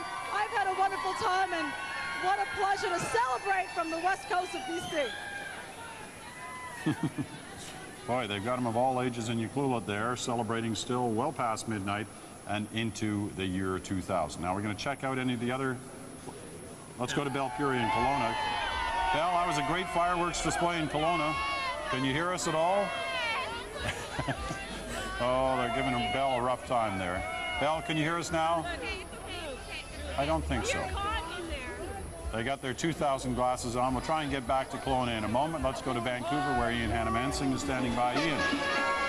Peter, I turned on the TV at about 1:30 this morning Pacific time in order to hear you begin this special.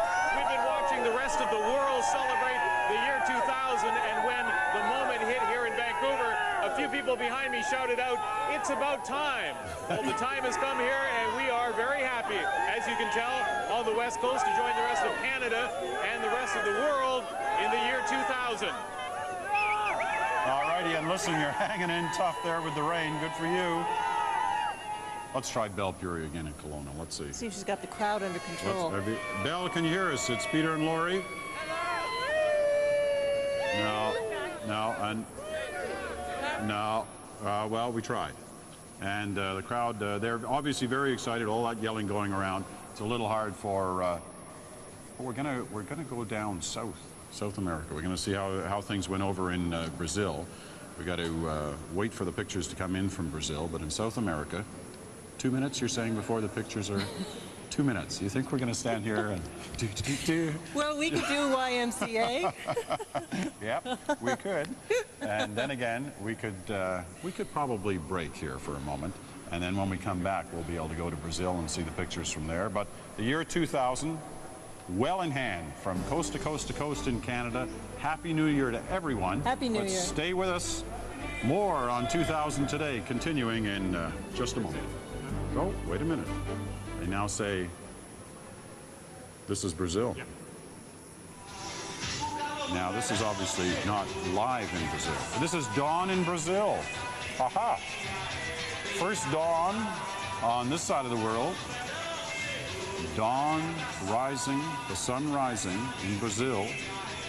First sunrise on this side of the world in the year 2000. And something tells me they've been up all night. Yes, I think they have.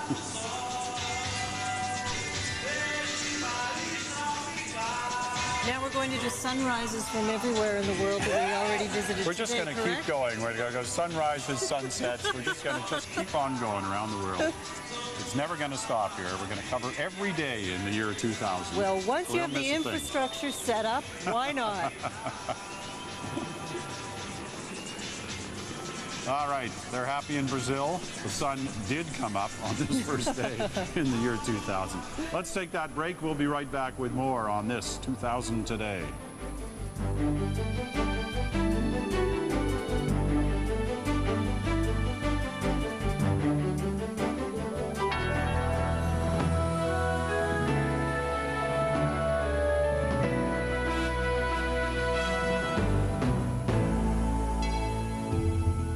Starting school because it meant the lifetime of learning and meeting new people. Well, I think it was when Sandra Schmirler and her team won the gold medal, and she curled the same club as I do.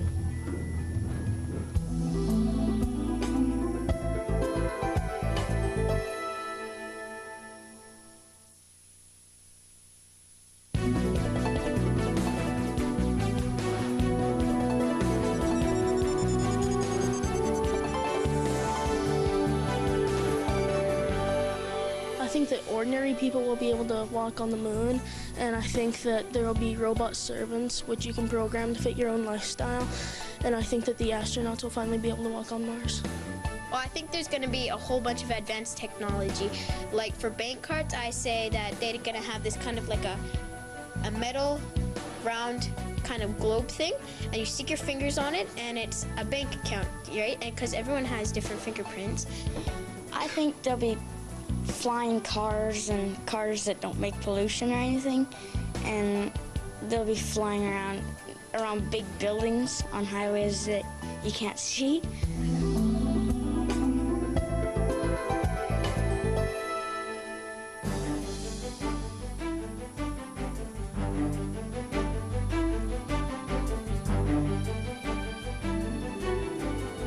Well, we're all in now in the year 2000, whether we're in the Yukon, Northwest Territories, Nunavut, or any of the 10 Canadian provinces.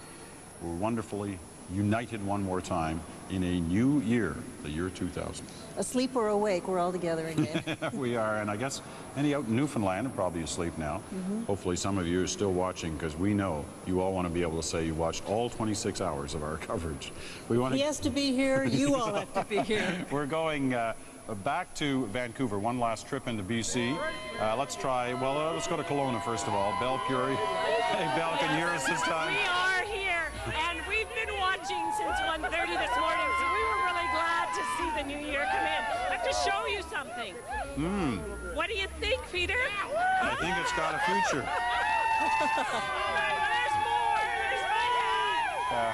Maybe just the glasses, Belle. Okay, that's great. Happy New Year, Belle. You've done a great job for us tonight out of Kelowna. An exuberant crowd. Well, from Kelowna to the Queen of Grouse Mountain, Gloria Makarenko. You like my hat? I do. I love it. There must be something about the lure of a TV camera, Peter, because I managed to get all of these people who are partying inside the chalet to come out where it's snowing quite heavily right now, actually. It has been a spectacular evening up here. It truly feels like a winter wonderland and a fantastic way to bring in the year 2000. So what I'd like to do is... I can hear you. 5, 4. Okay. Now what we are looking at now is some of the highlights of the New Year's celebrations around British Columbia. Happy New Year's to the rest of the country from British Columbia.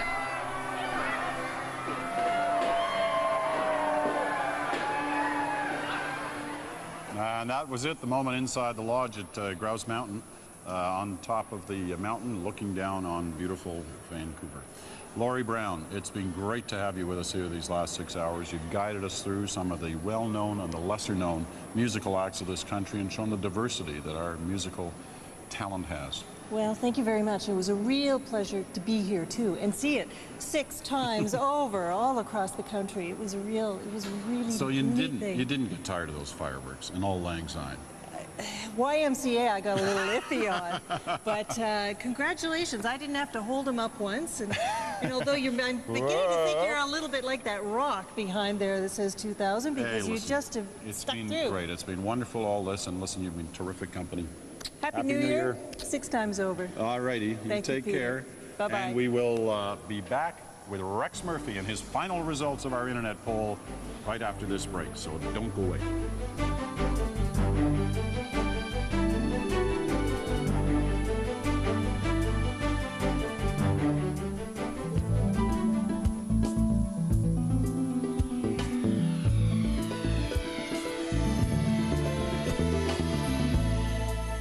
I would put in some CDs and some tapes, and maybe some tape recordings of old television that kids watched in the 20th century.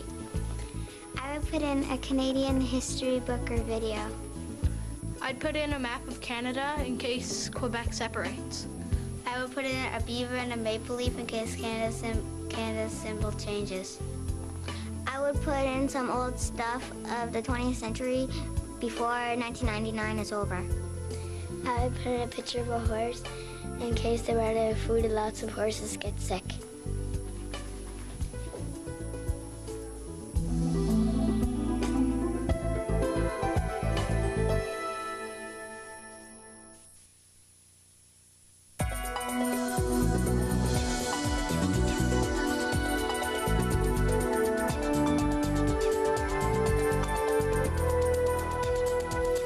Lucy Maud Montgomery.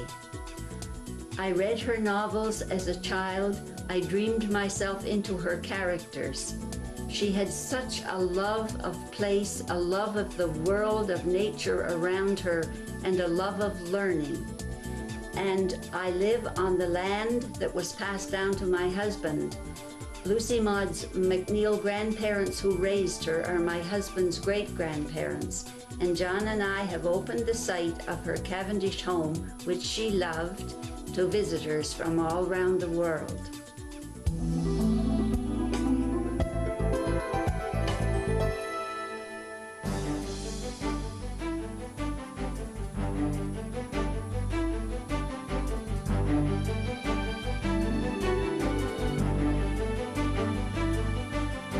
And welcome back to the Atrium here in the Broadcast Center in downtown Toronto. All of Canada now involved in the year 2000. We've all put the 1900s behind us.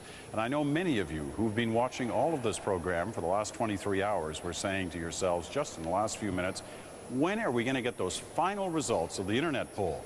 We've been contributing data all these hours to Rex Murphy. When's he going to add them up and tell us who won? When is now. Let's go to Rex. He's sitting over there just making the final figures, adding up those final totals. And we're going to take our time this time, Rex. Nobody's going to rush us through this. Well, that's good news. I'll update you right off the top that you're right. A lot of people have, when I spoke to you last, it was 160, over 200,000 people. This could be a federal election in a hard winter in terms of just the numbers of people who came in here. That's wonderful. That is just really wonderful. It's probably the most extensive survey we've ever been involved with. The most extensive survey and also in the most careful and scientific hands. I mean, Did you use a calculator at least to just go over these numbers? The research department here is without parallel. This is the non-parallel sort of accountability right here in the corner. Okay. I'll go to the obvious one first. Pierre Trudeau, from the very beginning of this, when it went on the web even before today, but all throughout, Pierre Trudeau remains 42% as the #1 figure in public life.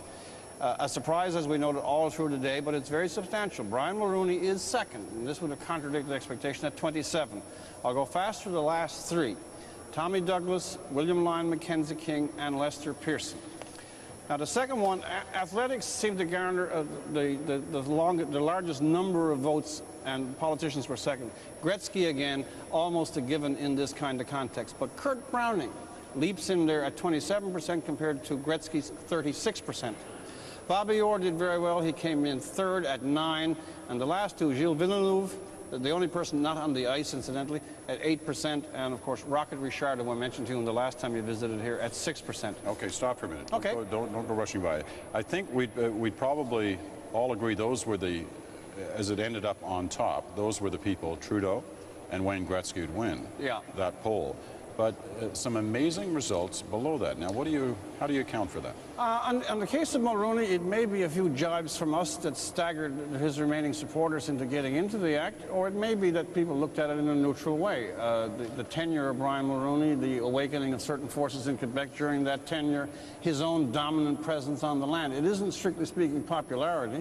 And if you're speaking either the most illustrious or top, and as a politician, if you look at it purely neutrally, the skills involved in getting and holding office, forging that coalition with Quebec under the Tories, that's not a mean skill. In the case of Kurt Browning, I expect that maybe the idea that hockey is the only sport probably jaded some people and said, let's put some balance in it. I can see that kind of dynamic going at work here. Where I was surprised, not Villeneuve at all, Bobby Orr, Mario Lemieux, he's still a considerable cultural presence on and off ice. You would have thought that he would have catapulted into the top 5 before we began today's tabulations. Right. That's the kind of thing I think that in Trudeau, I think is probably the one figure about which there's least debate. the intensity of his presence in the Canadian scene, the depth of intelligence, the force of character, that makes him iconic, and without going into it, personal circumstances of the last year or two probably re-established him in the minds. But it's a large number of people who voted, so while I've made slightly light of it during the day, there is some substance into the reading that you're getting here. Okay, well, that's good. And, you know, the other thing, I mean, you've followed politics in this country for so long, and you've also been a student of history. The time does tend to change people's views. Absolutely. Trudeau, I think, again, transcends the category slightly. We know he's out of effective office for a considerable period of time.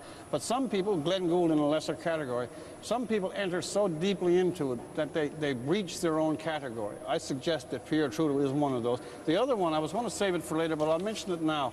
There was such a blizzard of emails all throughout this. If we had a category that said what human being in the country on either humanitarian or other grounds will we most admire and identify with, that's without question and qualification Terry Fox.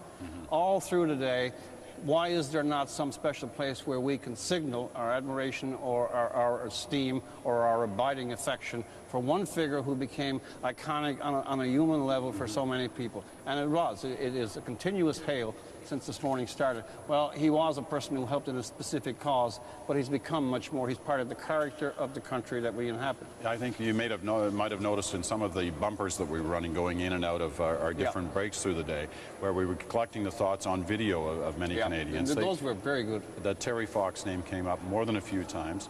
And Rick Hansen was there as well, not only being voted by some, but also himself talking about the inspirations that he's had. That's something actually that does come out. If you get enough people, even in random circumstances or under the pressure of a day like a Millennium Day, to kind of trigger off what do you feel about certain people by means of a tabulation like this, you get a sketchy idea of the values that are underneath here, the kind of people that we will admire without qualification at all, Pierre Trudeau, Wayne Gretzky, that kind of thing. You also get in those other figures some stamp of what it is about this place that distinguishes it in our admirations from other places. By the way, the last cameo person you had on it, I think her name was Jeannie MacDonald. She was talking about Lucy Maud Montgomery. There's another signal. Lucy Maud Montgomery, since the early dawn of this day, when you were talking to the islands off New Zealand, she's been the top of this poll. Anna Green Gables, despite the scorn of some of the intellectuals, remains forceful presence in the land. Farley Mode comes in second. There's a gap of 5 points, 23 to 18.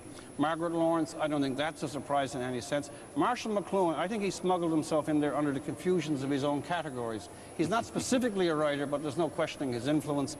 But he rode the wave. He's there at 11. Margaret Atwood, I thought, mainly because of high celebrity and the level of achievement, might have been at a stronger point. But this goes, as I say, in different directions. But she did make the top 5.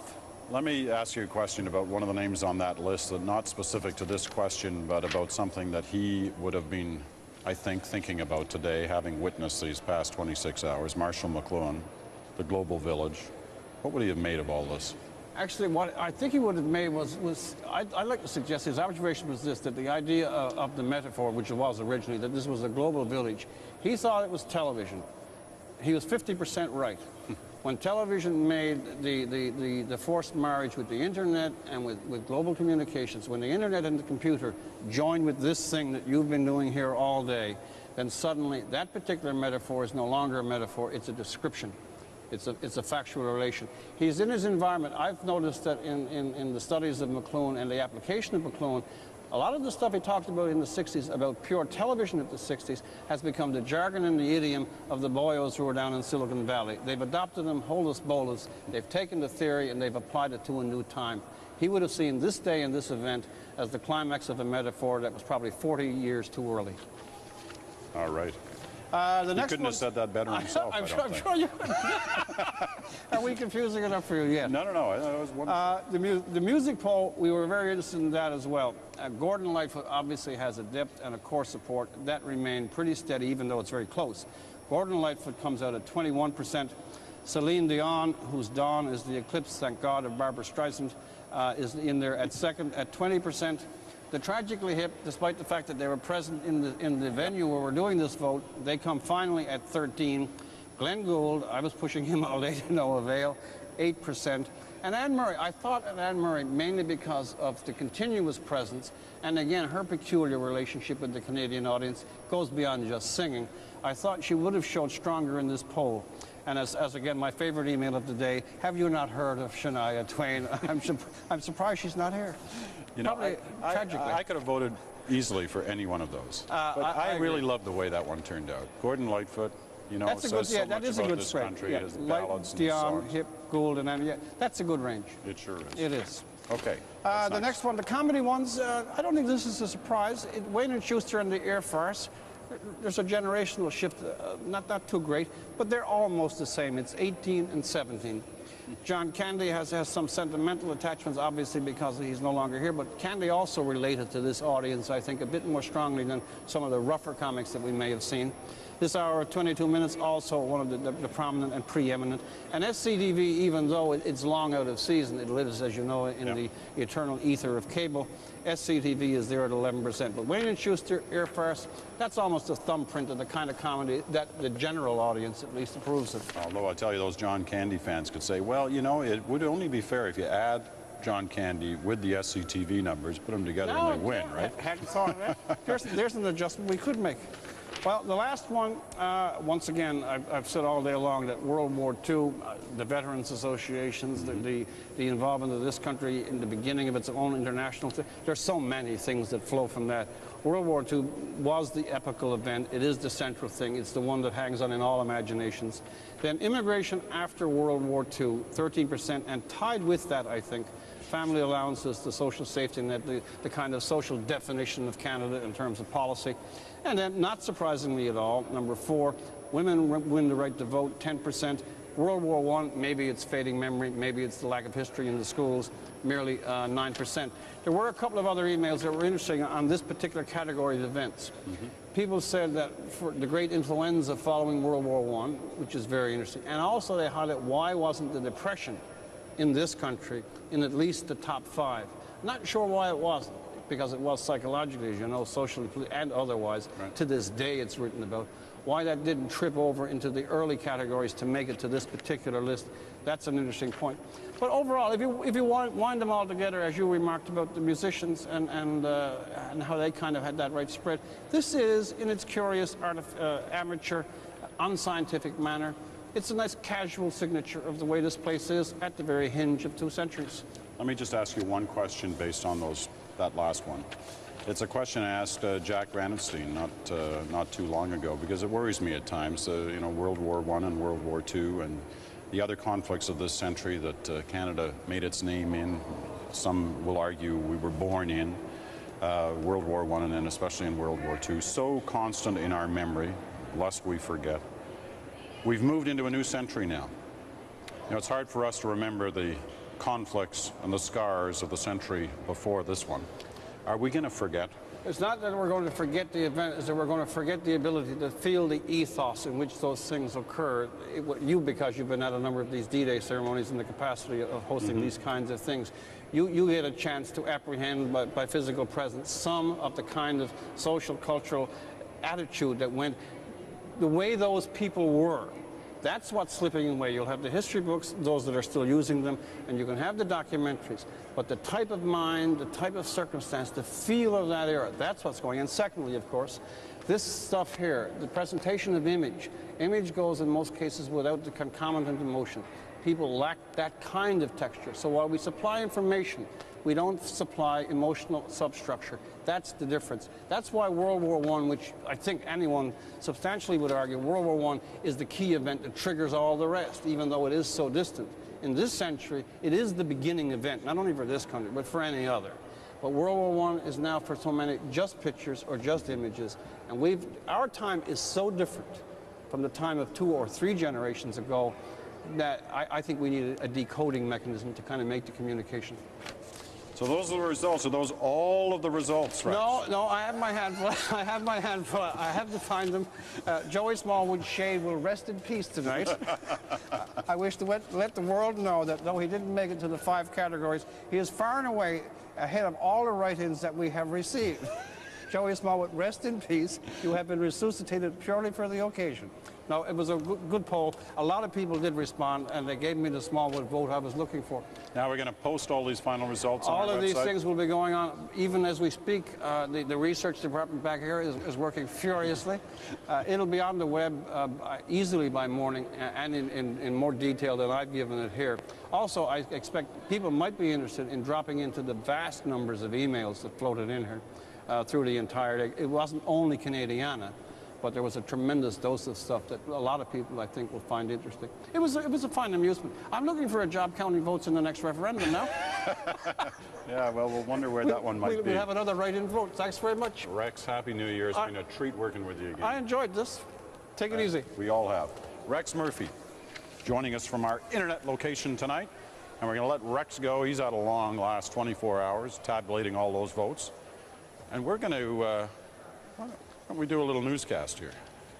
And here is a little newscast. Because there have been a number of things happening in the world. Not only the arrival of the new millennium, although that, of course, is a major story around the world. So let's quickly go through some of the top news headlines at this hour, which is 3:37 in the morning, if you're counting, in central Canada. Well, believe it, there is other news out there. We have a couple of major stories to tell you about, plus the big non-event Y2K and the big event New Year's Eve. As Eric Sorensen reports, the rollover has so far been a smooth one. And with that, Canada's West Coast joined the rest of the country welcoming the year 2000. In all, there were 6 countdowns to midnight in Canada alone, spanning time zones from the Atlantic to the Pacific. Across the country, Canadians bid a noisy farewell to the 1900s. This is history in the making, y'all! 2000! Canada! Not even cold weather could discourage thousands of Canadians from heading outside to usher in 2000. Cold pause. I think that the country is moving in the new century and millennium in very good shape. So I'm happy to see the Canadians having a good time at this moment. And what of the Y2K problem? At National Defence Headquarters, the government's command centre, officials just minutes ago said Canada appears to be A-OK for Y2K, both at home. And I'm pleased to report that no significant incidents related to the date rollover have been reported. And abroad. 101 of our diplomatic missions had reported on their operational status, and all reported that embassy or mission systems were operating normally. It's now the year 2000 in all of Canada. Celebrations still ongoing, mainly in the West. Things already a little quieter in eastern Canada. And while the Y2K bug doesn't appear to have caused any major problems, federal officials say they'll be monitoring the situation 24 hours a day for the next several days. Eric Sorensen, CBC News, Ottawa. Well, almost all of the rest of the world is already well past the midnight mark, and the rest of the world put on an incredible show, too. Here's Ron Charles to wrap up some of those international celebrations. Even in China, where most people follow a different calendar, the year 2000 was greeted with great ceremony. And around the world, international artists used spectacular backdrops to welcome 2000 with music. Renowned musician Jean-Michel Jarre turned the pyramids in Egypt into a huge tableau for his show. At Manger Square in Bethlehem, where Jesus Christ was born 2,000 years ago, more music. And in the hills of Athens, choirs sang out amid ancient columns. In Sweden, musicians played instruments made from ice in an arena made of ice. And there were spectacular displays at historic monuments in places like Moscow. In England, the Queen marked a new era by using an ancient method, a torch, to set off a modern laser that lit up a beacon in the middle of the River Thames.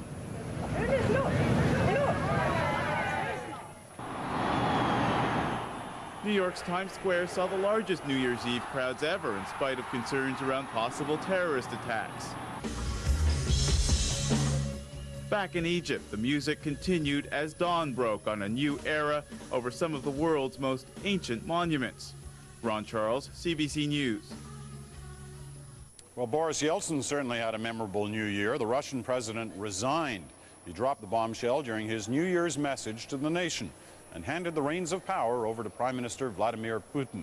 Putin has promised to continue Yeltsin's reforms. More than 150 people were celebrating their freedom today, including Shirley Macklin of Winnipeg. She and the others were finally released after a week-long ordeal as hostages on a hijacked plane in Afghanistan.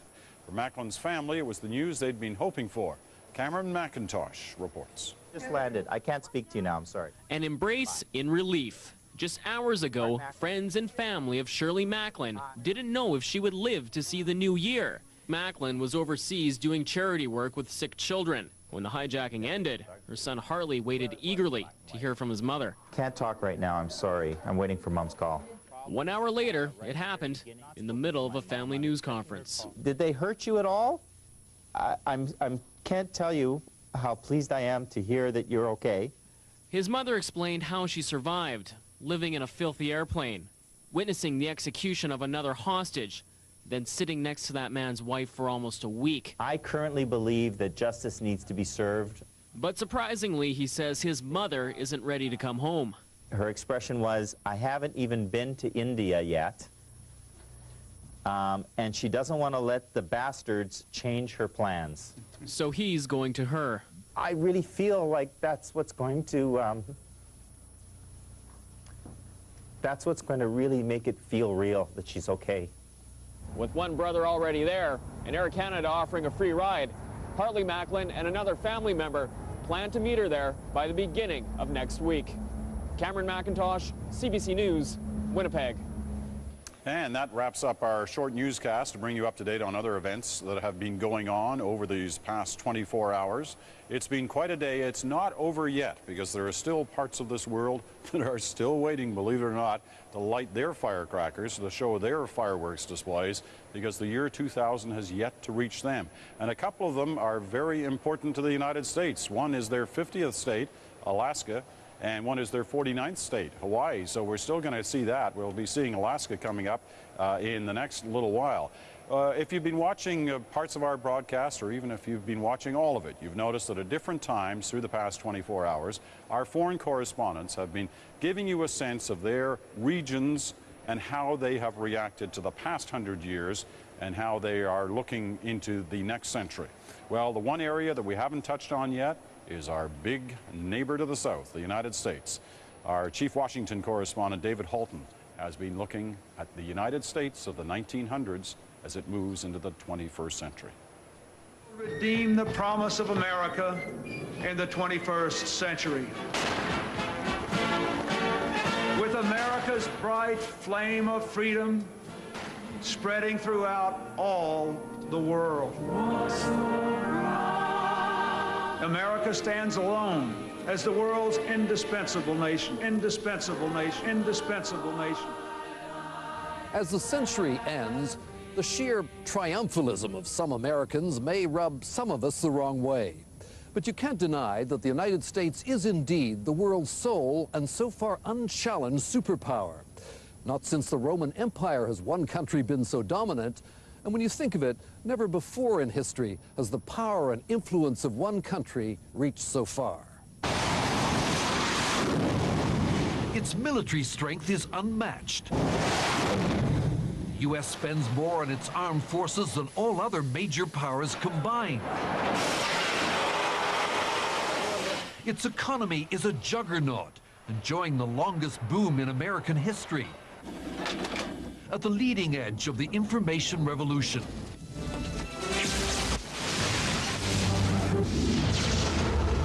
And from its movies to its Big Macs, its products and cultural influence flood the globe.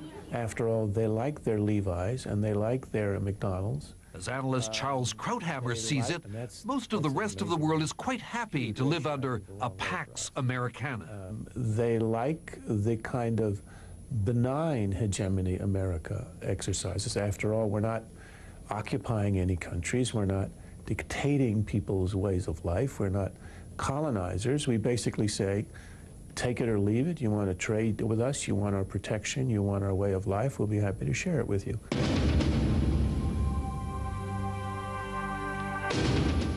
And yes, much of the world cherishes its share of the American way of life. Give us your markets, then your pop culture, or in your freedom. I saw the men with the weapons inside the school. But please, spare us your high school massacres, your crazy gun laws, and your threadbare social safety net. Internationally, though, by any historical standard, the U.S. is a remarkably benign superpower. But how much longer will that supremacy last? Already around the world, there's a growing impatience with the U.S. tendency to say, do things my way, on everything from trade to arms control. And so we start thinking, well, what's the use of being a superpower unless we can have everything our own way? Jessica Matthews, director of the Carnegie Endowment for International Peace. What has happened, I think, is not so much that the U.S. has gotten disengaged as that it has gotten more and more unilateral and less and less inclined to consider other countries' interests or views as legitimate if they are different from ours. This is United States Strategic Command. And that's not likely to change in the early part of the new century. Vigilant, ready, for you. Too many countries depend on American power to guarantee their security, grumbling about American arrogance, but fretting at any sign of American weakness. In time, though, the current U.S. world order may be challenged by new centers of power, by China flexing its muscles, by an integrated Europe, by surprising new coalitions. The Pax Americana could even be threatened from within, from a U.S. turning inwards. Remember, the U.S. Congress wouldn't even endorse the bombing of Yugoslavia, reflecting profound divisions over the extent the U.S. should be the world's sheriff. I believe that we should only exert ourselves in very dire, very important situations. The Gulf War, for example, was absolutely essential because Saddam was a threat to the region and to the world. But I think for us to go traipsing into every conflict in the world, expressing ourselves, pushing people around, even when our national interests are not greatly engaged, is a mistake because I think it tells people, it reminds them of this dominance and it rubs it in their face. The big challenge for the U.S. is not that it does too much and alienates others, but that it does too little. And that's a real prospect, says political scientist Charles Kupchan, if isolationist tendencies grow. And the question of will the United States, even if it has the resources to do so, have the political will to continue being the global protector, the global provider of last resort. And there, I think, no one really has the answer. Then there's the astonishing U.S. economy, to some degree underpinning U.S. superpower as much as its military muscle. Right now, it's touted as a model for the world, a new economy that's licked inflation and unemployment, a dazzling marriage of free enterprise and high technology. You leave $38,000 to come next sale. But with almost 50% of Americans invested on Wall Street, it's an economy highly vulnerable to a market crash and recession. How soon we forget that it was now troubled Japan that was the shining economic model not long ago. It was only in the 80s when it seemed like Japan was way ahead and was opening its lead, and the U.S. manufacturing was just mired in being non-competitive, and we would never catch up. So these things can turn around awfully fast. So whether in terms of military or economic superiority, no country's moment lasts indefinitely. It may even be foolish to predict whether U.S. supremacy lasts 15 or 25 years. But while it does, much of the rest of the world will doubtless continue complaining about the arrogance of American power, while quietly being thankful that of all countries, this one is the big guy on the block. David Halton, CBC News, Washington. Well, it sure is the big guy on the block. David Halton's report on looking at the United States as it closes out one century and begins another. Well, our broadcast is going back to where it started as we go back to New Zealand. And here they're well into the day one of the new millennium. And this is highlights of the day in New Zealand.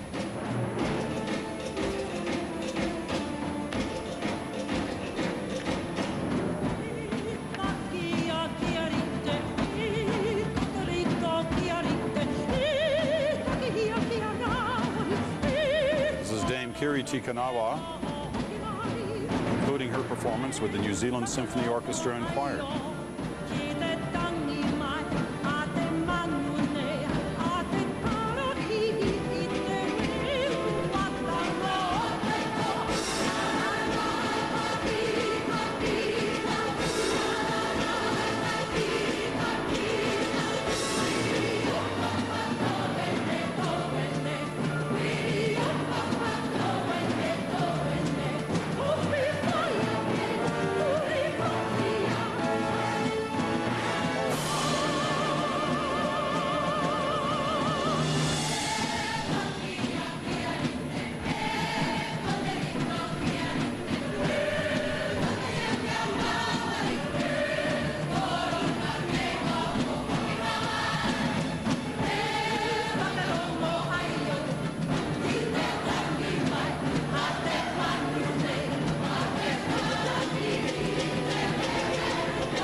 That was a performance earlier today of the New Zealand Symphony Orchestra and Choir with Dame Kiri Tikanawa.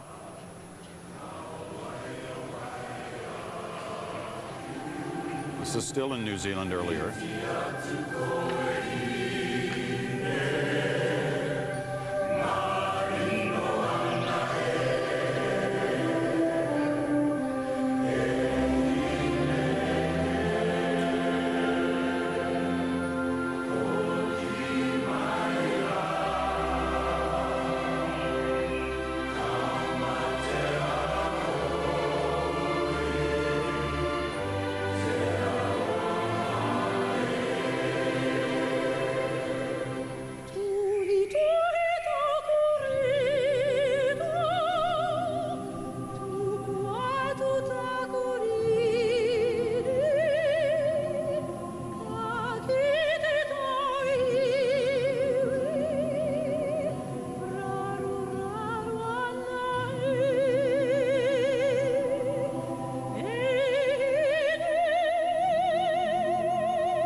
Highlights from earlier in the day from New Zealand.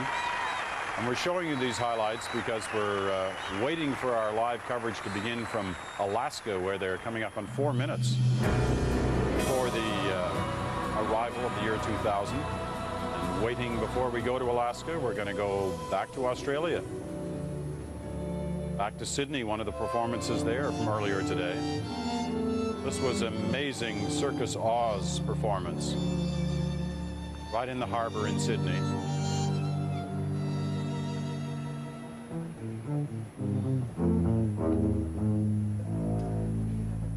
Circus Oz, somewhat like the Cirque du Soleil, they do spectacular performances.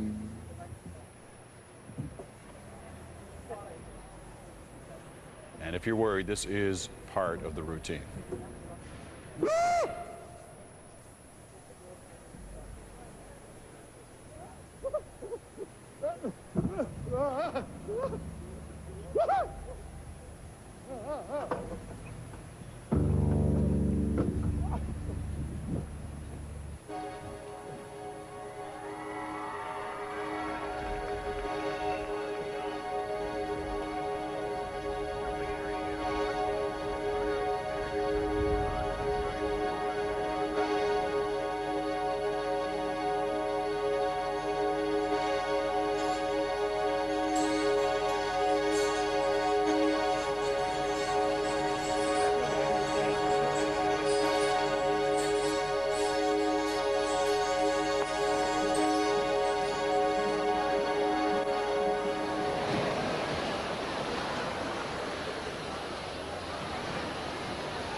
From Sydney, we go to Perth, Australia.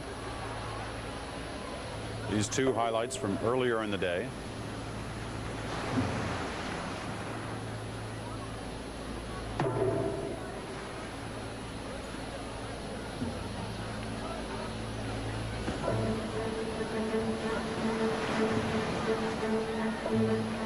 This was the final sunset of the 20th century in Australia.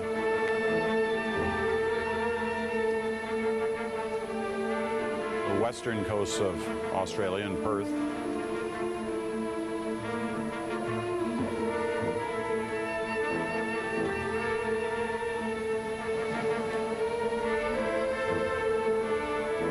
Performance of the Symphony Orchestra right on the beach there in Perth, Australia.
Back to Sydney, Australia.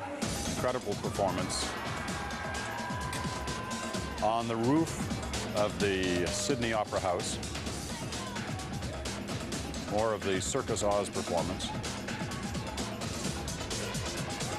This was all leading up to the celebrations that took place there at midnight their time. Almost 24 hours ago now. They're veterans of the new millennium already. So this is looking back.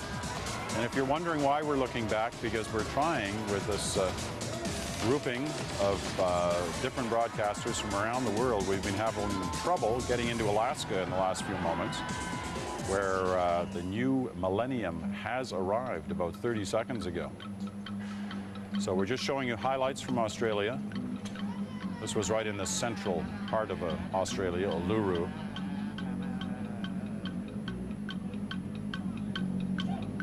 Well, we're being told now that we will have those pictures from Alaska in less than 2 minutes. The last part of the North American continent to bring in the new millennium.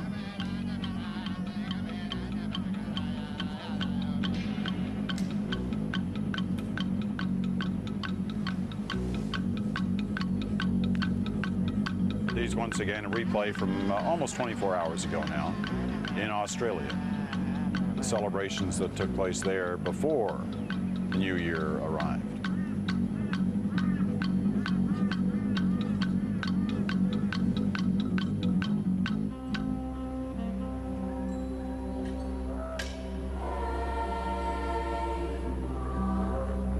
Keep in mind, you'll be seeing a lot of Australia right here on this network next year. Summer Olympics. That's right, I gotta get used to saying this year.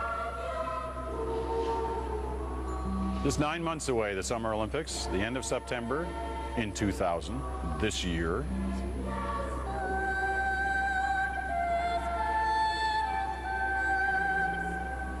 I was thinking Alaska time, where it's still next year.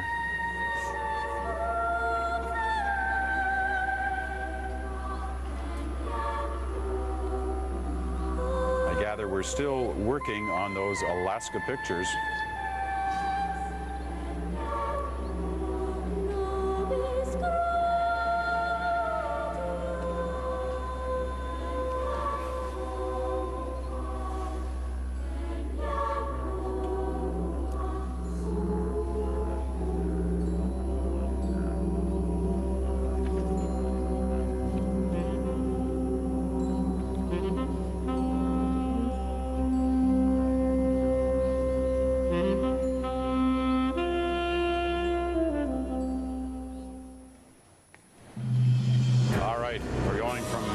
In Australia to Nome, Alaska.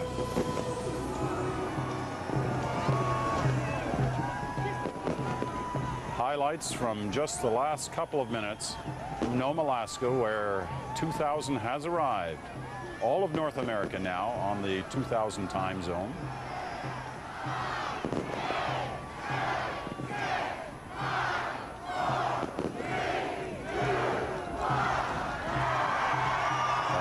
The moment 3.5 minutes ago now in Nome, Alaska.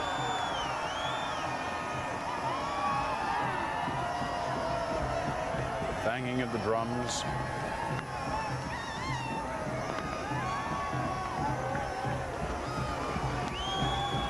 And some fireworks going off there a moment ago anyway.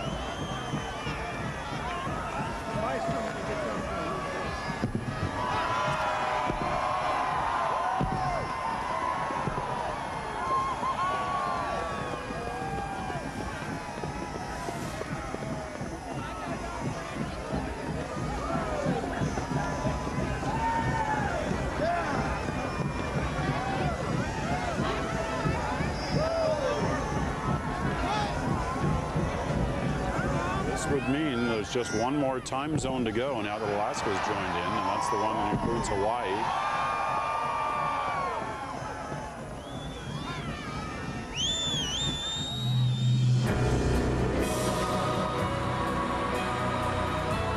Well, we're going from Alaska to Russia. Highlights from yesterday.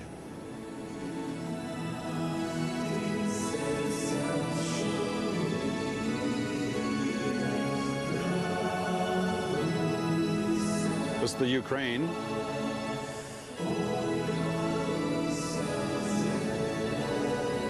Formerly, along with Russia, part of the old Soviet Union, but now, of course, an independent country.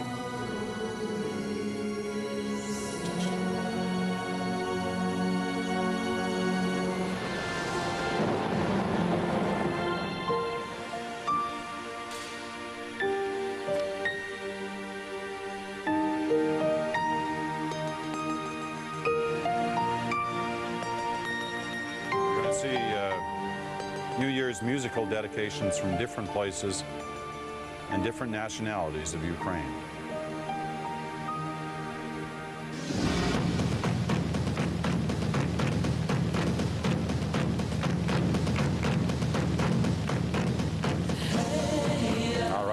moments in Ukraine, followed by moments in Moscow.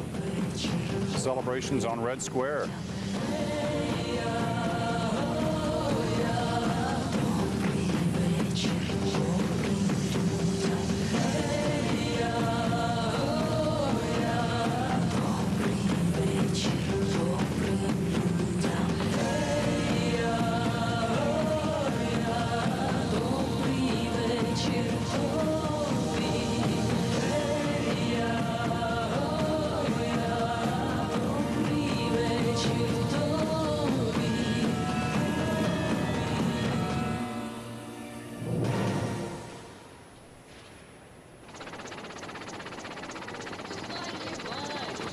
Surgut in the heart of Siberia. Oil industry workers here meeting a Russian Santa Claus who arrived on helicopter or some form of cross-country vehicle. And they'll be wishing spectators a Happy New Year.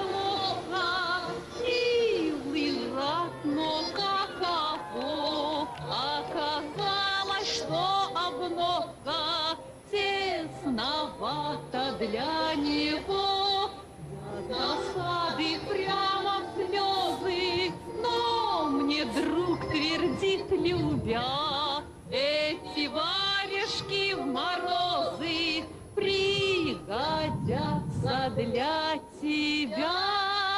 Варежки вареньке будут варежки. Будут варежки, варежки синие, красные, красные, прекрасные, чистые, пушистые варежки.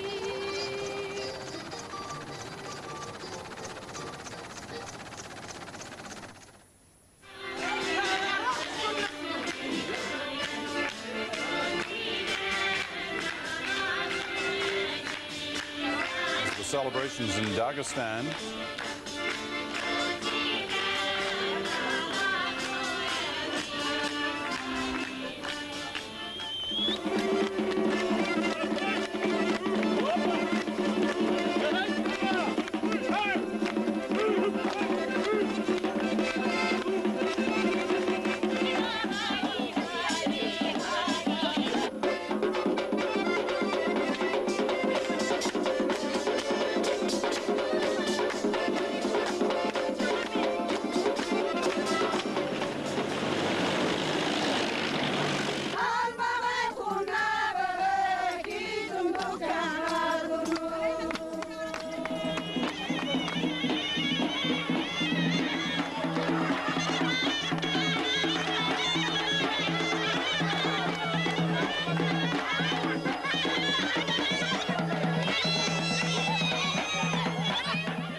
Looks like more in Red Square now in Moscow.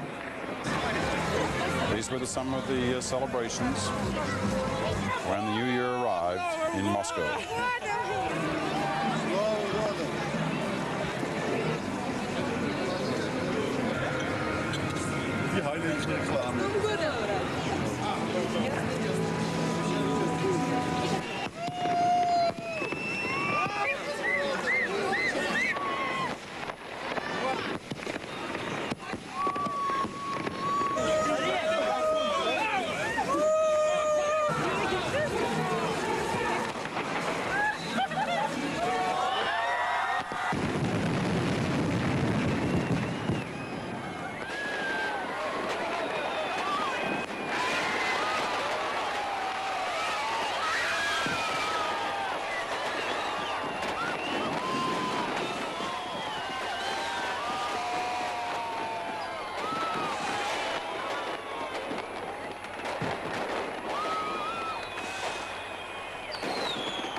Well, from Russia to Bali in Indonesia.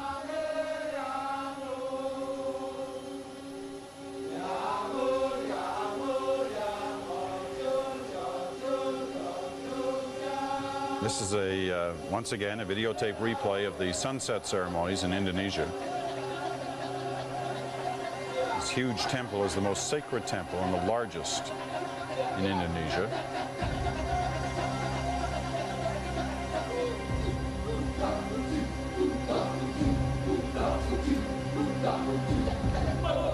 It's the Mother Temple of Bali.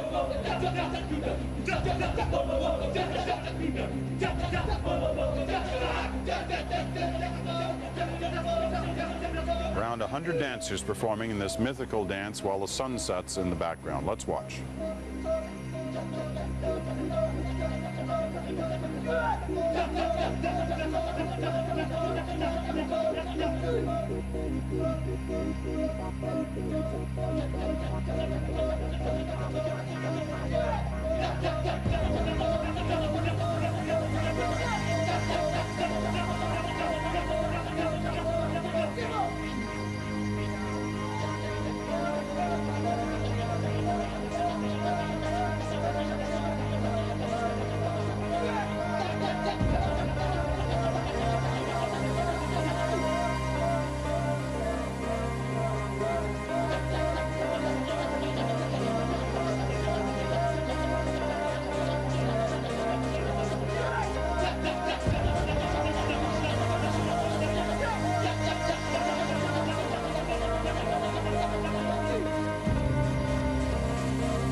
From the highlights in Bali, Indonesia, we go to Beijing and the highlights in China. The Year of the Dragon 2000.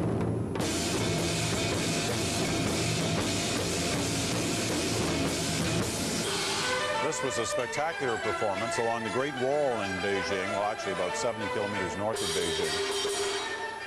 Hundreds of Chinese men in traditional costumes performing the unique dragon dance. Once again, these highlights from China as the new year approached its shores.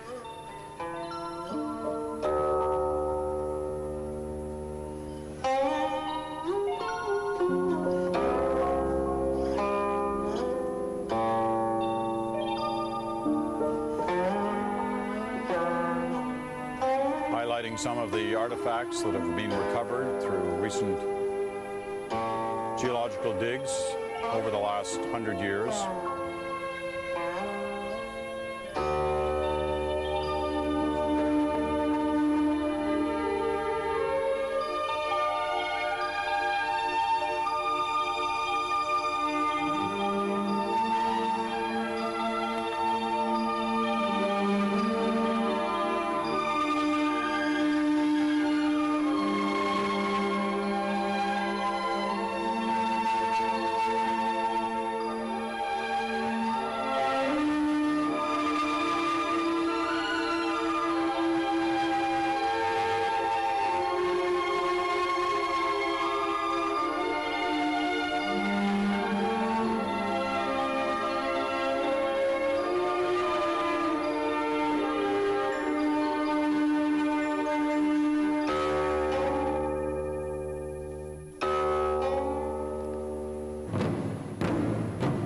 Pictures highlighting the importance of the dragon to Chinese culture, and especially in this, the Year of the Dragon.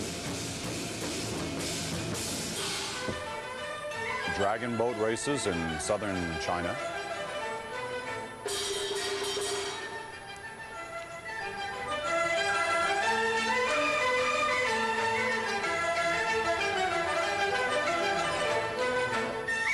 And the dragon taken to the sky as part of the celebrations for the new millennium.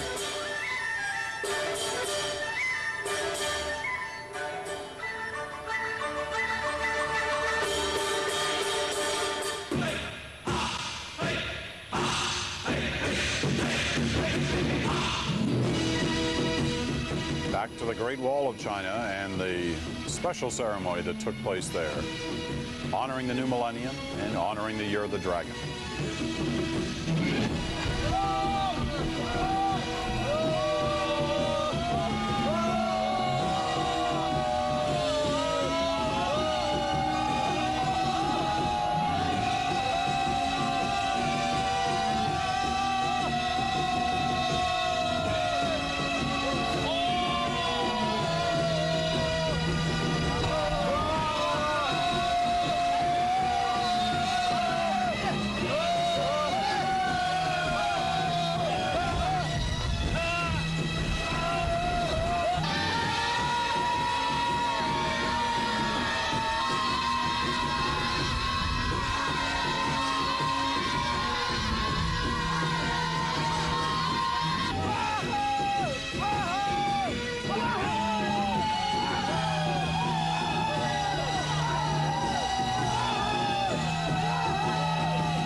mind, this ceremony took place on the Great Wall of China. It's one of those incredible structures. The astronauts who landed on the moon said they could only see a very few man-made structures on the moon. This was one of them, the Great Wall, stretching 4,000 miles across China, about 6,000 kilometers. It was built 600-700 years ago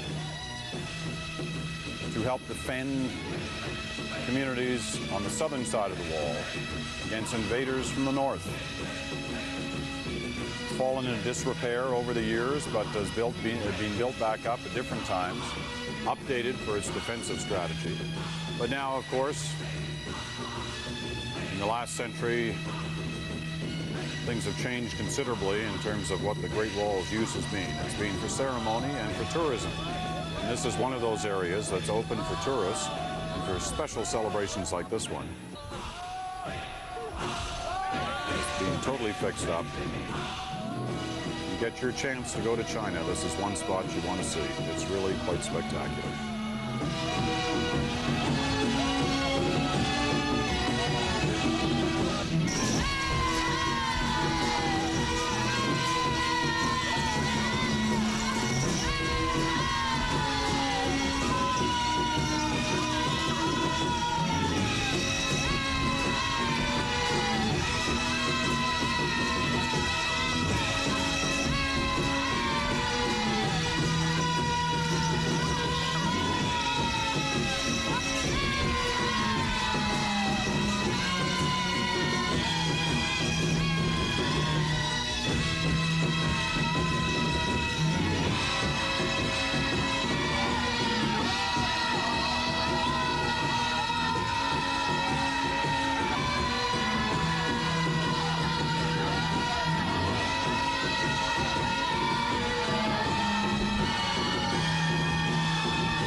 These were the fireworks demonstrations, Tiananmen Square in Beijing. An hour's drive from the Great Wall spot where we were watching the ceremonies there. These are the celebrations that took place right as midnight struck and the year 2000 was welcomed to China.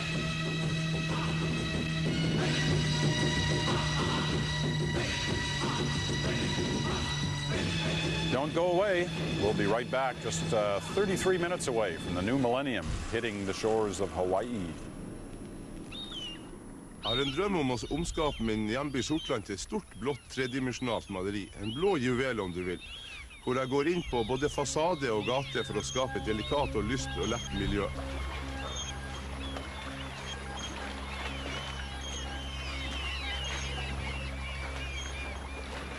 Så min drøm for det neste millennium at flere kunstnere skal bli engasjert I utforming av vårt felles byrom I en global sammenheng. Þegar best tekst skáldskapurinn galdri líkastur, þótt sá galdur rati sjaldnast í bækur. Hver einasti maður á sinn eigin skáldskapar heim, ímyndunina, einstakt afl sem lifir innan í sameiginlegum raunveruleik manna. Það ímyndunin sem hreyfiafl hlutanna, án hennar væri ekkert og yrði ekkert, ekki einu sinni ljós. Skáldum því saman næsta andartak, skrifum nýtt upphaf, engan endi, búum til frið, gerum þetta núna, undarlegri hlutir hafa gerst. Excuse me, but do you have a moment? Please listen to what we young people have to say. Our thoughts and opinions drown so easily in this world. Now is the time to start talking together and cooperating. We have to create the world together, young and old, abreast of religious and cultural differences. We have to start talking together about what really matters. And to us youth, it is not money, power, and fast technology, but time. At the turn of the millennium, this is our prayer. Do you have a moment? Young people from all over the world have written about what is important to them. Strong statements from us young people. Listen.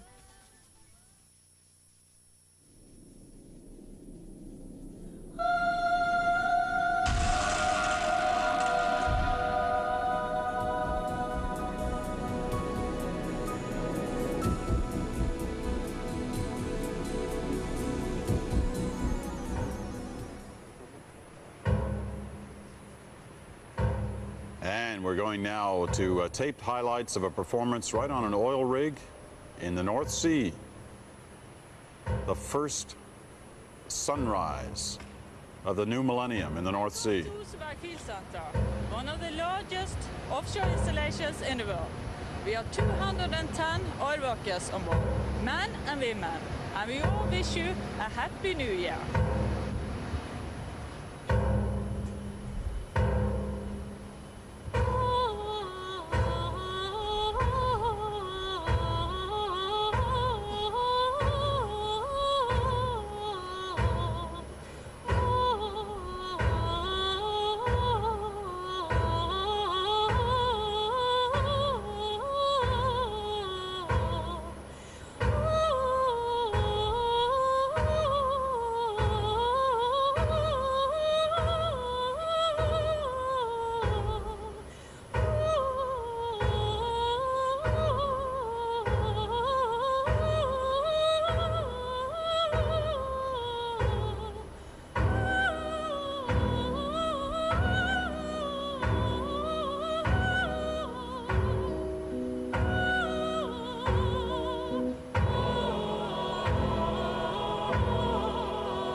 Well, they don't see a performance like that often on an oil rig in the middle of the North Sea. Spends its day producing 200,000 barrels of oil a day. They go through a few vegetables as they're getting ready to haul that oil out of the ground. If you were wondering, that was a Norwegian singer, Marianne Zeibo, singing a hymn to the earth, the wondrous earth.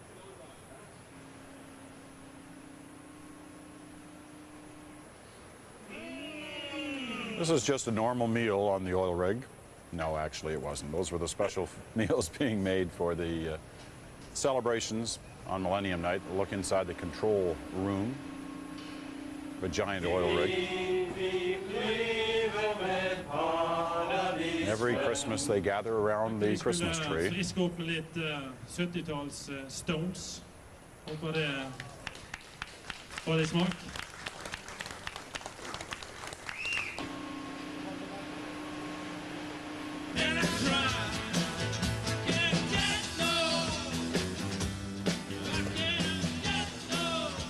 this was the Rolling Stones when they went out to the oil rig. No, this was the cultural center on the rig, and they provide their own entertainment out there.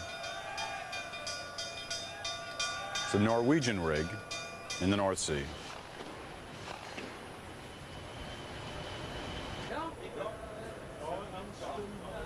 And congratulating each other as they wish Happy New Year to their comrades and to everyone else on the rig. Back now to that concert that was taking place. Marianne Saibo, The Wondrous Earth.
Beautiful moment from the North Sea. Top of an oil rig, we go from there.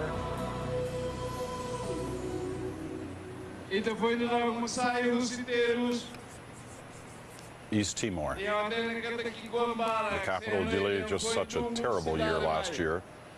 In East Timor, the struggles that turned into terrible violence. The UN was sent there to help restore order and peace to East Timor, and the Canadian troops were part of that involvement.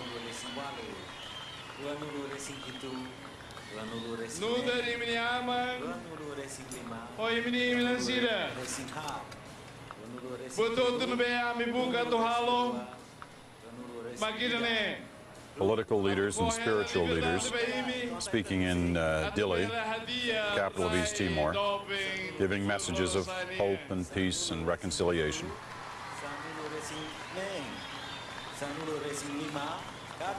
In a moment, we're going to be hearing a children's choir singing a rendition of The Future Starts Today. People of East Timor had voted for independence from Indonesia. The United Nations stood behind the people to help create this new country.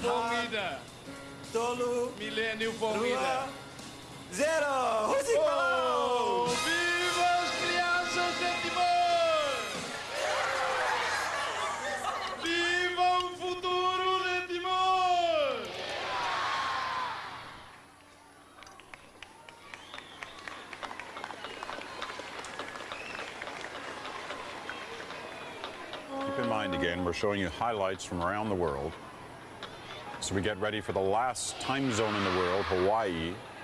22 minutes away from the new century there. We're flashing back, looking at the past 24 hours. In fact, it was exactly 24 hours ago, right now, that we signed on with our broadcast.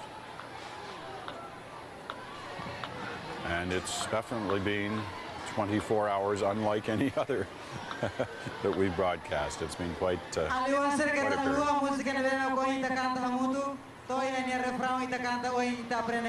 So there's going to be some entertainment here in East Timor. As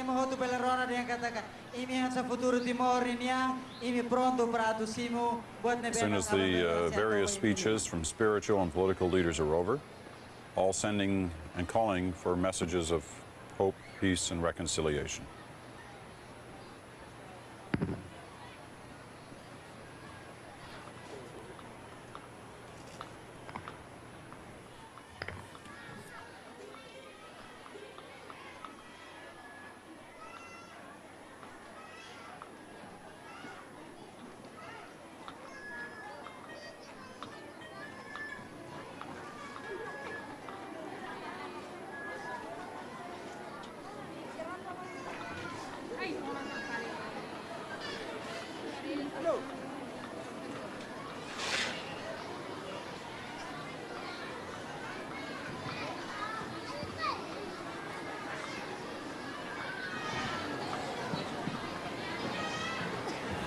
The crowd's certainly ready for the entertainment. The musicians just kind of trying to get those mics ready.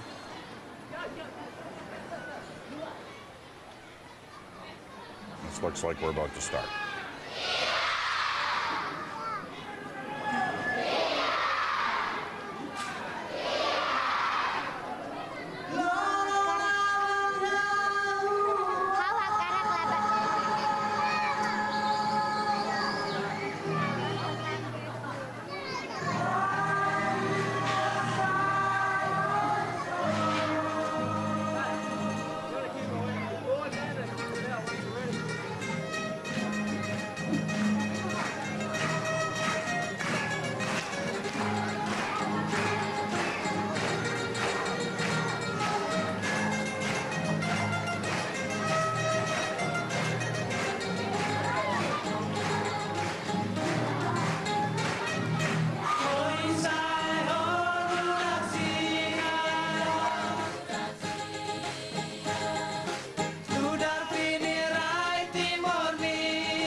Tu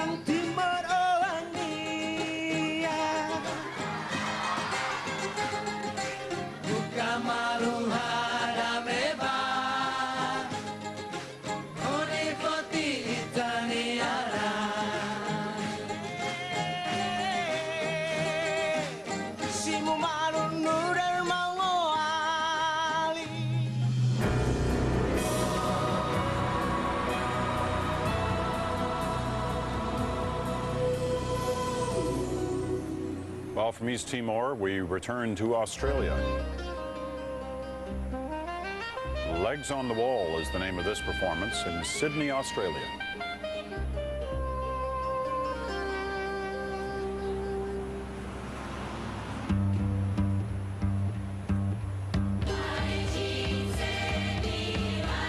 It's a tribute to the generations of migrants and immigrants who come to Australia and help build the new Australia of the 20th and now the 21st century.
that was a remarkable performance. It's still going on. Got kilometers of rope, pulleys and counterweights. 4 performers in total, making this remarkable journey across a 100-meter long vertical stage. Okay, that's longer than a football field. So they turn the concrete face of this building in City's circular quay area into a metaphor for the journey of those that came before them.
Receiving the applause of those gathered in Sydney for a spectacular performance. Legs on the wall, they're called. I can think of a lot of difficult ways to make a living in the performing arts.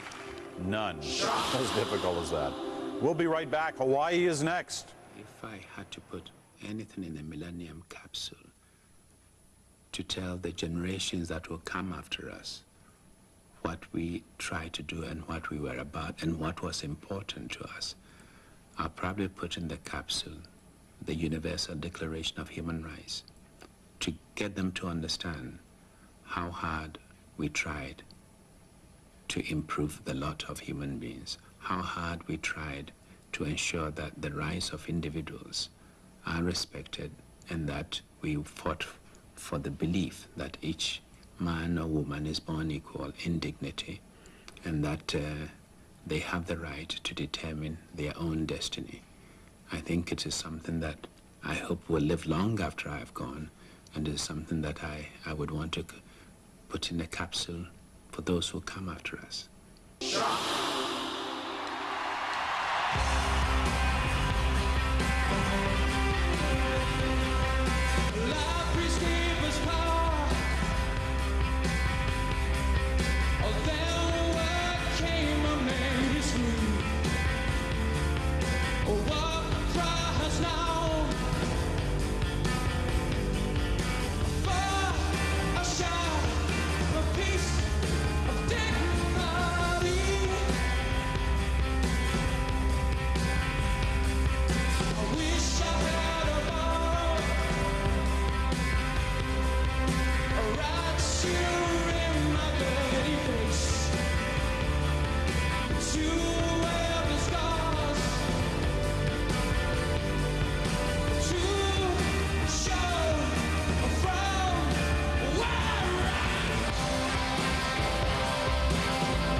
We're moving to Hawaii now. We're coming up in less than 5 minutes now. Hawaii's midnight and the year 2000. And we're back live now. The performance taking place on stage here. Going to be joined by the legendary Hawaiian performer Don Ho. We're told we'll be there in a few minutes. He's supposed to host the countdown ceremony from the stage at the end of the pier overlooking Honolulu Harbor.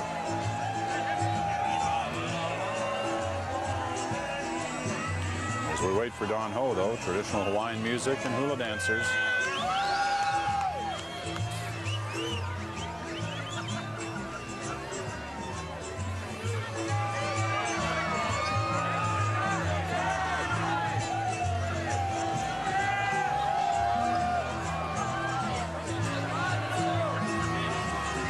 So for most of the past hour, we have been watching videotape highlights from different parts of the world. This, though, once again, we're live here in Hawaii. The last time zone in the world to ring in the new year.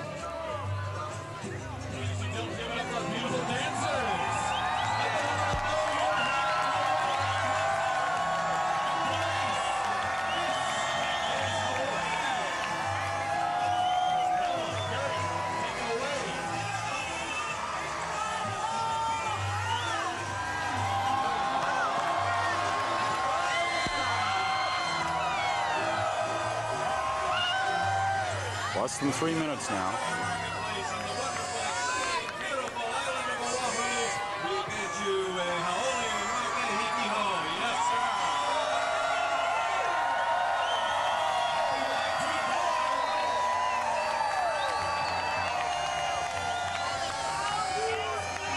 Hawaii joining the rest of the world now in a couple of minutes.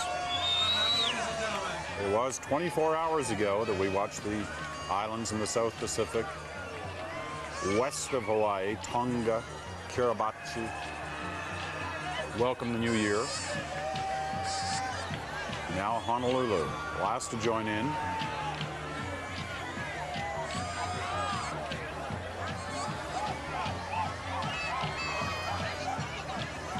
Two minutes.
If Don Ho is going to join the party, he better turn up soon, because we got 50 seconds to go in Hawaii before they put the 20th century behind them and join the rest of us in the 21st century.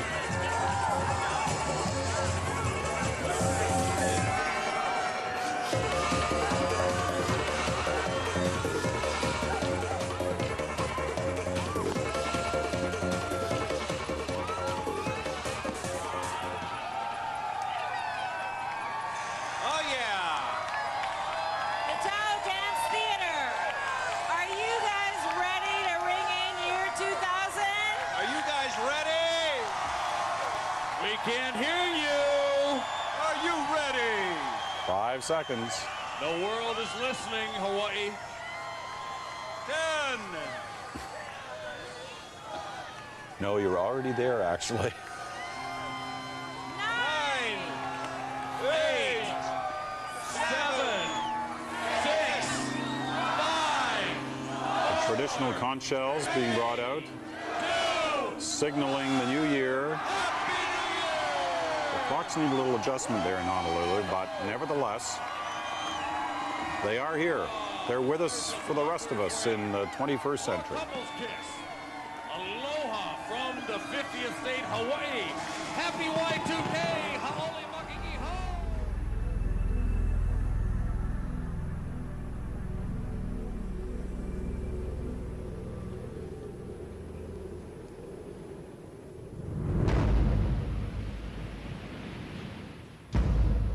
Well, I'm not sure where we are now, but wherever it is, it's pretty spectacular. This has got to be a collage of different images from around the world.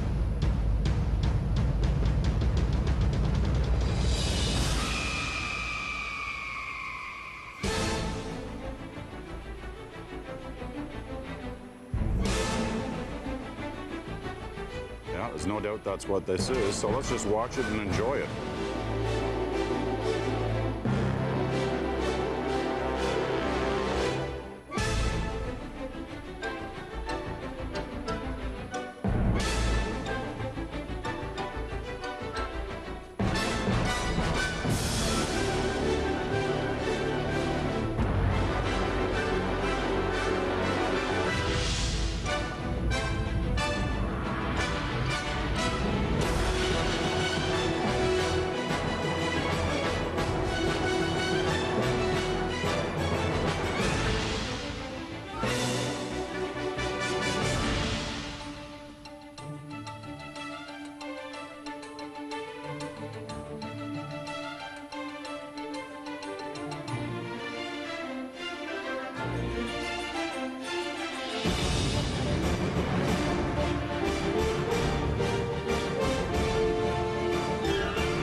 have a dream that Australia, all Australians, will come together and be one.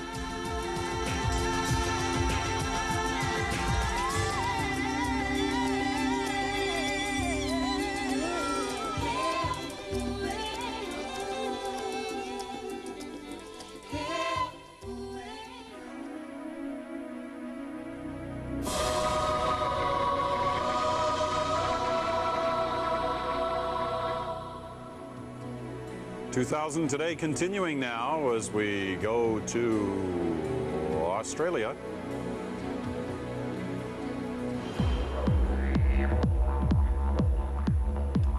To Woodford in Australia, where they have the Fire Festival. A team of over 100 volunteers, actors, dancers, and pyrotechnicians have assembled this year's centerpiece. A 20-meter high fire sculpture to burn away the old millennium and usher in the new. So once again, we're going to be looking at tape highlights from Australia,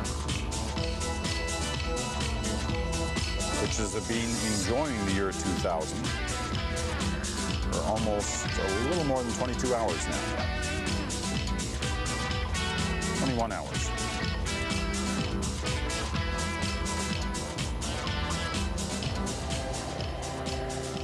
So this is at the Woodford Fire Festival. A 500-strong choir will accompany the visual. It's a spectacle at the end of the week-long annual Woodford Folk Festival in Queensland. It's now in its 12th year, this festival. 100,000 people there today.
Ich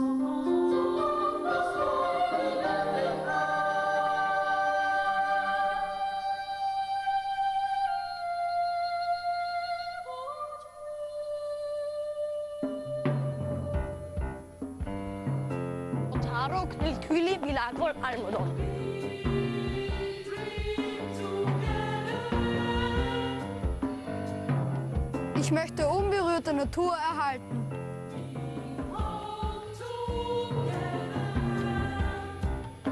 La mia e culturas duchet teruchet.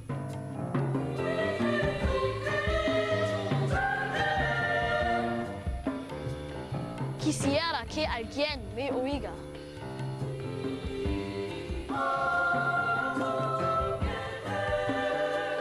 Me muje milna umit katahum.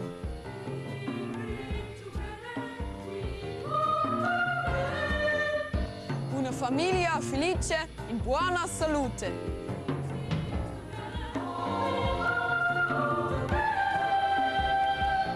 Respect pour tout être vivant.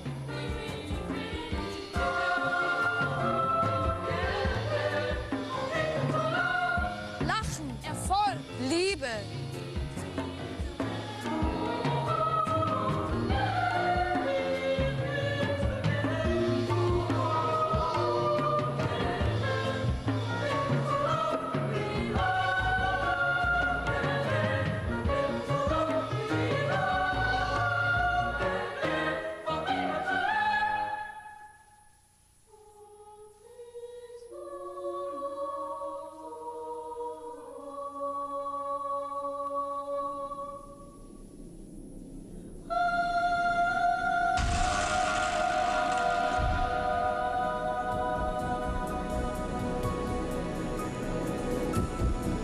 Wow, we're going to go live now to Austria. The traditional New Year's Day concert in Vienna. The Vienna Philharmonic Orchestra. Riccardo Monte, the conductor.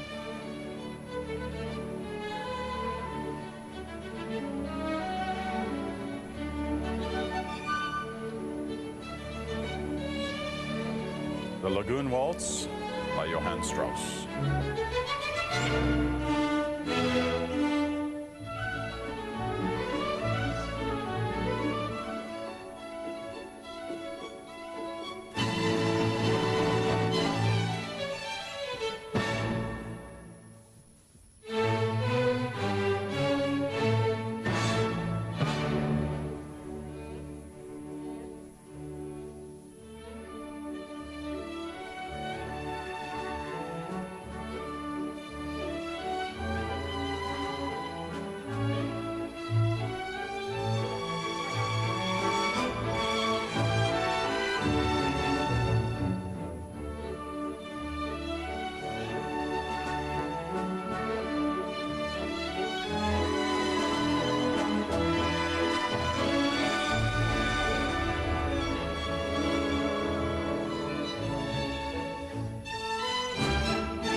live from Vienna, the Vienna Philharmonic Orchestra.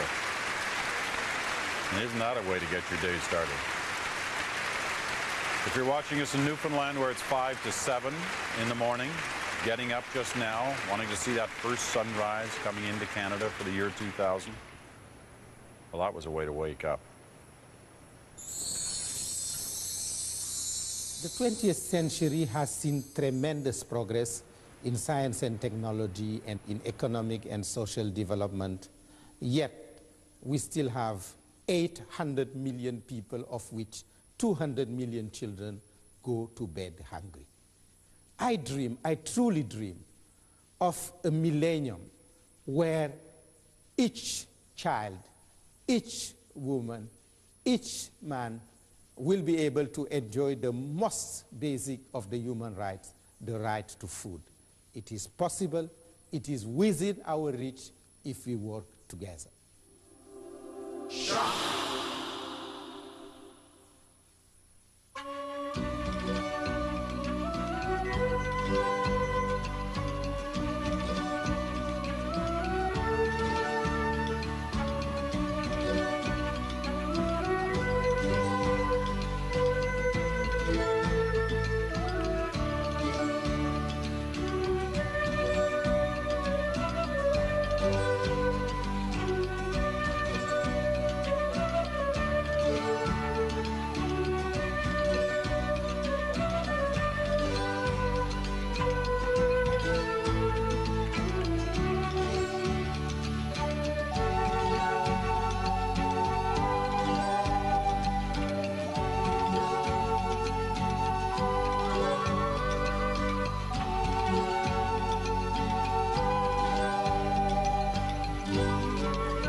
Back with 2000 today, the first sunrise now, coverage from Peru.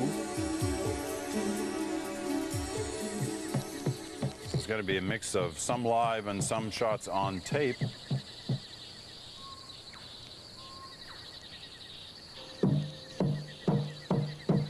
The first day of a new year, a new millennium, at Bora village near the northern jungle city of Iquitos.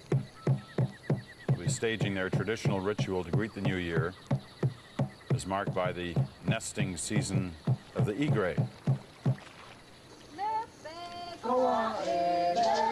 the firelight and the brightening horizon of dawn, the tribe's men and women sing and dance to celebrate and render homage to their gods as the children look on.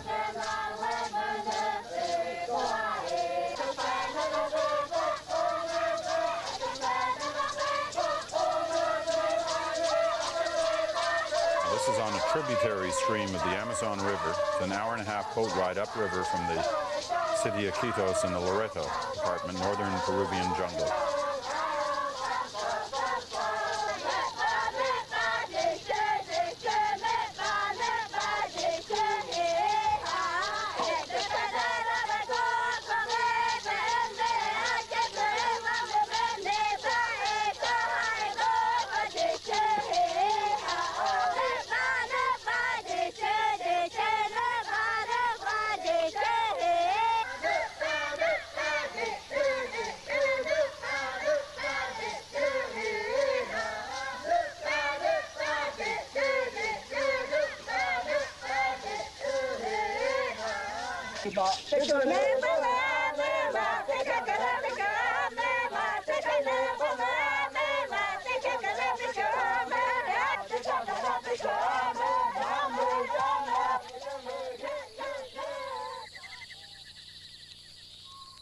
chính hứa mưa con này đấy như đi cho nên mưa mưa nè mưa bố ra này như này kia sự thứ mà qua kỳ mưa nè sự thứ mà mưa mấy kia mà này pa mẹ rồi mưa từ nay như đi cho nên bố ra mẹ rồi mưa ấy chỉ như mẹ nơi như này mưa cái pa này như mưa nào cái mưa mẹ mi mi hở gì mấy cái nọ bé bé khát gì mấy nọ bé bé khát gì sử dụng này từ pa mẹ rồi bố ra mẹ rồi mưa cái mẹ thế từ sôi. One of the Bora leaders telling the rest of the world about his tribal customs and their life in the jungles off the Amazon River. Their hopes for the future that they still get to live off the land and with the land as the new dawn arrives in Peru.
Ayo mưa, đi cho mẹ mẹ kia kêu kì, mẹ cả bỏ đi.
We'll be right back with our continuing coverage of 2000 Today.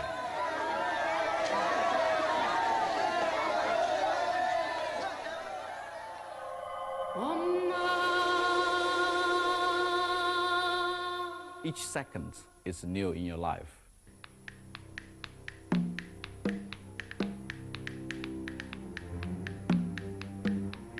Millennium to me, it's like when you travel from one place to another entirely new city.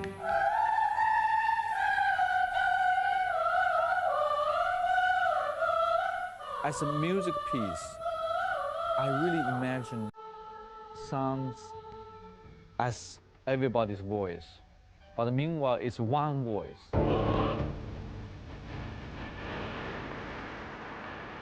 It's renewed in everything.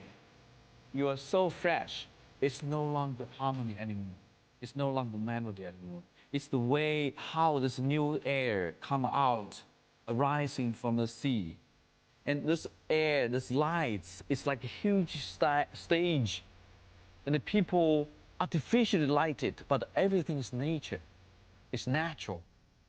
And this piece of music is a force to link everything and yourself as a one in that day of the first day of the new millennium. I imagine it's on a huge stage built on the air, built on the water, built on the top of Himalaya. It's performing for everybody. It's rebirth of your own spirit. It's rebirth of your family. It's rebirth of your own. It's a new vision for yourself to view your past. This symphony, if we call it 2,000 Passions, it means 2,000 varieties of feelings and 2,000 voices of sorrow and happiness. But meanwhile, passions here means also big ritual. A ritual to celebrate our soul and our past and facing, hoping our future.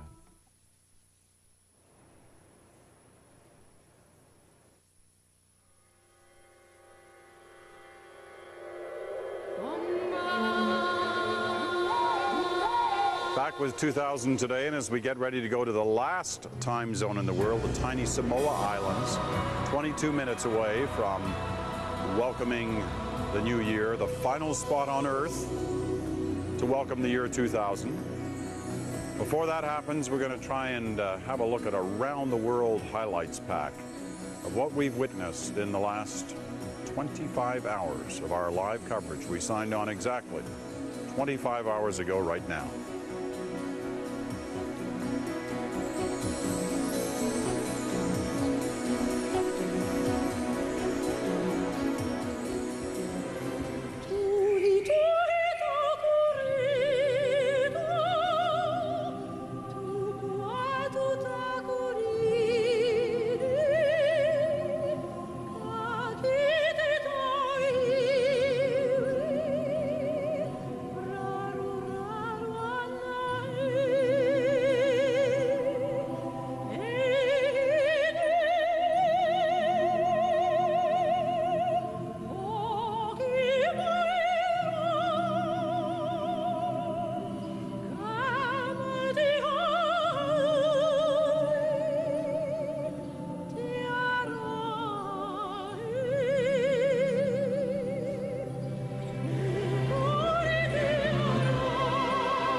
hér vil ég vera.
take away your pain.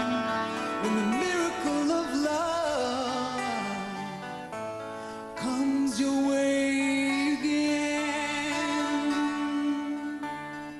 Cruel is the night that covers up your fears. Tender is the one that wipes away your tears. There must be a bitter breeze to make you sting so viciously. They say the greatest coward can hurt the most ferociously. But I'll show you something good. Oh, I'll show you something good. When you open your heart, you can make a new start. When your crumbling world falls apart, the miracle of love will take away your pain.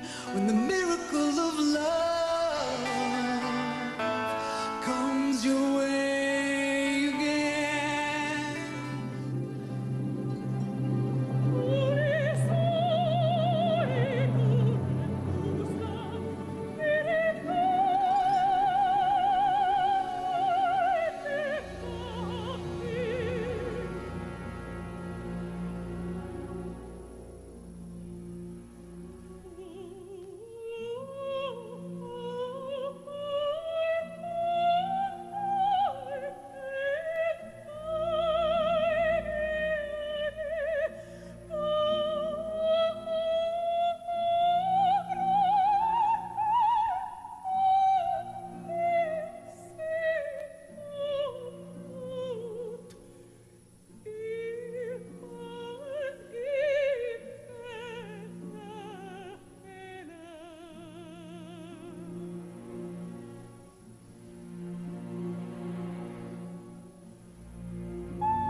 Quite a highlights package this.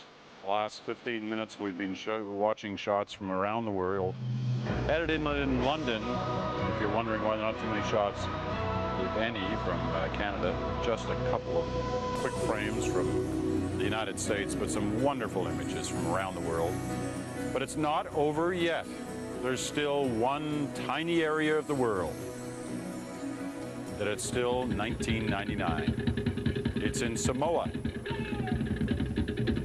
Less than 5 minutes now, as you can see in their countdown clock in the background, to 1999, and when Samoa checks into the year 2000, the world is complete. We're all on a new year, a new century, and in a new millennium.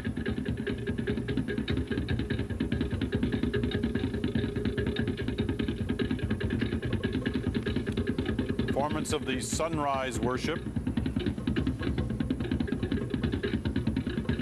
Samoa's last midnight.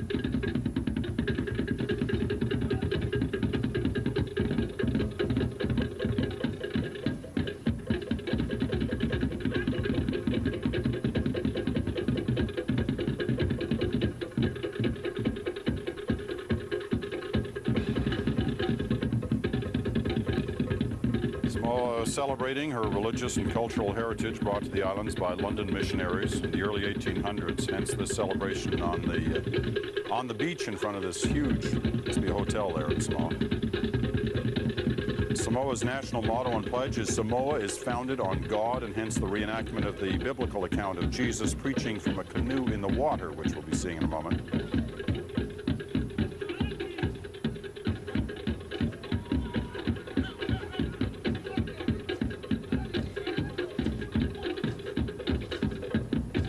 Less than 3.5 minutes now.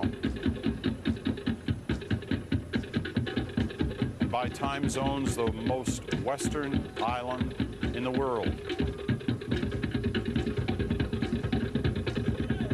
will achieve the same standing as the rest of the world as it reaches the year 2000.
A little over a minute to go now in Samoa before midnight arrives, and it is interesting that on this tour of the world in the last 25.5 hours, we started off with the sense of tradition and culture in the South Pacific islands of Tonga and Kiribati with a very simple ceremony.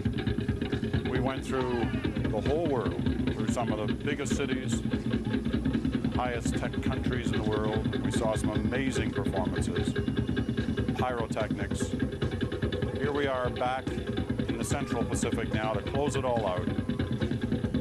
And we're looking at the basics, and in many ways, just as fabulous and as fantastic as those high-tech shows in the big cities of the world.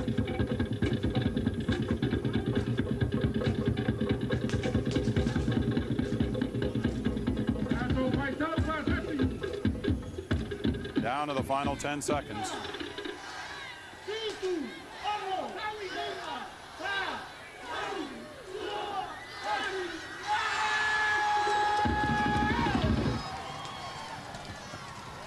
That was quite a move by the camera operator, making sure that they were in place to catch the crowd's reaction. And the fireworks as they light up the sky over Samoa. That had to be the move of the last 26 hours. I don't think I've ever seen anybody move that fast with a camera.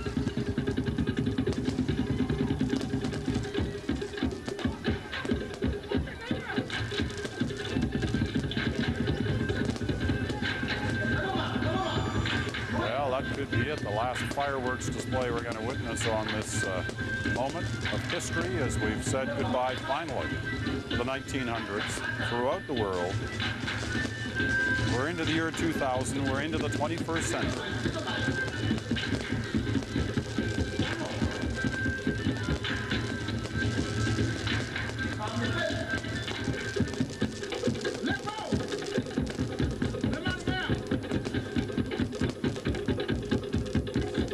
And you know, it's worth reminding ourselves that after all the hype and the concern, legitimate, some say, others say perhaps a little overhype about whether it was Y2K or security. We've now gone through the world with no apparent problems on this day. The experts do say keep an eye on things, especially the computerized world of the business community. Let's face it, the business community not operating today or tonight. We'll see next week whether there are any problems on that front. But Samoa is now in. The world is one in the year 2000.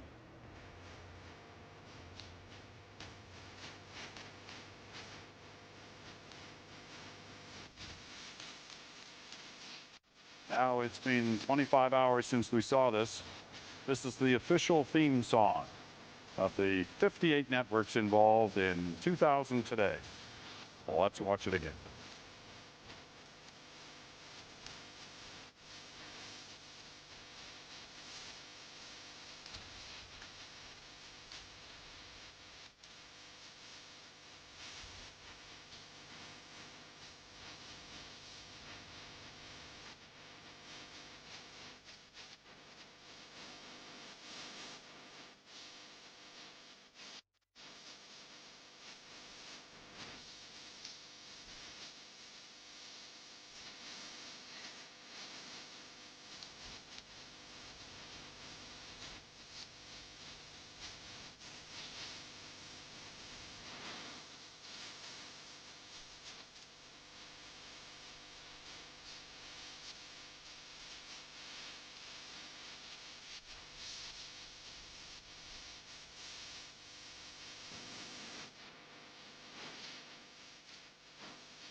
Well, it's been quite a past 25 and a half hours. If you watched it all, and I know some of you have, I know how you feel. You're tired. But I think you probably also feel pretty fulfilled. It's been quite a moving experience watching the world community celebrate the arrival of the year 2000. And we saw so many similarities between us from one side of the world to the other, whether it was in the fireworks, the hugging, the kissing, the hope, and the dreams of peace and good times in the new century, the new millennium ahead. It's been quite something for all of us here at the CBC to be part of this worldwide network experience. We hope you've enjoyed it. We thank all of our workers at the corporation who gave up a lot of their time with their families on a very special night. We thank them for helping us bring this wonderful broadcast into your homes. I'm Peter Mansbridge. Happy New Year.